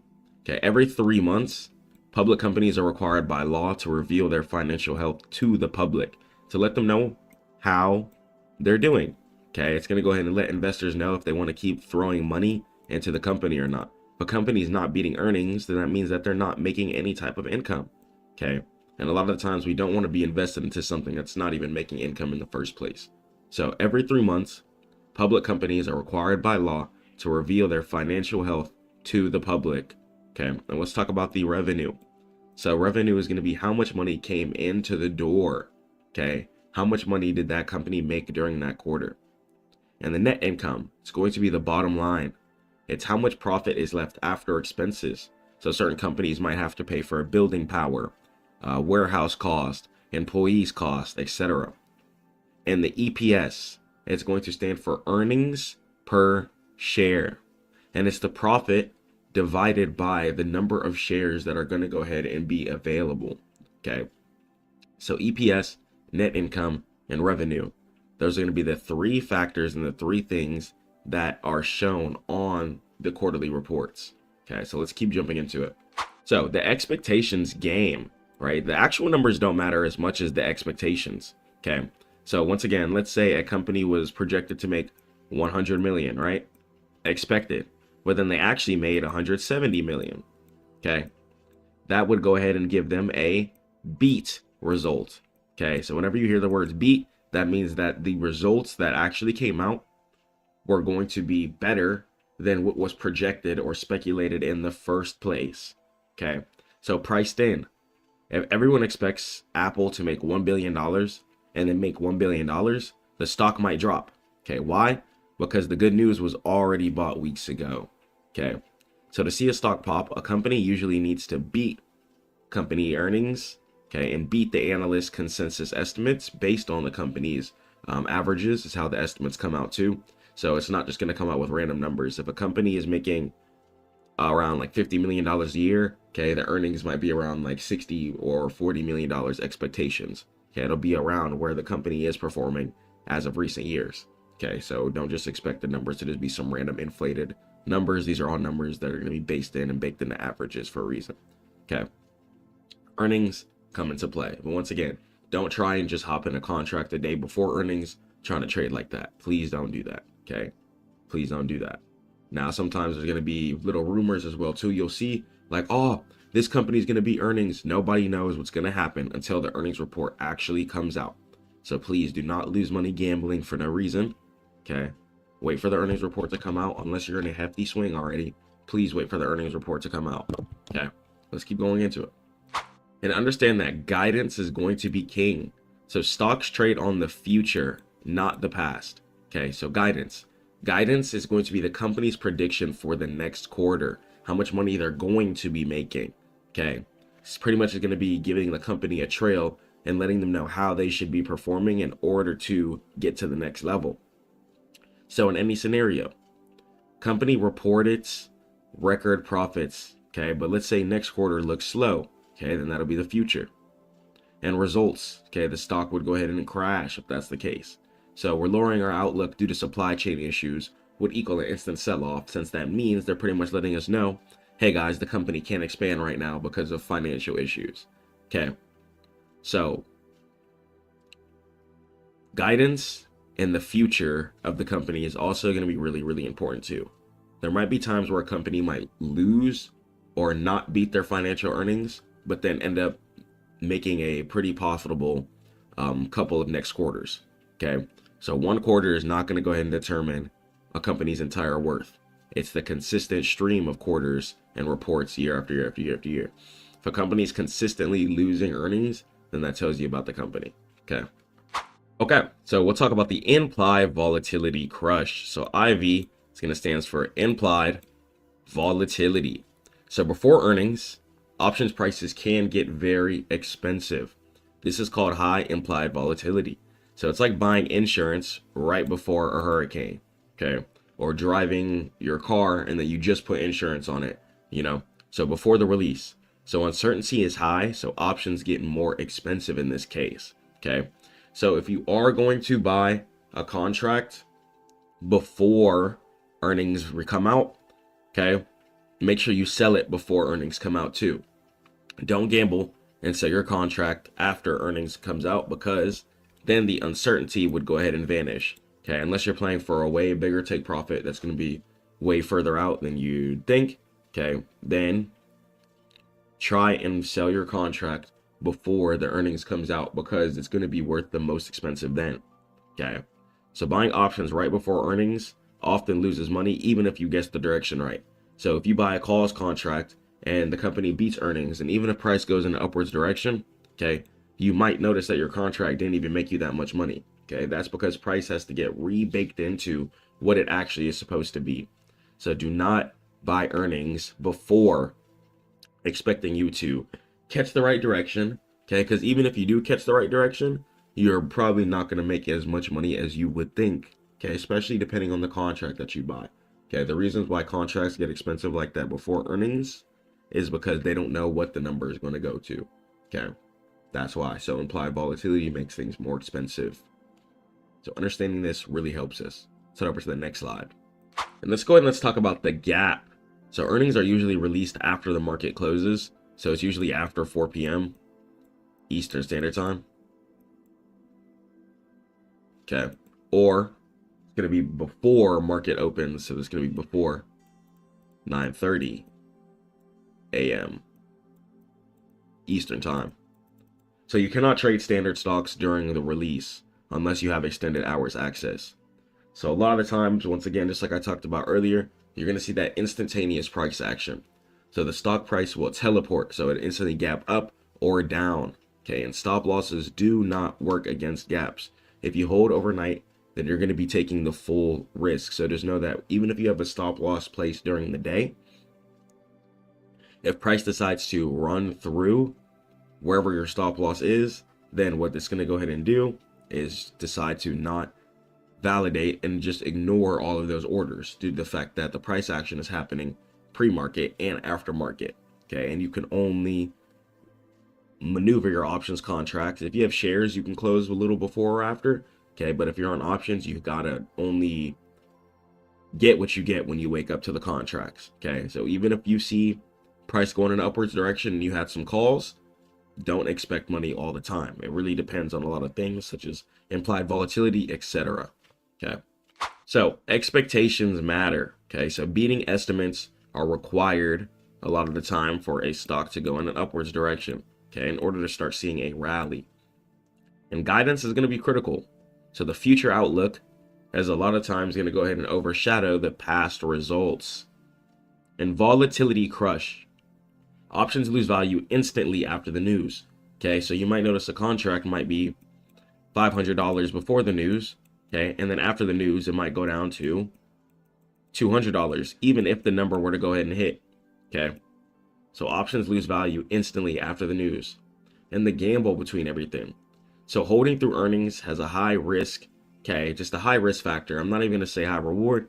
Okay, because the reward that you were to get is not even worth it, and you wouldn't even get it as properly as you would. Now, if you're holding a super swing, okay, you're trying to hold a trade for months, weeks, some years, etc. Okay, then I do understand. Okay, do your thing and hold your trade as you need.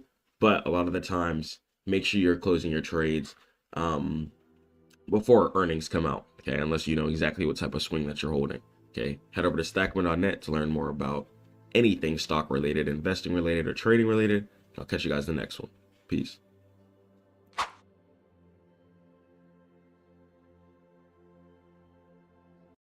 Yo, Stackmode Chris here. AI engineers, coders, web developers, traders, we spend a lot of time at the computer, a lot of time at the PC.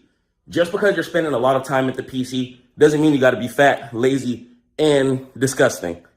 Take care of yourself. God put us here on earth for a reason, so let's cherish the bodies that God has blessed us with. Let's take care of ourselves. Let's be healthy.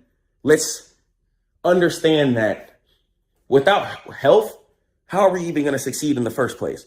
How are you going to think of the next big SaaS or the next big product or the next big idea when you're worrying about high blood pressure or cholesterol or you're sick in a hospital bed, God forbid. Goofy stuff. Goofy stuff. So make sure we're working out, man. I just hit the workout hard. I want to show you guys some combos real quick. You know what I'm saying? It's the physique right now. I'm trying to get back in shape. This is a 5. Shout out my mom. She got this for me a couple Christmases ago. I think it's like a 10 pound weighted vest. I don't know how many pounds it is. I'm not even gonna lie.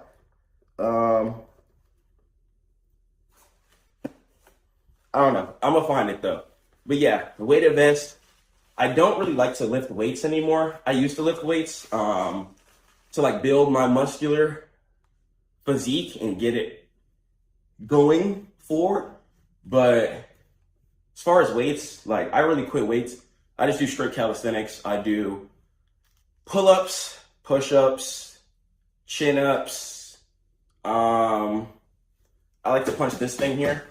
I'll show you guys some combos. So I'll go 1, 2, 3, and I'll show you how I do it really fast. So I'll go once again, right hand first, and then I'm gonna go left. So I'm gonna go right, heavy right, heavy right. If I hit someone with this, it's over. So I'm gonna go heavy right, then I'm gonna go left, and then I'm gonna go quick underhook. Okay, so the jab, this is really distraction jab. Okay, I'm going heavy on my right. Okay, 1, and I'm going quick left jab. After I go quick left jab, afterward, I'm gonna go ahead, I'm gonna go underhook. I'm gonna go underhook. Okay, so here's the combo quick. So I'm gonna go.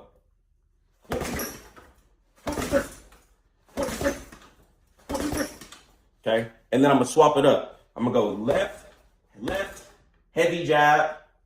I'm gonna go right, mop jab, and then I'm gonna go left underhook. Okay, so I'm gonna go.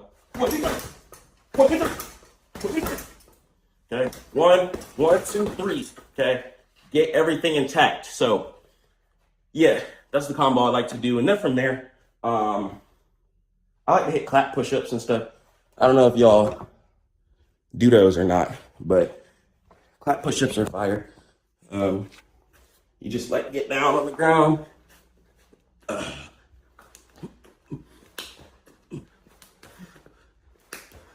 You feel me? So yeah, do those. And then I'm gonna go weighted jump rope too. I go weighted jump rope. This right here. Oh yeah. You trying to get in shape and you're trying to get muscular. If you're trying to like get lean and get muscular at the same time, weighted jump rope. Y'all get into this. This right here, man. Oh yeah. This that thing right here. Oh yeah. All right.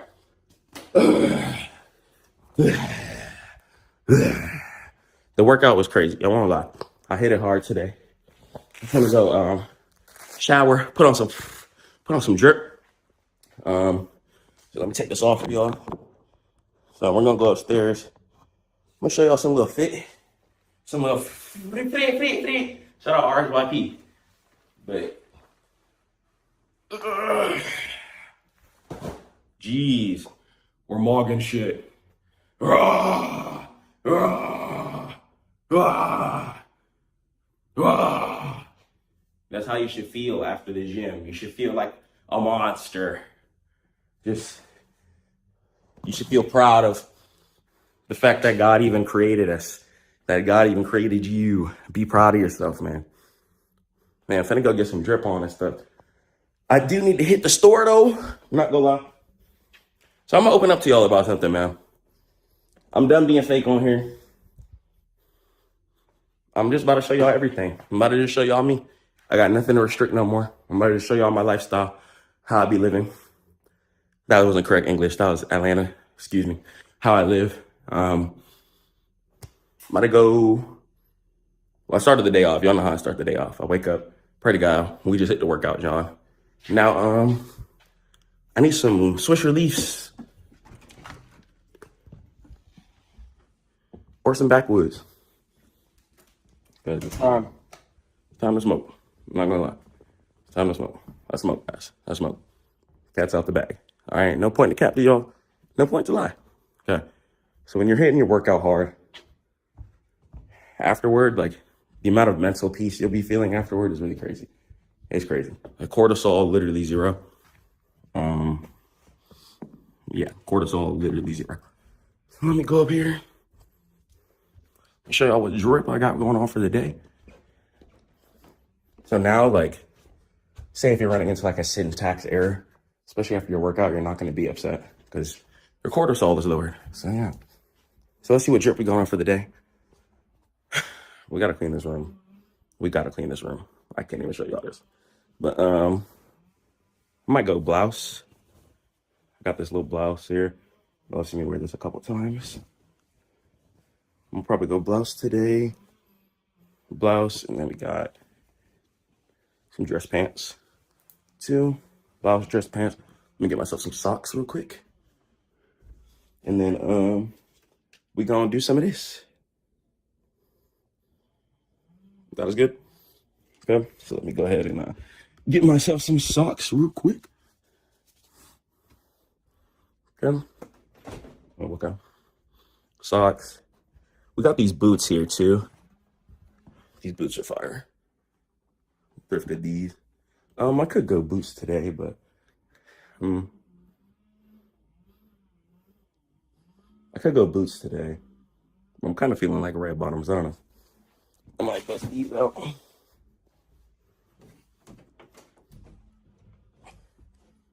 And then yeah, and shout out my mom for finding these two.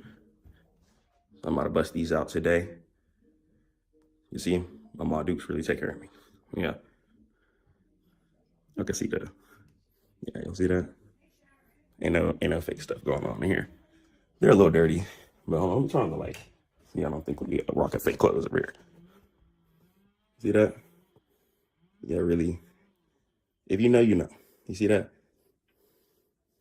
Look at the indent. There we go. Oh, you see that? If you know, you know. If you know, you know. You know, you know. So yeah. Real indent. That's how we coming, man. Real red bottoms. So yeah. God is good. All credit to God. I wouldn't have nothing without this. Right here. It's the most important thing in my room. There's a book right here. There's a book right here. And this rug right here. Without those two right there, I wouldn't have no red bottoms. I wouldn't have no weed. I wouldn't have nothing. Nothing. No. And we don't say the word weed. We say gumbo. So on the channel, we call it gumbo. Gumbo. Gumbo. So yeah, let me get on this drip. And then we're going to pop out to the store. I think I went live with this site yesterday. I finished a client stuff. I was really happy to finish their project. So let me go ahead and show y'all this real quick. Oh, I was playing around too. Just playing around with some manual HTML code too. But let me go ahead and show you guys the company website. So it's the company website here. Crazy. Went ahead and just redid the whole thing. It's actually wild. It's pretty wild. Yeah, we got a whole interactive map here, whole new element, testimonial section. And yeah, I think I went pretty hard on this one. I'm not gonna lie. I think I went pretty hard on this one. Yeah, y'all just see this, man. A lot of interactive buttons. We got talk to distributor buttons, different sections as well too. Own training section. We got an event section. And yeah, really just crazy page. So just raw, real, transparent videos. That's really what I'm trying to base my channel off of, especially with AI. I just want to show you guys like what a day-to-day AI engineer, web developer, and investor / trader looks like. Hi, I'm Stackmode Chris, and this is the raw reality of everything. So yeah, I'm gonna go get this drip on. I'm gonna get back to you guys as soon as I finish, and then yeah, we're gonna. So yeah, we prayed, we worked out, said all of our dua. Now let's go cool down. Oh, we gotta go to the store first. I can't even smoke yet. All right, I gotta go to the store first. All right, I'm gonna catch you on 1 second. So if you've ever seen your portfolio down and noticed gas, groceries, etc. getting more expensive, what's the cause of everything? It's going to be inflation. It's the silent thief. And most people think that inflation just means prices go up, but it really means that your money is worth less and it's going down. The 7% inflation each year turns $100 that you own into just $93 of real buying power, even if your account balance haven't moved an inch. And when inflation spikes, the market reacts like a toddler with no nap. Growth stocks drop, companies can't hike prices fast enough, and profit margins get squeezed. And suddenly those charts are nothing but red candles heading in a downwards direction. But here's the part that nobody talks about. Inflation doesn't destroy every portfolio equally. It's about what you're invested in. Some assets actually thrive in the chaos. Commodities, real estate, energy plays, and even those boring dividend giants that simply pass rising costs straight to consumers. I'm going to go ahead and break down exactly what inflation is, and let's understand it, class, inshallah. So, the term inflation, you guys might have heard of it in school, around, you might have heard your parents talking about it, seen it on the news, etc. We're going to want to break down exactly how it causes other prices to go up, whether it be it on goods, etc., and how it affects stocks and stuff like that as well too, and how it can affect your portfolio. So, what is inflation in the first place? So, too much money and too few goods. So, in life, things work off of two things: supply versus demand. So, that's how things become valuable. So, if there's a lot more demand than supply, then that means that something is going to be valuable because people want whatever it is, which is why it's in demand, but there's not a lot of supply of it. Why? Because people are buying up all of it. Okay, so supply and demand are going to be the two factors that come into play when we're looking at inflation, or even just understanding how humans trade or an economies work in general. So too much money, but too few goods. Okay, so inflation is the rate at which purchasing power drops. It means that your dollar, so your US dollar, buys less today than it did yesterday. Okay, so whatever your fiat currency is, whether you're using the euro, US dollar, etc., inflation is the rate at which the purchasing power drops, meaning that your $100 might not buy you the same amount of goods as it did 10 years ago. Okay, so the demand pool. So everyone has cash and wants to buy the same limited items. Okay, so that's why prices go in an upward direction and cost pushes. So let's say materials, right, such as oil and wood, they get expensive. So companies raise prices in order to survive. And the result that comes out of play is that, let's say you'll need $1.05 today to buy what cost $1 last year. And then year after year after year, it keeps going up. So it might start off as $1.05 today, but then 5 years from now, that same item could be $2. Okay. So if you're buying an item for $2, what you did for $1 just a couple of years ago, okay, you're now paying double the price. Okay. So unless you doubled your income, then you have to be ready to, one, subside your income for certain scenarios too. So if goods are getting more expensive, but your income hasn't increased, you either got to A, increase your income, or learn how to rebudget your current income. Okay, that's just how inflation works. So for example, just to break it down, in 1950s, let's say a burger, right? Let's say it was 10 cents. Okay, and then today, 2025, 2024-ish, okay, let's say something's $8. That's happening because more dollars have been printed. The more dollars that get printed and created, the less valuable it becomes. Okay, the reason why diamonds, gold, or even take Bitcoin example, are going to be valuable resources is because they are limited. But take the dollar, all they have to do is go up to the printer and keep on clicking print, and dollars will continue to spawn. So yes, we need dollars in order for the economy to flourish and for us to barter at a successful rate.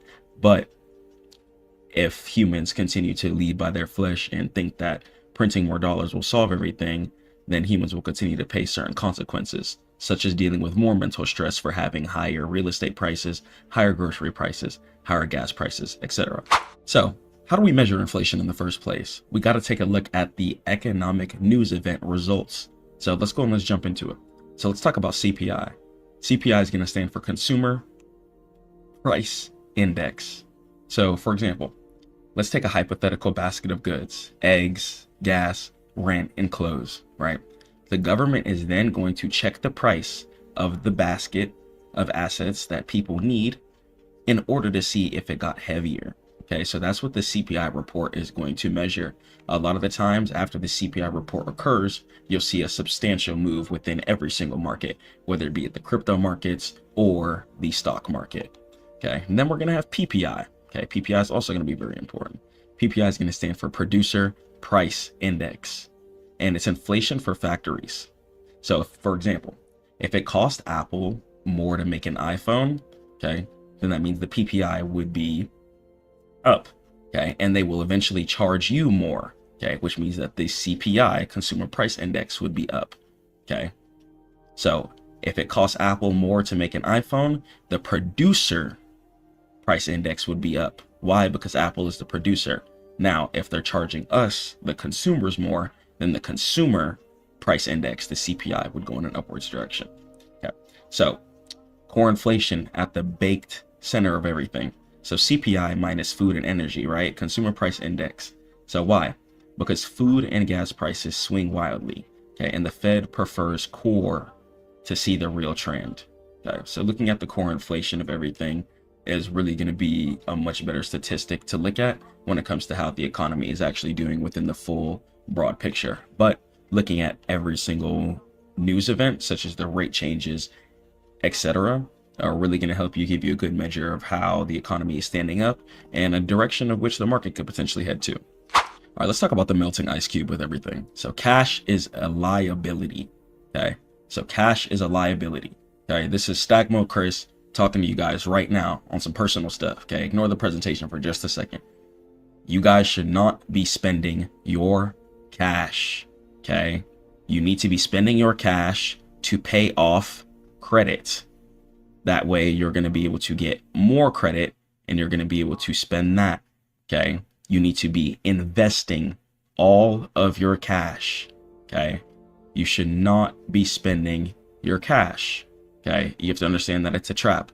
Even when it comes to certain things like taxes, even if when you start touching M's, 6 figures, 5 figures, etc. Okay, if you just save your money and just sit on it and don't invest your money into something that's going to be bringing you into more income, okay, you're going to be getting destroyed on taxes. Why? Because you're just holding more still cash. You're not benefiting the economy and you'll get punished for that. Okay, so please, cash is a liability. The only reason you should use cash is to clear your credit and to build wealth. Don't hoard cash. Don't hoard cash in your walls. Don't hoard cash in your bank account. Okay, your checking account should be pretty much empty. Okay, because why aren't you invested in the assets? Okay, you should have your life together. You should have your credit card. Okay, you should be able to survive off of that. Okay, when it's time to pay off your credit card, take your assets. Okay, when you have your profit, take some off the top. Okay, and you're going to be able to pay off your credit card and keep that cycle and flow going, so your money is infinitely going to be flowing in a river. Okay, the moment you pause your money, okay, the moment struggle starts to seep in. So I'm telling you, keep your money flowing on a river at all times. So a lot of people think hoarding cash is the play. Okay, and I know I'm Stackmode Chris, but I'm telling you guys, if you're going to stack up into investments. Put your cash into investments. Don't just sit on your cash. Don't be having your money on just to put the money phone up to your ear and post on the gram. Oh, that's corny. Okay, put all your cash into straight assets. I don't care if you do real estate, Bitcoin, stocks, doesn't matter. Some of you dividend ETFs. Okay, so many different avenues, whatever you're comfortable with. But I'm telling you, if you want to help your family, even if you die right now, you still want to be making sure some money is being generated. But you can't do that if you just have 100,000 pause in your bank. Okay, but if you have 100,000 in an asset, your family could eat forever off of that. You have 100,000 parked in a dividend, your family could eat forever off that monthly income. But if you have 100,000 parked within a Chase account, Chase is just going to take that money and go trade with it themselves. Okay, so understand that cash is going to be a liability under every single scenario. Cash should be used to pay off credit and invest into assets. Don't get trapped. Okay. So let's say, for example, right, and this is why God says interest is haram in the first place. It's pretty much useless. Okay, so try to invest your money into things that are going to give you a positive equity for curve, because things like a 2% APY, APY stands for annual percentage yield. Okay, so trying to put your money into a account that gives you 2% per year, 3% per year, 4% per year, it's pretty much going to be all of the rest of your time. Especially when inflation comes into play, you have to learn how to increase your income. Especially if you're going to plant your income, at least plant it into something that's going to give you a much higher percentage yield at the end of the year. Okay, so any type of small percentage APY account, personally, I'm going to tell you, it's just not worth it, truthfully. Okay, so for example, let's say you had a saving account giving you 4% APY, right? And inflation is hitting at -6% each year. Okay, the real return is going to give you -2%. You're poor. Okay, you're poor in every scenario. So I'm telling you, keeping your cash inside of your bank account is a trap. I'm telling you in every single scenario. If you don't believe me, you can go look at your own economic data. But the fact that things only get more expensive means that you need to up your income.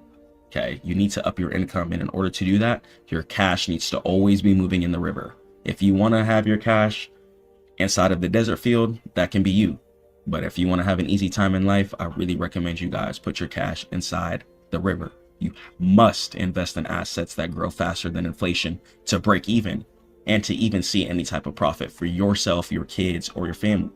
So get in your bag and use your cash, throw it into assets. Don't keep it still. So let's talk about the Fed's brake pedal.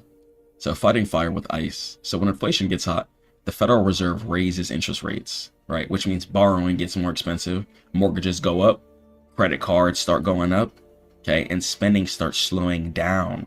People start buying fewer houses and cars, which means that demand drops, okay? Prices start cooling down. And in the long run, if people aren't buying products, then these products that are created by companies that are listed as IPOs on the stock market would not be benefited from that. Okay, the more products that are being bought for a company means that higher earnings reports are going to go ahead and be reported for those companies. Better earnings reports, a lot of the chances it is for that company to keep breaking into new all-time highs repeatedly, causing it to go in an upwards direction. But if people aren't buying any items from these companies and people aren't being consumers, then the stock market could head within a downturn due to the fact that the money is not flowing in the ecosystem as rapidly as it should be. Okay, so as soon as consumerism slows down, then the stock market within the short term becomes affected by that. So let's talk about impact on tech versus value, right? So growth stocks, let's talk about tech. So a bad effect, right? So these companies promise money 10 years from now. So when inflation is high, money in the future is considered kind of worthless almost compared to money now. Okay, so investors sell tech. Okay, but then you're gonna have like value stocks. Okay, companies that sell certain boring things make cash now, so they perform better when rates rise because they have pricing power. Okay, so it really depends too. When certain economic data reports come out, certain stocks are going to get a lot more affected than others. Okay, take like a Build-A-Bear, for example. Okay, that's a very consistent stock that goes up year after year after year after year. Okay, and it's not really based off of the future value. Okay, it's just people going to the mall and building cute bears, couples, kids, etc. Okay, but tech stocks, they are focused and based off of intrinsic value due to the fact of what they do for the future and how they innovate the future. Okay, so not saying either one's going to be better than the other to invest in, but when it comes to certain periods of inflation, if no one has enough money to buy certain expensive pieces of technology, etc., then a lot of companies will suffer. But then companies who just sell certain things like food might progress during periods of inflation. So it really depends on what time period you're in, which is what's going to determine what batch of stocks are going to be performing the heaviest. So you might ask me, Chris, how do we avoid inflation? Okay, what do we do? So commodities, real estate, and things like Bitcoin are going to be a really, really good way in order to park your money due to the fact that these things are going to be worthwhile and useful a lot of the times. People are always going to need a house. Okay. The reason why people invest into Bitcoin is because it gives you borderless transactions. And especially now, as times start progressing a lot more, especially US Americans are more open to traveling to other countries. So instead of having to take their US dollar and put it through transfers, just being able to spend that Bitcoin all around the world gives us a lot better suitability as humans. And then we're going to have commodities. You know, you're going to have energy, gold, silver, copper, etc. Physical things that people are going to be able to buy.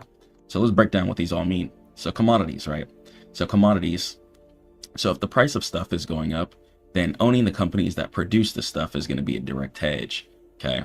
So any type of gold mining companies, etc., especially, okay, because gold is going to be a asset that especially goes up when economy is in inflation.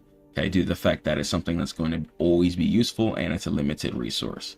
Okay. And let's talk about banks. So banks can charge higher interest rates on loans when the Fed raises rates, which potentially increases their profit margin. So be aware of that. Okay, and real estate. So rents tends to rise with inflation. and fixed rate debt gets inflated away. So your mortgage payment stays the same, but your income usually rises. Okay. So keep all of that in mind too. So pricing power is going to be the secret weapon for everything, honestly.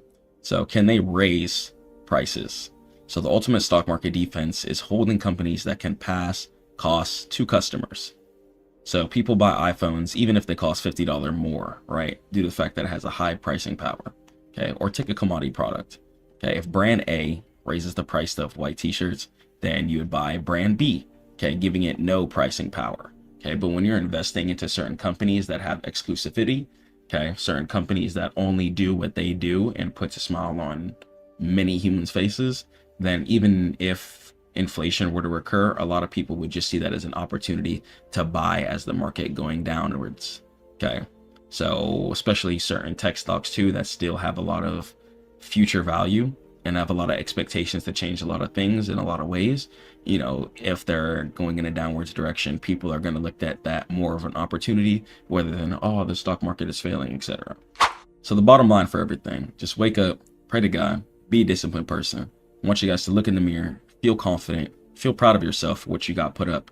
Okay, feel proud of yourself knowing that you can handle your responsibilities, knowing that you can help your family if things come into play. Okay, don't let your cash melt and don't let it freeze in your bank account either. Okay, own productive assets. I don't care if it's real estate, crypto, shares, dividends, whatever. Find your bread and butter. And if you're struggling to see what you want to invest in, head over to stackmode.net. Stay prayed up to God, keep grinding. I'll catch you guys in the next one. Peace.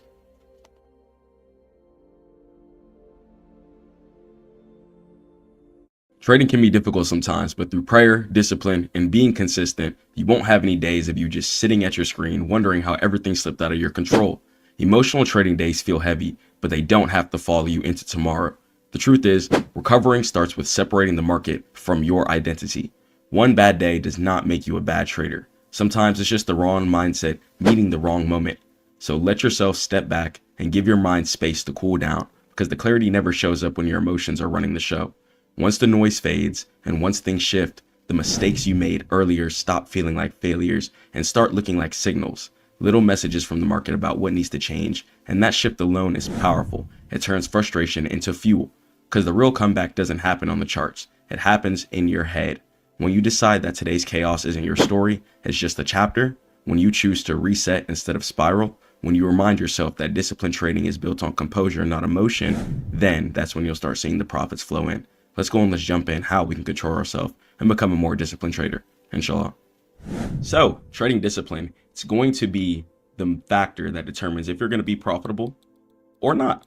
Okay. If you're not going to stick to your trading plan, if you're not going to stick to your risk parameters, okay. And if you're going to lead with your flesh, you're going to continue to get those results over and over and over again.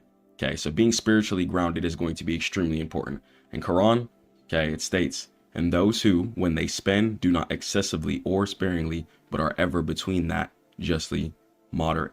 Okay, so that means that you want to be spending your money not in excessive manner, even when you start making 10, 20, 30K a month from trading. Okay, you don't want to excessively be blowing through your money. Okay, take your time and having that grounded mindset, trade after trade after trade mindset, stacking it up over time. Okay, no matter how much money you make from the markets, you're going to stay patient. Okay, you're going to still stick to your risk parameters. I don't care if you start making 50K a trade. Okay, you still wake up, pray, stay disciplined, and keep taking the same type of setups, because exactly what got you there is what's going to keep you there. So don't lose that consistency. Don't lose that discipline that's been built into you just because you start touching the money and the numbers that you finally want to get. Okay, do not start spending excessively and do not start making excessive decisions once you start getting to a certain point. Okay, that doesn't mean once you start getting a 90% win rate, okay, to just start putting on 5 trades a day just because you have so much conviction, okay, based off of past results. It's about being consistent today and every single day, okay, and finding peace through God, balance, and moderation. So let's go to the next slide. So you got to recognize the tilt, okay? Check yourself emotionally, okay? You know when you're about to get upset. You know when you have a feeling of wanting to trade over and over and over again, okay? You know when you're having feelings of wanting to crash out, okay? So keep heed of your emotional red flags, okay? Before you can fix it, you got to admit to yourself, okay, that things got to change, that you're broken right now. So an emotional trading day usually involves revenge trading. Okay, so if you take a loss for $200, okay, say that was in between your 1 to 10% of your account risk parameters, right? That's fine. But then you take another trade. Okay, so instead of just using $200, you now lose $400. Okay, and then say you try to put on some size trying to make back that $400. Okay, and then you end up losing $800. Okay, and that's how the cycle starts, and that's how quickly you can blow up your account. So don't revenge trade. Okay, if you take a loss, close your trade, and that's it. Okay, plot out another trade, a cleaner setup, and stick between your 1 to 10% of your account rules per trade. Okay, because trying to make it back will end up turning your account into a whole different spiral in a different direction than you'd expect it to go, a lot quicker. Okay, because if you lose, you might lose again. If you lose again, you might try and risk more than normal trying to make back the double losses. Okay, so I'm telling you, if you don't recognize the tilt, you could lead into a whole different spiral and mental mind space than you'd want to be in the first place. And paralysis. Okay, so staring at the screen, making you unable to execute a good setup. This is why it's really important to have your stop loss set up as well as your take profit too, with limit orders, especially if you're trading futures or Forex.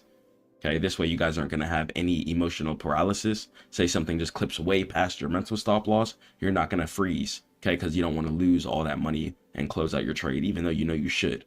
Okay, and increased size. Once again, increased size usually comes into play when revenge trading comes into play. Okay, but for the most part, you shouldn't just be increasing your size out of the whim. Stick between 1 to 10% of your account per trade. Okay, so don't double down on risky trades out of anger or out of past losses. Okay, and check yourself. Okay, so ask yourself, are you feeling anxiety? Is your heart racing? Okay, are you cursing at the monitor? Are you breaking things? Okay, if so, you got to stop immediately. Okay, you got to stop right then and there. Okay, get up, go pray, take a breather, hop off the charts. Immediately check yourself right then and there. Okay, it's not worth destroying your family's future, destroying your seeds that you have planted in the ground because of a quick moment of disparity and anger. It's not worth it. Okay, keep your account alive. In this game, it's not really about making money. It's about who can be consistent, who cannot be led by their flesh, and who can be disciplined every single day. Okay, so let's head over to the next slide, class. So the pattern interrupt. Okay, walk away physically.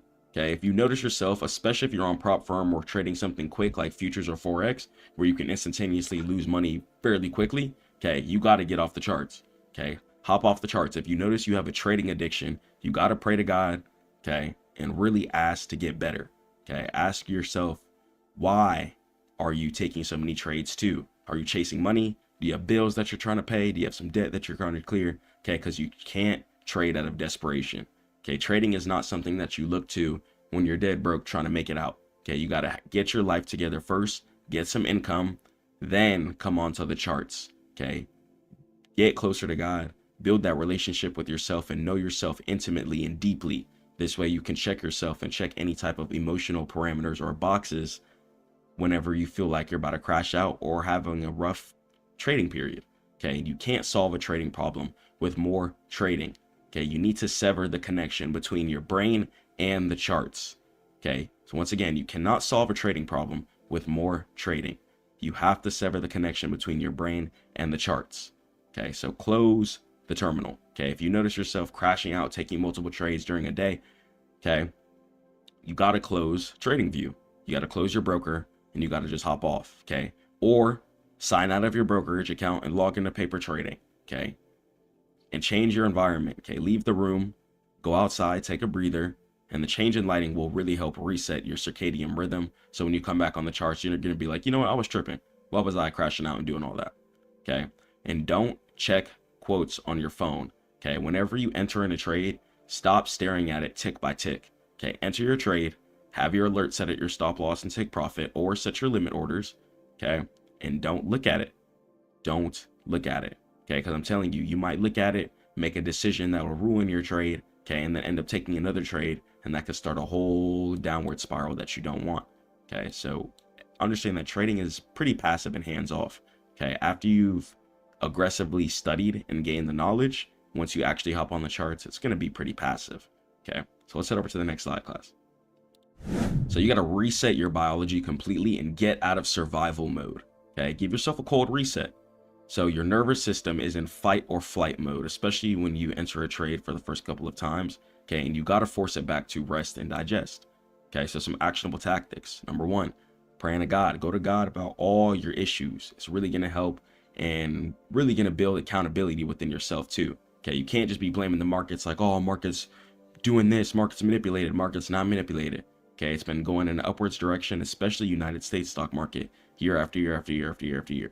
It's not manipulated. You have to check yourself and hold yourself accountable. Okay, if you're making monkey decisions, don't make monkey decisions anymore. Okay, check yourself. There's plenty of times where I've made monkey decisions.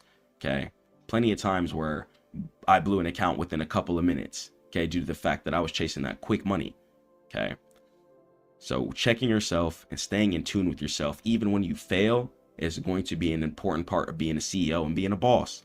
When you're a trader, you're not just on here trying to get some money. Okay, you're signing up to be a business person. Okay, you're signing up to be your own boss. You're in control of your finances whenever you come onto these charts. You're in control of when you get in, when you get out, and how much you're going to risk. Okay, so don't run around blaming the market when you got to take accountability for the actions that you did. Okay, so breathe. Okay, breathing is also going to be a really good tactic too, something I've been working on myself. Okay, so breathing is really going to help you out. Okay, if you notice you're about to crash out, close your eyes, take a big breath. Okay, and working out in the morning too. If you notice that feeling of high anxiety or intensity in the morning, make sure you guys start your day with a prayer. Okay, and then go work out. Okay, when you guys work out, your body's going to release a lot of cortisol. Okay, and it's going to be in more of that healing and building mode instead of fight or flight mode. Okay, so your journal. Okay, make sure you guys have a trading journal. I don't care if you do it on Notion, Discord, a physical trading journal, whatever. Okay, just get it out. Write out your emotions. Okay, write out your goals. Write out how you're feeling. Okay, and emotions loop in your head until you write them down. Okay, once they're on paper, your brain is going to feel safe. Okay, to let it go. Okay, so if you notice yourself, you're struggling with over trading, like, man, I keep taking 4 trades a day. I can't accept a loss. Write down why. Write down what you're trying to chase. Why do you want the money that bad? Okay, and break it down logically, and it's really going to help you be more intimate with yourself. Okay, and write answers to these 3 questions. Okay, what specific rule did you break? If you notice yourself losing consistently based off of just emotional decisions, okay, ask yourself how you're feeling before you enter the trade. Okay, and ask yourself, what's the worst case scenario? If stop loss gets hit? Okay, because if I'm hitting my 1-to-4 risk to reward ratio trades, let's say I'm risking $100. Okay, if I'm making $400 per trade, okay, then I'm still going to be profiting $300. Okay, which is going to give me more extra room in case I ever have a losing streak. Okay, so the worst case scenario is that you hit stop loss. But the thing about it is that if you stick to your rules, okay, you stick to your discipline, you stick to the plan that you wrote down, if you stick to your stop loss, how are you going to be unprofitable? If you have a decent win rate, you're sticking to your risk to reward ratio, okay, and you're staying in between your risk management parameters, trading between 1 to 10% of your account per trade, how could you lose? The math is right there for you. Okay, the only way you lose in this world is when you lead with your flesh. Okay, it's the only way you will ever lose. If you are disciplined and consistent, it's almost impossible to lose. Let's head over to the next slide. So, radical acceptance. Okay, forgive yourself. Okay, beating yourself up creates more emotional pain, which leads to more bad trading tomorrow. Okay, and sunk cost.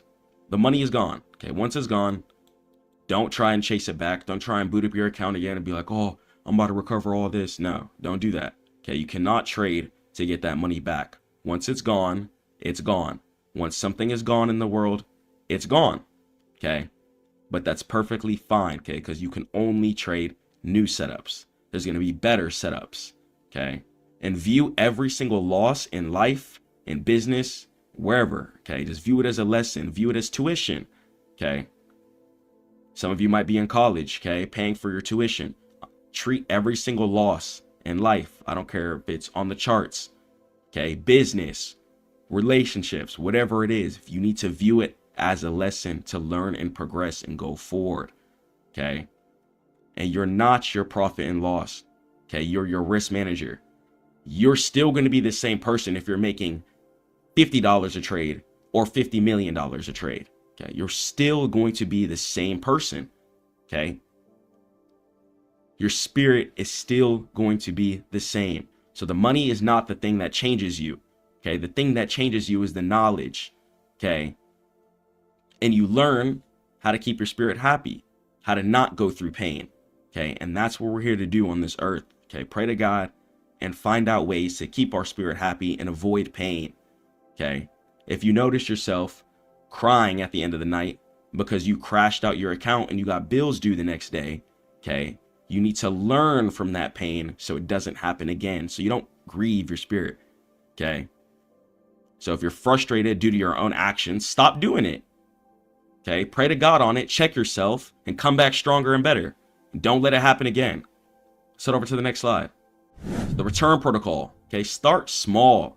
Okay, don't jump back in with full size. Okay, if you got to scale down, take a step back. Okay, because it's not about the money. It's not about the money. Okay, if you notice yourself crashing out, if you're trading with $200 a trade risk, okay, and you're crashing out with that, lower it. Maybe you should be risking $50, $100. Okay, lower your size, especially when your confidence is damaged. Okay, so for the next 3 days, okay, try to trade with 50% size or less. Okay, if you just had a horrible streak of losing, crashing out, being led by your flesh and emotional decisions that led you to straight destruction, okay, take a step back. Okay, it's all good. You can always come back stronger. So try it for the next 3 days. Try and trade with 50% size or less. Okay, and prove to yourself that you can follow the rules before you're allowed to go back to risking your full normal size amount of capital. Okay, because before you can even start touching the money, you gotta have the discipline built in you. Okay, you're not gonna touch a thing, or you're not gonna be able to keep a thing if the discipline isn't built in you. It won't matter. I'm telling you, it won't matter. So if you're making $1,000 a trade, you should still be happy if you're making $100 a trade. Okay, just the fact that we can come onto these charts, look at candlesticks going up or down, and clicking buy or sell and being able to make money is a blessing. So why are you ruining it for yourself? Okay, please don't make it hard. It's welfare. Okay, it's welfare here. And all you have to do in order to get it, you don't got to go sign up on no website. All you have to do is be disciplined. Okay, be disciplined. And praying to God is going to be the #1 way on this planet to build discipline. Then from there, you guys can start working out. Then from there, start grinding every single day. Then from there, you're going to get very strict on your setups. When you're praying to God every single day, you have a strict health diet regimen. Okay, and you're sticking to your trading plan, trading is not going to be difficult for you. I'm telling you, it's going to be very, very, very simple. Okay, but most people who struggle with this, and it just shows you how undisciplined 99+% of the world is.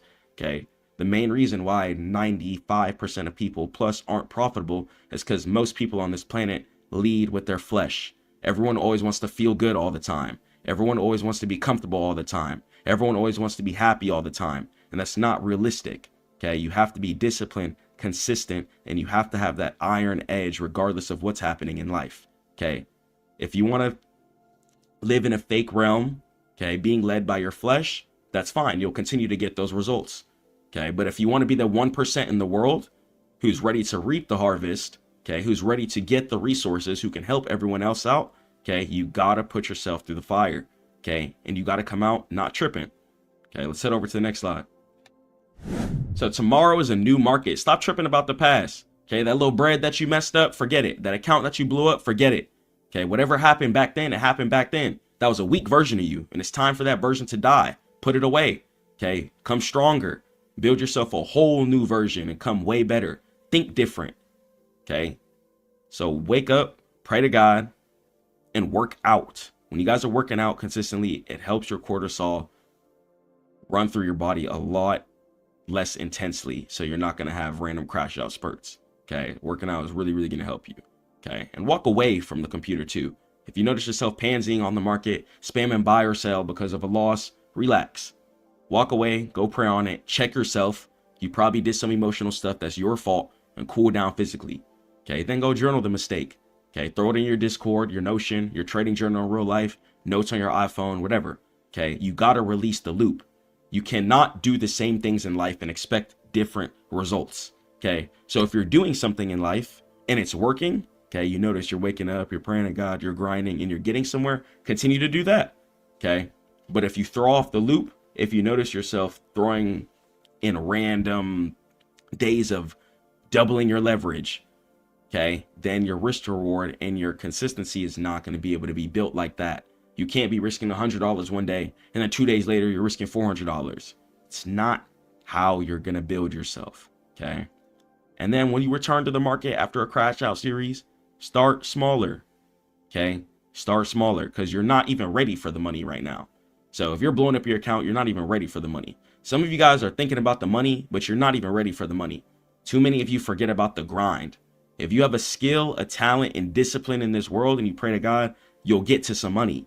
But some of you forget about praying to God. You forget about the grind. You forget about the hours of studying that it takes to be successful in whatever you want to be in. Okay, I don't care if you want to be an athlete, if you want to be a CEO of a business, okay, whatever you want to do in this world, if you forget about the grind, and most importantly, if you forget about God, you're not going to be able to be successful. That emotional turmoil might catch you, and that one bad day could destroy you. But understand that one bad day does not define who you are in your career, okay? Stay hard, stay disciplined, stay focused on God, and keep grinding. Don't ever give up. I'll catch you on the next one. Peace.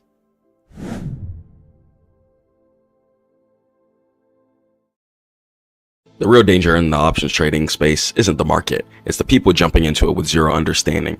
And options can either be one of the smartest tools in your trading toolkit or one of the fastest ways to blow up an account. And the difference comes down to one thing: knowing what game you're actually playing.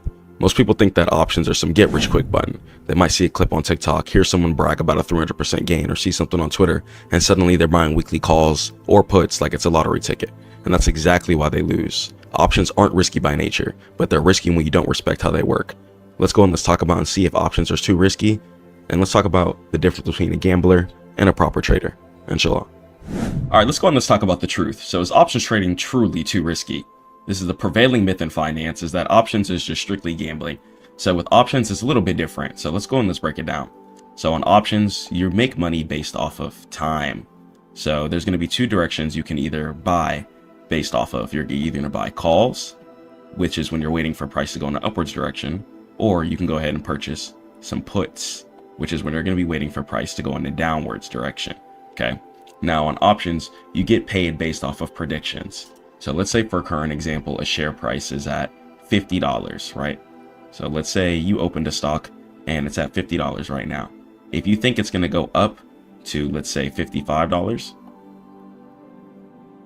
okay, then you would go ahead and purchase a calls contract since you think price is going to go in an upwards direction. Let's say the share price is $50 and you think price is going to go down to $40. In that instance, you would go ahead and play a puts contract since you think price is going to be going in a downwards direction. Okay, so speculation is what they're mainly going to be used for, when speculation means that you're getting paid based off of directional bias. Okay, also hedging too. So since options contracts aren't pure ownership, you're getting paid based off time, and if your time prediction is right within a certain time period, then you'll get paid depending based off of that.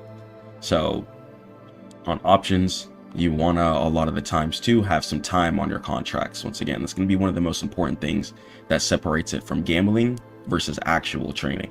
Okay, so your time matters a lot. There's going to be things called Greeks. You're going to have your delta, gamma, theta, and those determine how your profit moves. Okay, the more time that you have on your options contract, the more it's going to kind of pseudo play as a actual real investment. Okay, but if you have your options contract expiring tomorrow, the chances of a certain number hitting could be very, very skeptical. But if you have your options contract expiring in a couple of years, the chances of it hitting could be very, very likely. So it can be gambling if you make it, but it can also be a really, really good way to keep your money, let your money flow within the market and dominate the instrument by just taking advantage of the time on your contracts. So let's talk about if there are insurance policies on your portfolio, and let's go ahead and explore the mechanics of risk versus reward on options. Also, one thing on options too, options you can make infinite profit. Okay, so your profit that you can make is infinite, but your risk is going to be set. So if you pay $200 for an options contract,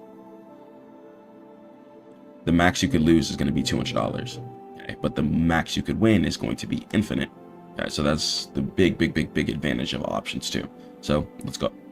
So just like we talked about in the last slide, what is an option in the first place? An option is a contract, not an asset itself. It derives its value from an underlying asset, stock, ETF, or index. So a call option, right? It gives you the right, but not the obligation, to buy shares at a specific price by a specific date. Okay. So if you think price is going to go in an upwards direction, then you're going to go ahead and purchase a call options contract. Okay. Calls, think of picking up the phone. What do you do when you pick up the phone? Okay. You call. Okay. And then we're going to have the puts to the right. Think of putting the phone down. Okay. So call, pick the phone up. Puts, put the phone down. Okay. So puts give you the right, but not the obligation, to sell shares at a specific price by a specific date. So calls is if you're betting on the price going in an upwards direction, and puts is going to be if you think price is going to go within a downwards direction. Okay. The United States stock market, though, is made to go up year after year after year after year. There's also laws in place such as the short sale restriction law, which kind of prevents and helps things from crashing down to zero very, very quickly. So a lot of the times on options, you might be better off playing calls, since it's going to go ahead and be on the actual investor side as well too. And the double-edged sword, let's go and talk about leverage. So options provide leverage, and one standard contract controls 100 shares of stock. And this is where the risk and reward are amplified. So scenario, right? Let's say stock XYZ is at $100. So the stock investor, let's say they buy 100 shares, right? So if the stock price is at $100, in order to buy 100 shares, that would cost $10,000. Okay. And an options trader, let's say they buy one call contract, okay, with the $5 premium. So let's talk about the decimal numbers on options too.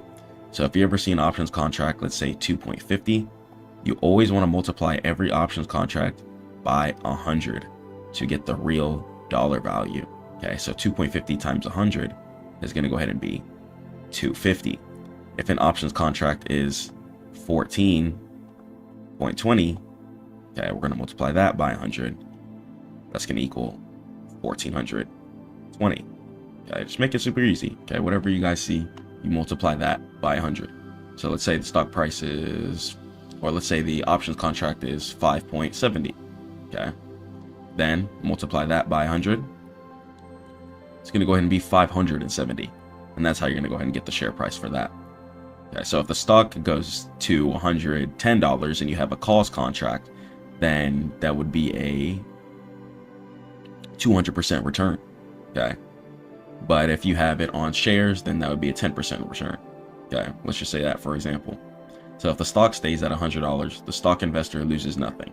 And the options trader would lose 100% of their $500 because the contract expires worthless. Okay. So if your contract doesn't move the amount of ticks that you think it's going to move within that time period, then the options contract could very, very easily expire worthless, and you would see it at a negative 100%. But when you're buying things like shares, you're actually having the actual investment, and you have the ownership power within your account forever until you decide to close. And why is it risky in the first place? So options aren't inherently risky. So gambling behavior is risky, and most retail traders fail due to two specific factors, right? Let's talk about time decay, theta. So options have an expiration date. Every day that passes, the contract loses value if the stock doesn't move, and stock owners can wait forever. Option owners are also fighting the clock. So a good way to counter this, though, if you do want to play some options or you see some good plays, try and play what's called leaps if possible. Okay. Leaps are going to be contracts that you're holding for like 1 to 2 years out. Okay. Try to stay away from like 0 DTEs and things like that, and use your options as a seed to plant for the future. Okay, if you're buying contracts like 1 to 2 years out, and let's say the share price is at $50, right? Once again. So if share price is at $50 and your take profit, you think it's going to go up to $60, okay? The best contract to buy would be a $51 call. Okay, and you might ask me, Chris, why would we not buy the $60 call if that's our take profit? Because on options, once again, you get paid based off of prediction, and there's going to be bonus points on option. So if the share price is at 50 and you buy a $51 call, but your take profit's at 60, that's going to be a lot of bonus points versus just buying the take profit 60 contract, because then your contract wouldn't really start juicing and making good money until it gets hit. So if you buy a number before your take profit, you're going to get a bunch of extra bonus points, and it's going to hit really, really hard. Now let's talk about buying out the money, right? Try not to do that. Try not to buy cheap contracts. Also, don't forget that it's called trading. When you're winning, somebody else is losing. When you're losing, somebody else is winning.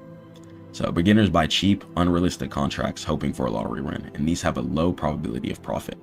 And consistent losses of small amounts add up to account blowups for sure. So don't just buy any random contract thinking it's going to hit. Try and buy 1 to 2 years out, and whatever the current price is, try and buy one above if you're going to purchase a call. Okay, so if the share price is at $50, try and buy a $51 call contract. Okay, if the share price is at $50, you think price is going to go down, try and buy a $49 put contract. Okay, play it like that, buy 1 to 2 years out. The chances of you losing is going to be really, really low. And using options for safety. So professional traders use options to reduce risk, not just to speculate. So the cover call income. So let's say you own 100 shares, right? You sell a call option against them and you collect the cash premium instantly. This lowers your break-even price on the stock, and this is safer than just owning the stock. Okay, so whenever you have enough shares of a certain stock, you're going to be able to actually sell the options contracts. Okay, and then you're going to have protective puts as insurance. Let's say you own 100 shares and you're worried about a crash, then you would buy a put option. If the stock crashes to 0, which most of the time, if it's a half decent investment, it won't, then you have the right to sell it at the strike price, and you've capped your maximum loss, protecting you on really both sides and just giving you a lot more leverage on your account to manage and maneuver your money exactly how you just want. So covered calls and selling options is something you can also look into. I'm going to be dropping a video on that very, very soon as well, inshallah. But before that, let's talk about it. So let's talk about selling versus buying the premium. So the house usually wins in options, and the house is going to be the options contract seller. So the options contract seller is pretty much wanting you to do some insane decision. Okay, they want you to make the most dumb decision of all time, and then they're going to get paid off of it. So that's not what you want. You don't want to get taken advantage of, so you need to outplay them. Okay, so the statistical edge. So approximately 70 to 80% of options expire worthless. Therefore, buyers have unlimited profit potential, but a low probability of success. But if you want to see a lot more successful wins within your options trading portfolio, I recommend you guys focus on contracts 1 to 2 years out. And once again, wherever the current strike price is, buy one above or below that number in order to have that consistent value. Okay, that way you're pretty much gonna trick it into almost a shares type of play. Okay, but you're getting the options profit. Okay, focus on time and stay near the current price. And sellers have capped profit potential, but have a high probability of success. Okay, due to the fact that they know people are going to make some uneducated, silly decisions and destroy their account. So don't let it happen to you, inshallah. So conclusion. So risky trading usually involves buying short-term options, right? Like 0 DTEs, weeklies, etc. And conservative trading involves selling options or using spreads or buying contracts within 1 to 2 years out to define your risk in every single scenario. Really just protect your money, okay? You're not on this earth working hard for no reason. Don't go burn your money down to the ground making dumb decisions, okay? You got it. So if you're not focused on your take profit, options can definitely be a problem. If you get reversed on certain areas, the Greeks are going to really hit you extremely hard. And it's things that's happened to me. There's been times where I've been up at almost $1,000 in a day, come back later on due to the fact that I was playing 0 DTEs, come back to negatives, okay? So it's not things like that I want you guys to go through. It's extremely toll taxing on your mental when you guys are trading, and it can bring a lot of anxiety on your next trade, and I don't want you guys to go through that. So understand that they're going to be too risky if they're going to be treated like lottery tickets. So if you're buying weekly out the money calls, 0 DTE without risk management, expect those results. But they're not too risky if they're used for hedging, income generation, or if you're buying leaps, which are going to be contracts that are 1 to 2 years out. Okay, so the danger really lies in the trader, not the trade. Okay, so control your flesh, be disciplined, don't make dumb decisions, stay prayed up to God, keep grinding, protect and provide for your family, and catch you on the next one.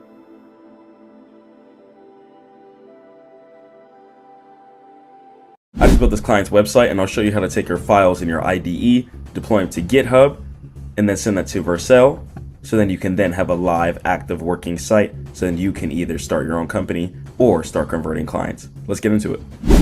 All right, so I'm going to go ahead and show you guys how to actually get your site that you created in any IDE that you use. I don't care if you use Cursor, Anti-Gravity, whatever you used, VS Code. I'm going to show you how to get it onto Vercel so you can actually ship live.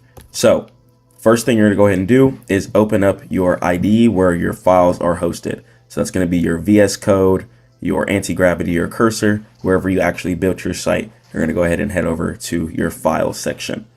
Then from there, first thing I want you to go ahead and do is see what GitHub account that you're logged into. Okay, so go to where your files are located, wherever you built your website, and then I want you to go on to the terminal section here. So if your terminal is not at the bottom of the screen here, what I want you to do is go at the very top, and you're going to go ahead and click on New Terminal. If it brings up a little folder here, click on the folder where your website is located. Then from there, what you're going to go ahead and type in is GH space auth space status. So first thing we're going to go ahead and do is we're going to run this command, and we're going to go ahead and check the status of everything that we have going on here. So we're going to check the status of the GitHub accounts that we have. If you guys don't see any, then we need to go ahead and log in to GitHub. Okay, if you don't see any here, what you're going to go ahead and do is this: GH auth login. You're going to go ahead and click enter. Then from there, it's going to ask you, where do you want to use, or where do you use GitHub? You're going to go ahead and click github.com. What is your preferred protocol for Git operations on this host? Click HTTPS. Then from there, it's going to say log in with the web browser, or you can paste your auth token if you have one. Click login with the web browser. And then from there, you're going to go ahead and get a one-time code. Okay, you're going to get a one-time code. From there, you're going to go ahead and click enter. And then from there, you're going to be able to log in to your account. Okay, you're going to be able to log in. So this is going to be a one-time code, so it's going to change every single time. So as you can see, it's ending in 4000A. So if you make a new one right here, GH auth login, enter, enter, enter, boom, you're going to get a whole different code. Okay, so the code is always going to generate, so feel free to stream and stuff like that, and that code's okay to be shown. So then from there, once you're logged into your GitHub, okay, on your terminal, first thing you're going to go ahead and do, make sure you push all of your updates. So you can go ahead, and your repo should actually already be connected via the source control. It actually makes it really, really easy. And you're going to get a messages box here. You need to go ahead and type in your message for the changes that you just did. So you could say, I updated the layout V4, okay, or you could do V1. Then we're going to go ahead and commit, and then it's going to say sync changes. I'm going to do OK, and then it's going to go ahead and give me a check mark. Okay, if you don't see a check mark, if you are getting errors here, go ahead and copy that error, paste that into the chat, and see if you can get it resolved, or you're probably not logged into the right account. You need to switch to the right account. You can also use the extension Git Lens, which is pretty good. It'll let you log in through here. You'll see your main branch, and then from there, you'll be able to commit and push the changes from here as well too. Okay, so now we're gonna have our site on our GitHub. Now I'm gonna go ahead and open up GitHub here. Okay, and I wanna make sure that my project is actually here. So what I'm going to go ahead and do is click on the top right here, and then I'm going to go to repositories. Then from there, I'm going to go ahead and click here. So boom, I'm going to be able to go ahead and see the repository here. Okay, very, very clean, nice files here. I'm going to go ahead and I'll keep this public. By the time it's posted, I'll make it private. Okay, so jarrettdeals.com. Okay, this is for a client that I've been doing. Okay, so we have the skills in here, etc. So now from here, I can see the repo is clearly here. Now what I'm going to go ahead and do is I'm going to go to Vercel. I'm going to go to vercel.com. So on vercel.com, I'm going to log in using GitHub. Okay, so you guys need to log in using your GitHub account where your repo is connected to. It's going to be the easiest way. Then from there, you're going to click on the top right. You're going to click on this Add New section. I want you to click on Project. And then from here, you're going to say Install the GitHub application for the accounts you wish to import from to continue. You're going to click on Install. Click on Install Vercel. Okay, you could do only select repositories if you want. Select your repository. Okay, then from there, click Install. After that, your repository is then going to be lined up here. If you use Next.js, you'll have the Next.js logo. If you use Vite for your file servers, then you're going to see the Vite logo here. So for Next.js, we're going to go ahead and click on Import. Okay, we're going to leave the root directory here, jarrettdeals.com. Next.js, that's the application that I decided to build the program on. Okay, so we're gonna have the build command, next build, okay, default directory here, okay, and then the install command. So we could really do npm install, and then that should work too. If you guys have any hidden environment variables too, you can go ahead and put those in here. And what these are going to be like secret API keys, Stripe API keys, etc. This is more of just a simple landing page that I created for a client. So I'm going to be keeping it quite simple for him in this example. Okay, so from here, I'm going to go ahead and deploy. So I'm going to click on deploy. I'm going to wait here, wait for the build logs to go ahead and generate everything. And if you guys are getting an error, make sure that your build commands are correct. Okay. If you're getting an error, also make sure that your application preset is correct. Okay. You should either be building your projects majority of the time on either next.js, which is really, really popular. Makes it really, really easy to build your applications and ship them and deploy them easily. Or you can use Vite, which is also going to be really, really good too. So while this is building, I'm going to go ahead and break down. Okay, never mind. It happened so fast. No time to talk about anything else. So cool. Congratulations. We now deployed a project. So now what I'm going to go ahead and do, right? So here, you can install the plugins if you want. If you wanted to add Vercel plugins and stuff like that. So what I'm going to go ahead and do is go back into my anti-gravity, right click, and the paste. And then I'm going to click yes. So you're going to right click, install all the ones here. So if you're using Cursor or Claude, it should work. I thought it would work on anti-gravity, but I guess not. But if you guys are using Cursor and Claude, I guess that's the special ones they want to support. But if you guys want to do that, then yeah, that's that. So then from there, job's not finished. So I'm going to continue the dashboard. I'm going to go ahead and click on jarrettdeals.com. Okay, I'm just going to go ahead and check it out. Make sure all my buttons work at the very top. Very clean 2D site here. So Jarrett the Deal Maker. Boom. Top left sends me back up here. Have here. Boom. Boom, boom, boom. Text now. Call now buttons. Very clean messages. Call button straight through the browser. Very, very clean. Sales group button as well too. Straight to his group. All the deals he's done. Very, very clean. Straight text for him. Straight SMS. Everything he offers. Clean 2D diagonal cards. We have a on load in here chart. So very, very cool. So as the chart scrolls, you can see the chart decides to go up as you scroll. A little animations like that. Very, very interactive. Very cool. Let's make him a deal. Awesome. Y'all know what loan song that is. Boom. Send your inquiry, which will send it straight to his email. And then we have the social medias here as well too.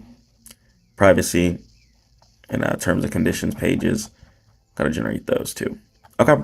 So yeah, now that the site is working, we have the Vercel.app. Let's go and let's change this from the Vercel.app to an actual domain. So I'm going to go to Vercel here. I'm going to go ahead and click to the left. Okay. And I'm going to click here where it says domains. So whenever you click domains, I'm going to click on add existing. Okay. So the existing domain that I do have is going to be jarrettdeals.com. So I'm going to go ahead and copy and paste that. Copy and paste your domain name. Connect to an environment. Make sure you're doing production. So it's doing the one that's actually live. And then from there, you're going to go ahead and create it. So after that, it's going to say invalid configuration. So I'm going to go ahead and click on edit. Edit. Make sure it both says jarrettdeals.com. Okay. You can go ahead and completely ignore that. Go ahead and click on your DNS. And what you're going to go ahead and do is put the Vercel DNS on your name server.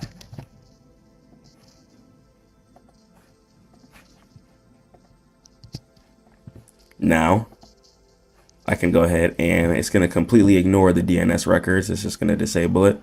So now I'm going to go ahead and click on refresh. And then there we go. It's going to go ahead and generate certificates. And then from there, we can go ahead and update your SEO images and stuff like that too. So I'm gonna go ahead and go to anti-gravity. I'm gonna say, use this picture that I just added in the chat and optimize it for SEO, this title and description, and use the pasted image for the SEO when people search. Okay. Then from there, we're gonna go ahead and make a custom J logo.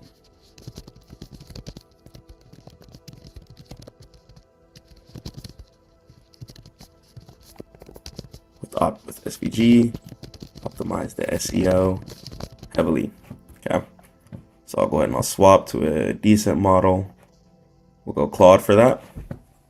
Okay, so before you finalize everything, make sure that you optimize your SEO, your search engine optimization. So when people search whatever it is that you're looking at or looking for, then yeah, it's going to be pretty simple. Okay, you can see, safe. All right, so extremely simple here. Don't make it hard. So I need to make sure that these SEO updates are completed though. One moment. Go ahead and accept these. Now your changes are going to go ahead and be done. Accept them all. Super SEO and click commit, sync. Okay. So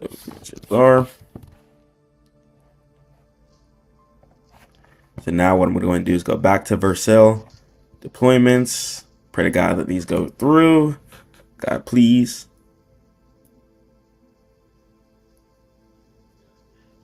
Wait for it. We're live. Boom. Nice. Now we have the J in the top left here. So super duper cool. I don't like that SMS. Okay, it just kind of ruined a lot of the text. That's ghetto. Okay, now we're good now. All right, we're good, stream. I don't know why I just deployed that like that. But yeah, we're good. All right, live. That's how you go live. Love you guys so much. Stay prayed up to God. Keep grinding. I pray that was easy. Peace.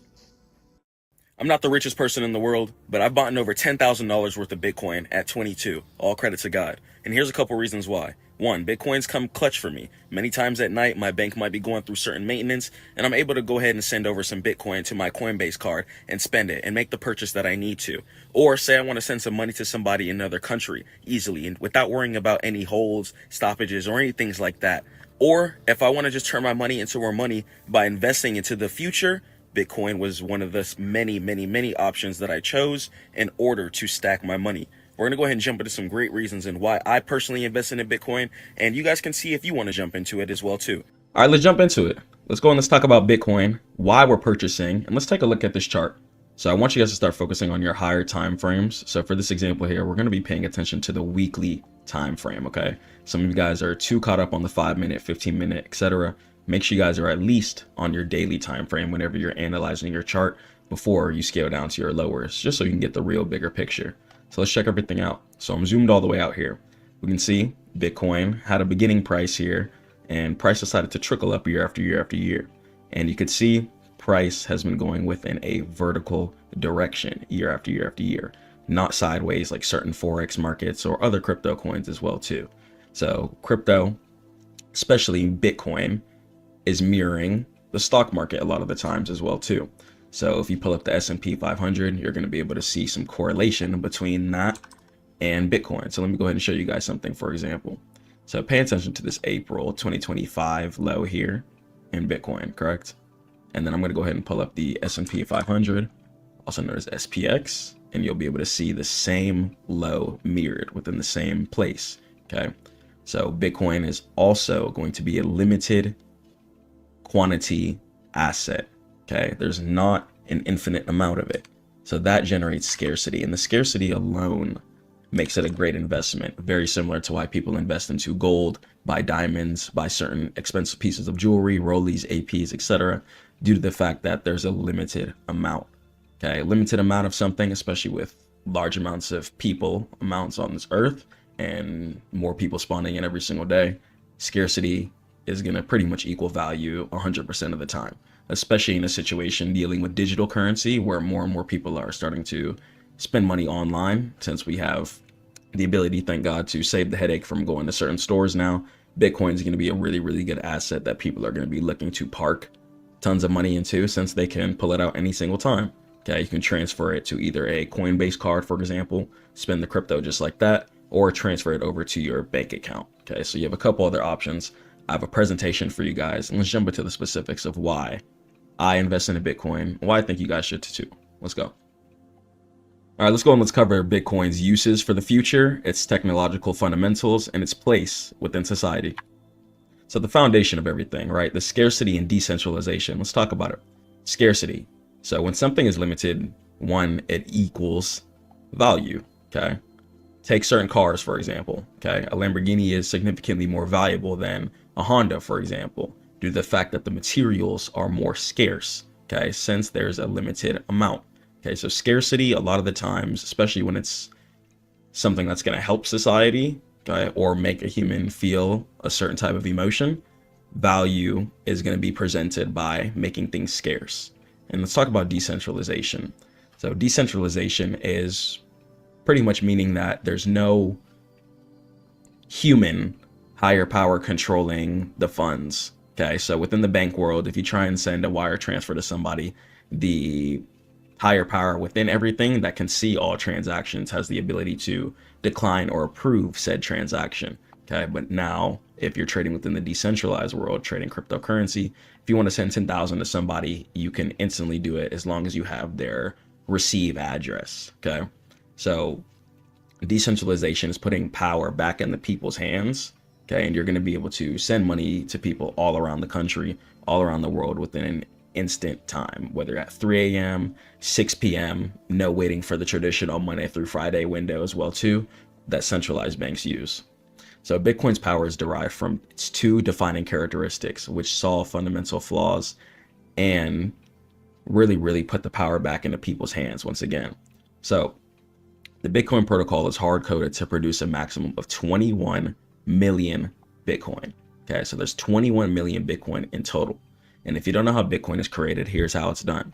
So people take computers, okay? In order for a computer to work, it has to be fueled by power. Okay, so POWs are going to be the unit that's needed in order to create Bitcoin. So it's not like fiat currency or the United States dollar where it can be put into a printer and infinitely printed out. Okay, no, there's a fixed, stable amount, finite amount of Bitcoin. Okay, so power is then converted into the mining software. Okay, so it's looking for certain hash codes within the blockchain, and once enough of those are mined, all of those come together and you'll have a Bitcoin. So now you'll see a lot of people going to other countries where power and stuff like that is a lot cheaper than, let's say, the United States, and are mining Bitcoin and then selling it for profit. So the future is really changing the way people are living as far as where their country's main residence is. Okay, so some people are starting to have houses in multiple different countries due to the fact that Bitcoin mining is a really profitable way to get ahead in the future and make some good income. So this fixed limit makes it the hardest money ever invented. Unlike gold, where new supply can still be mined and total supply is really unknown, Bitcoin's supply schedule is perfectly transparent and predictable, declining exponentially until approximately the year 2140. Okay. So gold, we don't really know how much gold there is. We don't know how much diamonds there are as well too. Okay. But Bitcoin, just the fact that there's a finite amount gives people more of a haste to purchase every single low as well too. And let's talk about the monetary pausing as far as the halving. So every 210,000 blocks, roughly every 4 years it occurs, the reward miners receive for securing the network is cut in half. And this halving event is systematically reduces new supply mimicking the increasing difficulty of mining a rare metal and making it mathematically impossible for any entity to inflate the supply, keeping it stable. Okay. And decentralization and censorship resistance. The network is run by thousands of independent nodes across the globe, meaning no single government, bank, or corporation can control the supply. Everything is done by autonomous, automatic, smart contracts. Okay, so no single bank or corporation can halve transactions, halt transactions, seize funds, or freeze funds. Okay, and this distributes power and ensures the network remains neutral and permissionless, putting power back in the people's hands, ensuring a safe peer-to-peer transaction system. As much as humans love jewelry as well, we do love buying things online, especially as we progress into more of a digital future society. So using Bitcoin as digital gold is also going to be one of the main reasons why it continues to go up year after year. And the primary investment case for long-term holding, right, is going to be buying the dip. Okay, so one Bitcoin falls down in certain places, right, even after making new all-time highs, people are going to be quick to buy the dip due to the fact that people already see it as a digital gold. So when the dip happens, you have to capitalize. You can't be scared. You have to be ready to put that money to the side and invest and really sit on your investment. People have been holding gold for decades, eons. Okay. So you have to think of it as that. Don't expect to instantly make money overnight. Okay. You have to have that long-term, decade-based mindset. And I'm telling you, the money will be in your hands a lot quicker than you think, inshallah. So it's also protection against fiat debasement. So traditional government currencies, which are fiat, are subject to inflation, as central banks can print unlimited amounts, eroding purchasing power over time. So take real estate, for example. People wonder why rent and stuff like that has gone up substantially over the course of a few years. Here's the reason why. The government has been printing significantly more funds as of the years have gone by. Okay. So certain other things like programs that increase the US debt too, such as like food stamps and stuff like that. So the government has to compensate for giving out money. So they compensate that by printing more money. But as we can see, year after year after year, that does not work. And that leads to economy crashes and inflation being at all-time highs. So thank God people who coded Bitcoin decided to come out with a counter to that. Okay, so if you're able to still make purchases all around the world without having to exchange your currency, which would be a lose of value depending on a certain economy. Okay, let's take the US, right? If $10 in 2025 doesn't get you as much of food as it did in 2008, that means that the value that you exchange, even year after year after year, won't be the same.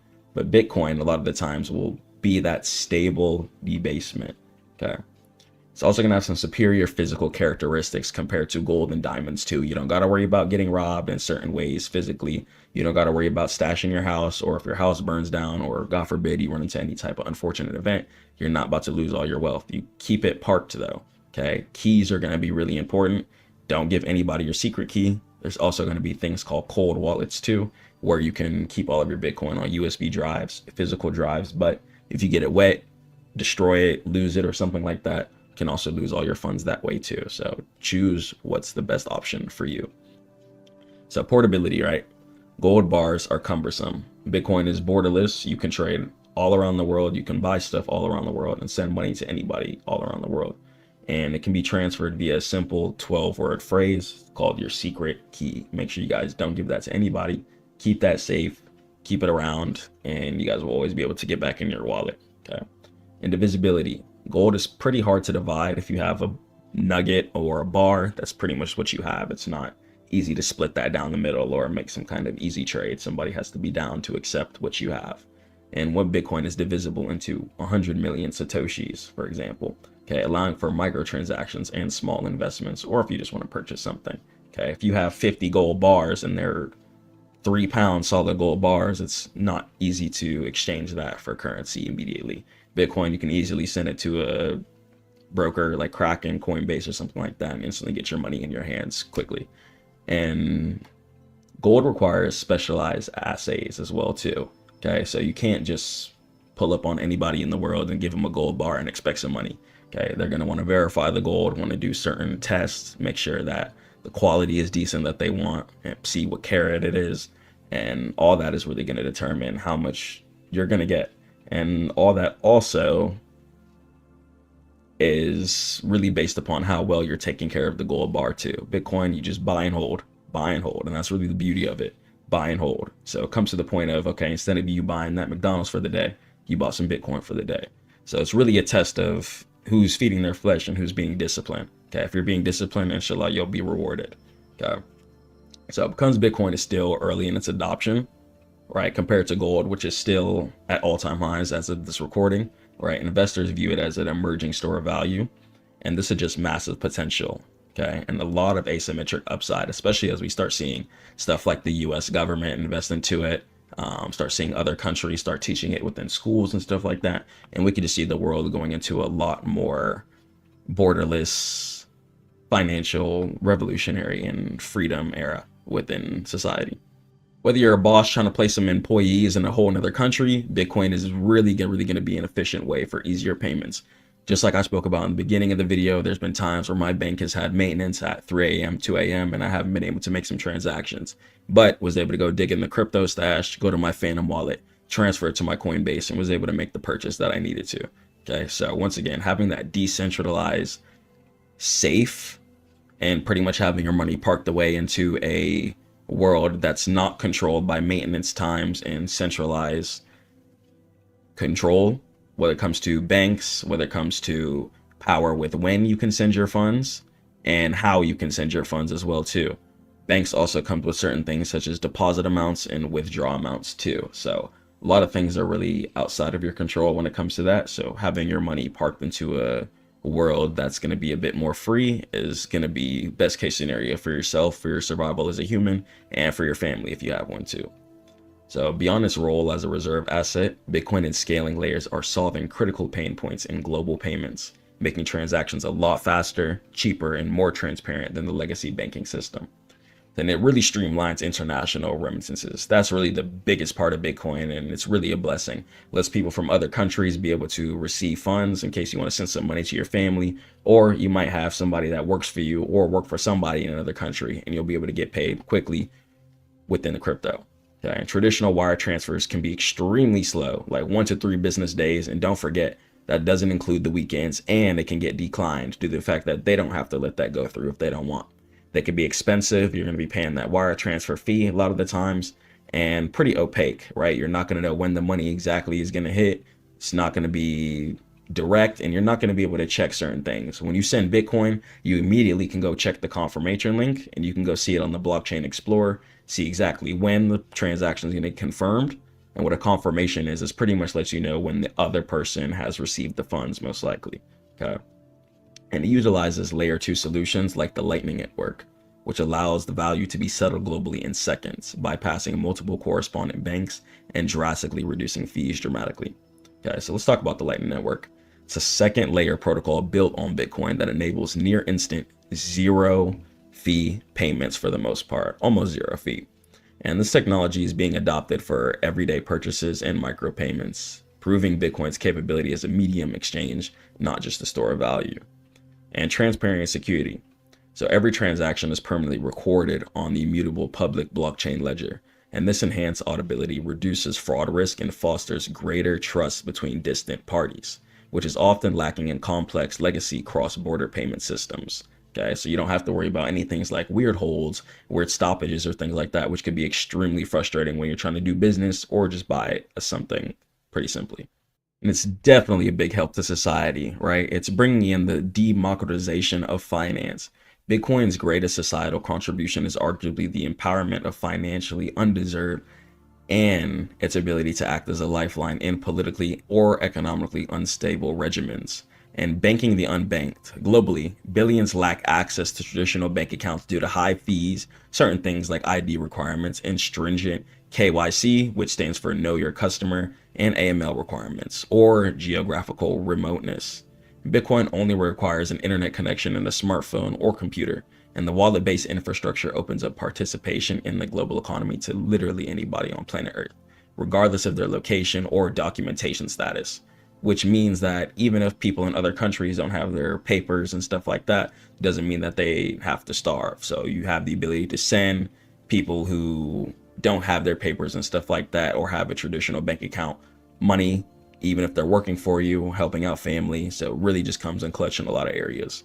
And it's a refuge in hyperinflationary economies. So in countries experiencing currency collapse, like for example, Venezuela, Lebanon, or Turkey, citizens often see their life savings wiped out by government mismanagement. Okay, because at the end of the day, if the government controls the fiat currency, Bitcoin is decentralized. So it's not fair that you wake up, pray every single day, grind, and slave for your family. And just because the government wants to go to war or help out too many other countries, your life savings are now pretty much obsolete. So keeping our money in Bitcoin is going to be a really, really, really, really strong scenario if you really care about your family's well-being and future as well too. Because you can see governments consistently go into debt, lose certain funding, shut down, and a lot of things happen. And Bitcoin provides a permissionless escape, allowing individuals to store their wealth in a digitally scarce asset that cannot be devalued by local central banks, thereby preserving purchasing power. And users must take direct responsibility for their Bitcoin's custody, right? So you're pretty much like your own bank. You got to be responsible of your secret keys. Don't be being loose with your information. And while channeling, this promotes a culture of self-determination and deepens understanding of monetary policy, leading to greater personal financial literacy. Okay, so be your own boss. Take control of your own account. And you don't even have to have your cryptocurrency on a network with a password and username. You could just hold it on a cold wallet or hold on a network like Phantom, which is just held by secret keys. So pretty much no one can go in and grab your money, not even the IRS. And how you make your money is going to be baked into just purchasing the asset. The potential for profit is rooted in Bitcoin's fundamental economic design and its non-correlated nature relative to traditional assets. And the supply shock mechanism. The price is a function of fixed declining supply meeting exponentially increasing demand. When a halving event occurs, which is once again when 210,000 blocks decide to get put into the cycle and halve, the daily supply of new Bitcoin is suddenly cut in half, while global demand from institutions, ETFs, which stands for exchange traded funds, and retail remains constant or increases. This creates a severe supply shock that historically precedes major price action, and it's going to be a lot more superior than other cryptocurrencies due to the fact that it's finite. Okay, so this is a really, really, really superior supply shock compared to other things too. Okay, a lot of other cryptocurrencies are going to be infinite, so don't expect other cryptocurrencies to hold the same base or store of value that Bitcoin has. You have to remember that finite superiority baked within it. Okay, it's not the same as other cryptocurrencies. And institutional adoption and validation. Through introduction of Bitcoin spot ETFs and the allocation of Bitcoin to corporate and hedge fund balance sheets provides massive new avenues for capital influx. And institutions have longer time horizons and deeper capital pools, which adds legitimacy, reduces volatility over time, and drives up the baseline demand, especially as we see more governments holding it. And the power of long-term holding, right? The long-term strategy known as hodling leverages Bitcoin's historical performance, the fact that it's an asset that helps future. And a lot of the times when it comes to cryptocurrency or stocks, inshallah, God wills, you don't even have to look at the chart. If you invest your money into something that's putting a smile on people's faces and helping the world, a lot of the times you'll end up with the positive P&L within like 1 to 5 years, a good chunk of the time. It's plenty of millionaires of people who've never even looked at the chart once. Okay, so take that into consideration when it comes to your psychology of where you're investing. So despite extreme short-term volatility, right, it's a side effect of inelastic supply, Bitcoin has delivered superior annualized returns over the past decade compared to most traditional asset classes, rewarding patience and a belief in its technological and monetary fundamentals. So keep all those strong choices in mind when it comes to why Bitcoin is going up year after year after year. There's a lot of reasons. And Bitcoin is not just a high-risk investment. It's a foundational technology designed to offer a superior form of money, one characterized by digital scarcity, righteousness, and offers borderless transaction capability. So feel free to help anyone around the world, help your family, or hire people from other countries due to the fact that now that we have this currency, we can easily have peer-to-peer transactions without a centralized base controlling and holding everything.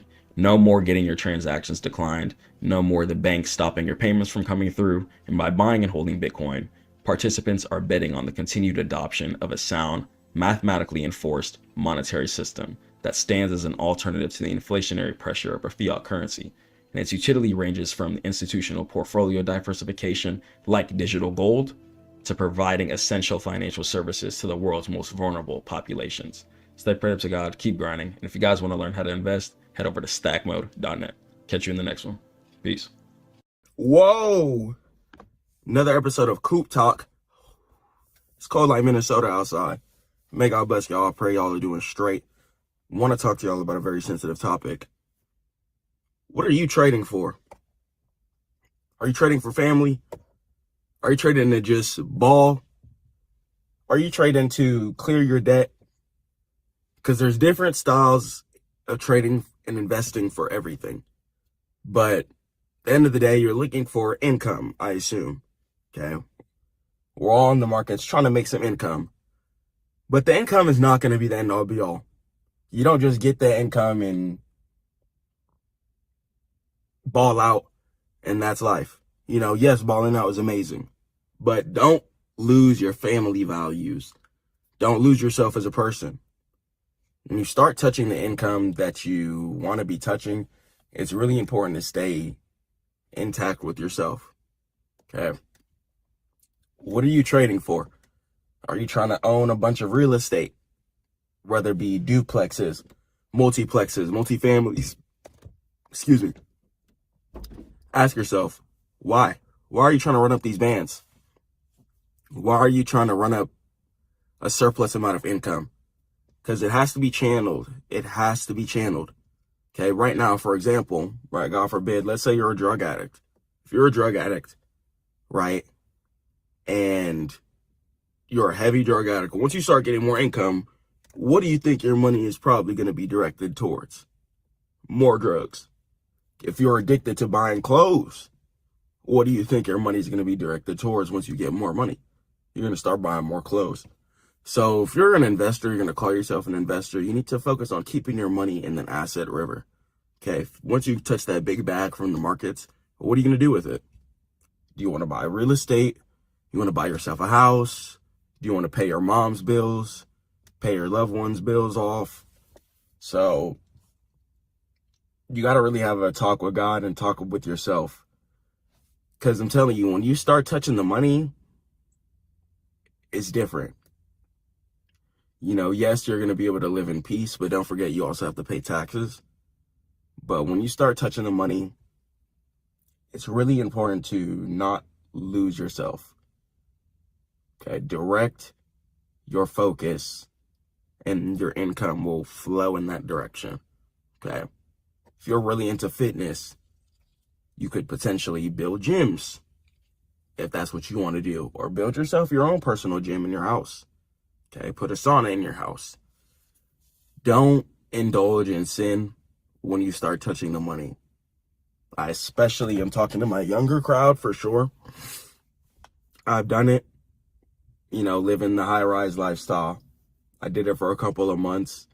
And I'm going to tell you right now, if you're a God-fearing person, if you're a grinder, someone who's just focused on their work, you just wake up, pray, you grind, take care of your loved ones, you really hold it down, focus on bettering yourself, improvement, and being a provider. Environments like that where you're around partying, drugs, sin, infidelity, etc., it's not going to be really positive for your mind frame. Okay?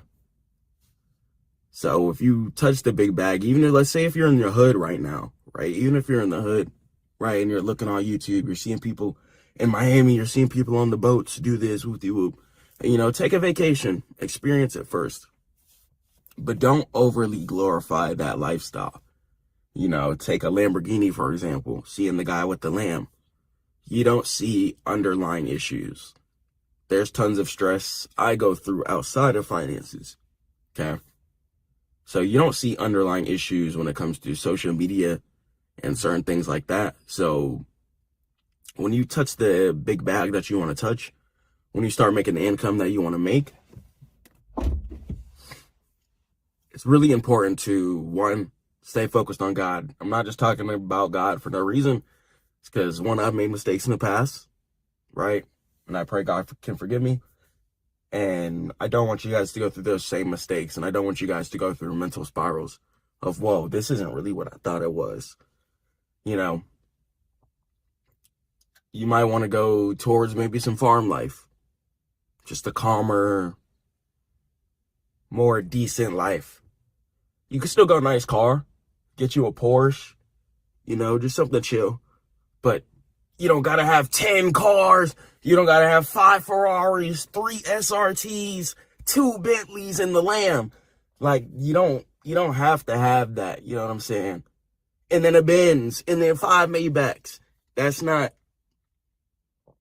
what you want in your life, ideally, stress-wise. It may look good, but who really cares what people think? You gotta stop caring what people think, too. When you touch that big bag, please do not do things to pop it, to flex, because of people. I don't care if it's old people in the past, old friends, whatever. Oh, I'm gonna go ahead and run up this money and pop it on them. I did it when I was 18. Okay, I went through it. My first car was an Audi. It was an Audi A4. 2014, something like that. 13 maybe. And someone crashed into it while it was parked. Thank God, that taught me a lesson.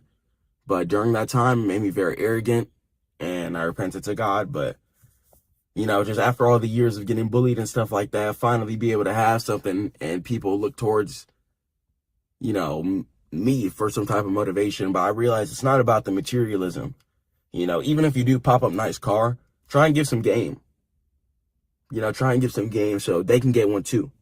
Don't put yourself over people because you have more materialistic items. This is a fleeting world, and we'll all be judged as human beings by God.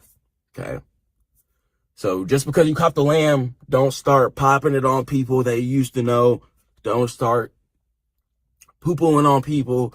Don't start treating people bad. Don't start putting yourself in a negative mind frame too. Like, oh, this Lamb isn't good enough. I've gone through that. You know, even with the coupe I'm in right now, I'm in the Mustang coupe. You know, it's cool. It's cool. It's stay down. After the Audi, I decided, you know what? I'm going to go ahead and downgrade a little bit, pay a little bit less insurance, and not really care what people think. And the kids still smile when they see this car.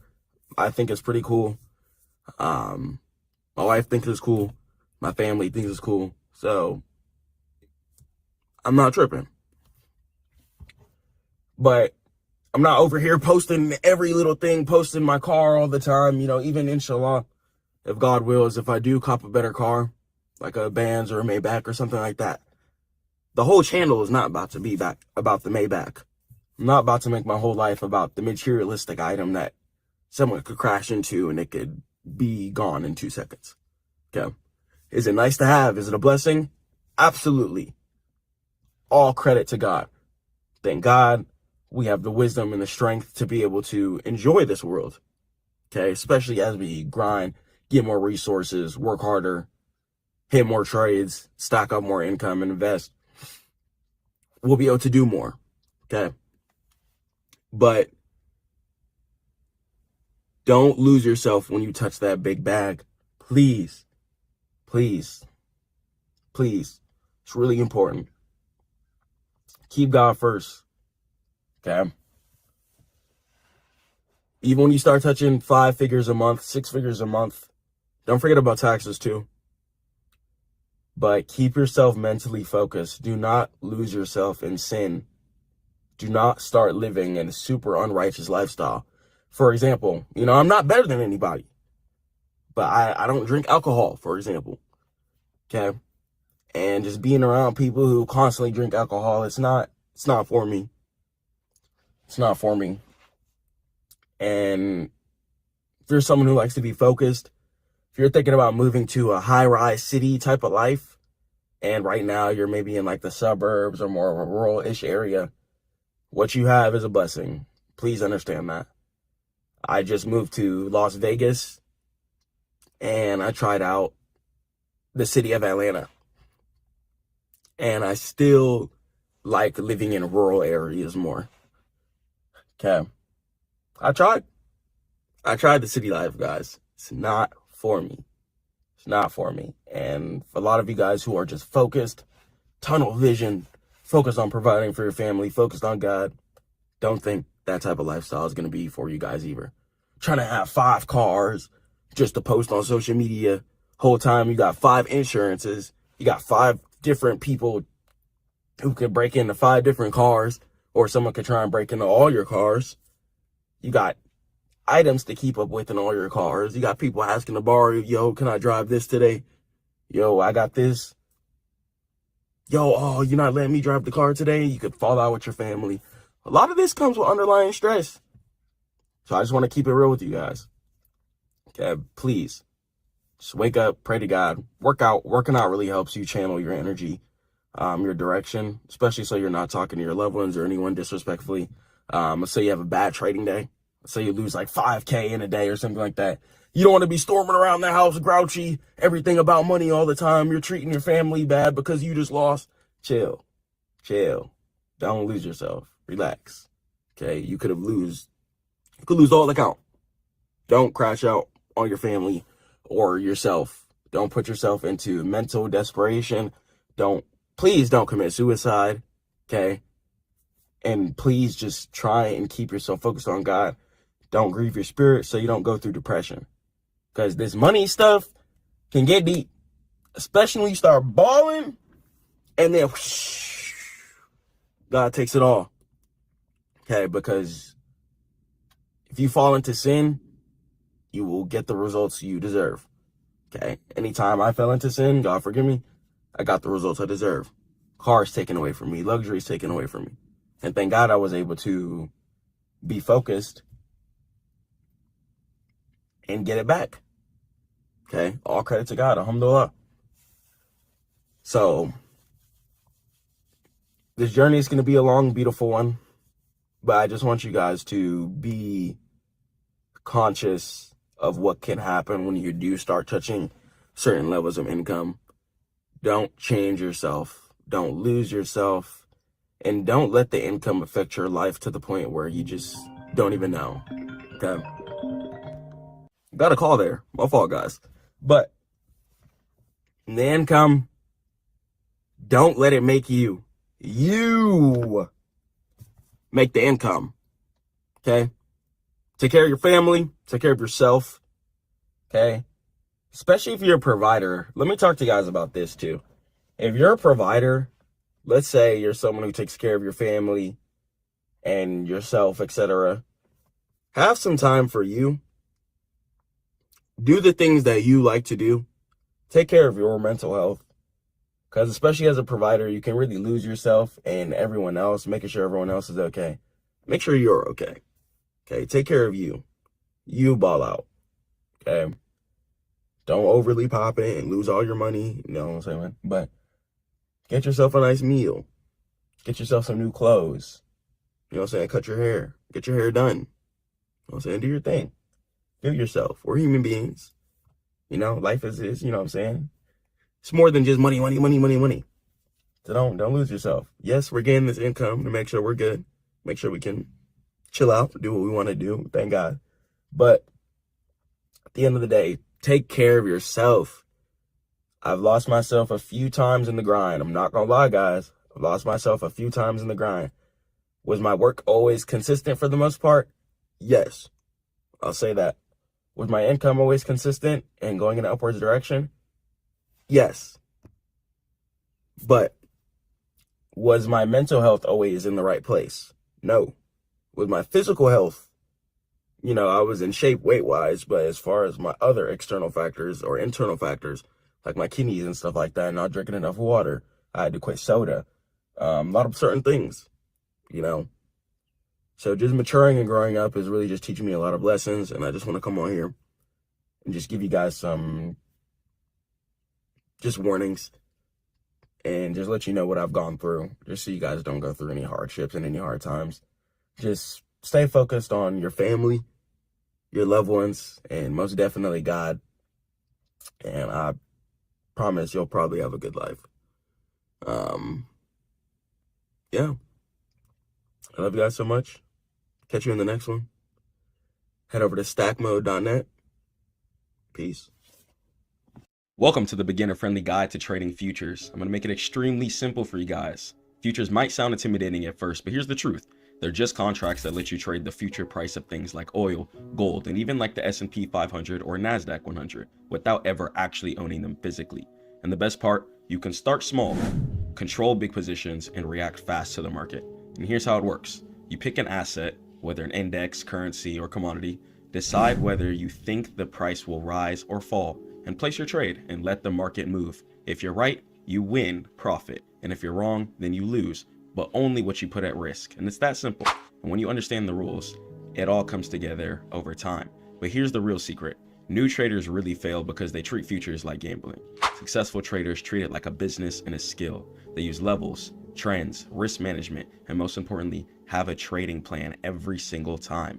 Because the thing about futures compared to any other asset, you know exactly how much you're going to make and exactly how much you're going to lose per trade. So in this video, I'm going to break down the basics in the clearest way possible, showing you exactly how futures work, how to manage your risk, and how to avoid the biggest beginner mistakes so you can trade confidently. Let's jump into it, inshallah. All right, let's talk about trading futures. I'm going to make this guide extremely simple, okay? I'm not going to make it difficult. I'm going to keep it simple. I'm going to keep it easy, okay? I don't want you guys to be struggling. I don't want you guys to be going through hardship, okay? Futures is a way different game, okay? The discipline required to trade futures is night and day compared to anything else, okay? Futures, you need that real hardcore discipline. High risk involved into it, but you get disciplined. You learn how to control your flesh. There's a high reward involved into it, okay? And you can make money very, very quickly, okay? So let's go and let's jump into futures. So what is a futures contract in the first place? So let's talk about locking in the price. So a futures contract is simply an agreement to buy or sell something at a specific price on a specific date in the future. So let's say, for example, let's say a farmer grows corn, okay? And he's afraid that the price will drop before harvest. So he signs a contract today to sell his corn for $5 in December, okay? And no matter what happens, he gets $5, okay? He just traded a future, okay? Or a lot of people have been able to make money in instances like this. Say a price of something like eggs, okay, were to be increasing, okay?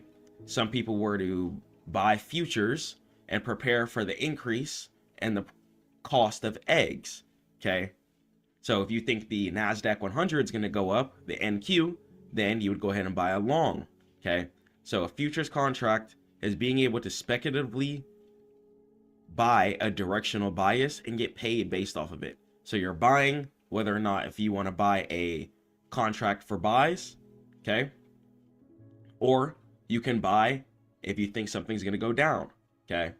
So it's going to be two ways you can be able to trade futures. You can buy contracts, or you can sell contracts if you think things are going to go in a downwards direction, okay? So you can prepare for the future in whatever speculative direction. So what are we actually trading in the first place? So we're trading standardized contracts.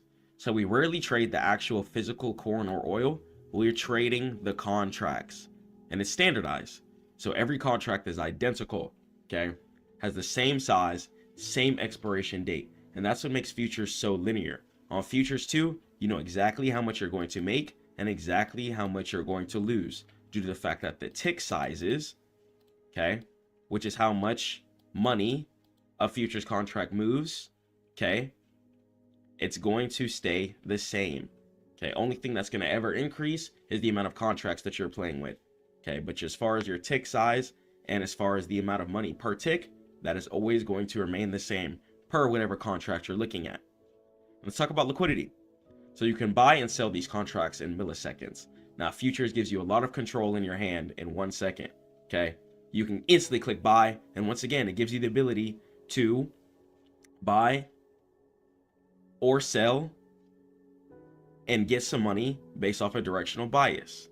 Okay, so you have the ability to buy or sell and get some money based off a directional bias. Okay, so has a lot of self-discipline that comes into play when it comes to trading the futures asset. okay? Because you can instantly just get in and get out. Options, you got to go out, find the contract, etc. It's not that easy to just enter in a trade, okay? But with futures, you can instantly just click buy or instantly click sell and be placed in a directional bias trade, okay? So make sure that you know what you're trading, you understand margins, okay? And what margins are is going to be the amount of money the futures contract is going to require, okay? So say for instance, you're trying to trade the S&P 500 futures contract, the ES, okay? If you're trying to trade the ES, then you might need at least $500, okay, inside of your futures account in order to open the trade. Okay, so understand that all the tick amounts are going to be the same, and as well as the margin amounts. Please look at the margin amounts on your broker before you start trading futures. And traders usually close the contract before the date arrives, so they never have to store 1,000 barrels of oil in the first place. So a lot of the times you're going to see an expiration date on futures contracts. Okay, so let's say for example you're trading the ES. Okay, you might see something like ESQ. Okay, and when you see letters, each one of the letters are going to represent different expiration dates. Okay, so let's go and jump into the next slide. And the main reason why people like futures in the first place is going to be the leverage. Okay, it's an extremely powerful asset class to be trading. Okay, but you can't blow the bag. You can't blow the bag. Okay, so you're going to be able to control more with less. Okay, so this is why traders really love futures. With other things, you got to deposit and it has more upfront cost in order for you to see some profitability. Both futures, you could really just deposit one time. Okay, you only need one small deposit, okay, to cover the margin. So make sure you look at it. It's going to differentiate per broker, so I can't just give you guys a solid answer. Okay, on the NASDAQ 100, in order to trade the NQ futures contract, one broker might require $1,000 in order to trade it. One broker might require $5,000 in order to trade it. Okay, so whatever broker you're trading on, make sure you're looking at your margin, okay, requirements, so you know how much money you need in order to trade in the first place. Okay, so here's an example. Okay, so let's say your contract, once again, okay, is requiring a $1,000 margin. Okay, let's say you're trying to trade gold. Okay, let's say you're trying to trade the GC futures. You're trying to trade some gold. Okay, and the margin for gold, okay, is going to be $1,000. That means you would need at least $1,000 in your account in order to trade this futures. If you have less than $1,000 in your account, then what's happened is your account has the chance to get what's called liquidated.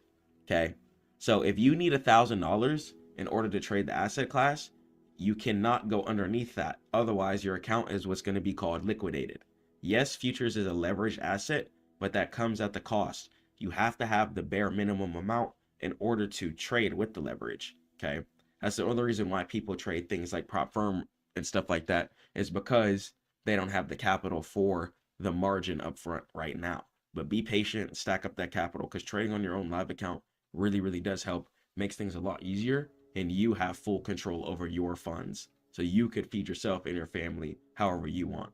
You don't have time to be playing on other people's rules. When you want to withdraw your money after you win a trade, you should be able to withdraw your money. So I really recommend live account. Okay, get your life together, grind hard. Okay, work on your business, work on your job, level up, get some money together, and boot up a live account. Okay, I don't recommend you guys try and rush and go the prop firm route just to go ahead and avoid the margin. Okay, take your time, learn the skills.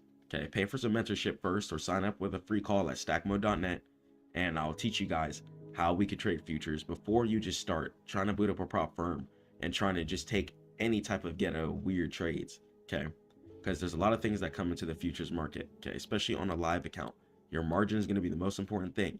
If gold says that they need $1,000 in order to trade gold, okay, you need $1,000, okay, in margin, okay, which is the bare minimum requirement in order to trade the asset class. If you go under that, your account could be zeroed out, okay, or your account could go into the negatives, okay, if price action moves too fast and clips past your stop loss, if you have one, okay, and if it moves too fast and clips into the negatives, then you would have to owe the broker money, okay, and if you don't pay it back, then they could sue you, etc. Okay, so make sure that you're paying attention to the margin cost on whatever broker that you're trading on. Every broker is going to be different. Okay, gold might require $1,000 to trade on one broker, might require $5,000 to trade on one broker. Okay, check it out and make sure you're doing your research. Let's go to the next slide. So up or down. Okay, let's talk about long versus short. Okay, the difference between the two. So in stocks, shorting is when you're betting on the price direction to go down. Okay, shorting means down. Okay, and longing means you think price is going to go in an upwards direction. Okay, so if you're speculating that the NASDAQ 100, gold, or whatever asset class that you're looking to trade is going to go in an upwards direction, okay, then what you need to be looking at is looking to buy a long contract. Okay, so you're going to be buying, okay, and going long. Since you think price is going to go up, okay, then you need to be buying, and that's going to be the long direction. If you think price is going to go down, you'd be shorting, okay, and you'd have to go ahead and purchase a sell contract. Okay, so go long, you buy a contract, and you profit if price goes up. And going short means that you're selling a contract, okay, and you're profiting if price is going down. And that can be for anything. Okay, I don't care if you're trading egg futures. If you think the prices of eggs are going to go down and you buy a short contract in egg futures, then inshallah, you would make some money. So that's just exactly how it works. So because it's just a contract, you can agree to sell at a high price today, even if you don't own the asset. Okay, so do your research, and when you guys start putting the economy and your technical analysis information together, okay, because your economy information is absolutely futile to be looking at. You have to be looking at it. It's essential. Okay, it's very, very important to be looking at your economy information, the CPI, PPI, inflation rates, etc. Okay, seeing what recent laws are getting passed. Okay, things like that have a big factor in where the market is and where it's going, most importantly. Okay, so put your economy factors and then get your technical side. Be like, you know what, are we at all-time highs right now? Okay, ask yourself some certain questions. Okay, am I ready to buy on this pullback? Okay, I'm going to wait market to go down, and then I'm going to buy it back up again. Okay, take your time and strategically plot and plan your trade before you make any rash, wild decisions. Let's head over to the next slide, class. So the danger zone, margin. Okay, just like we talked about, margin can be dangerous. I don't want you guys getting sued. Okay, I don't want you guys getting served court papers or anything like that because you owe some money to the broker. Okay, and understand that sometimes your stop loss, okay, stop loss, that's what SL is, stop loss. Sometimes, okay, let's say you have your stop loss set at a certain price. Okay, if price decides to run past your stop loss too fast, you could end up losing more than you thought. Okay, so if you have your stop loss set for $300, okay, and price action moves fast way past your stop loss, okay, you could end up losing like $380. Okay, and if that goes underneath your margin requirement, also known as your maintenance margin, okay, which is the minimum amount required to even have the trade open. Okay, so since you're using leverage, you must maintain the minimum maintenance margin. Okay, so if you're trading the NASDAQ 100 on a broker and it says it needs $1,000 in order for you to have one contract open, okay, then you need to have $1,000. If you go under that, then you're going to face what's called liquidation, which is pretty much account death. And once again, if price action happens too fast, past your stop loss or whatever, you could end up losing more than you actually expected. Okay, and that could lead to, God forbid, a margin call. So if your trade goes against you and your account balance drops below the minimum, okay, the broker will automatically close your trades and take the rest of your money. Okay, so rule number one, never trade without a stop loss. Never trade without a stop loss. Okay, and it's very rare too that price decides to just clip way past it instantly and it fills you for a different number than what your stop loss was set for. But just know that it can happen. So it is good to have more money than your margin account. Okay, so if the margin or the maintenance margin requirements, so if the margin is asking for $1,000, okay, I would try and have like 2K. This way you guys can take some losses, etc., and you're not going to be panicking. So let's head over to the next slide. So the ticking clock. Okay, so unlike stocks, right, which you can hold forever, futures contracts actually expire. Okay, they have a time limit, and they're quarterly a lot of the times. So most of them expire in March, June, September, and then you got December. Okay, and then we have rollovers too. Let's talk about rollovers. You might have seen this on your broker asking you if it wants to roll over contracts, etc. So if you want to keep trading, you must close the old contract and open a new one before it expires. Okay, so don't forget too, if you hold oil futures to expiration, okay, you're legally asking for oil to be delivered to your house. Okay, and brokers a lot of the time usually prevent this. Okay, so if you're just trading for pure speculative reason, which means you're trading off pure technical analysis and the chart, okay, then make sure you guys are closing trades before expiration dates occur. Okay, close the charts before the expiration dates occur. Makes it things a lot easier, and you're not gonna have to stress out about anything. Okay, just keep your digital money and hop off, and then you could take that futures income and buy assets with it. Okay, take that futures income, buy real estate, buy real life stuff. Do what you want. Okay, and cycle your money like that. So what can we trade in the first place on futures? So we got the big three. All right, the big three. You got the ES. Okay, the ES is going to go ahead and represent the S&P 500. Okay, and then we got the NQ. NQ is going to go ahead and stand for the NASDAQ. Okay, that's going to be the NASDAQ 100. Okay, which is going to be the powerful batch of tech stocks. Okay, and then you're going to have the YM. Okay, and YM is going to be for Dow Jones, also known as US 30 for any forex traders out there coming to futures. Okay, so you got the ES, that's the S&P 500. NQ is the NASDAQ 100. And you got the YM, that is the Dow Jones. Okay, so the big three. Okay, those are really going to be the big three. And yeah, and then you're going to have things too, like crude oil. Okay, people trade oil as well too. And then you're going to have things as well like gold, okay, which is a precious metal. So beginners often start with micro contracts too. Okay, so starting with micro contracts change the whole ball game. It makes things a lot easier when you can scale down, okay, and risk less. When you risk less, you have a lot less anxiety per trade, and you could catch way bigger trades as well too, due to the fact that you don't have that fear of, oh, I gotta hop out the trade, I have so much size in right now. No, you can let the trade ride out, do its thing, and play properly. Okay, you can let market do its thing. Okay, you can let market actually cultivate itself, and most importantly, you could risk a little and catch a big move. Okay, and continue to keep yourself profitable and stress free, just like that, inshallah. Let's over to the next slide. Breaking futures down, okay, from top to bottom is going to be extremely easy. Okay, so we're trading the US stock market. The US stock market, it's made to go in an upwards direction. Okay, and all of these stocks are put into one index, creating the futures indexes. Okay, so breaking everything down logically, if I head over to the stock screener, okay, and I have my market set to United States, okay, I can see the companies that are United States companies. I'm going to have companies such as Microsoft, Nvidia, Apple, Google. Okay, the whole world is using iPhones. The whole world uses Google to search.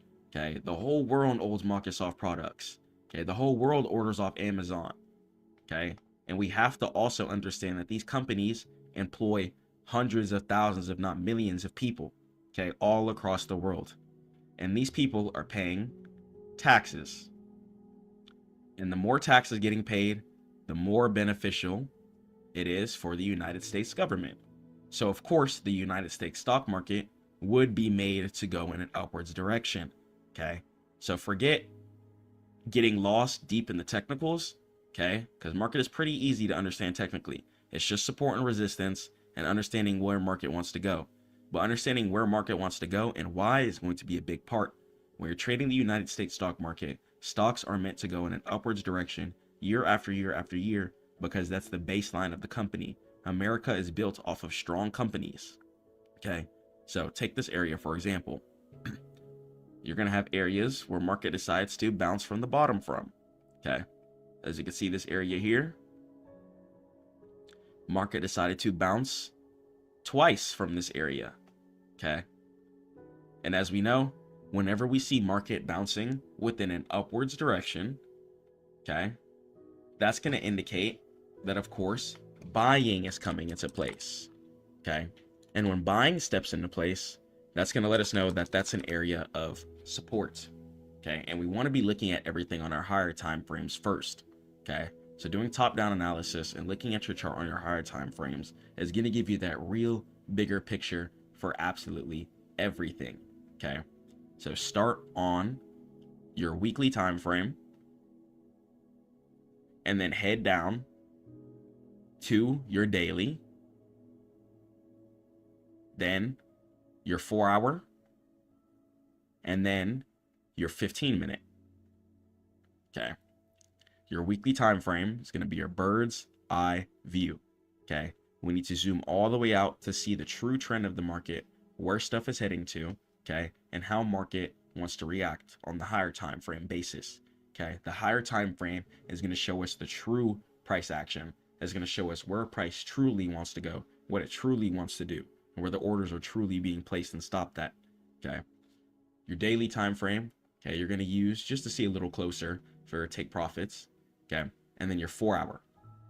We know the 4-hour is going to be really important because on the weekly and the daily, you can't see everything you need to see. So make sure that your electronic or extended trading hours is going to be enabled before you start trading futures. Okay. So now let me go ahead and pull up the futures chart once again. So now we understand what's inside of futures. Okay. We understand how it operates. Now let's talk about how to read the chart. Okay. So what I'm going to go ahead and do is start off on my highest time frame first. Okay. I'm on the weekly with it. Okay. So breaking down certain logical things. We know that market wants to go in an upwards direction due to the fact that it's the most beneficial for the United States economy. Okay. Market wants to go in an upwards direction. Okay. It's the most beneficial for the economy.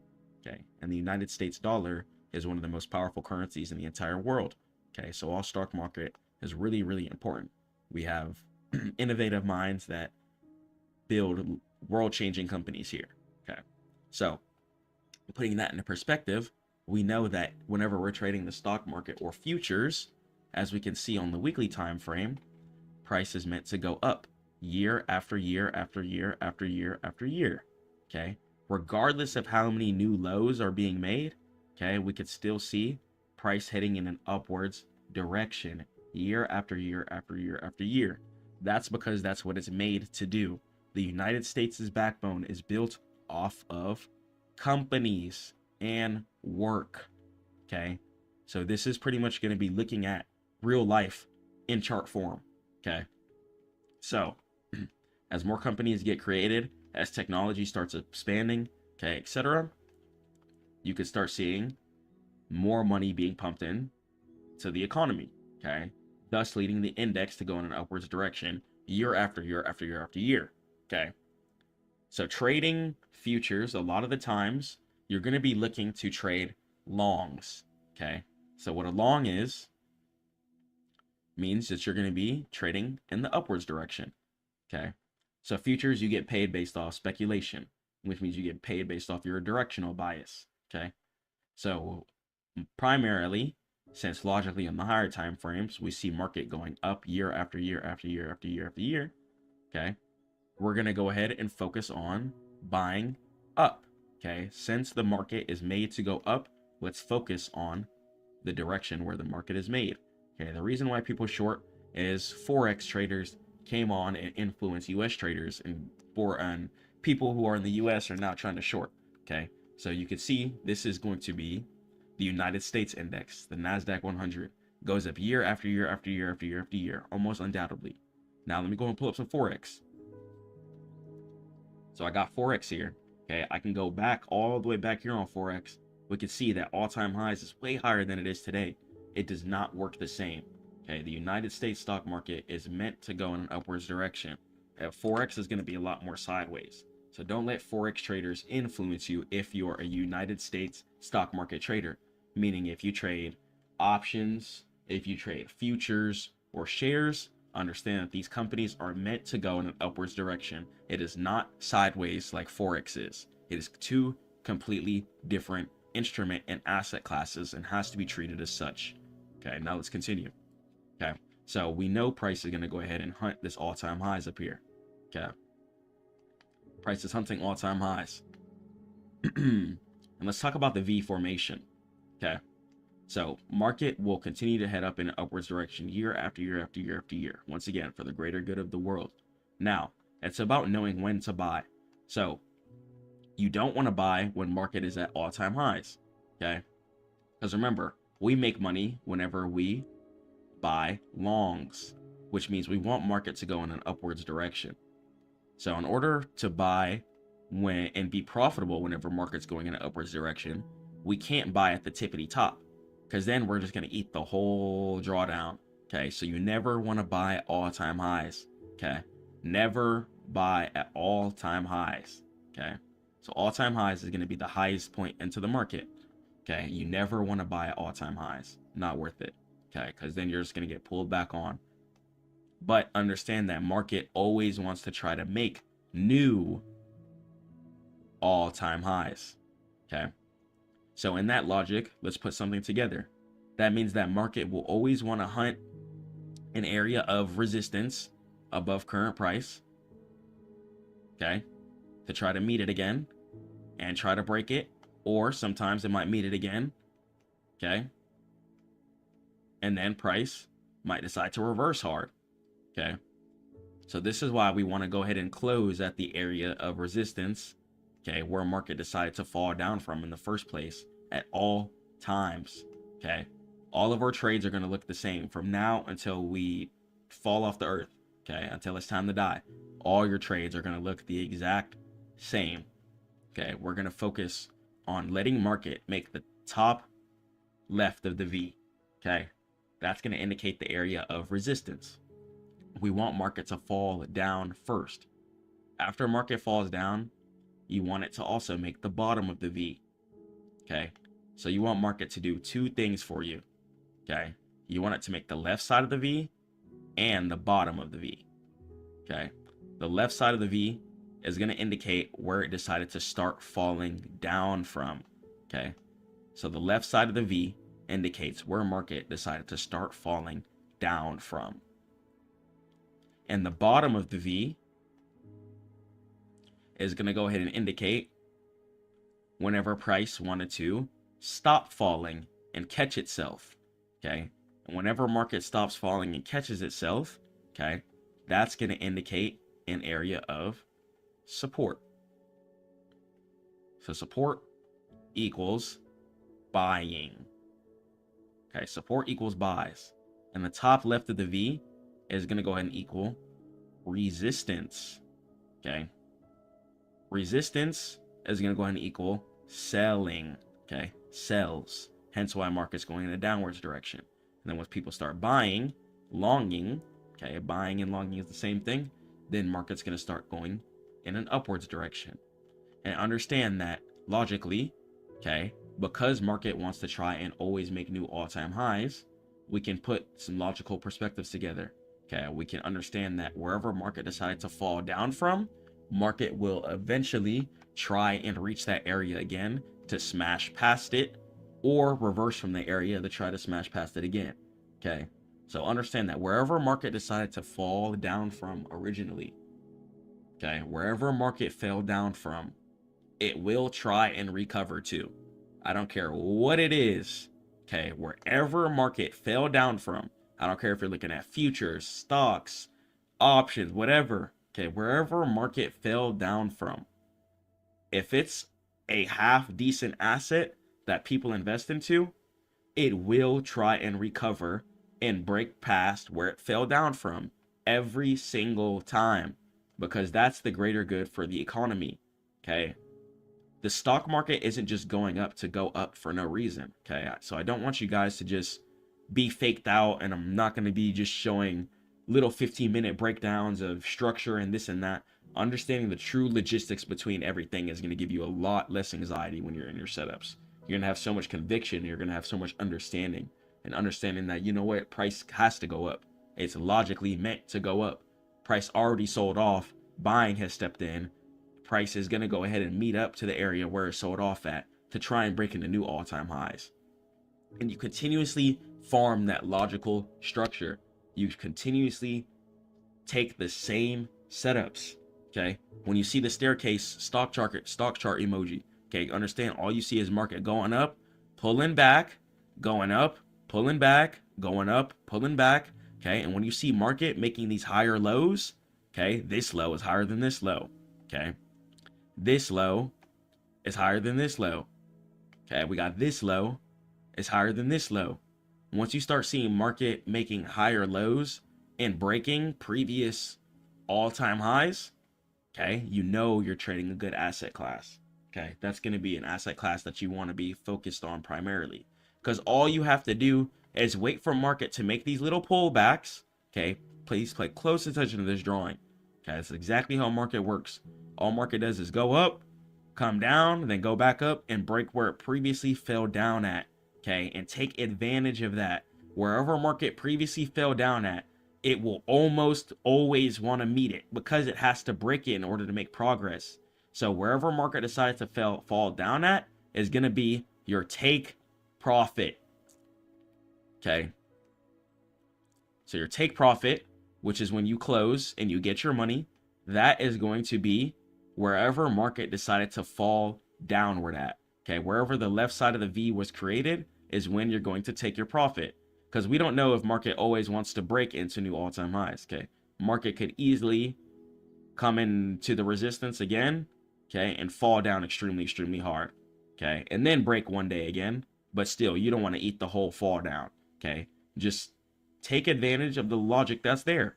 Understand that the right side of the V wants to be filled. Price wants to recover from where it fell down from. Okay, it may not want to break it immediately, but understand that a lot of the times it will want to at least recover from where it fell down from.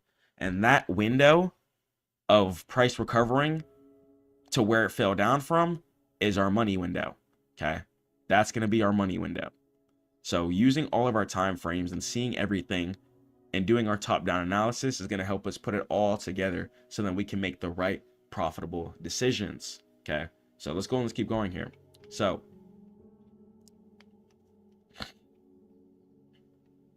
take here, okay, even if I'm on here, let's say I start on my weekly, okay, I know price wants to come up to this all-time highs. Okay, we just went ahead and broke down all the reasons why. Okay, I can see we're not at all-time highs right now. If you're not at all-time highs, okay, there could be a chance to get a trade in. If you're not at all-time highs, there could be a chance to get a trade in. If you're at all-time highs, you do not trade. Do not trade at all-time highs. Okay, we need market to make the left side of the V, let market pull back, okay, make the bottom of the V, form support, and then we catch the right side of the V right back to where it fell down from. Keep it simple. Keep it simple. Some of you guys are making market way too difficult. No need for all this weird stuff on the 1 minute. No weird terms like the silver bullet. Just understand that wherever market fell down from, if it's a profitable asset class, okay, and the whole United States runs off of these futures, okay, if you turn on the news and you look at the bottom left, you're going to go ahead and see it tracking futures, okay. The whole United States runs off of the stock market, okay. So understand that. Once you understand that, you can easily just start using your higher time frames and making a lot better decisions, okay. So even here on futures, if I wanted to do something like this, okay, you could easily make your trades, okay. You could easily put down a trade, okay, and just catch it all the way to all-time highs, okay, and catch the whole thing. You know price wants to go ahead and fill all the way up here, okay. But even if you didn't do that, say you didn't have enough margin, right, to hold overnight, right, here's what you would do, okay. What you can do is hop on your daily, okay. If you wanted, you could put your, depending on how big of it is, depending on how big of a stop it is, saying have your stop loss set, okay. Find a good stop loss that works for you and your account, okay. You can go to your 4-hour time frame after your daily, and you want to find yourself a support candle, okay. Find yourself a support candle if you can, okay. Whether it be this one, Okay, this one. Okay, try and find yourself support candles. Okay, then from there, go ahead and just read the structure. Okay, so we can see market is making higher lows. Why? Because I'm looking at the support candles. Okay, so I'm seeing each of these support candle conjunction areas heading in an upwards direction. Okay, time after time after time again. Okay, so it's letting me know that, okay, this asset class is definitely bullish. Okay, this low up here is higher than this low. Okay, this low up here is higher than this low. This low up here is higher than this low. This low up here is higher than this low. Okay, and you keep taking your formations like that. Okay, now I can go to my 15-minute time frame. Okay, and I can see everything more logically for what it is. Okay, so I can see here. Actually, I'll stay on my 4 hour for a second.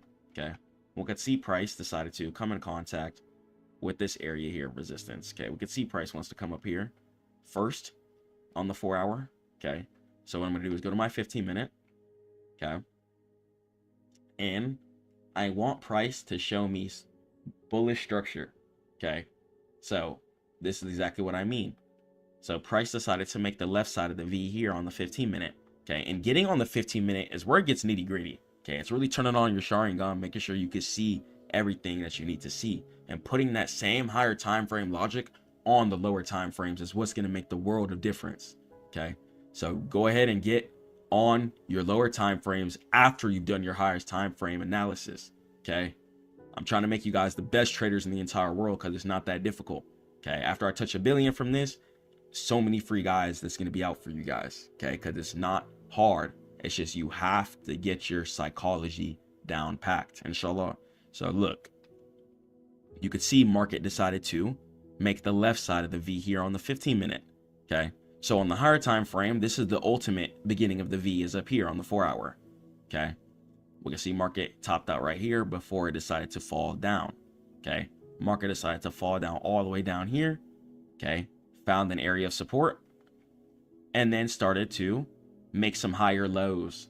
Once I start seeing things like higher lows come into place, I'm like, oh yeah, we're trendy. Okay, because market doesn't want to go past these supports. Okay, look at this line right here.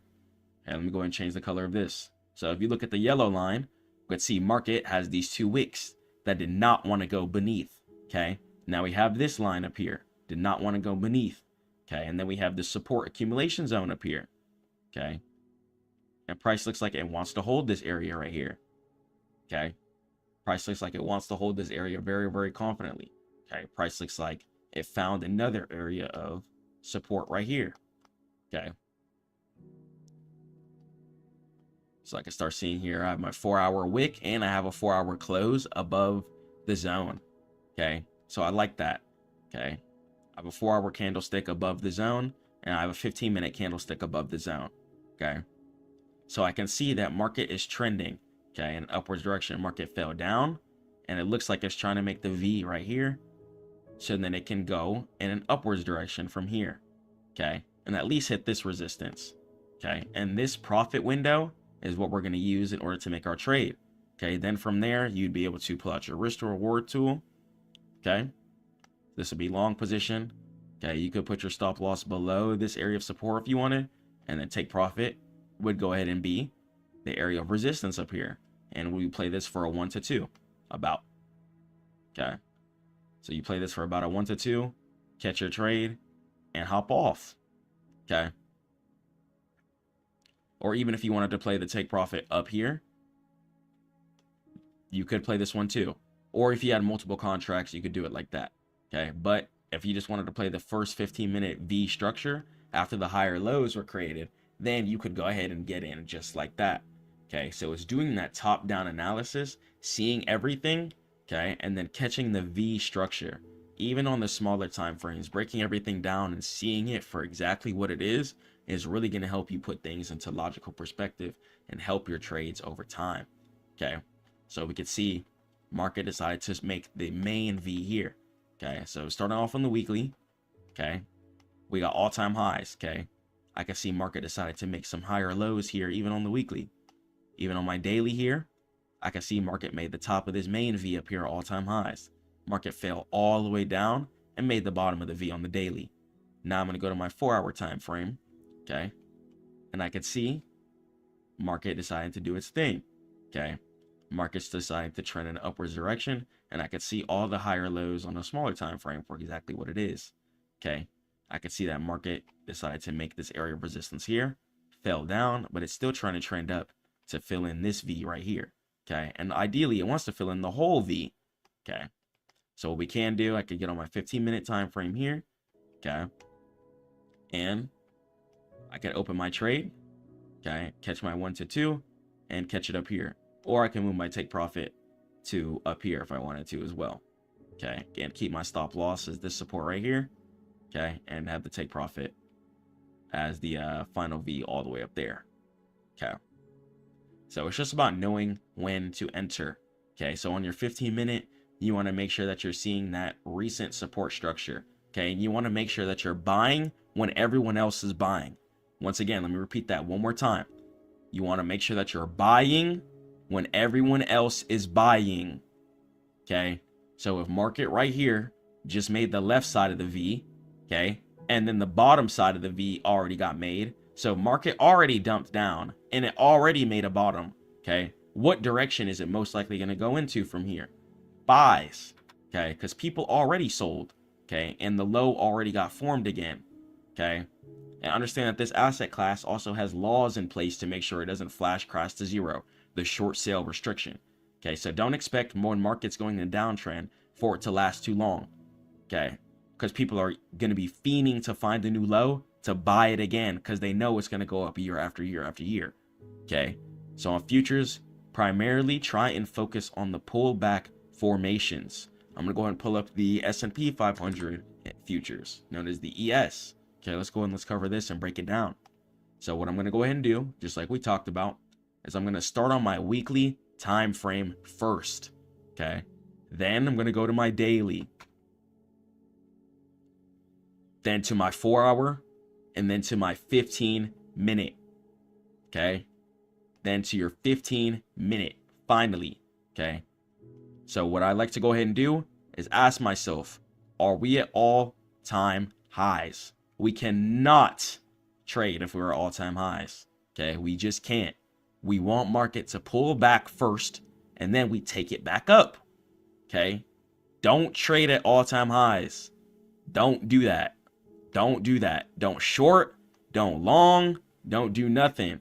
Wait for market to pull back, and then take it back up, okay? Wait for market to form. If there's no resistance above current price, do not trade.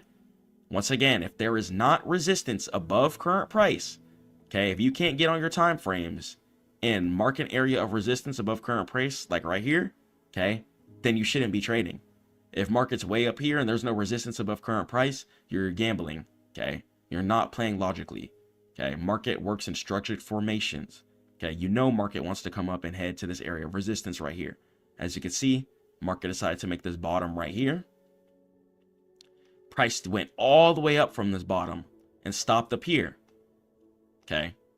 After it stopped up here, it decided to make it flash down all the way to this low, okay? So this is a pretty strong area of resistance. If it can make it flash for about a month downwards, okay, that's a strong area of resistance. Market wants to dust off its knees, throw on its gloves, and get ready to fight again, okay? It doesn't want to lose at this area. Okay, so after it lost the fight once and it fell down, it's ready, you know, it's ready to go back up and fight again.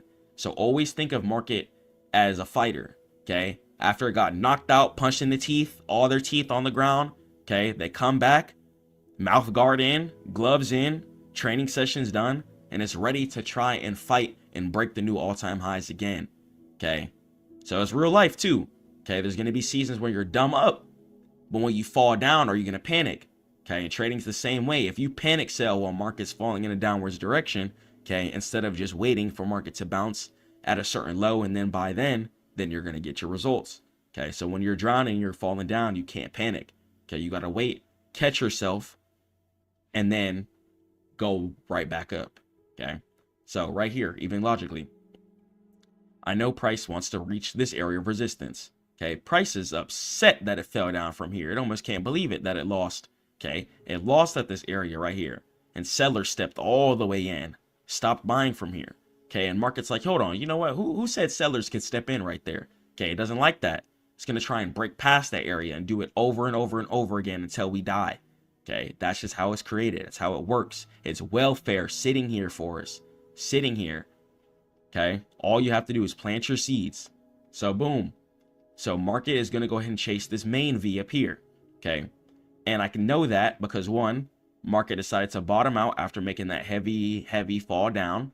Okay, and we're almost fully recovered here too.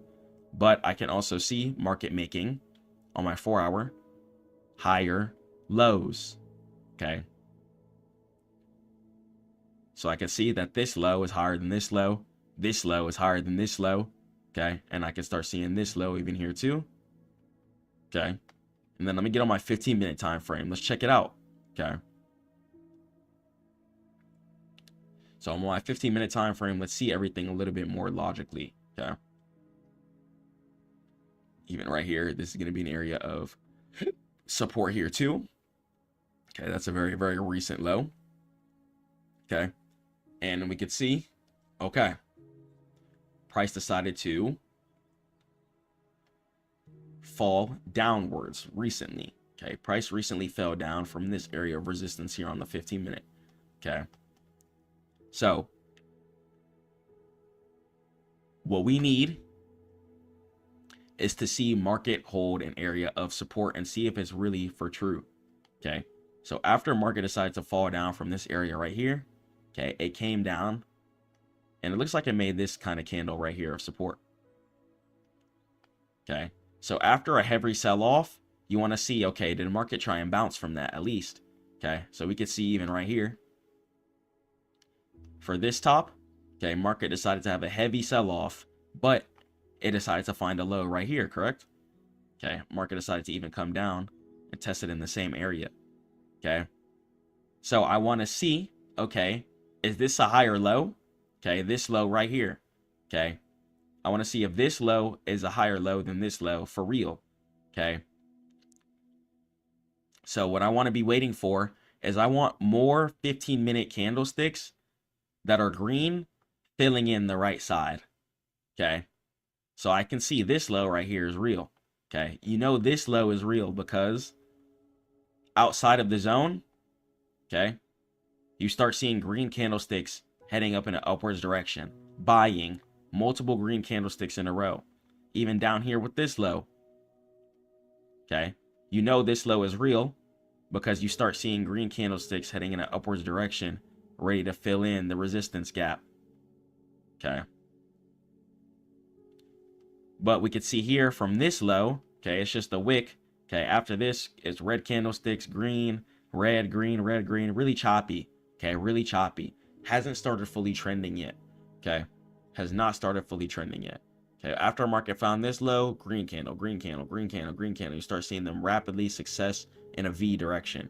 As you can see, it decided to kind of make this wick, but then a red candle, and then a green, but then red dojis, and then not really consistent. So I don't even know if this low is real. Okay, so I'm not going to take the trade here yet. Okay, I'm going to wait for more 15-minute candlesticks to keep heading in an upwards direction.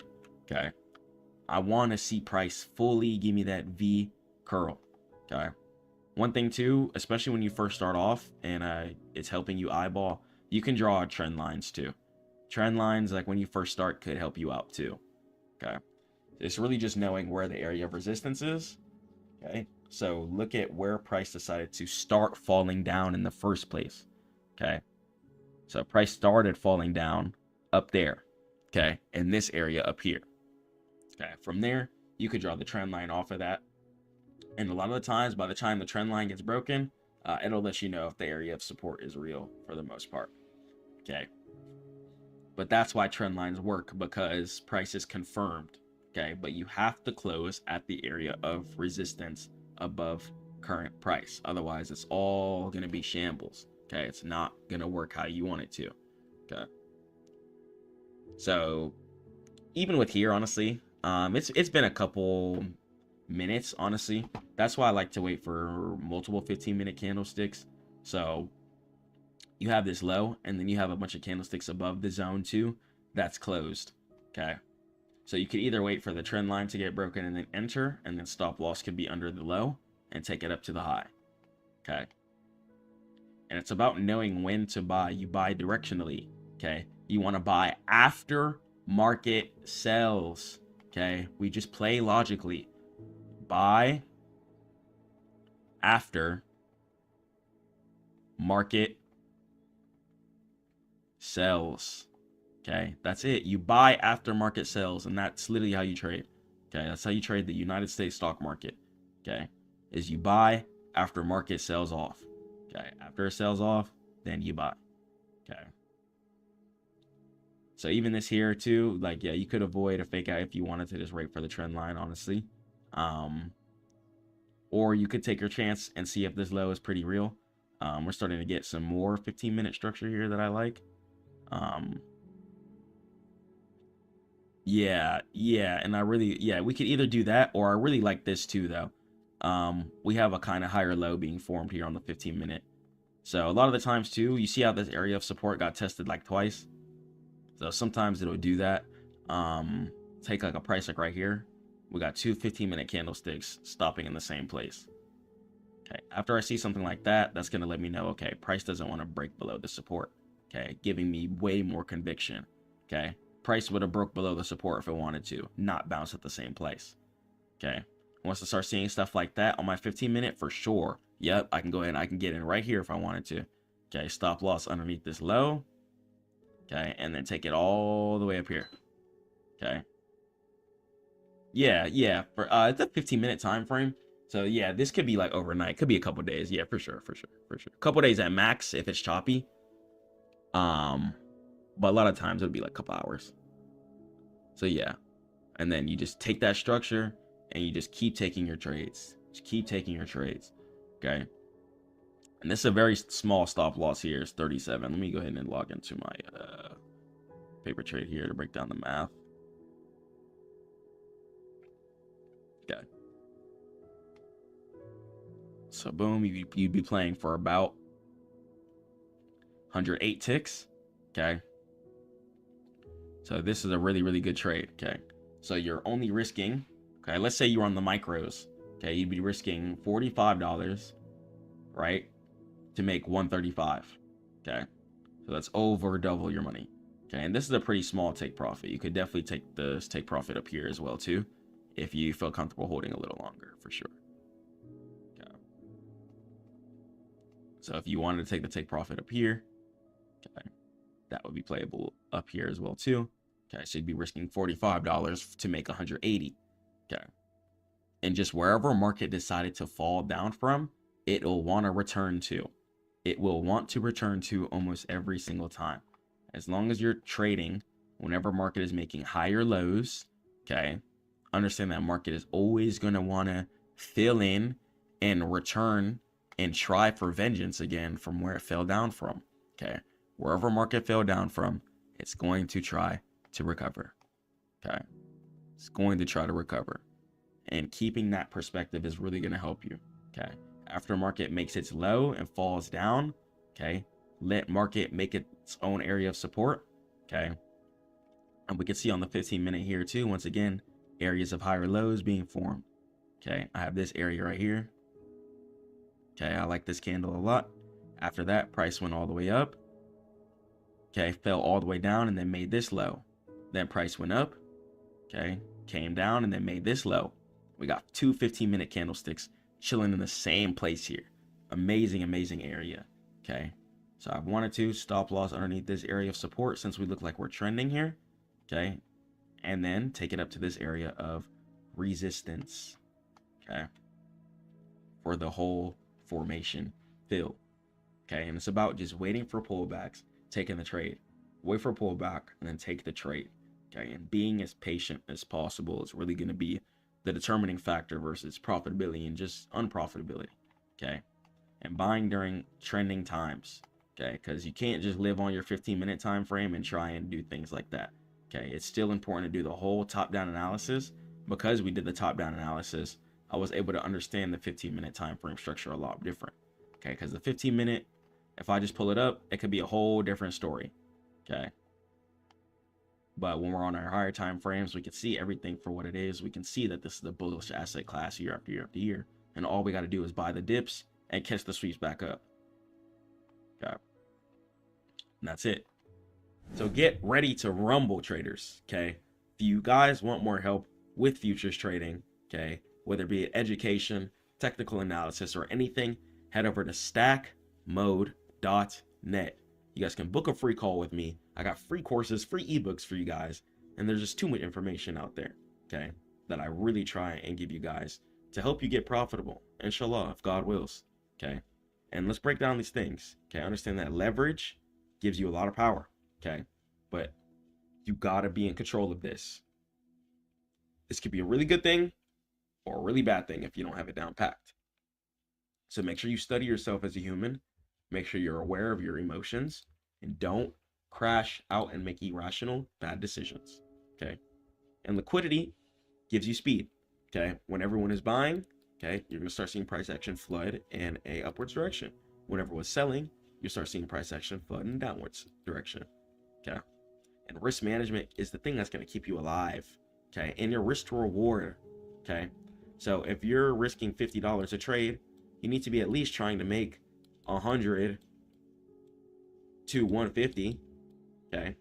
If you make 100, that would be a 1 to 2 risk to reward ratio. If you make 150, that would be a 1 to 3 risk to reward ratio, okay? And focusing on your risk to reward ratios is how you're going to become profitable. It's all in the math. So if you're making more than you lose consistently, you will become profitable, okay? And start with paper trading and start with mentorship first, okay? So head over to stackmode.net. I love you guys so much. Keep grinding. Stay prayed to God. And I'll catch you in the next one. Peace.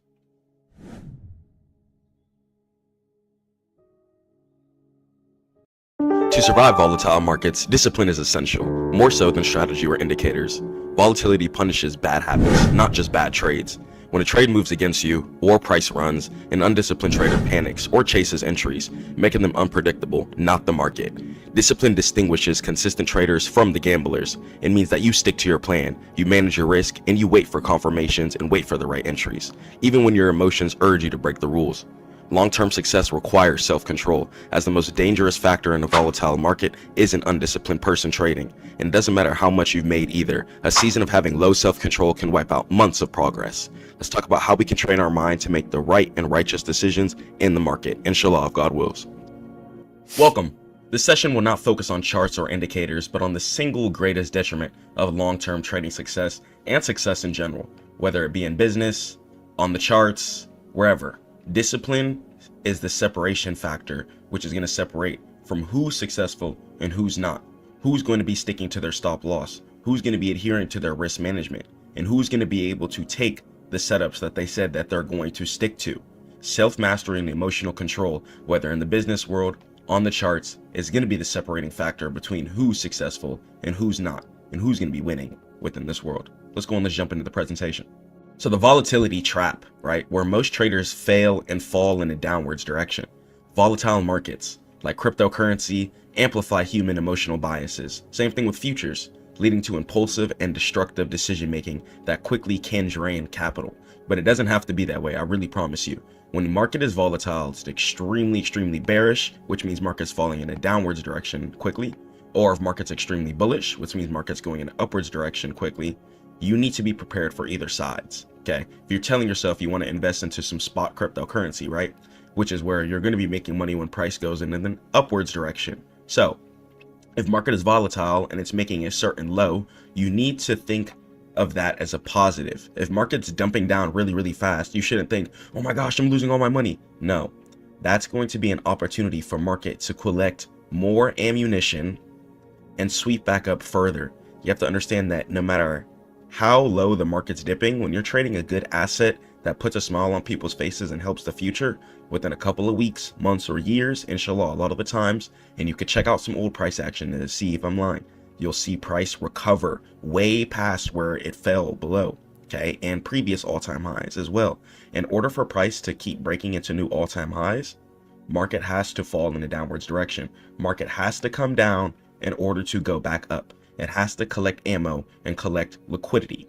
So don't fall into FOMO, okay? There should be no fear of missing out, okay? The fear of missing out causes traders to enter late and buying near the top based on social media hype, ignoring their own analytical framework, and doing things like that. Buying based off of hype is going to destroy your P&L. You should be looking at the chart. You should be knowing what type of economic decisions or factors happen within the world to base your assessment on how much you're going to invest, okay? Once the SEC laws started getting passed and Bitcoin started becoming a more government-friendly asset, it started going up to new all-time highs. We started seeing 100K plus get passed. So analyze what's happening within the world and on the charts before just making a certain decision, before you just sell everything or buy quickly. And fear, uncertainty, and doubt, FUD. This can lead to panic selling at the bottom during a market correction, okay? Make sure you guys are trusting God. You guys don't need to be panic selling. You don't need to be making yourself lose money quicker than you need to. Sit on your trade and wait for the trade to cook. Wait for take profit to get hit. And locking in losses just before a rebound hits is what keeps people unprofitable. Wait for market to hit your take profit before you close your trades. The majority of you are losing money within the market because you're selling too quickly. You think you're going to hit your take profit overnight, the next day. No, sometimes trades are going to take days, weeks, months. That's why I tell you guys to do everything on your higher time frames. Okay, to remove that cognitive bias from you from the smaller time frame. You need to have your higher time frame bias and understand that the market is going to take months, weeks, years, and days in order to get to where it needs to be. So don't sell off of a quick couple of days worth of price action. Stay on your trade. And two key psychological phenomena drive irrational exits and entries. Okay, trying to avoid loss. The pain of a loss is psychologically twice as powerful as the pleasure of an equivalent gain. Okay, so humans prioritize survival mode, but don't just think losses as survival mode. When you're down in your P&L, don't think that you lost. You only lose your money when you decide to close your trade. Okay, when you exit the trade, then you are going to be out of your money. Okay, until then, market can continue to do whatever it wants. Hey, not saying to sit there and hold trades forever, but a lot of you are losing because your stop loss is way too small. So if you're on options, I recommend your stop loss be the contract itself. Try and buy 1 to 2 years out, okay? Buy a leap contract, and this way you can sit on your contract for some time. Same thing for your shares. Try and hold your shares for some years. There's also going to be some long-term tax benefits for crypto and shares when you're holding your trade for over a year, meaning that they want you to hold for a long time. Same thing with futures too. Don't get destroyed by the prop firm cycle. Boot up your own live account, have enough margin, and hold your trades overnight. This way you can play the real structure, and you're not going to be taking any trade on the block, destroying your account much quicker than you would trying to conform to somebody else's rules, or even worse, trying to make some quick profit. That's never how we want to think on the market. Never think quick in the market. Okay, and confirmation bias. Seeking out only the news and opinions that support a trade that you already entered, ignoring clear signs that the market trend has reversed. Okay, not everyone knows everything. Okay, read the chart and do your own economic decision making when it comes to getting in and out of trades. Okay, and you gotta have a plan. Lay out your blueprint. Okay, if you're a break and retest trader, wait for resistance to get broken and turn into support. Okay, if you're a reversal trader, wait for support to get formed and catch the right side of the V into an area of resistance or support above current price. Okay, have a blueprint. Know what you're buying. Okay, if you tell yourself you want to buy $500 or $1,000 worth of Bitcoin every single month, you got to do that regardless of where the price is, because you're trying to DCA, and DCA means dollar cost average. Okay, stick to your plan. I don't care what you're trading, futures, crypto, options, it doesn't matter. Having your blueprint and developing an ironclad plan that you pretty much never break is going to set you apart from every other trader. Discipline begins before you place a single trade, and an ironclad trading plan removes emotions by codifying exactly when you enter, when you exit, and how much risk you're going to manage. Okay, if you have $1,000 account, for example, right? If you have $1,000 account, you should not be trading with more than 10% of your account at a time, ever. Which means that no single one of your trades should ever be more than $100 if you're trading on $1,000 account. Okay, try and trade between 1 to 10% of your account at a time. This way, you're gonna have a significant advantage in many ways. Okay, make sure you have that advantage. Okay, to stick to 1 to 10% of your account per trade. Do not break this rule. I don't care how much your account is up or down, try not to ever break this rule. And define entry and exit criteria. Your plan must specify clear, objective, technical, or fundamental conditions for both entry and exit, and never enter a trade based on gut feeling or instincts. Make sure you guys have definitive, structured layouts and boxes checked. Be like, okay, market did this. Okay, market did this. Okay, cool. I think I'm ready to get in. And have a rule-based entry. Okay, here's an example. I will only buy asset X if the daily RSI is below 30, for example. Or I will only buy asset B if the V formation is starting to form and curl in an upwards direction on my daily or 4-hour. Or I'm only going to buy asset C if market hits this certain price and I'm going to buy the dip. Okay. See how you want to structure your plan and stick to it. And stick to your time horizon and review your schedule. Define whether you're a scalper, day trader, swing trader, or an investor. Okay, do you like to trade for ownership? Then maybe you need to look towards crypto and shares. Do you like to trade based off of speculation? Then maybe futures and options are going to be based for you. Or you could take that futures income and put it into crypto and shares. That way you guys are going to be able to get that speculative money based off of your skill quickly, and you're going to be able to take that and put that into ownership. This way you're going to be able to leave some crypto for your family if you ever pass, God forbid. Okay, or you'll be able to leave some things down for the future. Okay, so your future you is really going to be happy that you sat on your investments. So make your future self happy and plant your seed. Okay, think of it like a big tree. You got to plant it. Okay, water, sun, water, sun, water, sun. Okay, that's how you have to grow your account. Make sure you guys are getting the proper water and sun every single day. Okay, rather in real life too, you got to keep your emotions based. Okay, make sure you guys ground, try and get some outside time if you can. It's not good to live like a rat, especially in today's generation with all this technology and stuff everywhere. If you can, especially before the market, if you're a day trader or something, have some outside time, get some oxygen, touch some grass, touch some plants, take a walk, and really work on your mental health. Getting closer to God is going to be one of the easiest ways to get better mentally. Okay, it's going to give you the full layout on how to be a good person here on this earth. Okay, and keep yourself from being mentally sick. Keep yourself from hurting yourself. So when you lose a trade, you're gonna be like, oh, I'm broke, I don't know, this and that. No, you gotta relax. Okay, you gotta chill. Even when you lose a trade, understand that sometimes you're gonna lose. It's how you handle that loss, and it's how you prepare for the loss too. And you must stick to your chosen timeline and resist checking shorter time frames if you're a long-term trader. Okay, don't be caught up on the 15-minute bias if you're on the weekly and daily time frame. Okay, your take profits aren't gonna hit as quick as you think all the time. Give it time, let your trades cook, and take your time. Protect that capital of yours, okay? What are you trading for? Some of you open up your broker account and just start losing all of your money, okay? You're not on the market to lose money. And the main reason you guys are losing money is because, one, you're closing your trades too early, especially my futures and options traders, okay? You're just gonna literally delete capital like that, okay? My crypto and shares traders, you guys are a little more stable. Okay, due to the fact that you understand ownership. Ownership a lot of the times is going to make you profitable, especially when you're owning something that puts a smile on people's faces and helps the future in many ways. And the prime directive, right? Capital protection. Okay.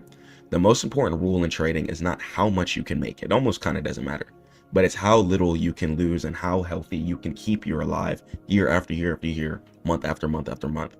Risk management is the mathematical enforcement of discipline. Extremely important to make sure you guys are trading within your 1 to 10% of your account rule. Okay, as you get better, you know, you can increase from 1%, but I recommend you guys even start off with 1% when you're first starting trading. Okay, this is really going to help you guys just get down to the motions of, okay, you know what, take profit gets hit, boom, let me go ahead and do this, let me go ahead and do this. Okay, but as you get better, you can increase it to like 5% and then even 10% at the max. 10% is going to give you 10 trades before you blow your account. Okay, 5 trades, 5% is going to give you 25 trades of your account before you blow it up. Okay, and then 1%, you know, you're going to have 100 trades. So depending on your percent, it's going to determine how quickly you're going to be gaining profit, but also how quickly you'll be losing profit too. So think about that. If you have a higher win rate, extremely high win rate, feel free to go up in your percentages within the 1 to 10% range. And a non-negotiable stop loss, right? Extremely important.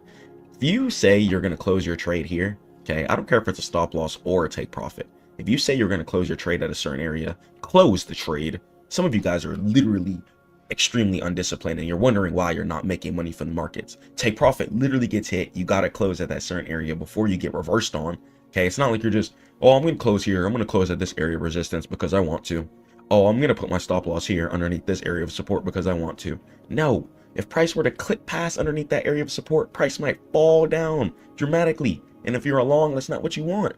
Okay, same thing if you're in a long. If you win, you hit take profit, close at an area of resistance or support above current price.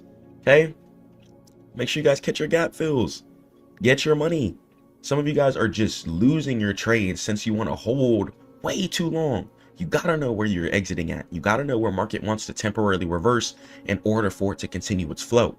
Understand the staircase method and head over to stackmode.net. I have a free course for you guys so you guys can understand the charts and market a little bit more, and tons of free videos too. A stop loss order that's pre-planned, right, is really going to help you out. You're going to know, okay, if market goes